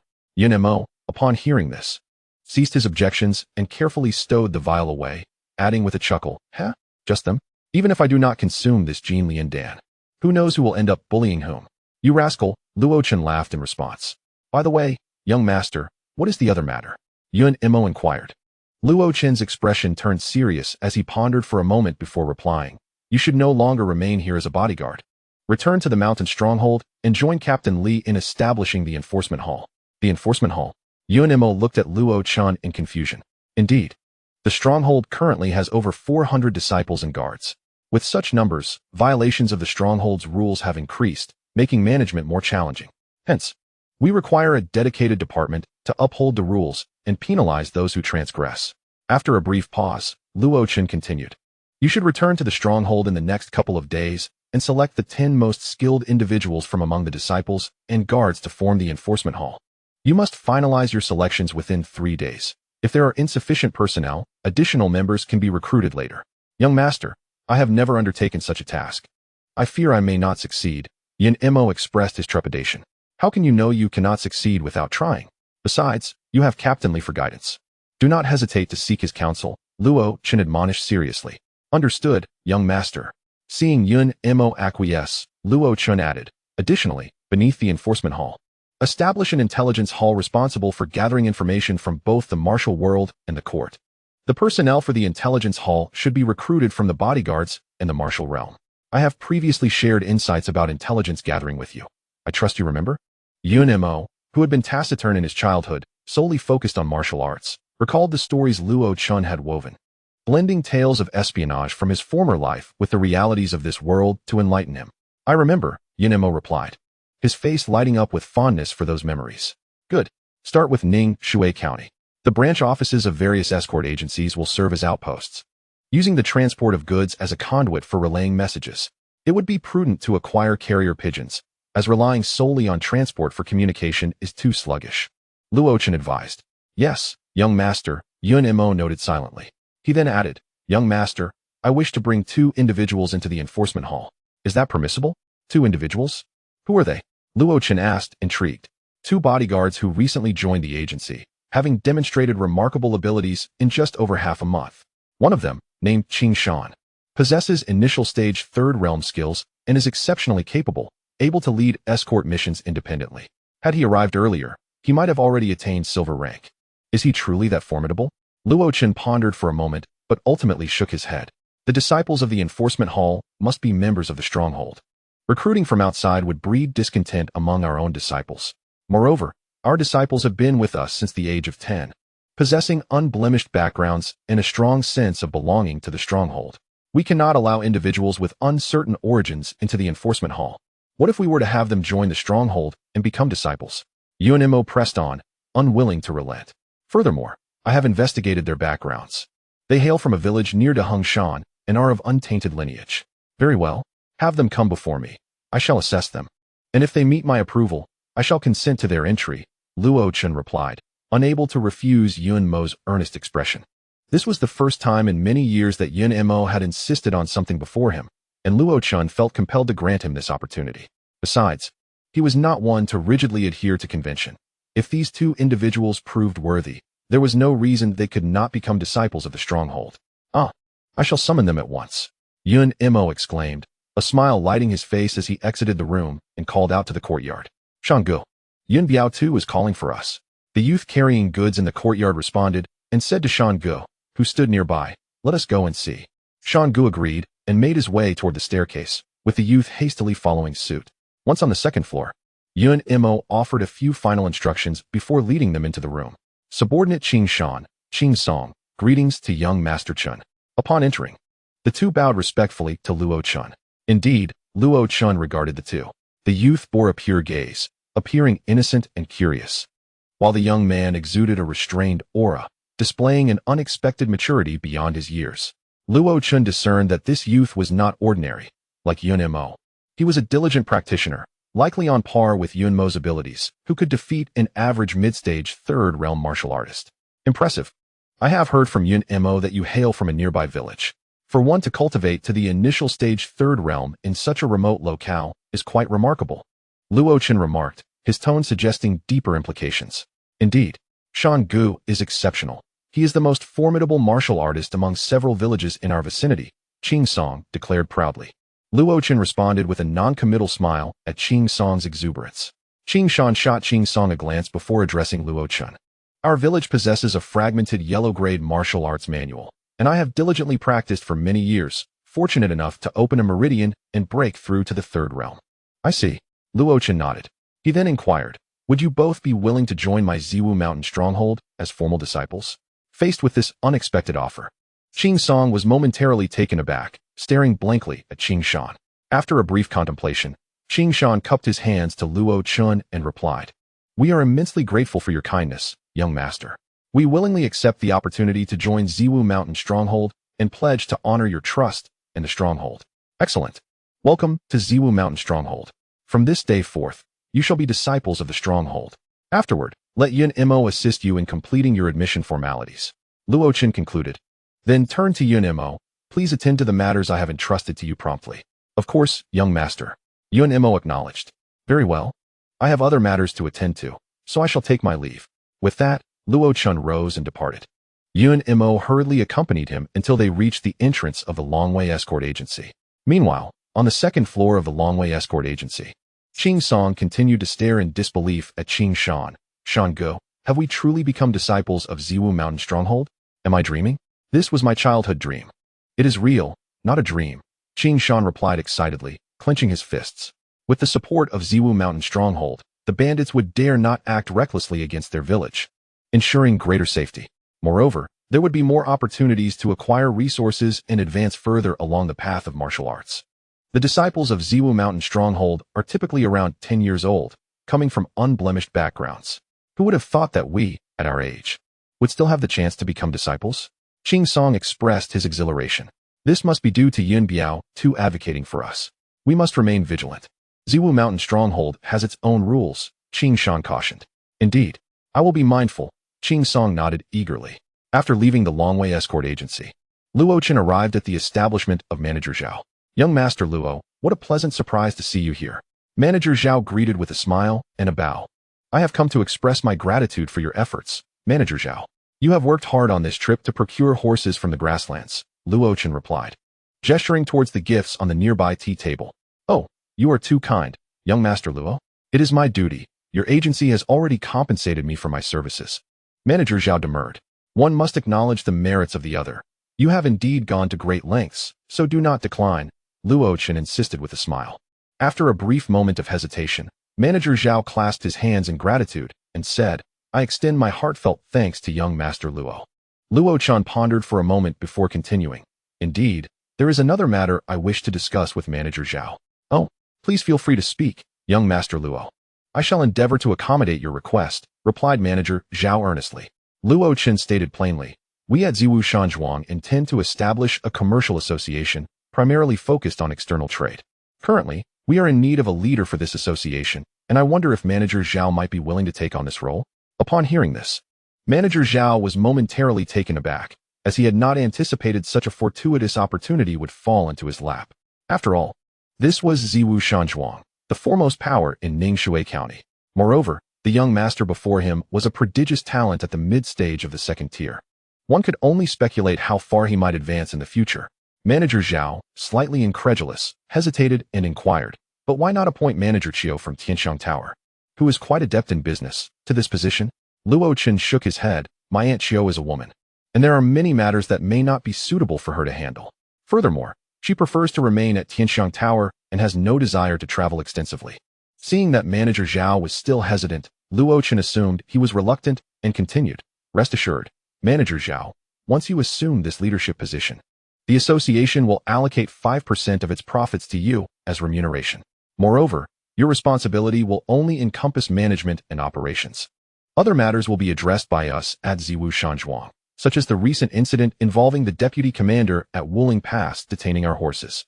Upon hearing this, Manager Zhao's heart surged with excitement. Setting aside the matter of remuneration, working for Ziwu Shanzhuang would undoubtedly yield substantial financial rewards. Most importantly, having assistance in handling external affairs would alleviate the burdens typically associated with business, especially the various challenges posed by the authorities and the underworld. If Ziwu Shanzhuang were willing to intervene, conducting business would become significantly easier. "Manager Zhao, what do you think?" Luo Chen inquired, suppressing his excitement. Manager Zhao clasped his hands and smiled. "Since young Master Luo has made such a generous offer, I shall give it a try." "Excellent. I entrust this matter to you." "Manager Zhao," Luo Chen replied, also smiling and bowing slightly. He then proceeded to discuss the details of the association. The headquarters will be established in Ningxue City. "Manager Zhao, please scout a suitable location for the headquarters and assemble a team to form the association. The primary focus will be on operating taverns and the Qijin Pavilion. The chefs for the taverns will be trained by Tianxiang Tower, and the goods for the Qijin Pavilion will be sourced from Ziwu Shanzhuang, gradually opening branches in various prefectures and major cities across the Great Way." "Understood. I will get right on it." Manager Zhao quickly adapted to his new role. "Should you encounter any difficulties, do not hesitate to seek my assistance. I will also dispatch a team of bodyguards to support your endeavors," Luo Chen assured him. "Yes. Once I have organized my current affairs, I will begin immediately," Manager Zhao affirmed. "Very well, I shall take my leave now. If anything arises, do not hesitate to reach out to me," Luo Chen concluded, rising to depart, while Manager Zhao stood to see him out. 3 days later, as dawn broke, the martial arts training ground of Ziwu Shanzhuang was lined with 401 disciples and guards. The total number of disciples at Ziwu Shanzhuang was 326, with 85 guards. After Yin Mo selected the 10 strongest guards at the early stage of the 3rd tier, 75 guards remained, among whom 28 were at the early 3rd tier. In truth, Ziwu Shanzhuang had a total of 95 guards, but 10 of them rarely appeared in public. These 10 were the guards who continuously accompanied Luo Zhen Nan in safeguarding the Scripture Pavilion. With the relocation of the Scripture Pavilion, these 10 guards followed Luo Zhen Nan to Ziwu Mountain. They had already attained the early stage of the 3rd tier, and recently, Luo Zhen Nan had bestowed them with golden lotus pills, elevating them to the mid-stage of the 3rd tier. Given their dedication to guarding the Scripture Pavilion and their exposure to a wealth of martial arts, they could be considered the strongest guards of Ziwu Shanzhuang, to the extent that even Yun Mo might struggle against them. Today, the martial arts competition was presided over by Li Tian, who announced that the 28 guards at the early 3rd tier would not need to compete and would directly enter the Purple Mist Guard. This decision did not displease the other disciples and guards. Instead, it was met with a collective sigh of relief, as they understood that the inclusion of these 28 individuals into the Purple Mist Guard was a foregone conclusion. Any further competition would only serve to result in their inevitable defeat. The remaining 373 individuals were instructed by Li Tian to draw lots, pairing the first drawn with the last, the second with the second last, and so on, leaving one individual to receive a bye. Upon completion of the draw, Li Tian called out, "Let the competition commence." The guards and disciples promptly gathered around the 5 pre-erected arenas according to their assigned numbers. Standing on the 5 platforms were Luo Tianyu, Luo Zhe, Li Tian, Li Gu, and Han Meng, who served as judges for the events. Contestants number 1 and 373. "Please take the stage," Li Tian announced. "Haha, here I come." A robust 16-year-old boy leaped onto the arena and greeted Li Tian with a bow. "Greetings, Commander Li." Li Tian nodded, noticing that contestant 373 had yet to appear. He called out, "Who is number 373? Step forward." At that moment, a small figure timidly approached the edge of the arena, stammering, "I am." "I concede." Laughter erupted among the surrounding guards and disciples. "Fear not, little brother. You are still young. With a few more years of practice, you will surely surpass Zhao Li." A disciple comforted the slender youth, who appeared to be around 12 or 13 years old. "Thank you, senior brother. I will do my best," the young boy declared, gazing upward with determination. "You have won this round. You may exit now," Li Tian instructed Zhao Li on the arena. "Haha, thank you, Commander Li," Zhao Li replied, gracefully jumping down from the stage. On another arena, Han Ming called out, "Contestants 11 and 363, please take the stage." With a thud, as soon as Han Ming finished speaking, a burly man leaped onto the platform, scanning the audience for his opponent. "Haha, so it is Iron Guard," a tall youth exclaimed, leaping onto the arena. "Wow, it's senior brother Han Feng. He is at the peak of the body refinement stage and one of the top 10 experts of the outer court. He will surely defeat Iron Guard. Go, senior brother Han Feng. Defeat Iron Guard." The outer court disciples shouted in encouragement. Hearing the cheers from below, Iron Guard smiled at Han Feng. "It seems you are quite popular in the outer court. One of the top 10 experts? Come, let us see what you are capable of." As Iron Guard spoke, he launched a punch at Han Feng. "Haha, just what I was hoping for. I have long wished to spar with your overconfident guards," Han Feng replied, extending his hand to strike Iron Guard's wrist, then swiftly maneuvering under his armpit. Suddenly, Iron Guard's strength dissipated, and his once mighty punch turned feeble. In a moment of desperation, Iron Guard swung his right leg at Han Feng, forcing him to retreat. Once steadied, Iron Guard put aside his earlier arrogance. "You are quite the little rascal. I underestimated you. Come again," Iron Guard declared, tightening his fists and charging at Han Feng once more. "Very well," Han Feng chuckled, preparing to employ his earlier tactic. However, Iron Guard unexpectedly shifted from a punch to a palm strike, landing a blow on Han Feng's hand before sweeping his leg, causing Han Feng to lose his balance. Seizing the opportunity, Iron Guard spun around and delivered a kick, sending Han Feng tumbling off the platform. As the audience witnessed Han Feng soaring through the air, they quickly cleared the way. Han Feng executed a somersault midair, landing on his feet but retreating several steps before finally stabilizing himself. "Thank you, Iron Senior Brother, for your leniency." Han Feng bowed to Iron Guard, recognizing that the final kick, if delivered with full force, could have resulted in a severe fall. Iron Guard smiled atop the platform but offered no response. "This round goes to Iron Guard," Han Ming declared. Upon the arena, Luo Zhe called out, "Contestants number 33 and 331, step onto the stage." With a swift motion, two youthful figures simultaneously leaped onto the platform. To everyone's astonishment, it was Senior Brother Lung Feng and Senior Brother Bai Xiaochun, both esteemed as the top 30 experts from the outer court. The audience of young disciples erupted in excitement, anticipating a thrilling spectacle. Chapter 67. Ziwu Wei on the stage. Bai Xiaochun, standing with his spear, grinned at the frigidly composed Lung Feng. "Say, Lung Xiong, why do you always wear such an icy demeanor? Can't you manage a smile?" "Humph. Spare the chatter and prepare yourself." Lung Feng unsheathed his sword, advancing towards Bai Xiaochun with intent to strike. "Oh dear, Lung Xiong, must you be so ruthless?" Bai Xiaochun teased, yet his hands moved with precision, deftly deflecting the incoming sword with a flourish of his spear. With a cold snort, Lung Feng pivoted his sword upon the spear shaft, aiming for Bai Xiaochun's hand. Bai Xiaochun swiftly released his grip and executed a graceful turn, narrowly avoiding the strike, before seizing his spear midair and lunging towards Lung Feng's face. With a swift motion, Lung Feng propelled himself off the ground, landing upon the spearhead, then executed a rapid spin, sending Bai Xiaochun hurtling back onto the platform. Without a moment's pause, Lung Feng descended back onto the stage and charged forward, swinging his sword at Bai Xiaochun once more. Reacting quickly, Bai Xiaochun spun around and retreated a few steps, then abruptly leaned back, executing a reverse thrust that nearly touched Lung Feng's throat. "Huh, Lung Xiong, it appears you have lost," Bai Xiaochun exclaimed, standing with his spear in hand, beaming at Lung Feng. "Humph." Lung Feng merely snorted, wordlessly turning to leap off the stage, disappearing into the crowd. "Yay, Senior Brother Bai has triumphed." The disciples supporting Bai Xiaochun cheered fervently from below. On another arena, Luo Chen stood atop the high platform, gesturing towards the lively contest below as he addressed Wang Bao. "What do you think of the proceedings?" Wang Bao nodded in agreement.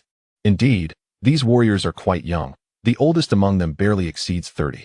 Their potential for development is immense, and it won't be long before they are molded into a formidable force. Moreover, over 100 have reached the pinnacle of body tempering, when organized. The lowest among the Ziwu Wei will possess peak martial prowess, resulting in terrifying combat capabilities." Luo Chun turned to Wang Bao. "If we were to train them into elite fighters, how would they compare to the Langqi camp?" After contemplating, Wang Bao replied, "The average soldier in the Langqi camp is at least at the mid-stage of body tempering, with nearly 200 at the pinnacle, and several officers of the third tier. Given equal numbers and equipment, the Ziwu Wei may not stand against the Langqi camp, considering their extensive experience in warfare." Luo Chun was aware of this reality, If the Langqi camp was merely a collection of warriors, how could they command respect in the northwest? Do you have confidence in training the Ziwu mountain into a force akin to the Langqi camp? He inquired with a smile. Absolutely. Wang Bao responded with a confident expression, adding, however, it will require substantial resources. Rest assured, whatever is needed shall be provided, Luo Chen assured him. Though a wry smile soon crossed his face. The weapons for the Ziwu Wei are already in preparation, yet armor cannot be equipped at this moment. Why is that? Wang Bao questioned in confusion. Luo Chen explained, regardless of the circumstances, we are citizens of the Do Wei. Training the guards in this manner can be justified as a means of safeguarding our homes. The authorities will not object, as this practice is widespread. However, allowing the guards to openly don armor is a different matter. The court expressly forbids civilians from possessing armor. Should we proceed with this? The authorities may perceive it as an attempt to raise an army, leading to military intervention. Upon hearing this, Wang Bao slapped his forehead. I had completely overlooked that. The two continued to observe the martial contests, occasionally offering remarks. As the morning wore on, the first round concluded, leaving 187 victors. The afternoon battles resumed until dusk, culminating in 72 winners. Without a doubt, the remaining 47 guards were among these 72, as they had trained for several years longer than the disciples, endowing them with superior combat prowess. The 72 victors, along with 28 third-tier initial guards, formed a complete 100. These 100 would officially become the inaugural members of the Ziwu Wei. Luo Tian he stood upon the high platform, addressing the two formations before him. Congratulations on officially becoming members of the Ziwu Wei. You represent the pinnacle of strength within the Ziwu Mountain Villa, a source of pride for all disciples.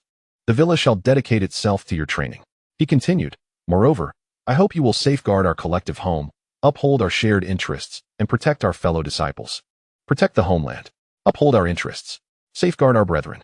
The 100 members of the Ziwu Wei shouted in unison, their voices resounding throughout the Ziwu Mountain Villa.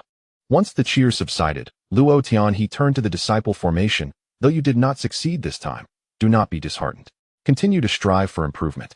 As the Ziwu Villa expands, the Ziwu Wei shall not be limited to this 100. We will continue to welcome new members. Therefore, all must persist in their efforts, as our villa equally requires your protection. Continue to strive, continue to strive. The disciples echoed in unison. After a moment, Luo Tian he extended his hands, and the martial grounds fell silent. The Ziwu Mountain Villa is our home, a sanctuary for us all. In the future, whether you embark on missions, traverse the martial world, or return to your hometowns, remember that you are all members of the Ziwu Mountain Villa. In times of adversity, seek out the villa. It shall be your unwavering support. With a resounding roar, the emotions of the disciples and the Ziwu Wei ignited. Some disciples were even moved to tears, for many among them were orphans who had endured hardships in their youth, knowing all too well the fragility of life in this world. Now, with a powerful ally, they felt a newfound sense of security and pride, striving to contribute their utmost efforts to strengthen this support. Under my command, I shall exert every effort to train the Ziwu Wei into the most formidable elite, Wang Bao declared, kneeling in excitement before Luo Chen. As a scion of the Wang family, Wang Bao had endured much humiliation throughout his life. Treated as a mere tool rather than a person, just as in this instance, when Wang Ringgui unhesitatingly betrayed him to preserve his own life. Commander Wang, please rise. Luo Chen quickly assisted Wang Bao to his feet, continuing, from this day forward, you shall lead the Ziwu Wei as its inaugural commander. The commander of the Ziwu Wei? Wang Bao exclaimed in astonishment, quickly shaking his head in refusal. This is not feasible, while I can train the subordinates. I have only recently arrived at the Ziwu Mountain Villa and have yet to achieve any merit. I cannot accept such a position. Chapter 68.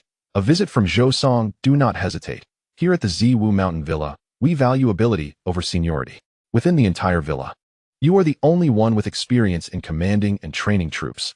Thus, this position is rightfully yours, Luo Chen replied with a smile. Upon hearing this, Wang Bao ceased his objections and knelt once more. Rest assured, I shall not fail your expectations. Luo Chen nodded, then added, Li Gu will serve as your deputy. Ensure you impart to him the knowledge of leading and training troops. Yes, you can count on me to teach him diligently, Wang Bao affirmed. The following morning, on the training grounds of the inner courtyard, 101 members of the Ziwu Wei stood in orderly formation, with an additional individual arranged by Luo Chen, Li Hu. Wang Bao proceeded to organize these 101 into 10 squads of 10. Then they each selected a leader for their respective teams. Li Hu, predictably, became the captain of his team with his mid-tier third realm strength. After the captains were chosen, Wang Bao instructed all members to eat, sleep, and train together from then on. Subsequently, Luo Chun, Li Gu, and Wang Bao began distributing weapons and equipment to the Jiwu Wei, providing each person with a bow and arrow, a spear, a standard saber, and a dagger. These weapons were forged in the Jiwu Mountain Manor's smithy. Not to mention the bows. Each spear shaft was crafted from the manor's specially tempered Balian steel, while the spearheads, sabers, and daggers contained Xian iron. The combined value of the weapons for each individual amounted to nearly 1,000 taels of silver. Fortunately, the majority of the Balian steel was produced at the Jiwu Mountain Manor, so it was only at cost price. Otherwise, the entire manor could not bear such a significant expenditure. Once the weapons were distributed, with a command from Wang Bao, all members of the Jiwu Wei, including him and Li Gu, rushed towards Daheng Mountain, where they would undergo a training period of 2 weeks. Standing in the empty training ground and watching the Jiwu Wei depart, Luo Chun smiled with hope, believing that one day, the Jiwu Wei would become the backbone of the Jiwu Mountain Manor, a formidable force that would command respect throughout the Jianghu. After standing in the training ground for a while, Luo Chun went to the administrative hall to find Luo Tianhe. With just 3 days remaining until the end of the month, a new month was about to begin, and the new system of the Jiwu Mountain Manor was set to be implemented, with many tasks still pending. In the administrative hall, Luo Tianhe, Luo Chun, and Li Tian were discussing matters when suddenly, a gatekeeper disciple rushed in, saying, "The county magistrate of Ningxue, Zhou Song, has come to pay a visit." Zhou Song. What could he possibly want? It seems our manor has little interaction with the government, doesn't it? Li Tian inquired, puzzled. Could it be that the commotion I caused at Wuling Pass has drawn the attention of the court, and they sent Zhou Song to investigate? Luo Chun speculated. It was only a matter of time before they took notice of us, but you've only been back for a little over half a month. For the court to learn about us from Wuling Pass and then come here so quickly seems unlikely. It must be for another reason. After a moment of thought, Luo Tianhe said, "No need to speculate. We'll find out once we meet him. Please invite him to the reception hall." "Yes, Manor Master." The gatekeeper disciple responded and left. "Let us go meet this county magistrate Zhou," Luo Tianhe said as he led the way out of the office, with Luo Chun and Li Tian closely following. Upon arriving at the reception hall, they found 2 individuals seated, with several soldiers standing behind them. What brings you to my humble abode today, Magistrate Zhou?" Luo Tianhe greeted with a smile as he entered. Zhou Song quickly rose to return the courtesy, replying, "If this is a humble abode, then my place is merely a thatched cottage." Luo Tianhe chuckled and then turned to the man in white beside Zhou Song, saying, "I presume this is the newly appointed county lieutenant of Ningxue Bai?" Manor Master Luo has sharp eyes. This is indeed Bai, the new county lieutenant, who is also an 8th rank guard of the 6 doors of the court, Zhou Song introduced. Bai bowed slightly to Luo Tianhe. "You are too kind, Bai. Please take a seat, and Magistrate Zhou, you too." Although Luo Tianhe was unimpressed by Bai's title, he still treated the young second-tier warrior with utmost courtesy. Once everyone was seated, Zhou Song looked at Luo Chun and praised. "This must be Manor Master Luo's young son, right? Truly accomplished at such a young age. Having already broken through to the 3rd realm, I presume it won't be long before you reach mid-tier." Luo Chun smiled and cupped his hands, saying, "Thank you, Magistrate Zhou, for your kind words." Observing the composed and mature demeanor of Luo Chun, Zhou Song enviously remarked to Luo Tianhe, "Manor Master Luo is fortunate indeed to have such an admirable son. I have heard that you have an elder son as well, a true dragon among men. Why is he not present today?" My elder son is away." Magistrate Zhou exaggerates. "They are both just 2 unremarkable boys," Luo Tianhe replied modestly. "Manor Master Luo is too humble," Zhou Song said with a squint and took a sip of tea. Seeing this, Luo Tianhe wished to cut to the chase and directly asked, "May I inquire about the purpose of your visit today, Magistrate Zhou?" Setting down his teacup, Zhou Song replied with a smile, "I have come today to convey the court's edict and to congratulate Manor Master Luo." "An edict? Congratulations?" Luo Tianhe inquired, perplexed. Luo Chun and Li Tian exchanged puzzled glances, waiting for Zhou Song to clarify. Zhou Song cleared his throat, adopting a serious tone, and stated, "The Jiwu Mountain Manor has eradicated many mountain bandits in recent years, saving the common people from their misfortunes and ensuring the peace of Ningxue County. The court has decided to reward you, Manor Master Luo, with the title of Marquis of Ningxue." After speaking, Zhou Song took a brocade box from the hands of a soldier behind him and produced a bright yellow imperial edict, presenting it to Luo Tianhe.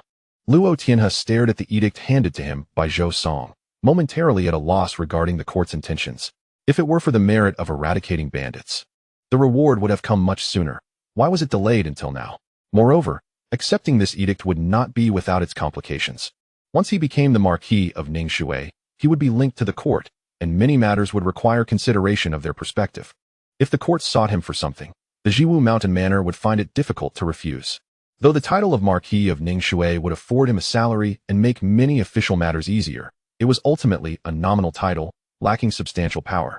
And Luo Tianhe was reluctant to entangle himself too deeply with the court. Manor Master Luo, what do you think of this edict? Zhou Song inquired.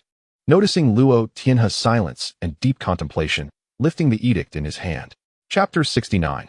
Marquis of Ningxue. Zhou Song felt helpless regarding these Jianghu factions. To them, the edict was nothing more than a piece of scrap paper. They could either accept it or refuse it, as the court's constraints were too weak. Meanwhile, Bai, sitting nearby, watched Luo Tianhe intently. If he accepted the edict, the Ningxue county government would gain a powerful ally in the fight against the Sanhe gang. Magistrate Zhou, I have heard that court titles come with a certain number of personal guards. Is that true? Just as Luo Tianhe was about to refuse, Luo Chen suddenly stood up and asked. As soon as he spoke, all eyes in the room turned to him. Zhou Song, holding the edict, was somewhat caught off guard by Luo Chen's question but still responded. Indeed, the court has regulations regarding the number of personal guards allowed for different titles. A marquis can have 200 personal guards, but they must be recruited by oneself, and all expenses for weapons and equipment must also be borne by oneself. So, if my father accepts this edict and becomes the Marquis of Ningxue, he could establish a personal guard of 200 soldiers? Luo Chun confirmed once more. Yes, that is correct, Zhou Song nodded, though internally he was puzzled, wondering why this young master was inquiring about this. Did the Jiwu Mountain Manor lack guards despite having hundreds of disciples? Confused, Zhou Song glanced at Bai Yi, who subtly shook his head, indicating he too was baffled. In that case, father, we should not let the court's goodwill go to waste, Luo Chen suggested, casting a subtle glance at Luo Tianhe. Although Luo Tianhe was unsure of what his son was scheming, he chose to trust Luo Chun and accepted the edict, saying, I, Luo, am grateful for the court's favor and the emperor's bestowal. Haha. Congratulations, Marquis of Ningxue. From now on, we are both officials of the court. We must be close allies. Zhou Song smiled at Luo Tianhe, but his gaze lingered on Luo Chun, deeply intrigued by the fact that this young man could influence Luo Tianhe's decisions. Beside him, the figure clad in white observed as Luo Tianhe accepted the imperial edict, feeling a quiet relief while narrowing his eyes to scrutinize Luo Chun, seemingly seeking to glean some insight from the youth. Unfazed by their gazes, Luo Chun returned to his seat after speaking with Luo Tianhe, lowering his eyes and falling silent.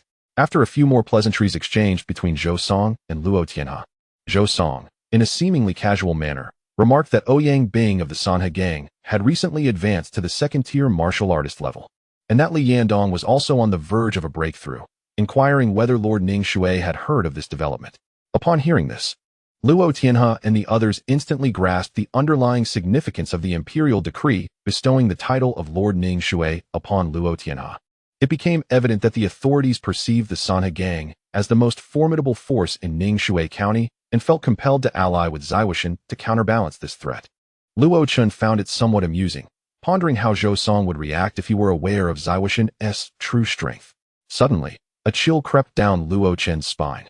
The imperial spies were indeed meticulous, managing to uncover such clandestine matters about the Sanhe gang, including the imminent breakthroughs of its members, which had gone unnoticed by him until now. Reflecting on this, Luo Chun felt a sense of relief that Zaiwushan had consistently maintained a low profile, with its senior members employing the concealment technique to obscure their true cultivation levels, thus evading excessive scrutiny. The disciples and servants recruited were of unblemished backgrounds, making it difficult for rival factions to infiltrate with spies. It seemed imperative to hasten the establishment of the intelligence hall, Luo Chun mused. Oh, the Sanhe gang has gained another second-tier martial artist? I had not heard of this. How did you come by this information, Lord Zhou? Luo Tianhe inquired, furrowing his brow. Zhou Song smiled enigmatically, casting a sidelong glance at Luo Tianhe without answering his question, instead stating, years ago, Lord Ningxue had a conflict with Qin Yihan and Ouyang Bing at the Sanhe gang's headquarters. They are likely harboring resentment.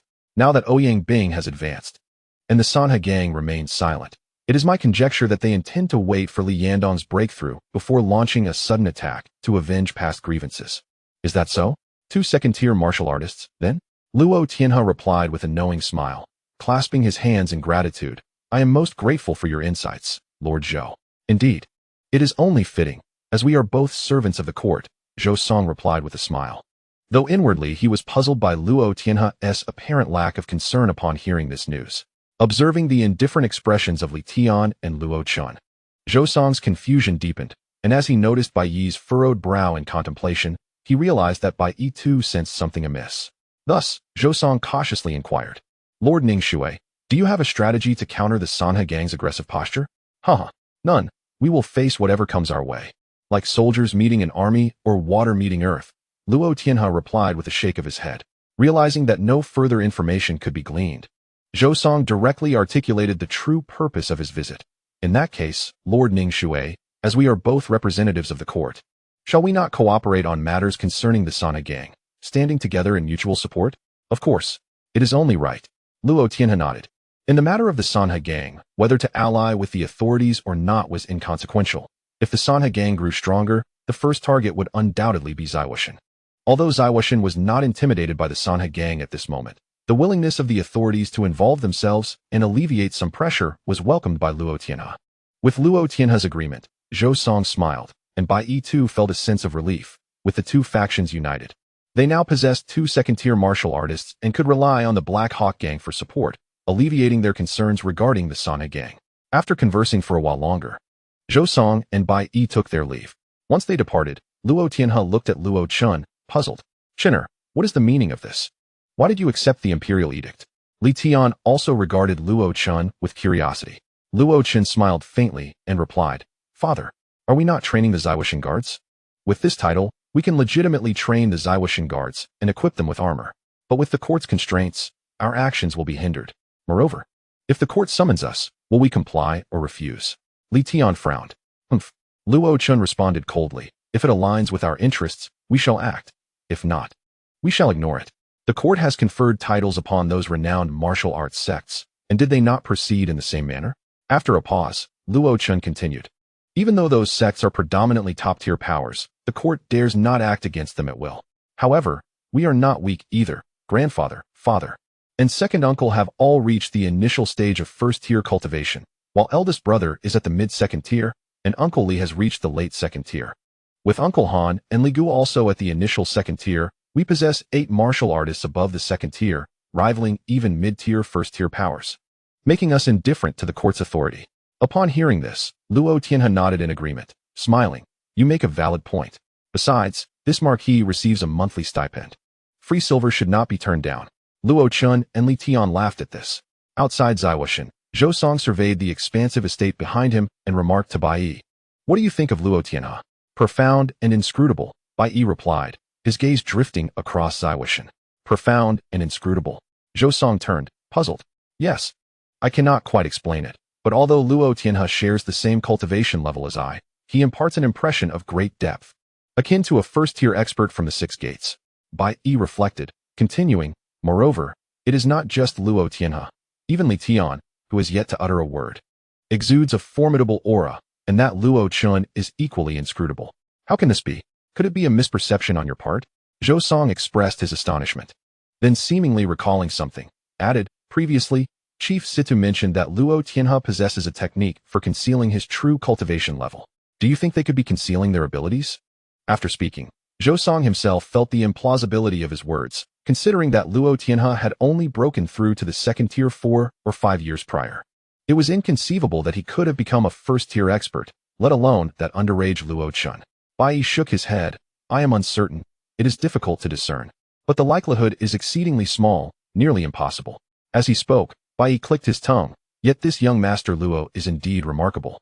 It is said that the Longwei Escort Agency was founded by him, and it seems the rumors hold truth. Indeed, I did not expect this youth to have such influence over Luo Tianhe's decisions. It seems we must pay more attention to him in the future, Zhou Song mused. He then addressed Bai Yi, Once we return, please send word regarding Luo Tianhe's elevation to the title of Lord Ning Shui and our alliance with Zaiwushan, to instill some caution in the Sanhe gang. Rest assured, Lord Zhou, I shall attend to it upon my return. Let us depart. We should return as well. Zhou Song concluded, stepping into the carriage. In Ning Shui City, at the Sanha gang's headquarters, not long after Zhou Song returned, Li Yixing hurriedly sought out Qin Yihan. Chief, we have received news from our spies that the court has conferred the title of Lord Ning Shui upon Luo Tianhe, and the Ning Shui City authorities have formed an alliance with Zaiwushan. Humph, is that so? Zaiwushan remains the most formidable force in Ning Shui County. How could the authorities ally with them? Has the news of Ouyang Zhu's advancement to the second-tier level leaked? Qin Yihan glared coldly at Li Yixing. Feeling a chill run down his spine, Li Yixing quickly bowed his head in submission, fearfully responding, Chief, please calm your anger. Only a few individuals were privy to Ouyang Zhu's breakthrough, all of whom I have placed under strict surveillance. They have never left the headquarters. So it is impossible for the news to have spread. Then explain to me, what is the meaning of this? Qin Yihan continued to gaze coldly at Li Yixing. Li Yixing lowered his head and said, perhaps our recent conflicts with the authorities have been too frequent, causing Zhou Song to feel pressured, prompting him to ally with Zaiwushan to suppress us. After all, Zaiwushan is far away in Gushan town and has no direct interest with the authorities. Humph. Upon hearing this, Qin Yihan's expression softened slightly. Tell those disciples below to restrain themselves and not to provoke the authorities too much for the time being. Yes, leader. Li Yixing replied promptly. He then whispered, Leader, with Zaiwushan joining forces with the authorities, how should we respond? Should we still follow the previous plan to deal with Zaiwushan? Qin Yihan sneered. Humph. The plan proceeds as usual. What does it matter if they have allied?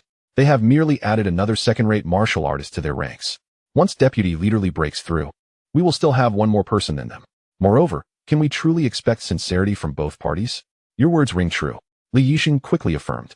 All right. You may leave now. Remember, the matter of Ouyang Zhuaju's breakthrough must not be leaked. At the end of his statement, Qin Yihan cast a cold glance at Li Yixing. Understood. I will keep it confidential. I take my leave. After saying this, Li Yixing bowed his head and exited the room, closing the door behind him. He glanced back at the room, gritted his teeth, and then departed hastily. At Zaiwushan, after Zhou Song and the others left, Luo Chun left the reception hall and proceeded to the forging hall. The Zuiwei had become soldiers and were now able to wear armor. Luo Chun intended to discuss the crafting of armor with Luo Tianyu. Chun'er, you've arrived just in time. Your sword has been forged. Take a look. Luo Tianyu said as he retrieved a sword from the rack and handed it to Luo Chun. Oh, so fast. Luo Chun took the sword, noticing that the scabbard was the same as before, albeit longer. Upon drawing the sword, he was instantly captivated by the intricate patterns on the blade. The patterns are truly exquisite, Luo Chun remarked as he lovingly traced the ladder-like designs on the blade. Indeed, thankfully, our forging hall possesses such crafting techniques. Otherwise, these two pieces of patterned steel would have gone to waste. When this sword was first forged, it caused quite a stir in the forging hall. In all the years we have forged weapons, we have never produced a sword as beautiful as this one. It was truly a treat for our artisans. Luo Tianyu said enviously, gazing at the sword in Luo Chen's hand. This blade not only possesses high toughness and hardness, but is also exceptionally sharp. Apart from swords forged from fallen celestial iron, few can rival this one. Is that so? Luo Chun said proudly, toying with the sword and performing a flourish. He then placed a strand of hair on the blade, which was instantly severed in two. Indeed, it is a fine sword, sharp enough to justify the considerable sum I spent. Luo Tianyu rolled his eyes. You still lament that little bit of silver. This patterned steel is not something you can purchase even with money. Hee, I was merely jesting. Luo Chun chuckled awkwardly. Well, this sword still lacks a name. You should bestow one upon it. Since it is forged by your second uncle, it is only fitting that you name it. Upon hearing this, Luo Tianyu did not decline. After pondering for a moment, he said, this sword emitted a thunderous sound during the forging process, so let us call it Thunderous Blade. Thunderous? Thunderous Blade. A splendid name. Henceforth, it shall be known as Thunderous Blade. Luo Chen laughed as he caressed the blade again and performed another flourish. Luo Tianyu looked at him speechlessly. All right, put it away. No need to show off. I fear I might be tempted to snatch it from you. Luo Chen chuckled and wiped the blade with his sleeve before elegantly sheathing it. Luo Tianyu watched his actions, smirking in disbelief. He had forgotten that when he crafted this sword, he had caressed it like a lover's skin for an entire afternoon. What brings you here to see me? Luo Tianyu asked as he withdrew his gaze from the thunderous blade and looked at Luo Chun. Second uncle, I have come to discuss the armor for Zuiwei. Armor? Wasn't it said that to avoid misunderstandings with the court, Zuiwei would temporarily refrain from wearing armor? What? Now we need armor. Luo Tianyu furrowed his brow. Indeed. It is as such. Luo Chun proceeded to explain Zhou Song's visit and the matter of Luo Tianhe becoming Duke of Ningxue. I see. Luo Tianyu exclaimed after a brief moment of reflection. Currently, the commonly used armors include chainmail, iron armor, scale armor, and Mingguang armor. What type of armor do you wish to equip Zuwei with? Luo Chen shook his head. I do not wish to use any of those armors. None at all. What then do you desire? Luo Tianyu asked, puzzled. Well, I want this. Luo Chun approached the desk, picked up a pen, and began to sketch on a piece of white paper. In a short while, a rough design of armor emerged on the paper. This is armor? Luo Tianyu gazed at the unfamiliar design on the paper, his face a picture of astonishment. Yes. Luo Chun set down the pen and explained. This is called plate armor. Consisting of a helmet, curved breastplate and backplate, complete leg and arm protection, gauntlets, and battle boots. This type of armor has fewer components, is easy to don, and provides robust protection as it envelopes the entire body. Such armor exists? Luo Tianyu examined the blueprint, flipping it over in disbelief. But can this armor be forged in bulk? Each person's physique varies greatly. The curvature of the breastplate and backplate imposes significant limitations. Indeed, second uncle, you truly are a master forger, discerning the armor's flaws at a glance. This armor requires precise measurements to be tailored perfectly. Luo Chun seized the moment to flatter him. Luo Tianyu disregarded the flattery and frowned. That complicates matters. Forging it will be quite troublesome. He then relaxed his brow. However, it's fortunate that we only need about 100 sets. It shouldn't take too long. Then, second uncle, can this armor be forged? Luo Chen inquired. Let us give it a try. Since this armor has never been seen or forged before, we must experiment. Luo Tianyu responded, assessing Luo Chen's physique. I will first forge a set based on your measurements to see how it turns out. Luo Chen nodded. All right, I appreciate your efforts, second uncle. Very well. I shall arrange for the forging right away. After saying this, Luo Tianyu took the blueprint and walked out while engrossed in his thoughts, leaving Luo Chen behind. Luo Chun watched his second uncle's departing figure, shaking his head with a wry smile. His second uncle had a peculiar obsession with forging. Whenever he encountered fine materials or new concepts, he would lose sleep over researching them. After leaving the forging hall, Luo Chun made his way to the southern stables of the manor to check on the status of the Heiyun horses and Highland horses, and to give Du Jiao a wash. Most of the Highland horses at Zaiwashan had already been claimed by owners, but when not in use, they were allowed to roam freely in the stables for breeding purposes, thus fostering more Heiyun horses. Luo Chun had initially planned to equip Zuwei with Heiyun horses, but after observing the stables, he abandoned that idea. Currently, there were 77 Heiyun horses in the stables, of which only 49 were adults, insufficient to equip each member of Zuwei with one. They could only train a portion for now, and it would take another year or two to have enough Heiyun horses available. As for the Highland horses, there were already 12, with one born this month and 3 pregnant mares. At Yuzhukshuan, beneath the golden silk bamboo grove, Luo Chun, just returned from the stables, sat on a chair beside a small tea table, which held a bottle of wine. Next to it, a luminous cup contained a purple-red wine that emanated a subtle fruity aroma. At this moment, it was October, and while some of the leaves on the golden silk bamboo had turned yellow, most remained a vibrant green. The tall bamboo stalks clashed together in the autumn breeze, producing sounds reminiscent of wind chimes. Luo Chun reveled in the soothing sounds, lifting the luminous cup from the table, swirling it gently before savoring a sip, and then exhaling contentedly with his eyes closed. Upon opening her eyes and smiling, she set down the luminous cup and picked up a piece of white cloth, drawing forth the thunderous blade, which she began to wipe gently. Since returning from Wollingwen, Luo Chun had been preoccupied with various matters, and today he had managed to steal a rare moment of leisure. Just then, a lively figure burst into Yuzhukshuan. Huh, you Luo Chun. While I toil away practicing swordplay on the back mountain, you lounge here drinking, Li Yushi exclaimed, her thirst palpable. Without further ado, she rushed to Luo Chun, seized the luminous cup from the tea table, and began to pour its contents into her mouth. Hey, I've tasted this wine before. Luo Chun could not intervene in time, and could only watch helplessly as Li Yushi drained the cup. She smacked her lips, belched, and disdainfully slammed the luminous cup on the table. Humph, what a strange taste this wine has. I didn't invite you to drink. Moreover, be careful with that cup. It's quite precious. Don't you care? Upon hearing this, Li Yushi suddenly recalled the considerable sum spent on the luminous cup and hurriedly inspected it for damage. Only relaxing once she confirmed it was intact. Carefully placing the cup back on the table, she turned her gaze to Luo Chun, who was still preoccupied with polishing his blade. Wow, what stunning patterns! She exclaimed, captivated by the designs on the blade in Luo Chen's hand, and reached out to touch it. However, Luo Chen swiftly evaded her hand. "What are you doing? Stay back." With her hand grasping at air, Li Yuxi raised her delicate brows and retorted, "I merely wish to observe it. Is it forbidden to look?" Afterward, she boldly inquired, "Luo Chen, was this blade forged from those 2 pieces of patterned steel?"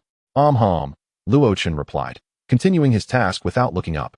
Hearing his response, Li Yuxi's eyes sparkled with enthusiasm as she squatted before him, speaking in a gentle tone, "Luo Chen, when shall we return to Wulingwen?" "Why? What is there to do in Wulingwen?" Luo Chen inquired, puzzled. "Of course, to purchase patterned steel." Li Yuxi brandished the sword in her hand before him. "I've used this sword for several years now, and now that I've reached the mid-stage of the 3rd tier, it is no longer sufficient. I need a new one." "Do you think patterned steel is as common as cabbage?" Luo Chen gazed at her incredulously. "You know how rare it is to find patterned steel. Even when we were at Wulingwen, it was not easy to come by, and we might not find any upon our return. There may be none elsewhere. But the general's manor in Wulingwen must have it. We should go there," Li Yuxi urged, tugging at Luo Chen's sleeve with hopeful eyes. "Absolutely not. Just recently, we dealt with their people, and now you want to go there to acquire their goods?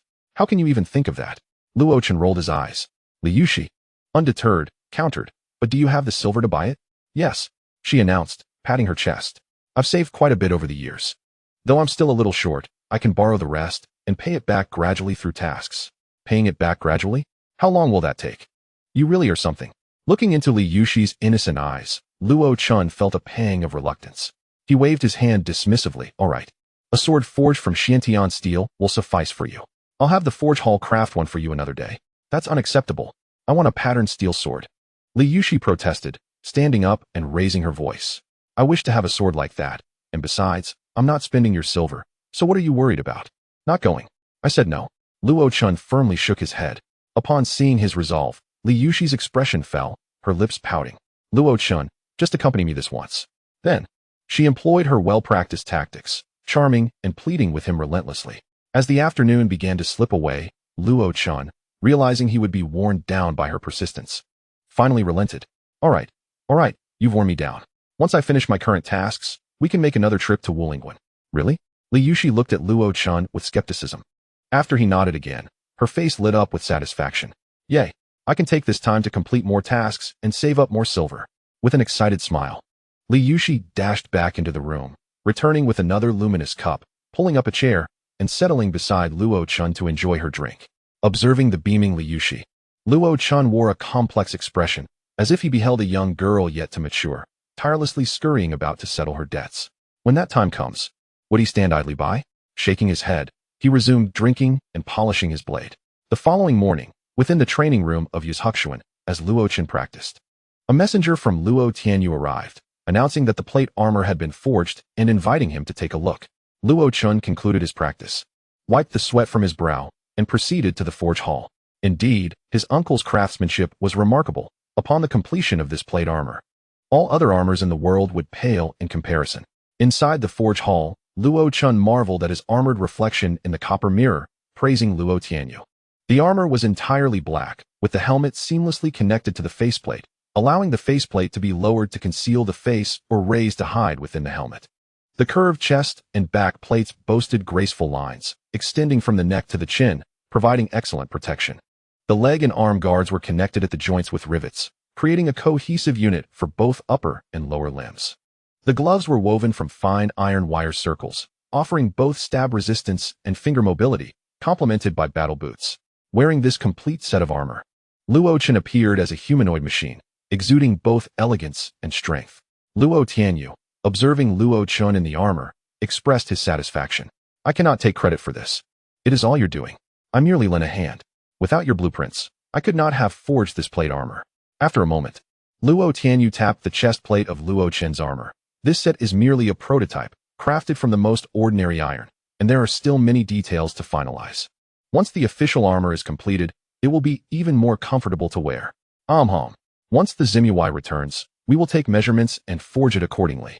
Luo Chen nodded and then inquired, "Uncle, how much steel do we have left in the manor?" After a moment's thought, Luo Tianyu replied, "Since acquiring the Shirling liquid, our steel production has significantly improved. After crafting weapons for the Zimuai, we will have over 2,000 genes of Bailian steel. over 1,000 genes of Wu by steel, and more than 200 genes of Xianwen steel remaining. Afterward, Luo Tianyu looked at Luo Chun with curiosity. Why do you ask? You aren't considering forging armor for the Zimuai using the steel, are you? Luo Chun nodded. Indeed. The steel from our manor possesses characteristics of high toughness and hardness, making it the best material for forging armor. Luo Tianyu frowned. Steel is different from other materials, and the quantity required is substantial. We need to discuss this with your father. I've already spoken to my father. He has agreed. Uncle, if we forge 2 sets of Xianwen steel plate armor, 2 sets of Wu by steel plate armor, and 99 sets of by Lian steel plate armor, will our current materials suffice? Luo Tianyu calculated in his mind. If we use by Lian steel, each set of armor will require nearly 40 genes. There should be no issue with Xianwen steel and Wu by steel, but we are short on by Lian steel. However, the Zimuai will not return for over 10 days. So we can expedite the smelting process in the meantime. Then it is settled. Thank you for your hard work, uncle. Luo Chen offered a bow of gratitude. You rascal. Why speak of hard work for family matters? Luo Tianyu cast a reproachful glance at Luo Chun and remarked, all right, go back if there's nothing else. I have matters to attend to. With that, Luo Tianyu exited the room to arrange for the forging of Bailian steel. Luo Chun smiled, removed his armor, and left the forge hall. 2 days later, on the first day of November, the new system of Ziwu Mountain Manor was to be implemented. Just 3 days prior, the manor had vacated 2 large halls to serve as the task hall and treasure pavilion. Given the plethora of treasures housed within the treasure pavilion, Luo Tianhe appointed Li Tian to oversee it, while casually managing the task hall. Consequently, Li Tian naturally became the overseer of both locations, where he assigned several disciples to handle the registration of tasks and the exchange of items for their fellow disciples. Early in the morning, the task hall was bustling with disciples eager to observe the happenings. On the walls of the task hall hung 5 enormous black wooden boards, filled with various tasks.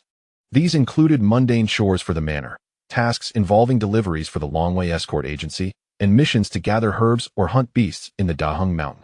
Each task detailed its duration and the corresponding contribution points, allowing disciples to spend points to post their own tasks if needed.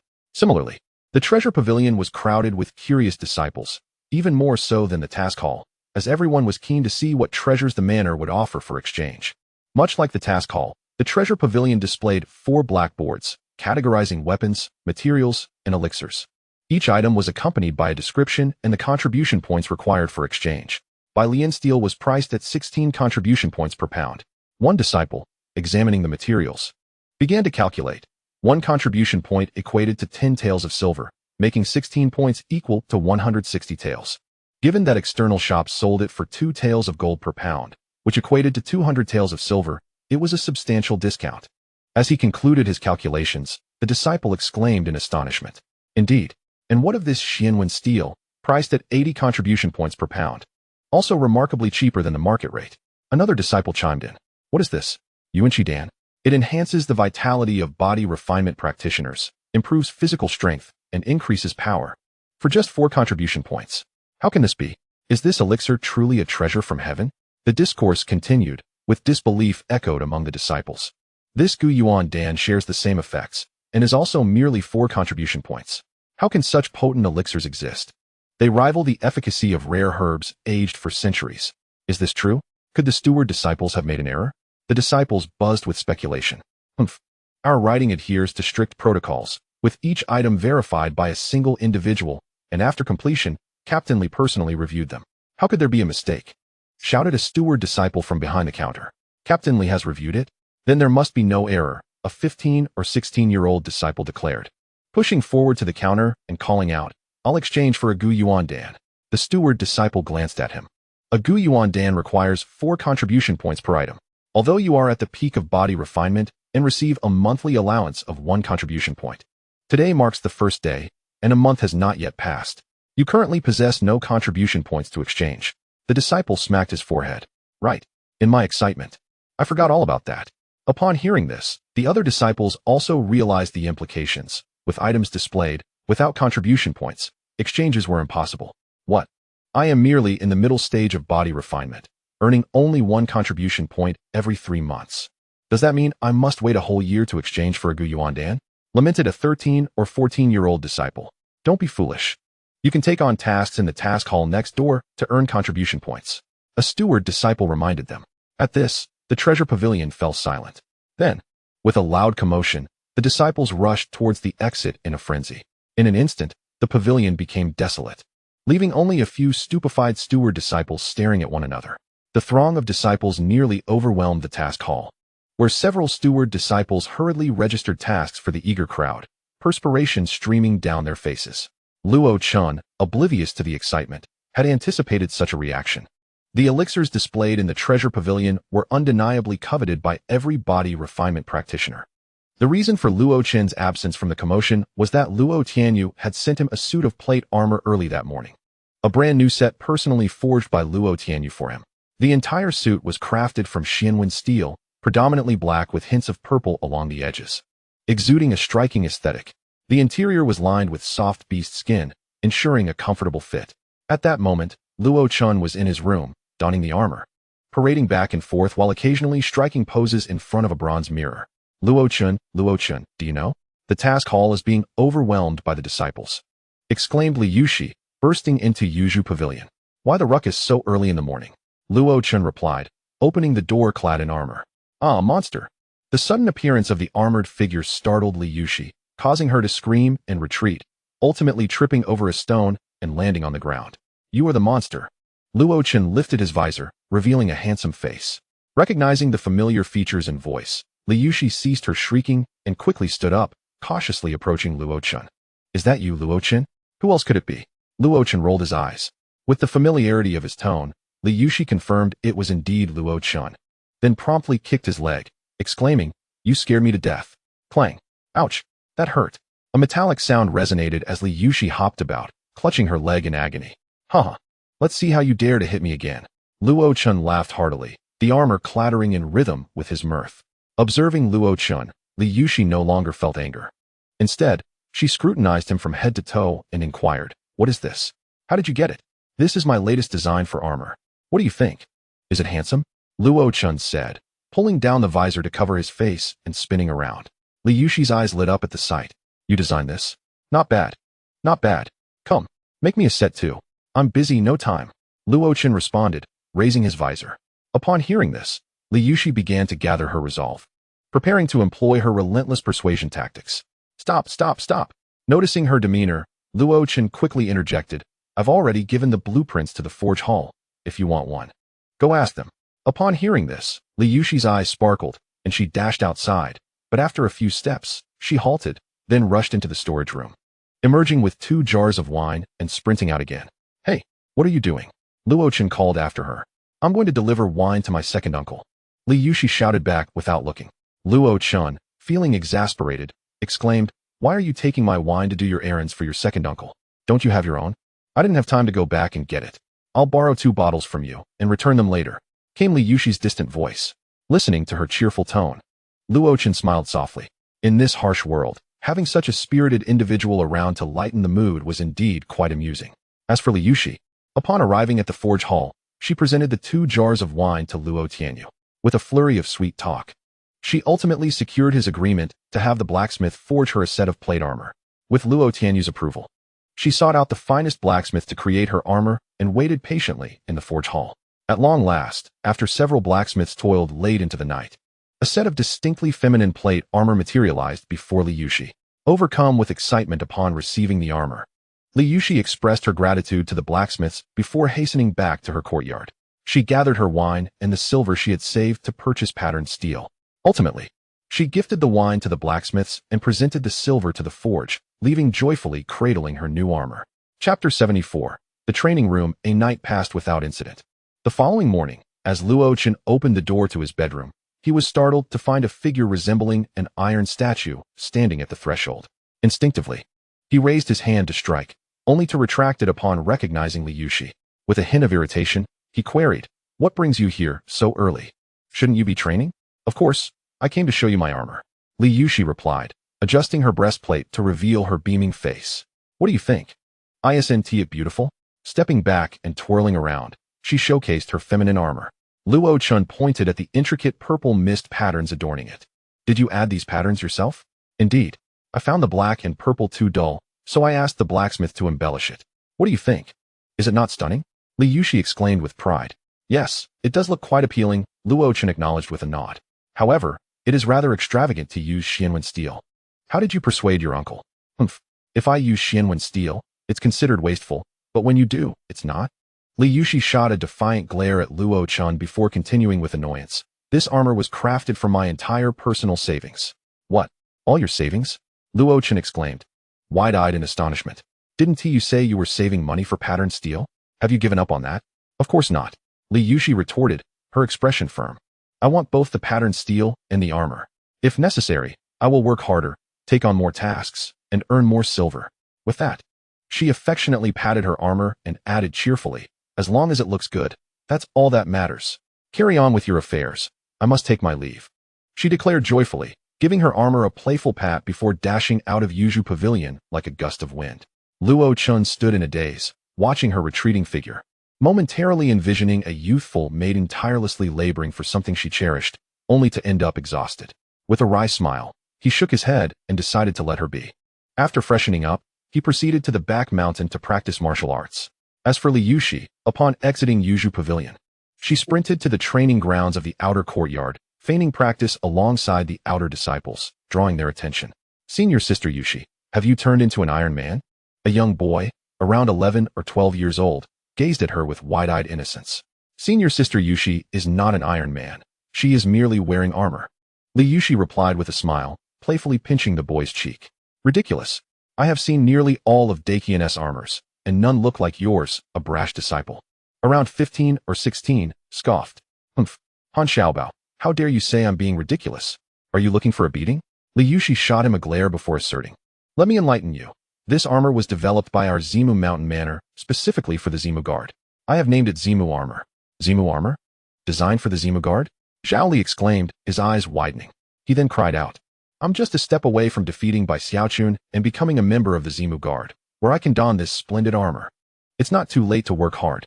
Didn't the Manor Lord say there will be more recruitment for the Zimu Guard in the future? A fellow disciple reminded him. Yes. I must strive harder and take on more tasks to earn contribution points for medicinal pills. They chorused. Before dispersing to practice martial arts or to the mission hall to accept tasks. Humph. Have they all left? I haven't shown off enough yet. Li Yushi muttered under her breath as she watched the departing disciples, subsequently exiting the training grounds in boredom. Time flew by, and soon 7 days had passed. On this day, within a newly established training room nestled in the small mountain adjacent to Zimu Mountain, Luo Chun stood at its center, cradling a vividly lifelike Yujin lotus. Beside him stood Luo Jinan, Luo Tianhe, Luo Tianyu, Luo Zhe, Li Tian, and Han Ming. Today, the seven-child golden lotus had completed its transformation into jade, and they intended to place it within this stone chamber, transforming it into a true training room. This stone chamber spanned 10 square feet, constructed entirely from blue stone slabs, all intricately carved with complex patterns that corresponded to the descriptions found in the alchemical texts regarding the seven-child jade lotus. In the center of the chamber, there lay a small pit measuring 2 feet in length and width, and 1 foot deep, at the bottom of which rested a jade pedestal engraved with patterns. Luo Chun carefully placed the seven-child jade lotus upon the pedestal, ensuring a perfect fit. Following that, Luo Zhe poured a basin of Yujin Night into the pit. This substance was essential for nurturing the seven-child jade lotus, as prolonged separation from Yujin Night would cause it to shatter and lose its efficacy. Finally, Luo Chun covered the pit with another intricately carved blue stone slab, placing a mat atop it. Once these tasks were completed, he seated himself cross-legged on the mat and began to cultivate his energy, while the 6 others stood by in silent anticipation, watching him intently. Half an hour later, Luo Chun opened his eyes, and Luo Tianhe anxiously inquired, Chun'er, how was it? With a smile, Luo Chun rose to his feet. Haha. The effects are precisely as recorded in the alchemical texts. Marvelous. The others in the training room erupted into joyous laughter. With this training room, we can effectively mitigate the side effects of consuming medicinal pills that accelerate our cultivation, Luo Tianhe proclaimed, elated. Indeed.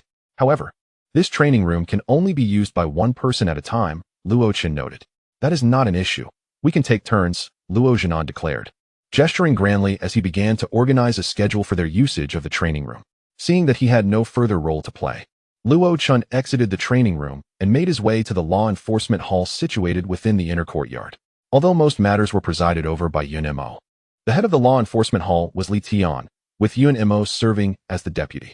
Inside the office of the deputy head, Yun Imo and Qing Shan were engaged in discussion when Luo Chen entered without knocking. "Young master, what brings you here?" Yun Imo would have scolded him for entering unannounced. But upon recognizing Luo Chen, he quickly approached with concern. "Subordinate Qing Shan, pay your respects to the young master." Qing Shan bowed respectfully from behind. "Oh, I was merely wandering about. Please, take a seat," Luo Chen replied, finding a chair to sit upon, with Yun Imo and Qing Shan following suit. "How is the establishment of the intelligence hall progressing?"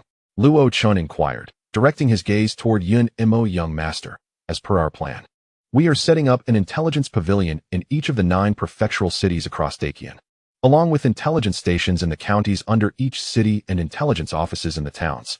Currently, the intelligence station in Ningxue City has been established, along with the intelligence offices in various towns. We are now working on the intelligence pavilion in Wuwei City," Yunmo reported. After pondering for a moment, Luo Chen stated, "We need to expedite the completion of the intelligence pavilion in the capital. Our knowledge of the court's affairs is exceedingly limited, and we must prioritize the establishment of intelligence stations in the major sects of the martial world." "Yes, young master, I will ensure it is done swiftly," Yun Imo affirmed. "Good," Luo Chen nodded and continued. "Now, let us discuss the challenges we are facing." Chapter 75. Luncheon at the courtyard. "Understood, young master." Yun Imo, upon hearing this, did not hesitate and directly stated, "Our intelligence hall has just been established, and the positions of our infiltrators within various factions are relatively low, making it difficult to obtain significant intelligence for the time being. Additionally, recruiting spies and bribing individuals within these factions has already consumed quite a bit of silver. The funds you provided, young master, are nearly depleted." With a wave of his hand, Luo Chen replied, "It is entirely normal not to uncover vital information at the outset. There is no need to rush. Take your time. The most crucial thing is not to be discovered. As for the silver, spend what is necessary. If it runs short, go to my mother. I will speak to her about it." Upon hearing Luo Chen's words, Yun Imo felt a sense of relief. He was worried that Luo Chen would blame him for the expenditure and the lack of intelligence. After a brief pause, Luo Chen continued, "At the beginning, I do not expect you to gather much information. Just ensure that our infiltrators are well placed. Moreover, keep a close watch on the Sana gang." "Understood, young master." Both Yun Imo and Qing Shan responded promptly. "Is there anything else?"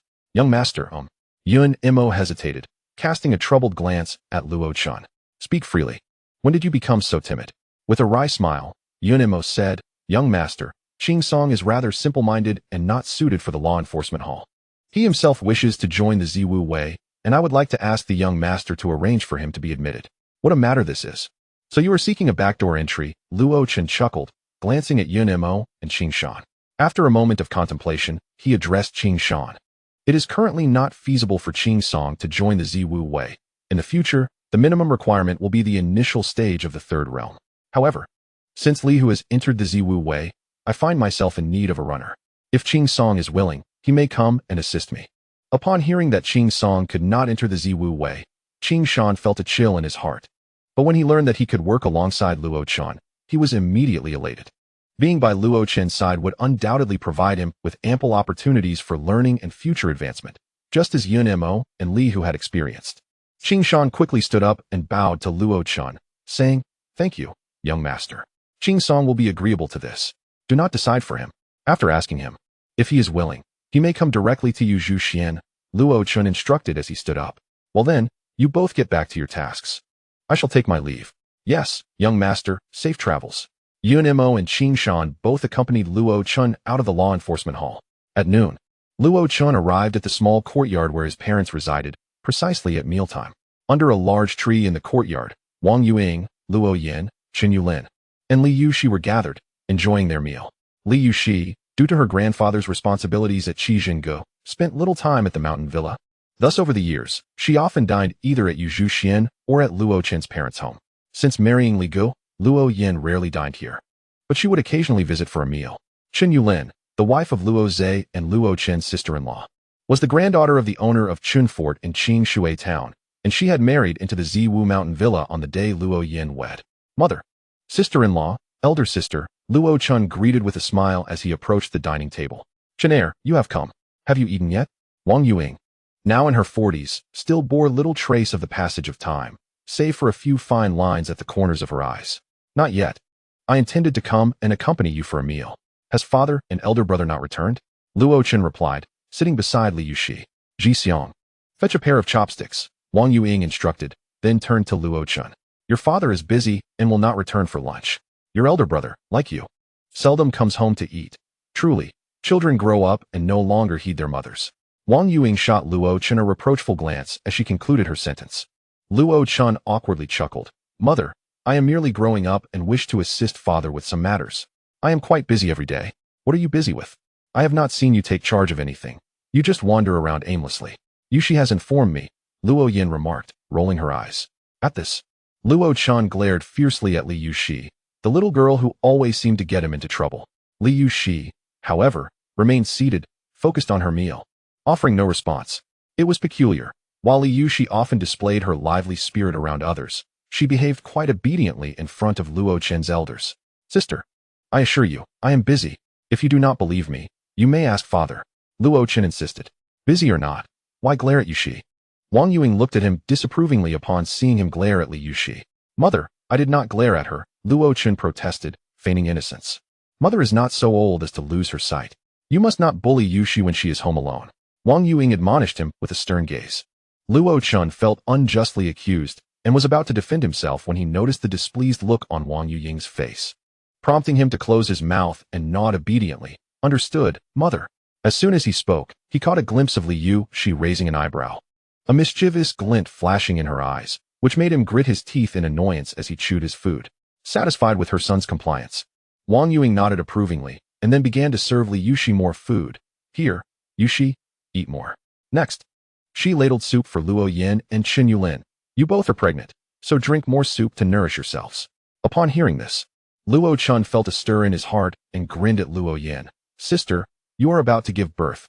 How about I name the child? If it is a boy, let us call him Li Jian, like an arrow released from a bow. What do you think? He said, mimicking the action of drawing a bow.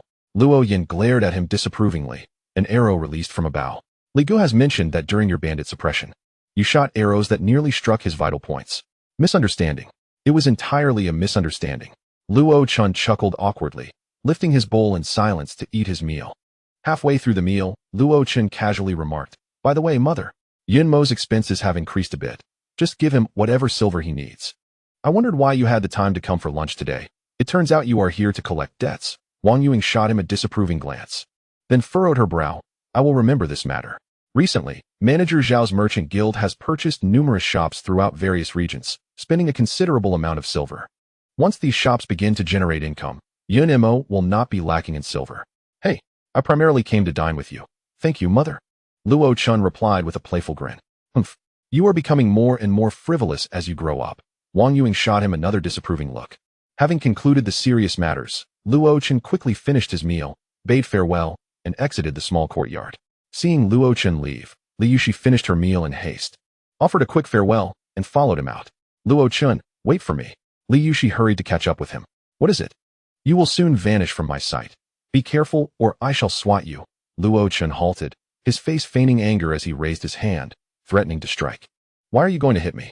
Li Yuxi pouted, looking at Luo Chen with teary eyes. Luo Chen, seeing this, retorted, you little rascal. Why do you always get me into trouble? I did not intend to trouble you. Li Yuxi quickly defended herself. Ing and the others asked me about you. I cannot lie to them. They are elders. Luo Chen opened his mouth, momentarily speechless as he gazed at Li Yuxi's innocent expression. Finally, he snorted and turned his back toward the back mountain. Hey, where are you going? Li Yuxi called out hurriedly. None of your business. Luo Chen continued walking without looking back. Humph. Li Yuxi pouted, quickly running a few steps to catch up with Luo Chen, then followed closely behind him. 5 days later, after training for half a month at Daheng Mountain, the Ziwu Wei finally returned to Ziwu Mountain Villa. In the martial arts training ground of the inner courtyard, 101 ragged members of the Ziwu Wei stood in an orderly formation, with heaps of animal skins and medicinal materials piled nearby. This was the bounty they had gathered during their time at Daheng Mountain. Luo Chen observed the returning members of the Ziwu Wei, each of them composed and reserved, their eyes sharp and carrying a hint of murderous intent. Standing quietly, he resembled a beast poised to pounce. What brought greater solace to Luo Chen was the fact that the 72 members of the Ziwu Wei, who were mere peaks of the body refinement realm a fortnight ago, had now all transcended to the initial stage of the third tier. 2 weeks prior, upon the entry of the Ziwu Wei into the Daheng Mountain for training, Luo Chun had provided Li Gu with a substantial supply of vitality pills and solidifying pills, instructing him to administer them to these pinnacle body refinement warriors. True to expectations, each member had successfully opened a meridian, cultivating their true chi and emerging as third-tier martial artists. After Wang Bao concluded his address, he allowed the Ziwu Wei to rest, while Li Gu took his leave. Luo Chun and Wang Bao then proceeded to the office of the Ziwu Wei commander. "How is your arm?" Luo Chun inquired, noticing Wang Bao's arm still suspended in a bandage around his neck. "Much better. In a while, I should be able to move it." Wang Bao replied with a smile. "That is good. Here, take this," Luo Chun said, handing Wang Bao a small porcelain vial. "What is this?" "It is a pill known as the Jin Lian Dan, with effects akin to that of the Qi Jin Lian." "What? Qi Jin Lian? Could it be?" Wang Bao looked at Luo Chun in astonishment, aware of the stir caused by the Qi Jin Lian in the Wu Lingguan, and that he had been tasked with its retrieval. Luo Chun nodded in silence. Seeing this, Wang Bao confirmed that the Qi Jin Lian, sought after by the entire Wu Lingguan, was indeed in Luo Chun's possession. Recovering from his shock, Wang Bao hesitated, saying, "This item is far too precious. I cannot accept it." "Nonsense. This is a reward for your hard work training the Ziwu Wei over the past 2 weeks. Besides, now that all the members of the Ziwu Wei have reached your level, if you do not elevate your cultivation, you may find it difficult to maintain your authority over them in the future." As he spoke, Luo Chun firmly placed the vial in Wang Bao's hand. Wang Bao gazed at the vial in his hand, hesitated for a moment, then accepted it, saying, "Thank you for your generous gift, young master." Luo Chun nodded and continued, "Ensure that all the beast skins and medicinal materials brought back by the Ziwu Wei are properly recorded in exchange for contribution points, so they may redeem the items they require at the Jinbao Pavilion." "Yes, young master. I will attend to that immediately. Also, my father has been granted the title of Lord of Ning Shui by the court, allowing him to establish a personal guard of 200 men. In the future, the Ziwu Wei will operate under the banner of the Lord of Ning Shui's personal guard, structured according to military regulations. As for the armor, personnel from the casting hall will come to measure the Ziwu Wei for their sizes shortly. Please cooperate." "Yes, young master. I will take note." "What are your thoughts on the organization of the Ziwu Wei?" Wang Bao pondered for a moment before responding, "With the addition of myself, there are currently 103 members in the Ziwu Wei. We can organize them into groups of 10, appointing a leader for each group, 5 groups per squad, and 1 captain for the squad. The entire Ziwu Wei will consist of 1 commander, 1 deputy commander, 2 captains, and 10 group leaders." After a moment of contemplation, Luo Chun nodded.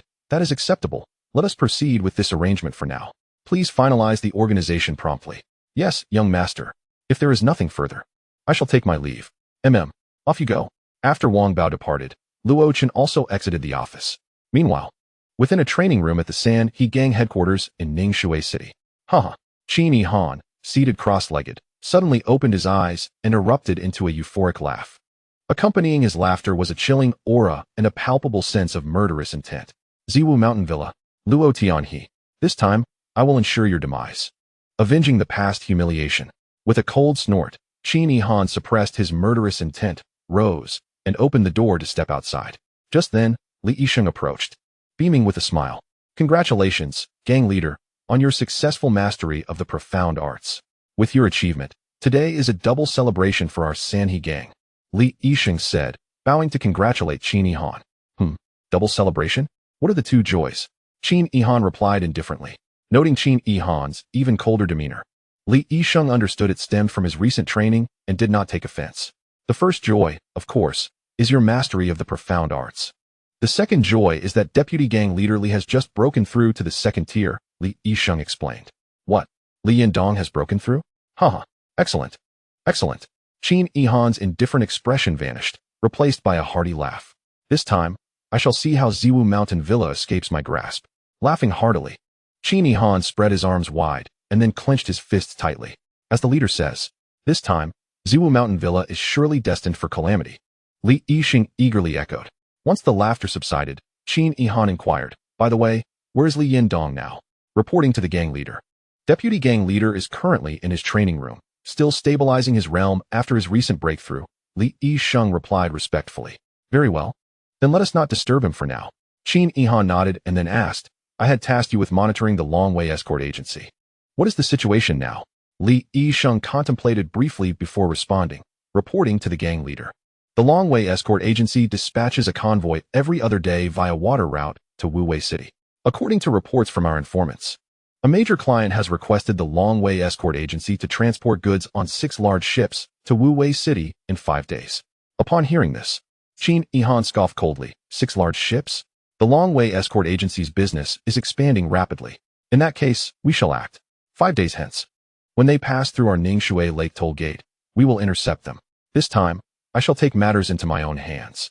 I want the Jianghu community of Ningshui County to witness the consequences of crossing our Sanhe gang.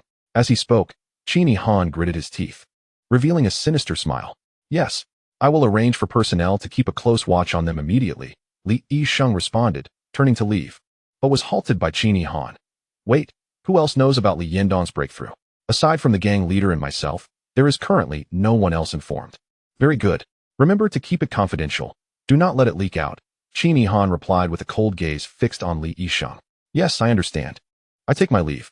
Feeling the chill of Qin Yihan's gaze, Li Yisheng bowed respectfully, lowered his head, and left with a stoic expression.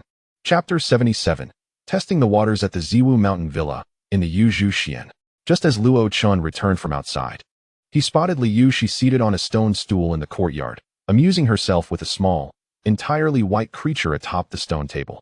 The creature appeared to have been born not long ago, curling its entire body into a ball, with its eyes barely opening a thin slit. Where did you find such a cat? Luo Chun approached Li Yushi, curiosity piqued. Cat. Take a closer look. This is no cat, but a snow tiger. Li Yushi rolled her eyes and continued to play with the tiny creature. A snow tiger? Luo Chun scrutinized it earnestly, noticing it did indeed resemble a juvenile tiger.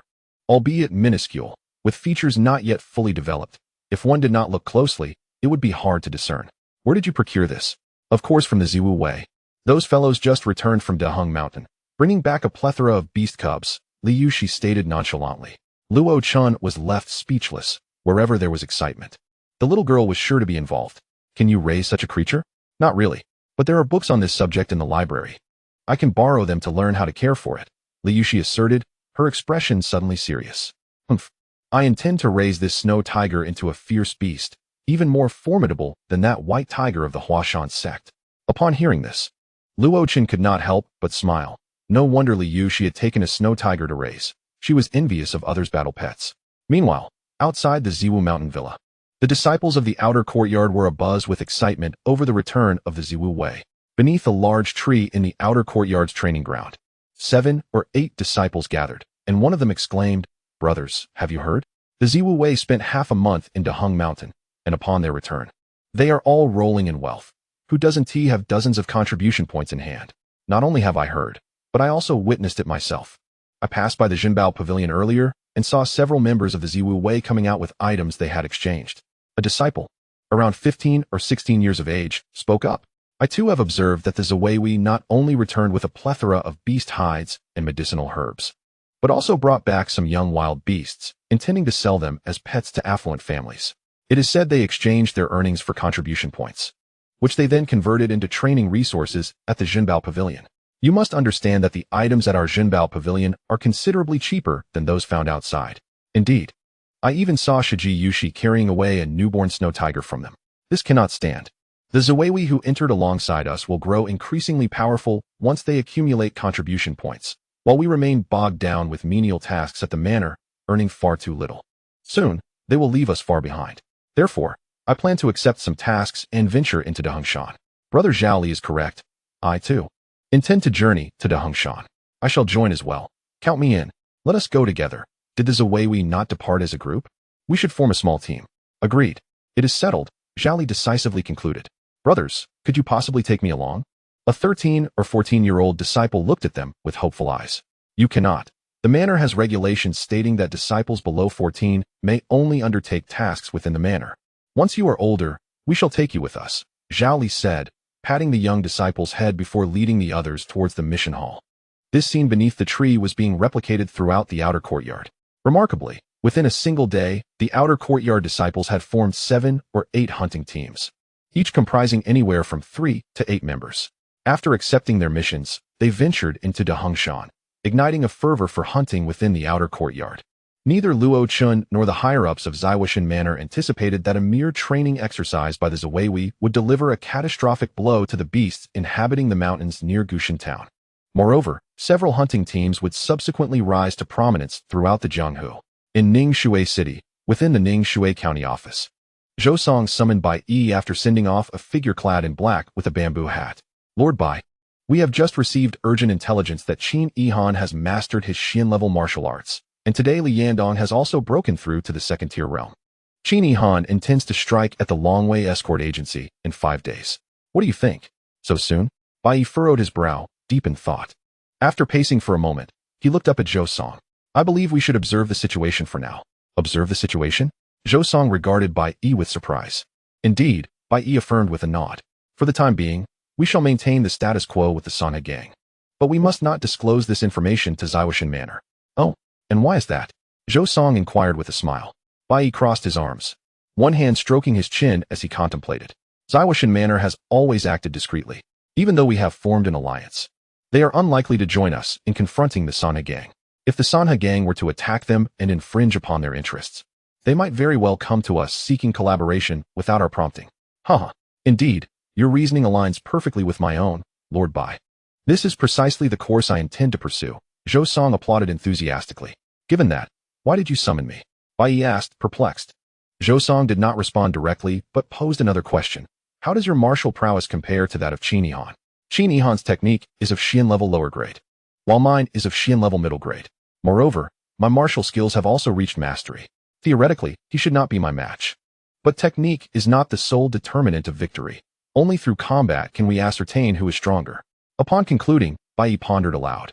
Are you suggesting I test my mettle against Qin Yihan? Zhou Song nodded. Indeed, Qin Yihan's martial skills have reached a significant level, and I wish to gauge his depth for our own awareness. Will this not provoke Qin Yihan? Might he temporarily abandon his plans against Zaiwushan Manor and direct his focus towards us? Bai Yi expressed concern. Unlikely. Qin Yihan harbors a deep-seated hatred for Luo Tianhe and would not easily relent. You should disguise yourself and make a brief incursion. He will not take notice. Upon hearing this, Bai Yi clasped his hands together and bowed slightly to Zhou Song. If that is the case, rest assured, I shall visit the Sanhe gang tonight to meet with Qin Yihan. That night, the world was enveloped in silence. The crescent moon hung in the sky, and a gentle autumn breeze carried a hint of chill. Suddenly, a dark figure darted out from a small courtyard within the Ningxue County office, leaping onto the rooftops, stealthily heading toward the Sanhe gang's headquarters. In the Sanhe gang's main hall, within Qin Yihan's study, he had yet to retire for the night. Engrossed in a book, a habit he had cultivated over many years. Who goes there? Suddenly, Qin Yihan barked, his gaze snapping to an open window. Upon noticing a masked figure in black, he shouted again, Who are you? Haha, Leader Qin, you are indeed a diligent scholar, still awake at this hour. Engrossed in your reading. A raspy voice emerged as the figure approached the main desk. Enough with your theatrics. Do not presume that I am unaware of your identity simply because you disguise yourself, Qin Yihan retorted, placing the book on the desk and rising to confront the intruder. Oh, you know who I am. The masked figure chuckled nonchalantly.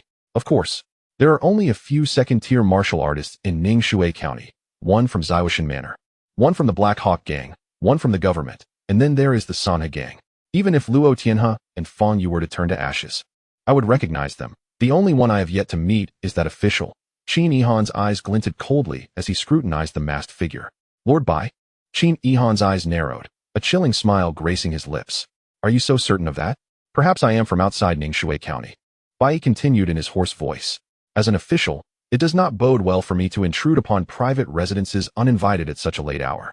Then why would someone from outside Ningxue County conceal their identity?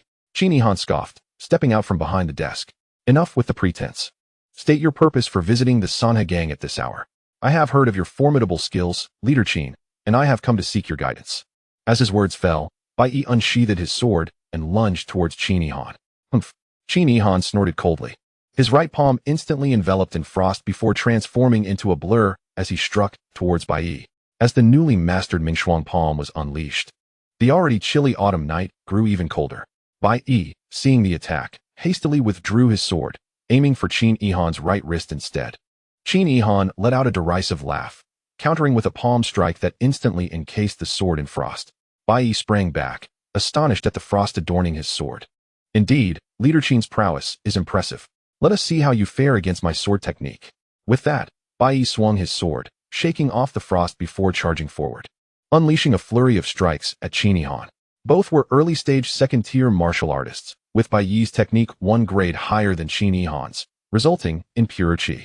Yet, Qin Yi Han had decades more experience in cultivation, his qi equally robust, and as an experienced practitioner, his combat experience was unparalleled. For a time, the two were evenly matched, exchanging blows for dozens of rounds, breaking through the study door and into the courtyard. The commotion attracted the attention of patrolling disciples from the Sana gang, who rushed to provide assistance, accompanied by Ouyang. Bai Yi, realizing he was on the verge of being surrounded, feared his identity would be exposed and dared not linger. After launching 2 more attacks against Qin Yi Han, he leaped back, preparing to flee. Seeing this, Qin Yi Han would not allow him to escape so easily. He surged forward and struck, landing a blow on Bai Yi's left shoulder. Ugh! The figure clad in white emitted a pained grunt, gritting his teeth as he leveraged the force of a palm strike to swiftly ascend to the rooftop, vanishing into the depths of the night. Attempting to flee? Ouyang, who had just arrived, was about to pursue him to the rooftop when he was halted by Qin Yi Han. Leader Ouyang, do not pursue him. But chief, this person dared to intrude upon the headquarters of our Sanha gang at night. How can we allow him to escape so easily? Ouyang looked at Qin Yi Han in confusion. He has been injured by my Mian Bing palm. His wounds are severe. Without several months of recuperation, he will not recover. Moreover, I already know who he is. Now is not the time to complicate matters. We will address everything after we have dealt with the Zaiwashan Manor. Qin Yi Han sneered, glancing at the disciples who had gathered around. You all may disperse. Yes, chief. The crowd bowed and quickly dispersed. Meanwhile, after leaving the Sanha gang, the figure in white clutched his left arm with his right hand, stumbling back to the government office. Master Bai, what has happened to you? In the courtyard where Bai Yi resided, Zhou Song, who had been waiting for his return, hurried over to support him. Uffed! Bai Yi spat out a mouthful of blood, emanating a chilling aura, his lips trembling. I was injured by Qin Yi Han. What? Quickly, let us go inside. Zhou Song supported Bai Yi as they hastened into the room, calling out to the entrance. Go fetch a physician. Yes, my lord. The attendant at the door responded promptly and rushed off to summon a physician. Before long, the attendant returned with an elderly physician carrying a medical kit. Physician Hua, please examine Master Bai. Zhou Song urgently straightened up, clearing the space at the head of the bed. Yes, I will check immediately. Physician Hua hastily set down his medical kit, took Bai Yi's pulse, then lifted his garment to inspect the injury. There, on Bai Yi's left shoulder, a dark purple handprint was prominently displayed, exuding wisps of cold air. Hiss! Physician Hua gasped at the sight. Physician Hua, what is the condition? Zhou Song asked anxiously. Master Bai has been gravely injured by the chilling true energy. The cold has entered his body. Fortunately, the handprint is not on a vital area, and the cold has yet to reach the lungs. If we promptly expel the cold energy from his body, his life will not be in danger. As Physician Hua spoke, he retrieved silver needles wrapped in cloth from his kit and began to insert them around Bai Yi's injury. An hour later, Physician Hua withdrew the last silver needle, wiped the sweat from his forehead, and exhaled. Master Bai, most of the cold energy within you has been expelled, but some remnants remain. These minor traces cannot be eliminated and will require your own efforts to dispel over time. Also, refrain from engaging in combat recently. Otherwise, the cold energy may enter your dantian along with your true energy, and that would be troublesome. I understand. I appreciate your assistance, Physician Hua. Although Bai Yi still appeared weak, a hint of color returned to his pallid face, and his lips ceased trembling. It is no trouble at all. Physician Hua smiled as he tidied his belongings and bid farewell to Zhou Song. Lord Zhou, unless there are other matters, I shall take my leave. Zhou Song nodded. Thank you for your hard work, Physician Hua. Once Physician Hua departed, Zhou Song returned to the head of the bed. Master Bai, do you feel any better? Bai Yi nodded. Thank you for your concern, Lord Zhou. I am much better now. That is good. Zhou Song felt relieved and ventured to ask the question that had been on his mind. Is Qin Yi Han truly that formidable? Even you could not overcome him? Chapter 79. The deployment of the Zawewi. Bai Yi offered a bitter smile and shook his head. No, he and I are evenly matched. It was the noise of our battle that attracted others. I feared being surrounded and recognized, so I hastily retreated, resulting in inadvertently taking a hit from Qin Yi Han. I see. Zhou Song breathed a sigh of relief, feeling completely at ease. On the morning 5 days later, by the poolside of the back mountain of Zaiwashan Manor, Luo Chun and Li Yushi were engaged in practice when Yun Mo rushed over. Young master, News has arrived from Ningxue City. 6 ships carrying supplies from our escort agency to Wuwei City were intercepted at the mouth of Ningxue Lake by Qin Yihan, the leader of the Sanhe gang. And all 30-plus escorting masters were killed. What? All dead? Luo Chun was instantly taken aback. Yes, young master.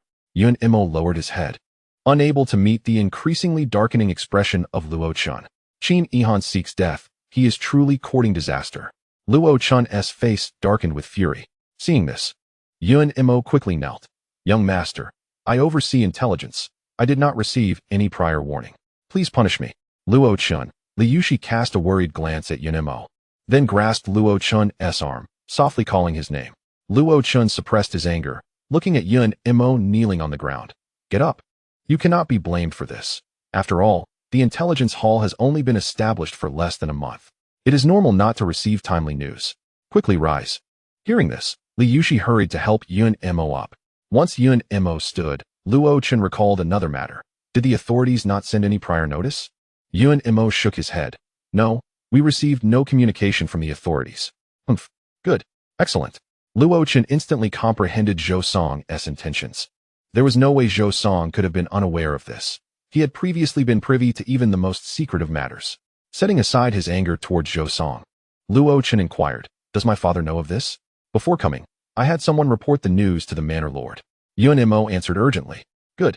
You are to relay a command to Wang Bao, instructing him to assemble 30 Ziwei who are equipped with Ziwijia. After Luo Chun spoke, he added, furthermore, inform my father that I will handle this matter. Yes, young master. Yun Imo responded and promptly turned to relay the orders. Let us go. Back to Yuzhu Pavilion. After instructing Li Yushi, Luo Chun strode towards Yuzhu Pavilion.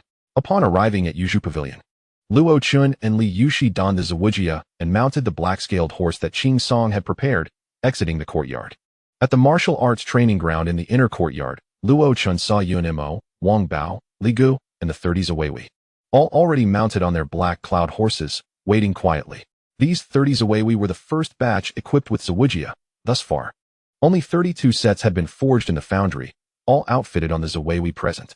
With everything prepared, just as Luo Chun was about to issue the command to depart, Luo Tianhe and Li Tian appeared at the training ground.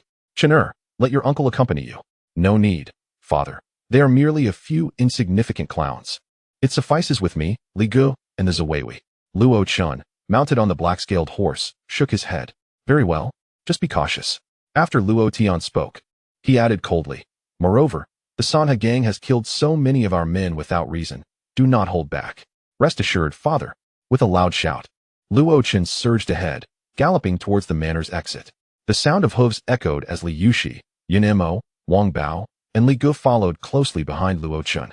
The outer courtyard's martial arts training ground was filled with disciples who, upon witnessing the Ziwei galloping past, were astonished and erupted in exclamations. This was the first time they had seen the Ziwei collectively donning the Ziwijia. Observing the Ziwei mounted on their towering steeds, clad in formidable armor, the disciples swallowed hard. Their eyes filled with fervor.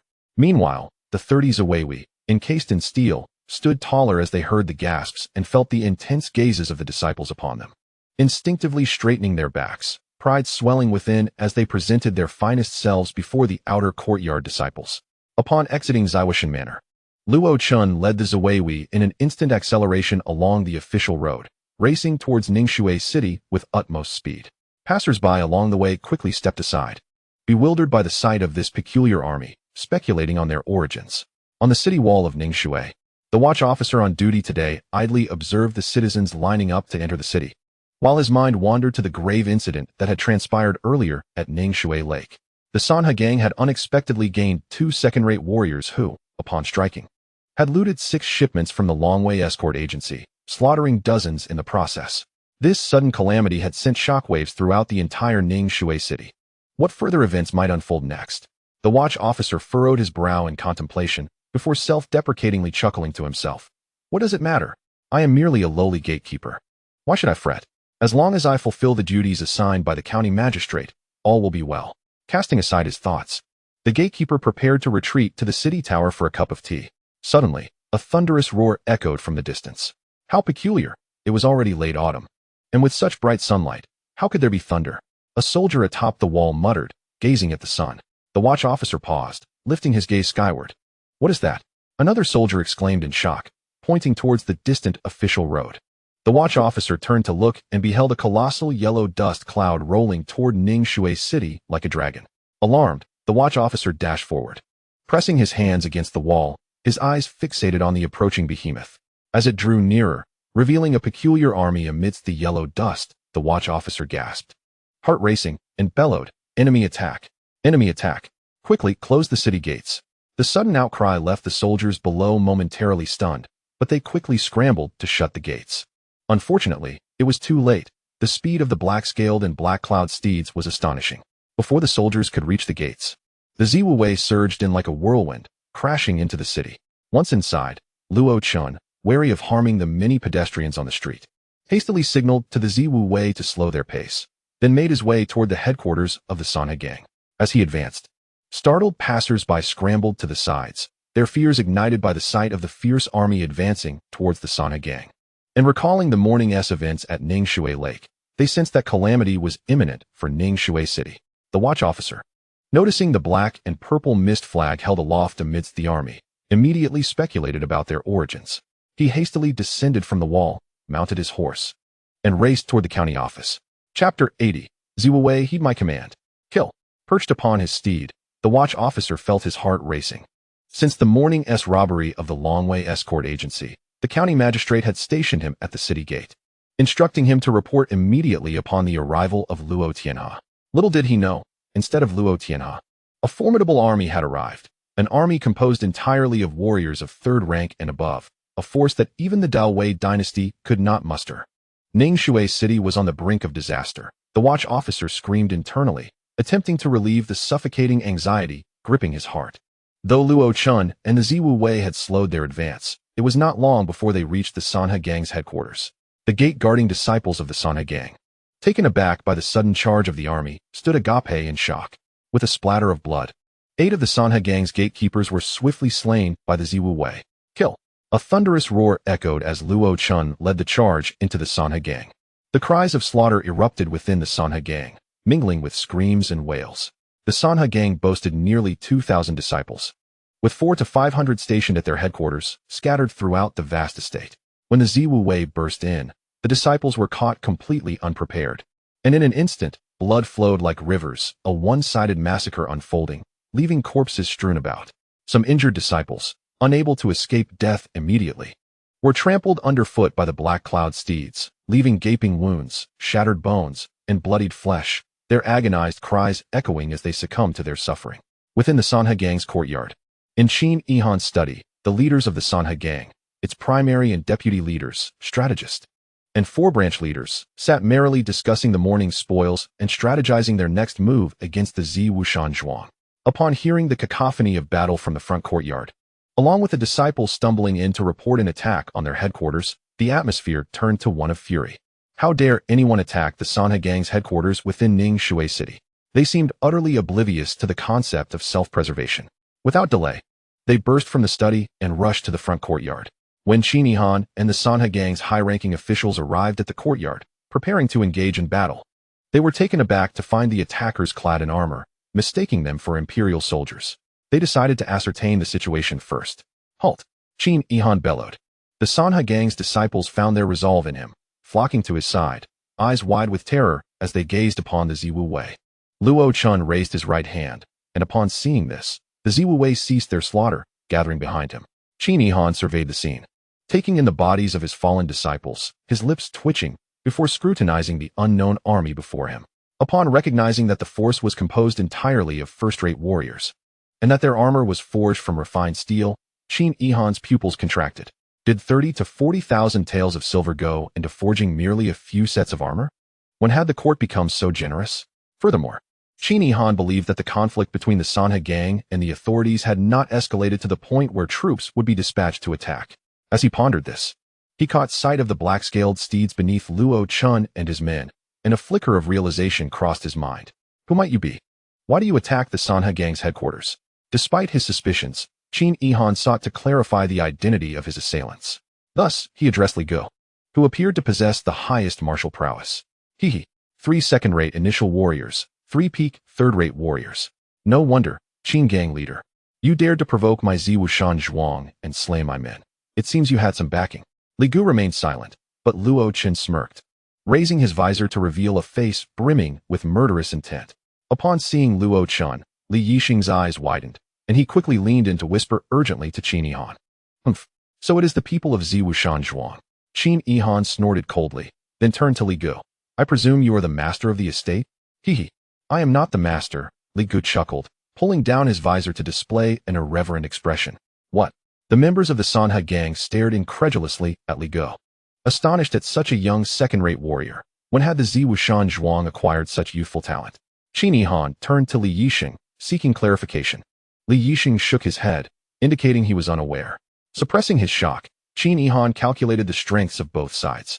The Sanhe gang boasted 3 second-rate warriors, 3 peak third-rate warriors, along with 7 or 8 third-rate late-stage and lower warriors, and 200 to 300 body refinement practitioners. In contrast, the Ziwushan Zhuang had only 1 second-rate initial warrior, with the rest being third-rate mid-tier warriors. Qin Yihan scoffed internally. With such strength, the Sanhe gang could easily crush the Ziwushan Zhuang. Humph, what of youthful prowess? With your meager numbers, how dare you invade my Sanhe gang's headquarters? Do you not fear coming here alive, yet leaving without your lives? Qin Yihan spoke, his gaze piercing as it swept over Luo Chen and the others. Such audacity. To come with a life and leave without one. The leader of the Sanhe gang boasts greatly. As Luo Chen spoke, he lowered his mask. The Sanhe gang dares to rob my Longwei escort agency and slay my men. Today, I shall expunge the Sanhe gang from Ningxue City. Zuweiwei, heed my command. Kill. With a thunderous roar, Luo Chen aimed his spear at Qin Yihan, and the spirit of the Dujiao surged, propelling him towards Qin Yihan with lightning speed. Kill. Kill. Kill. The cries pierced the heavens, and the Zuweiwei followed Luo Chen, pouncing fiercely upon the disciples of the Sanhe gang. Humph. Unaware of their impending demise, the disciples of the Sanhe gang followed my lead to kill. Qin Yihan shouted, leaping into the air, extending his hand to strike at Luo Chen on Dujiao's back. With newfound resolve, the disciples of the Sanhe gang finally regained their courage, charging forth to engage in a fierce battle with the Zuweiwei. Li Gu confronted Ouyang Bing, who was also at the early stage of the second tier, while Yunemo, Li Yuxi, and Li Hu joined forces against the recently advanced Li Yandong. Meanwhile, Wang Bao commanded the Zuweiwei as they clashed with the other 3 leaders and disciples of the Sanhe gang. Chapter 81. The Sanhe gang annihilated. Facing the palm strike from Qin Yihan, Luo Chen disregarded the threat. His late-stage second-tier power erupted suddenly. As Qin Yihan approached, Luo Chen thrust his spear with blinding speed. In an instant, the spear pierced Qin Yihan's chest as effortlessly as penetrating tofu, burying itself completely until it emerged from his back. At the moment the spear entered Qin Yihan's chest, Luo Chen released his grip. Then, as he brushed past Qin Yihan, he swiftly seized the spear from his back. Thud! Qin Yihan plummeted from the air, blood spilling from his mouth as he struggled to raise his head, extending a trembling finger towards Luo Chen. You are indeed late-stage second tier. Thud! After uttering his final word, Qin Yihan's head fell heavily to the ground. The leader of the Sanhe gang, who had dominated Ningxue City for decades, had fallen. Luo Chen glanced at Qin Yihan's lifeless body, then flicked the blood off his spear, surveying the battlefield. Li Gu, relying on the formidable protection of the Zawujia, abandoned defense and launched an all-out assault on Ouyang Bing, overwhelming him with relentless attacks. It would not be long before Ouyang Bing was taken down. Yunemo, Li Yuxi, and Li Hu faced a significant disparity in cultivation against Li Yandong, yet having trained together since childhood, their synergy, combined with the protection of the Zawujia, temporarily held Li Yandong at bay. Luo Chen observed the gashes on Yunmo's Zawujia, shaking his head with a wry smile. This reckless lad fought like a madman, exchanging injury for injury, completely disregarding the wounds inflicted by Li Yandong, relentlessly striking back. Meanwhile, the Zuweiwei found themselves besieged by 11 third-tier martial artists and hundreds of disciples. But Wang Bao coordinated their efforts, and thanks to the mutual support and the advantage of their armor, they managed to hold their ground. This was also due in part to the unfavorable conditions for cavalry charges within the confines of the estate. Had it been in the open, the disciples of the Sanhe gang would have faced slaughter. After surveying the scene, Luo Chen sheathed his spear, retrieved his bow, and channeled his true energy, shooting an arrow at Li Yandong, who was preparing to strike Yun Emo faced with 3 mid-tier third-tier martial artists. Li Yandong initially thought it would be an easy victory. But after exchanging a few blows, he realized it was not so simple. The large ring knife in his hand struck against their armor, leaving only superficial scratches. Li Yandong was stunned. He understood steel refining, but when had it become so resilient? As a second-tier martial artist, he could not breach their defenses. Moreover, that lad across from him, relying on the advantage of his armor, was making a complete mess of himself. Angered, Li Yandong gritted his teeth and gathered all his true energy, intending to crush this annoying brat with sheer force. It must be said, Li Yandong had devised a sound strategy. While plate armor could withstand weapon damage, it could not guard against the penetration of brute strength. With enough force, one could indeed injure or kill the person within the armor. Just as Li Yandong smirked, ready to see his blade crush the annoying brat, suddenly, he felt a chill at his brow, his body covered in goosebumps, realizing his life hung by a thread. Just as he prepared to react, it was too late. A steel arrow had already pierced through his brow. Li Yandong's eyes widened, and the large ring knife fell limply from his hand, mere inches from Yun Mo. Before his body collapsed to the ground, Yun Mo, seemingly oblivious to Li Yandong's demise, continued to hack frantically at his corpse, eyes ablaze with fury. Li Yushi and Li Hu rushed to restrain him, pulling him back to reality. With newfound resolve, Yun Mo charged towards the disciples of the Sanhe gang, who were besieging the Zaweiwi. The sequence of events unfolded rapidly, from Luo Chun unleashing his power and slaying Qin Han to killing Li Yandong. It all transpired within mere breaths. Nearby, Ouyang Bing, engaged with Li Gu, trembled at the sight of Luo Chen's late-stage second-tier strength. Witnessing the deaths of Qin Han and Li Yandong, his courage faltered, and he sought to flee, yet Li Gu clung to him fiercely, preventing his escape. The leader and deputy leader were both dead. At this moment, the disciples of the Sanhe gang, who had been focused on the Zaweiwi, finally realized the demise of their leaders. Instantly, despair gripped them, and they lost the will to continue fighting, fleeing in panic. Especially the 11 third-tier leaders and core members, who took advantage of the chaos to escape. Humph, think you can run? Luo Chen scoffed, drawing his bow once more, targeting the 11 third-tier martial artists, and loosing arrows one by one. In no time, the 11 third-tier martial artists, who had just escaped the battlefield and had yet to catch their breath, collapsed one by one, their eyes wide in disbelief. Wang Bao, leading the Zaweiwi, pursued the fleeing disciples of the Sanhe gang, driving them out of their stronghold and securing all exits to ensure that no one could abscond with anything belonging to the Sanhe gang. After issuing orders to Wang Bao, Luo Chun pointed to a figure sneaking towards the backyard.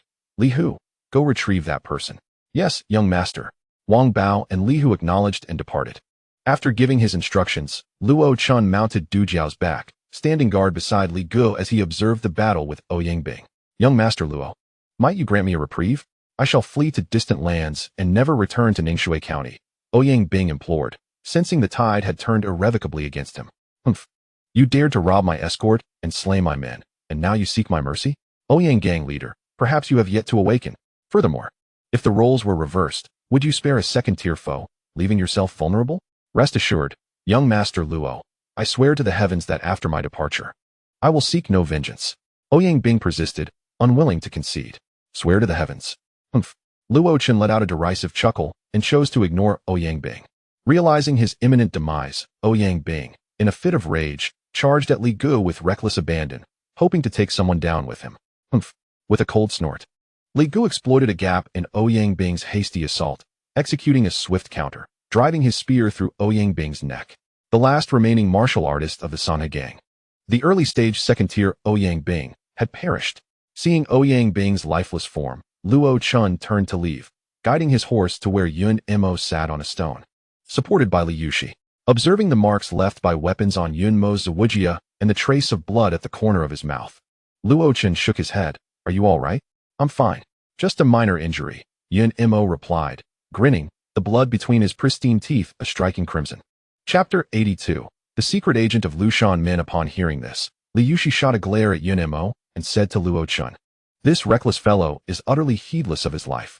During his battle with Qin Han, he was already injured, and instead of resting, he rushed to confront those martial artists, resulting in him being besieged and struck by several blunt weapons, exacerbating his wounds. Luo Chun had already witnessed what Li Yushi described, and he felt powerless in this situation. He had previously warned Yun Mo numerous times about his reckless nature, yet each time Yun Mo would promise to be more careful, only to disregard it later. Nevertheless, Luo Chun felt compelled to remind him once more, you are no longer the same as before. You now oversee the enforcement hall and the intelligence hall. If anything were to happen to you, the losses to Ziwu Mountain Villa would be significant. Yes, young master. I will be more cautious in the future. Yun Mo replied, his smile fading as he nodded solemnly. At that moment, Li Hu approached, dragging someone along.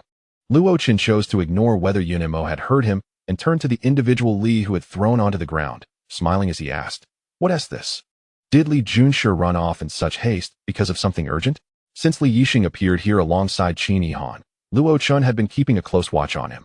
As Qin Yihan's chief strategist, Luo Tianhe had repeatedly advised Luo Chun to exercise caution around him. Thus, Luo Chun would not allow such a person to escape. "Please spare me, young master Luo.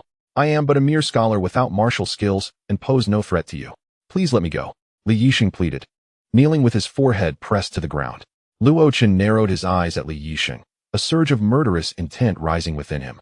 This man had previously held significant power within the Sanhe gang, wielding life and death over others.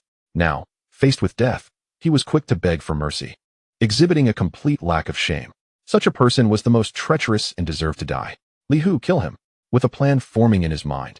Luo Chun no longer wished to waste words on Li Yixing. "Yes, young master," Li Hu responded, dragging Li Yixing away. Seeing that Luo Chun was resolute in his intent to kill, Li Yixing panicked. Breaking free from Li Hu's grasp and hastily crawling a few steps to throw himself at Luo Chen's feet. "Young master Luo, please spare my life. I know the location of the treasures belonging to the leader of the Qin gang, Qin Yihan. I can lead you there. Please spare me." "The location of the treasures, you say? Huh, no need. I will find it myself," Luo Chun said as he waved his hand, signaling Li Hu to proceed. Realizing Luo Chun was determined to end his life, Li Yixing abandoned all pretense and shouted desperately, "Young master Luo, you cannot kill me. I am an official of the court." Upon revealing his identity, Li Yixing immediately slumped to the ground, feeling hopeless. Although this revelation might temporarily save his life, how would he deal with the organization? "Oh, an official of the court? You are a spy planted by the government within the Sanhe gang?" Luo Qin asked in surprise, looking intently at Li Yixing. "Yes, I am a secret agent of Lushan men stationed in Ningxue County," Li Yixing nodded, having decided to be forthright since his identity had been exposed. "Ah, now I understand why Zhou Song was so well informed about the activities of the Sanhe gang. It seems Li Junshi has hidden himself quite deeply," Luo Chun realized, astonished by the governmental intricacies that allowed spies to infiltrate the Sanhe gang's decision-making body. Luo Chun then narrowed his eyes again at Li Yixing. "Are there any spies from Lushan men within my Ziwu Mountain Villa?" Li Yixing shook his head. "This humble one does not know. Is it truly ignorance, or are you unwilling to disclose the truth?" Luo Chin's tone turned icy, his gaze sharpening. "I genuinely do not know. The spies of Lushan men only have one line of communication and do not know each other," Li Yixing pleaded earnestly. "Humph." Luo Chun understood that Li Yixing was not lying. He merely asked out of curiosity. "Then let me ask you again. Did you inform Zhou Song about the Sanhe gang's ambush on my long-way escort this morning?" "I did inform him. I personally relayed the message a few days ago," Li Yixing replied quietly. "Very well." Luo Chin's expression darkened. Zhou Song was indeed an untrustworthy individual who had betrayed their agreement by resorting to treachery. Just then, Wang Bao entered the room. "Young master, Zhou Song has surrounded the Sanhe gang with troops. He is outside and wishes to see you." "Zhou Song." "Humph." Hearing Zhou Song's name ignited Luo Chen's fury, but then a thought struck him as he glanced at Li Yixing, a cold smile forming in his heart. "Let him in." "Yes, young master." Wang Bao turned and quickly made his way outside. Meanwhile, Zhou Song stood outside the Sanhe gang's entrance, filled with mixed emotions. When the city guard rushed to inform him of an invading army, he was initially startled, fearing a rebellion against Ningxue City. After listening to the guard's account of the events, he felt relieved, glad that it was not a rebellion. Otherwise, his position as county magistrate would be in jeopardy. However, Zhou Song soon grew anxious about the potential upheaval in Ningxue City and was puzzled by the origin of this army. Thus, he ordered Situ Lei to accompany him with the county troops to investigate the Sanhe gang. Zhou Song had initially wanted Bai to join them, but Bai was still recovering from serious injuries and was unable to move. Upon arriving at the entrance of the Sanhe gang, Zhou Song saw numerous disciples fleeing from the headquarters. Soon after, the gates of the Sanhe gang were guarded, preventing anyone from entering or exiting. Zhou Song ordered the capture of a Sanhe gang disciple, and after inquiring about the situation within, he stood there dumbfounded, speechless as he gazed at the gates. He reflected on how this powerful gang, which had dominated Ningxue County and the transportation of goods along the Ningxue River for decades, had now vanished from the annals of history. Zhou Song's incredulity deepened as he pondered the remarkable strength of Ziwu Mountain Villa, which had achieved such power in just over 20 years. Even more astonishing was Luo Chun, a youth of such tender years, possessing a terrifying mastery at the late stage of second-rate martial prowess. Lord Zhou, my young master requests your presence inside. Wang Bao interrupted Zhou Song's thoughts as he emerged from the gates. Zhou Song nodded and addressed Situ Lei at his side. Situ, you may take 2 men with you to accompany me inside. 2 men? My lord, Situ Lei frowned, hesitating as he gazed at Zhou Song. Just 2. If anything truly occurs, all these people outside wouldn't suffice, Zhou Song concluded, making his way into the Sanhe gang. Sighing, Situ Lei selected 2 men and followed suit. Upon entering the Sanhe gang, Zhou Song was met with a gruesome scene of dismembered bodies, shattered skulls, and blood everywhere, causing his stomach to churn violently. Zhou Song had seen death before, but he had never encountered such horrid carnage. He forced himself to suppress his nausea and followed Wang Bao closely, hastening deeper into the premises. Chapter 83. According to the law, execute. Lord Zhou, please save me. Li Yixing cried out upon seeing Zhou Song's arrival. Scrambling to his feet and rushing towards him, only to be kicked to the ground by Li Hu, who stepped on him. Zhou Song sighed inwardly, realizing Li Yixing's identity had been exposed. He paid no further attention to Li Yixing and bowed his hands to Luo Chun. Young Master Luo, we meet again. I did not expect you to possess such remarkable prowess at such a young age. I fear no one else in this world can compare. Haha, you flatter me. Lord Zhou, I am merely fortunate, Luo Chun replied with a smile, his demeanor polite, yet distant. Fortune is indeed part of strength, Zhou Song remarked, then grew serious. I wish to inquire about your private training of troops at Ziwu Mountain Villa. Are you plotting a rebellion?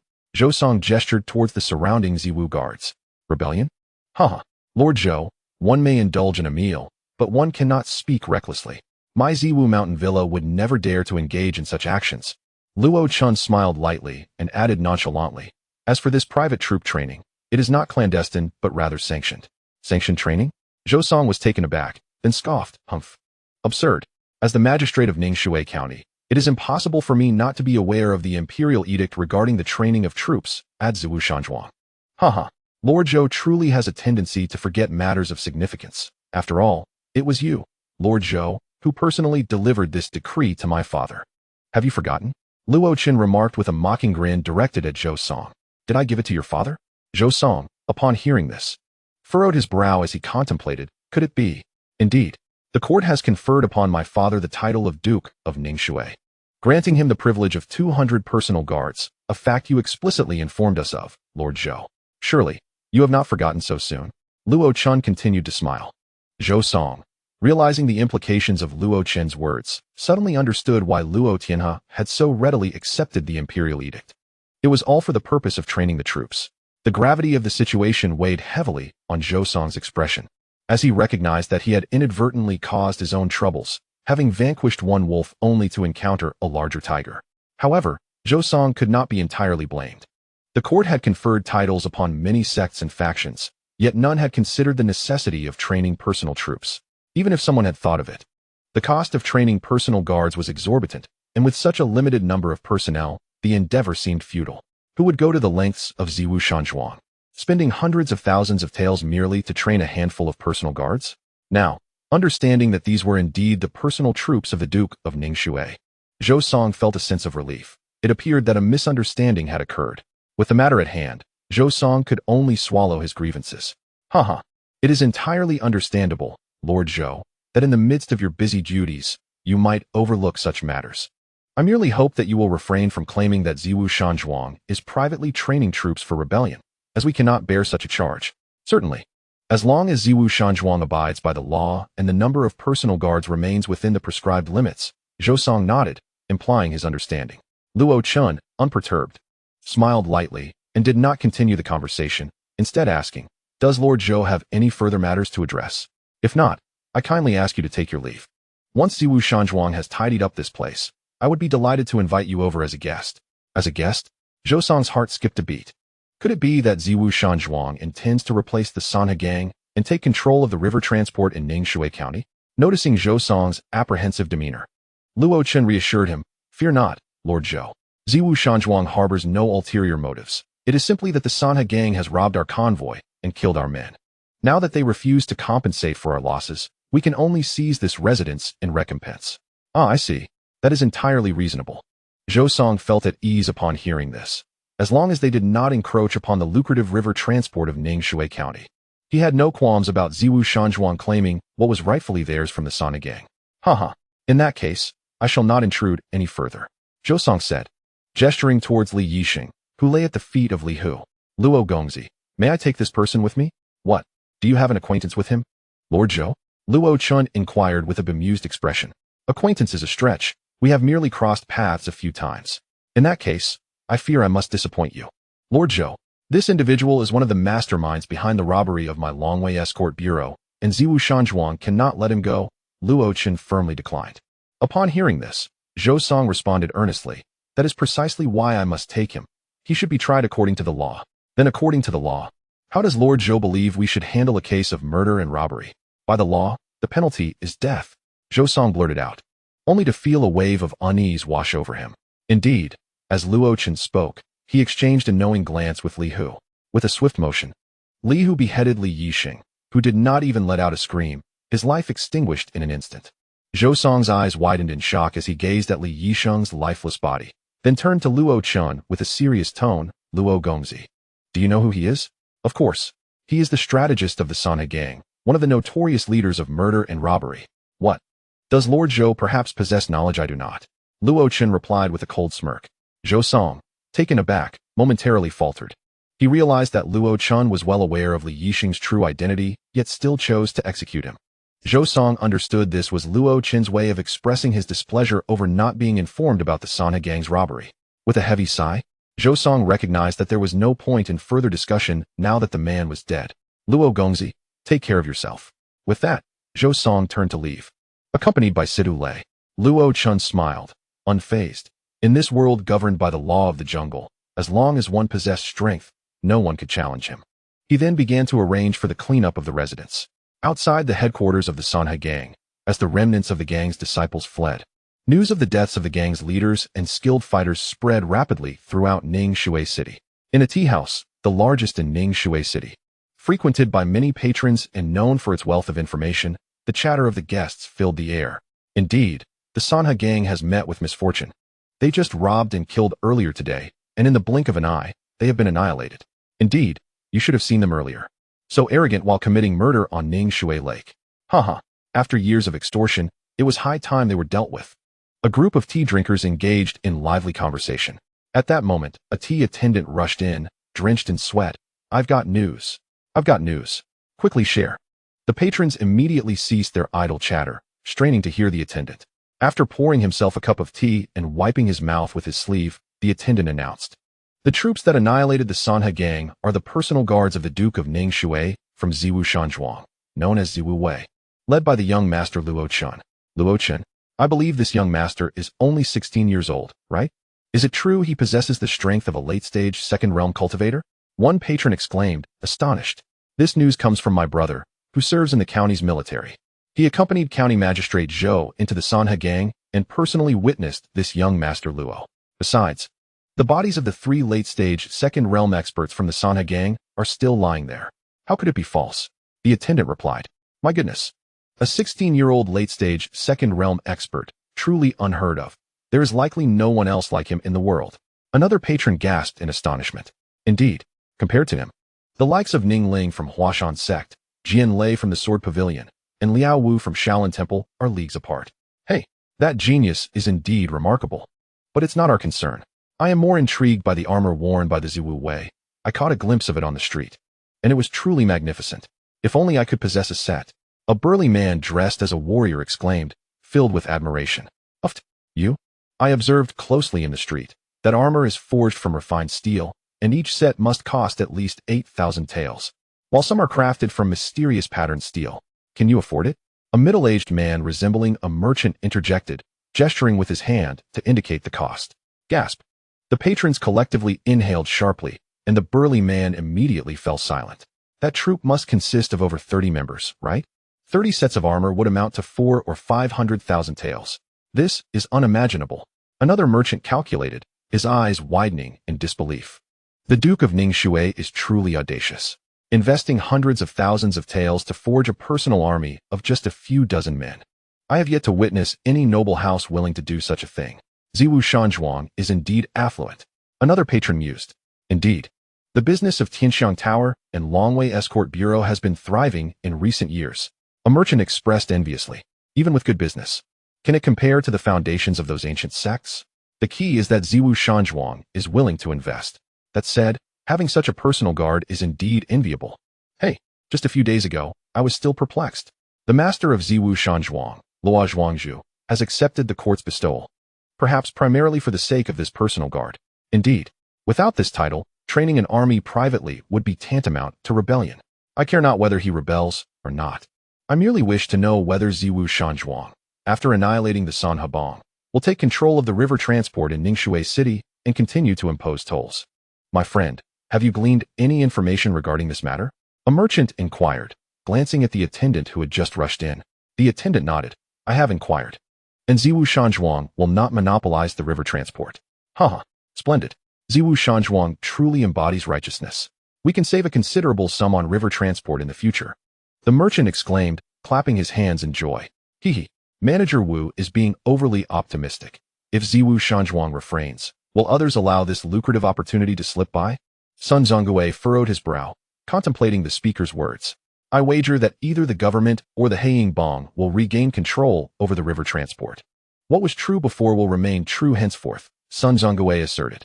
Indeed, Sun Zhongwei's reasoning holds merit. The crowd nodded in agreement, lost in thought.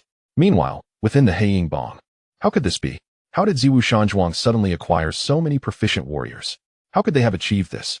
After listening to the information collected by Zuoren, Fang Yu sat dejectedly in a chair. Zuoren shook his head. I have not been able to ascertain this. The spies in Gushenzhen have not uncovered any news either. Haha, I thought that having advanced to the second tier of martial artists would allow us to contend. Yet each of them is remarkably concealed. Fortunately, we did not act rashly. Otherwise, we would have become like the current San Habong. Fang Yu chuckled at his own folly, rubbing his forehead, informed the subordinates to be cautious henceforth. They must avoid offending anyone from Ziwu Shanzhuang. As for the control over river transport in Ningxue City, if we can compete, we shall earn. If not, let it be. Yes, Chief. All right, you may depart for now. The subordinate bowed and exited the study, leaving Fang Yu to slump helplessly in his chair. In the Ningxue County office, Zhou Song had just returned from the headquarters of the San Habong when he received a court document delivered by a courier. After reading the document, Zhou Song furrowed his brow and made his way to Bai Yi's room. The Ziwu Shanzhuang that the court ordered us to investigate must be our local establishment. Last month, when they returned with a batch of horses, it was likely from Wulingguan. Bai Yi set down the document and remarked to Zhou Song. Indeed. Zhou Song nodded. This Luo Chen was at the mid-level of the second tier at Wulingguan. I had not anticipated that in just over a month he would have advanced another tier. I wonder how he is trained. Upon hearing this, Bai Yi lowered his head, furrowing his brow. I sensed something was amiss during my last visit to Ziwu Shanzhuang. It turns out his cultivation is indeed profound.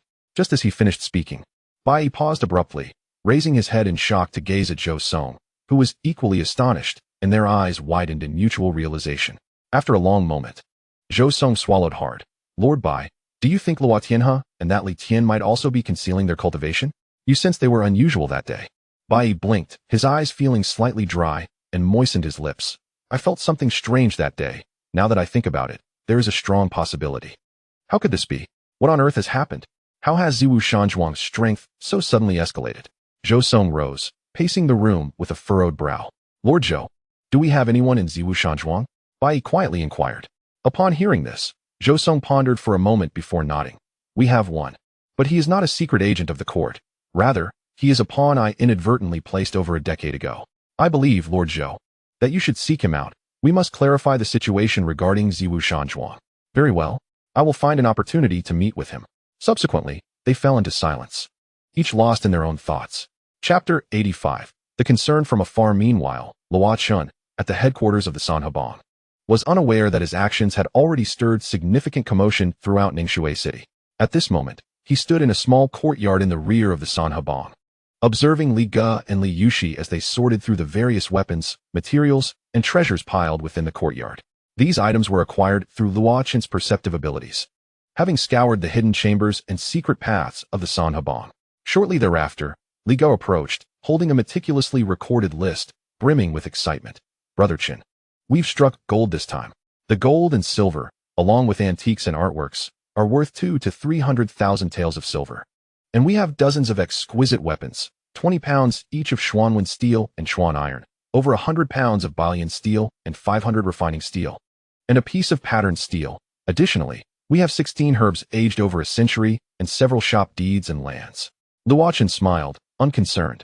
As he had anticipated this outcome during the search, the San Habang has dominated Ningxue County for decades, monopolizing the golden waterway of the Ningxue River, accumulating quite a treasure trove. Indeed, and this time, it has all been beneficial to us, haha. Li Gao laughed heartily. Yes. Luochen nodded in agreement. Then instructed, you've worked hard. Please transport these items back to the mountain villa. As for the shop deeds and lands, hand them to Manager Zhao for management. Certainly. Li Gao responded with a smile. I will immediately dispatch a carriage from the Longwei Escort Bureau. After saying this, Li Gao turned to busy himself. Luochen, look what this is. At that moment, Li Yushi ran over excitedly, clutching a piece of patterned steel. Let me see. Luochen replied, taking the patterned steel and weighing it in his hands before remarking. It appears to weigh around 12 or 13 pounds, larger than the one we purchased previously. It's sufficient to forge you a fine sword, saving you from your daily pleas to go to Wulingguan. For me? Is that really all right? Li Yushi asked, her hands clutching her clothes, eyes filled with hope as she gazed at Luochen. Seeing her expression, Luochen smiled gently. Certainly. Consider it a reward for your efforts. Wonderful. With an excited laugh, the patterned steel in Luochen's hand vanished, only to reappear tightly embraced in Li Yushi's arms. Observing her joy as if she had received a beloved toy, Luochen chuckled and shook his head, turning his attention back to Li Gao managing the transport of goods. Once Li Gao had cleared the courtyard, Luochen began to contemplate the purpose of this estate. Ultimately, he decided to divide the estate into 3 sections. One section would serve as the headquarters for Ziwu Shanzhuang's commerce. Another would be allocated to the Longwei Escort Bureau, relocating its branch in Ningxue City here as the main office. The previous branch had outgrown its space due to increased business volume. And this estate's rear courtyard also faces Ningxue Lake, featuring a larger dock, facilitating the transport of goods. The final section would be established as a guild for escort practitioners, specifically tasked with recruiting and training escorts, as well as overseeing their rank assessments. In the future, all branches of the Longwei Escort Bureau would no longer recruit escorts independently. All escort ranks would require evaluation by the Escort Guild. As for the guild's president, Luochen intended to appoint Hanming, as he is the foremost escort in this world, most qualified for the position. Furthermore, after years of development, many escorts from the Longwei Escort Bureau can independently lead teams in escorting tasks, negating the need for Hanming to be involved in every detail. Resolute in his decision, Luochen began to recruit craftsmen to commence renovations on the estate. In this flurry of activity, Luo Chun had resided in this mansion for 7 or 8 days. Once everything was on track, he entrusted the remaining matters to Manager Zhao and returned to Ziwu Shanzhuang. In Tianzhou, Wuwei City, serving as the capital of Tianzhou, is grand and majestic, with countless households and a permanent population nearing 1 million. Positioned at the confluence of the Han and Ning rivers, and at the foot of Jin Mountain, Wuwei City boasts prosperous waterways and convenient transportation, with a continuous stream of martial artists and adventurers visiting for leisure and mentorship. In the northeastern region of Wuwei City, there exists a vast mansion resembling a royal palace, which is the residence of the Lu family, one of the 3 major powers in Wuwei City. At this moment, within a small courtyard's main hall in the Lu mansion, the second young master, Lu Kexiao, was enjoying fine wine and admiring the dance performances. Suddenly, a servant rushed in, announcing, "Second young master, the vice leader of the Chaobang has arrived." "Oh, please invite him in," Lu Kexiao responded, continuing to savor his wine. Shortly thereafter, the servant led Zhao Zichen into the hall. "Haha," Lu Kexiao exclaimed, setting down his cup and eagerly approaching Zhao Zichen. "Brother Zhao, you have arrived at the perfect time. Come, let us share a few drinks. I was feeling rather bored drinking alone." "Hold on, Lu Go," Zhao Zichen, unlike his usual playful demeanor, interjected earnestly. "I have come to inform you of some news." "Oh." Lu Kexiao, noticing Zhao's serious tone, ceased his joviality. What news could that be? Zhao Zichen remained silent for a moment, observing the dancers and musicians in the hall. "Brother Lu, would you kindly ask them to leave first?" Upon hearing this, Lu Kexiao waved his hand, and the attendees respectfully withdrew. Once only the two of them remained. Lu Kexiao curiously inquired, "Brother Zhao, what is this news that warrants such secrecy?" Zhao Zichen sighed, a bittersweet smile gracing his lips. "This news is both good and bad." "Good news? Bad news?" Lu Kexiao gazed at Zhao Zichen in confusion. "Indeed." Zhao Zichen nodded. "Do you recall the youth who shot an arrow at you on the Han River?" "Humph. Of course I remember."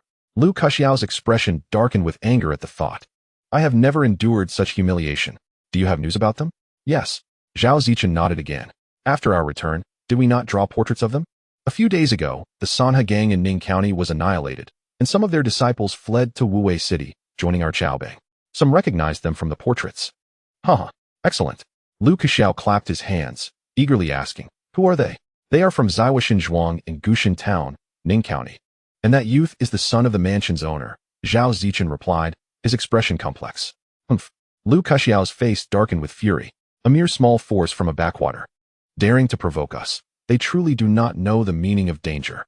I shall send someone to eradicate them immediately," Lu Kexiao declared, preparing to summon his subordinates.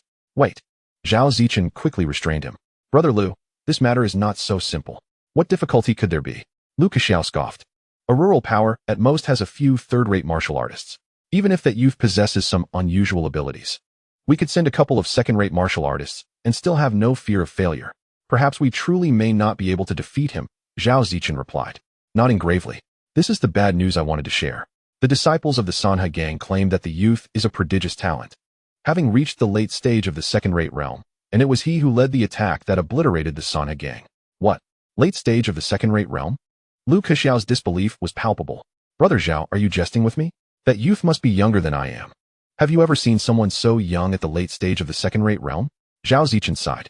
"Initially, I shared your skepticism, but I specifically sent someone to investigate. And it is indeed true. Impossible. This is absolutely inconceivable." Lu Kexiao shook his head, still disbelieving. "Brother Lu, the members of the Sanha gang are still with our Chaobang. Moreover, the person I sent to investigate is my trusted attendant. Would he deceive me?" Zhao Zichen gazed solemnly at Lu Kexiao. "Damn it." Lu Kexiao, faced with the reality, reluctantly accepted. "Is it possible that this youth has been cultivating since birth? How is one to live with such a situation?" After venting his frustration, Lu Kexiao's eyes widened as he stared at Zhao Zichen. "Brother Zhao, what shall we do now? The strongest among our families currently overseeing matters are our fathers, and they would not offend a martial artist of the same realm over our trivial issues." After a moment of contemplation, Lu Kexiao added, "Shall we seek Brother Jian? Perhaps he can find a couple of experts from the Jin Pavilion?" "This may not be feasible." Zhao Zichen shook his head. "Brother Jian is currently out on his journey. He may not be easily reachable. What should we do then?" Lu Kexiao spread his hands in exasperation. Zhao Zichen lowered his head in thought for a while before asking, "Brother Lu, do you truly wish for him to perish?" "Of course." Lu Kexiao gritted his teeth. "When have I ever endured such indignity? I must eliminate him to quell my rage, even if he is a young prodigy." Since this is the case, Zhao Zichen pondered, stroking his chin hesitantly. "There is indeed a method, but it will require a bit of silver." "What method?" Lu Kexiao urged eagerly. "Brother Zhao, do speak. I will cover the costs." "Well," Zhao Zichen's eyes glimmered with intrigue. "Do you know of the Insha men?" "Insha men?" Lu Kexiao furrowed his brow, uncertain. "Are you referring to one of the three major assassin sects in the martial world?" "Indeed, that is them," Zhao Zichen confirmed with a nod. "It is said that the Insha men have never failed in their missions. Once they accept the task, it is to the death. Their leader is a mid-level first-rate martial artist who has successfully assassinated a late-stage first-rate martial artist, demonstrating formidable power. If Brother Lu wishes to eliminate that youth, we could enlist their services. However, the commission fee is not trivial." "Humph." Lu Kexiao's expression turned cold. "The financial aspect is not a concern, Brother Zhao. Simply tell me how much silver is needed to have them eliminate that youth." Zhao Zichen calculated for a moment. "That youth is a late-stage second-rate martial artist. So to kill him, we might need at least 7,000 taels of silver." 7,000 taels? Lu Kexiao grimaced at the thought, yet gritted his teeth and declared, 7,000 taels it shall be. I shall bear this expense. However, Brother Zhao, can you establish contact with the Insha men?" "Yes." Zhao Zichen nodded affirmatively. "I have a friend in the martial world who knows someone from the Insha men. We can seek his assistance." "Agreed. Then I shall rely on you to handle the assassin matter, Brother Zhao." "Indeed. We must not delay. I will find my martial friend right away," Zhao Zichen said, bidding farewell before hastening to leave. Time flew by, and soon November passed swiftly, with December progressing halfway, In just over half a month, the new year would arrive. As winter set in, the weather grew increasingly frigid, and just the previous evening, the first snow of the year blanketed the earth. At Ziwushanzhuang, in the external courtyard's training grounds, the sky gradually cleared after a night of snowfall. Li Yushi frolicked in the snow with Xiaobai, the young tiger she had acquired from the Ziwu Wei. After nearly a month of tender care, the little creature, once too young to even open its eyes, had now transformed into a lively and adorable furball. After some playful antics, Li Yushi cradled Xiaobai and headed towards the area where the disciples resided. As she passed by a small courtyard, she heard the sound of an intense commotion within and curiously stepped inside. Upon entering the courtyard, Li Yushi discovered 10 disciples gathered around a table in the main hall, where 10 palm-sized wooden tokens lay arranged. These tokens were the newly issued disciple identity badges, of which she also possessed one. One side of the wooden plaque is inscribed with the identity information of the disciples, while the other side features a row of 5 small gears, each adorned with 10 teeth marked with the digits from 0 to 9. This mechanism is employed to record the contribution points of the disciples.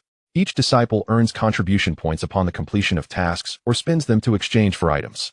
The steward disciples of the task hall and the treasure pavilion can simply adjust the gears to increase or decrease the contribution points. Naturally, to prevent disciples from arbitrarily altering the values on the gears, both the task hall and the treasure pavilion maintain a record of each disciple's contribution points. Hey, what are you rascals up to? Li Yushi entered the hall, stretching her neck to peer over the table. Ah, senior sister Yushi, you've arrived. Zhao Li turned around and, upon seeing Li Yushi, hurriedly bowed in respect. Although Zhao Li had joined the sect before Li Yushi, she often mingled in the outer courtyard, leading all the outer disciples to address her as senior sister. Senior sister Yushi. The other disciples also bowed and made space for her. Li Yushi was renowned in the outer courtyard for her spirited and mischievous nature. Many disciples had fallen victim to her playful antics. However, she was also known for her loyalty. When a disciple was bullied, she would seek justice on their behalf, earning her considerable popularity among her peers. Why aren't you 2 teams off to the Hung Mountain to undertake tasks? What are you doing gathered here? Li Yushi inquired, picking up the wooden plaque from the table. Oh, quite a substantial amount of contribution points, I see. Hee. Zhao Li chuckled. Today the snowfall is heavy, and the mountain paths are treacherous, so we decided to take a day off. Senior sister Yushi, you arrived just in time. We need you to judge between our Tianlang team and their Lunya team. Judge? What do you mean? Li Yushi asked, her curiosity piqued. Of course, to see which of our 2 teams has accumulated more contribution points. Zhao Li explained with a smile. A month ago, we made a bet, setting a month as the deadline to determine which team could earn more contribution points. The losing team must present 5 Yuanqi pills to the winning team. Haha, excellent. Li Yushi's eyes sparkled, and she clapped her hands together. How could you not tell me about such an entertaining affair sooner? Today, I shall be the judge.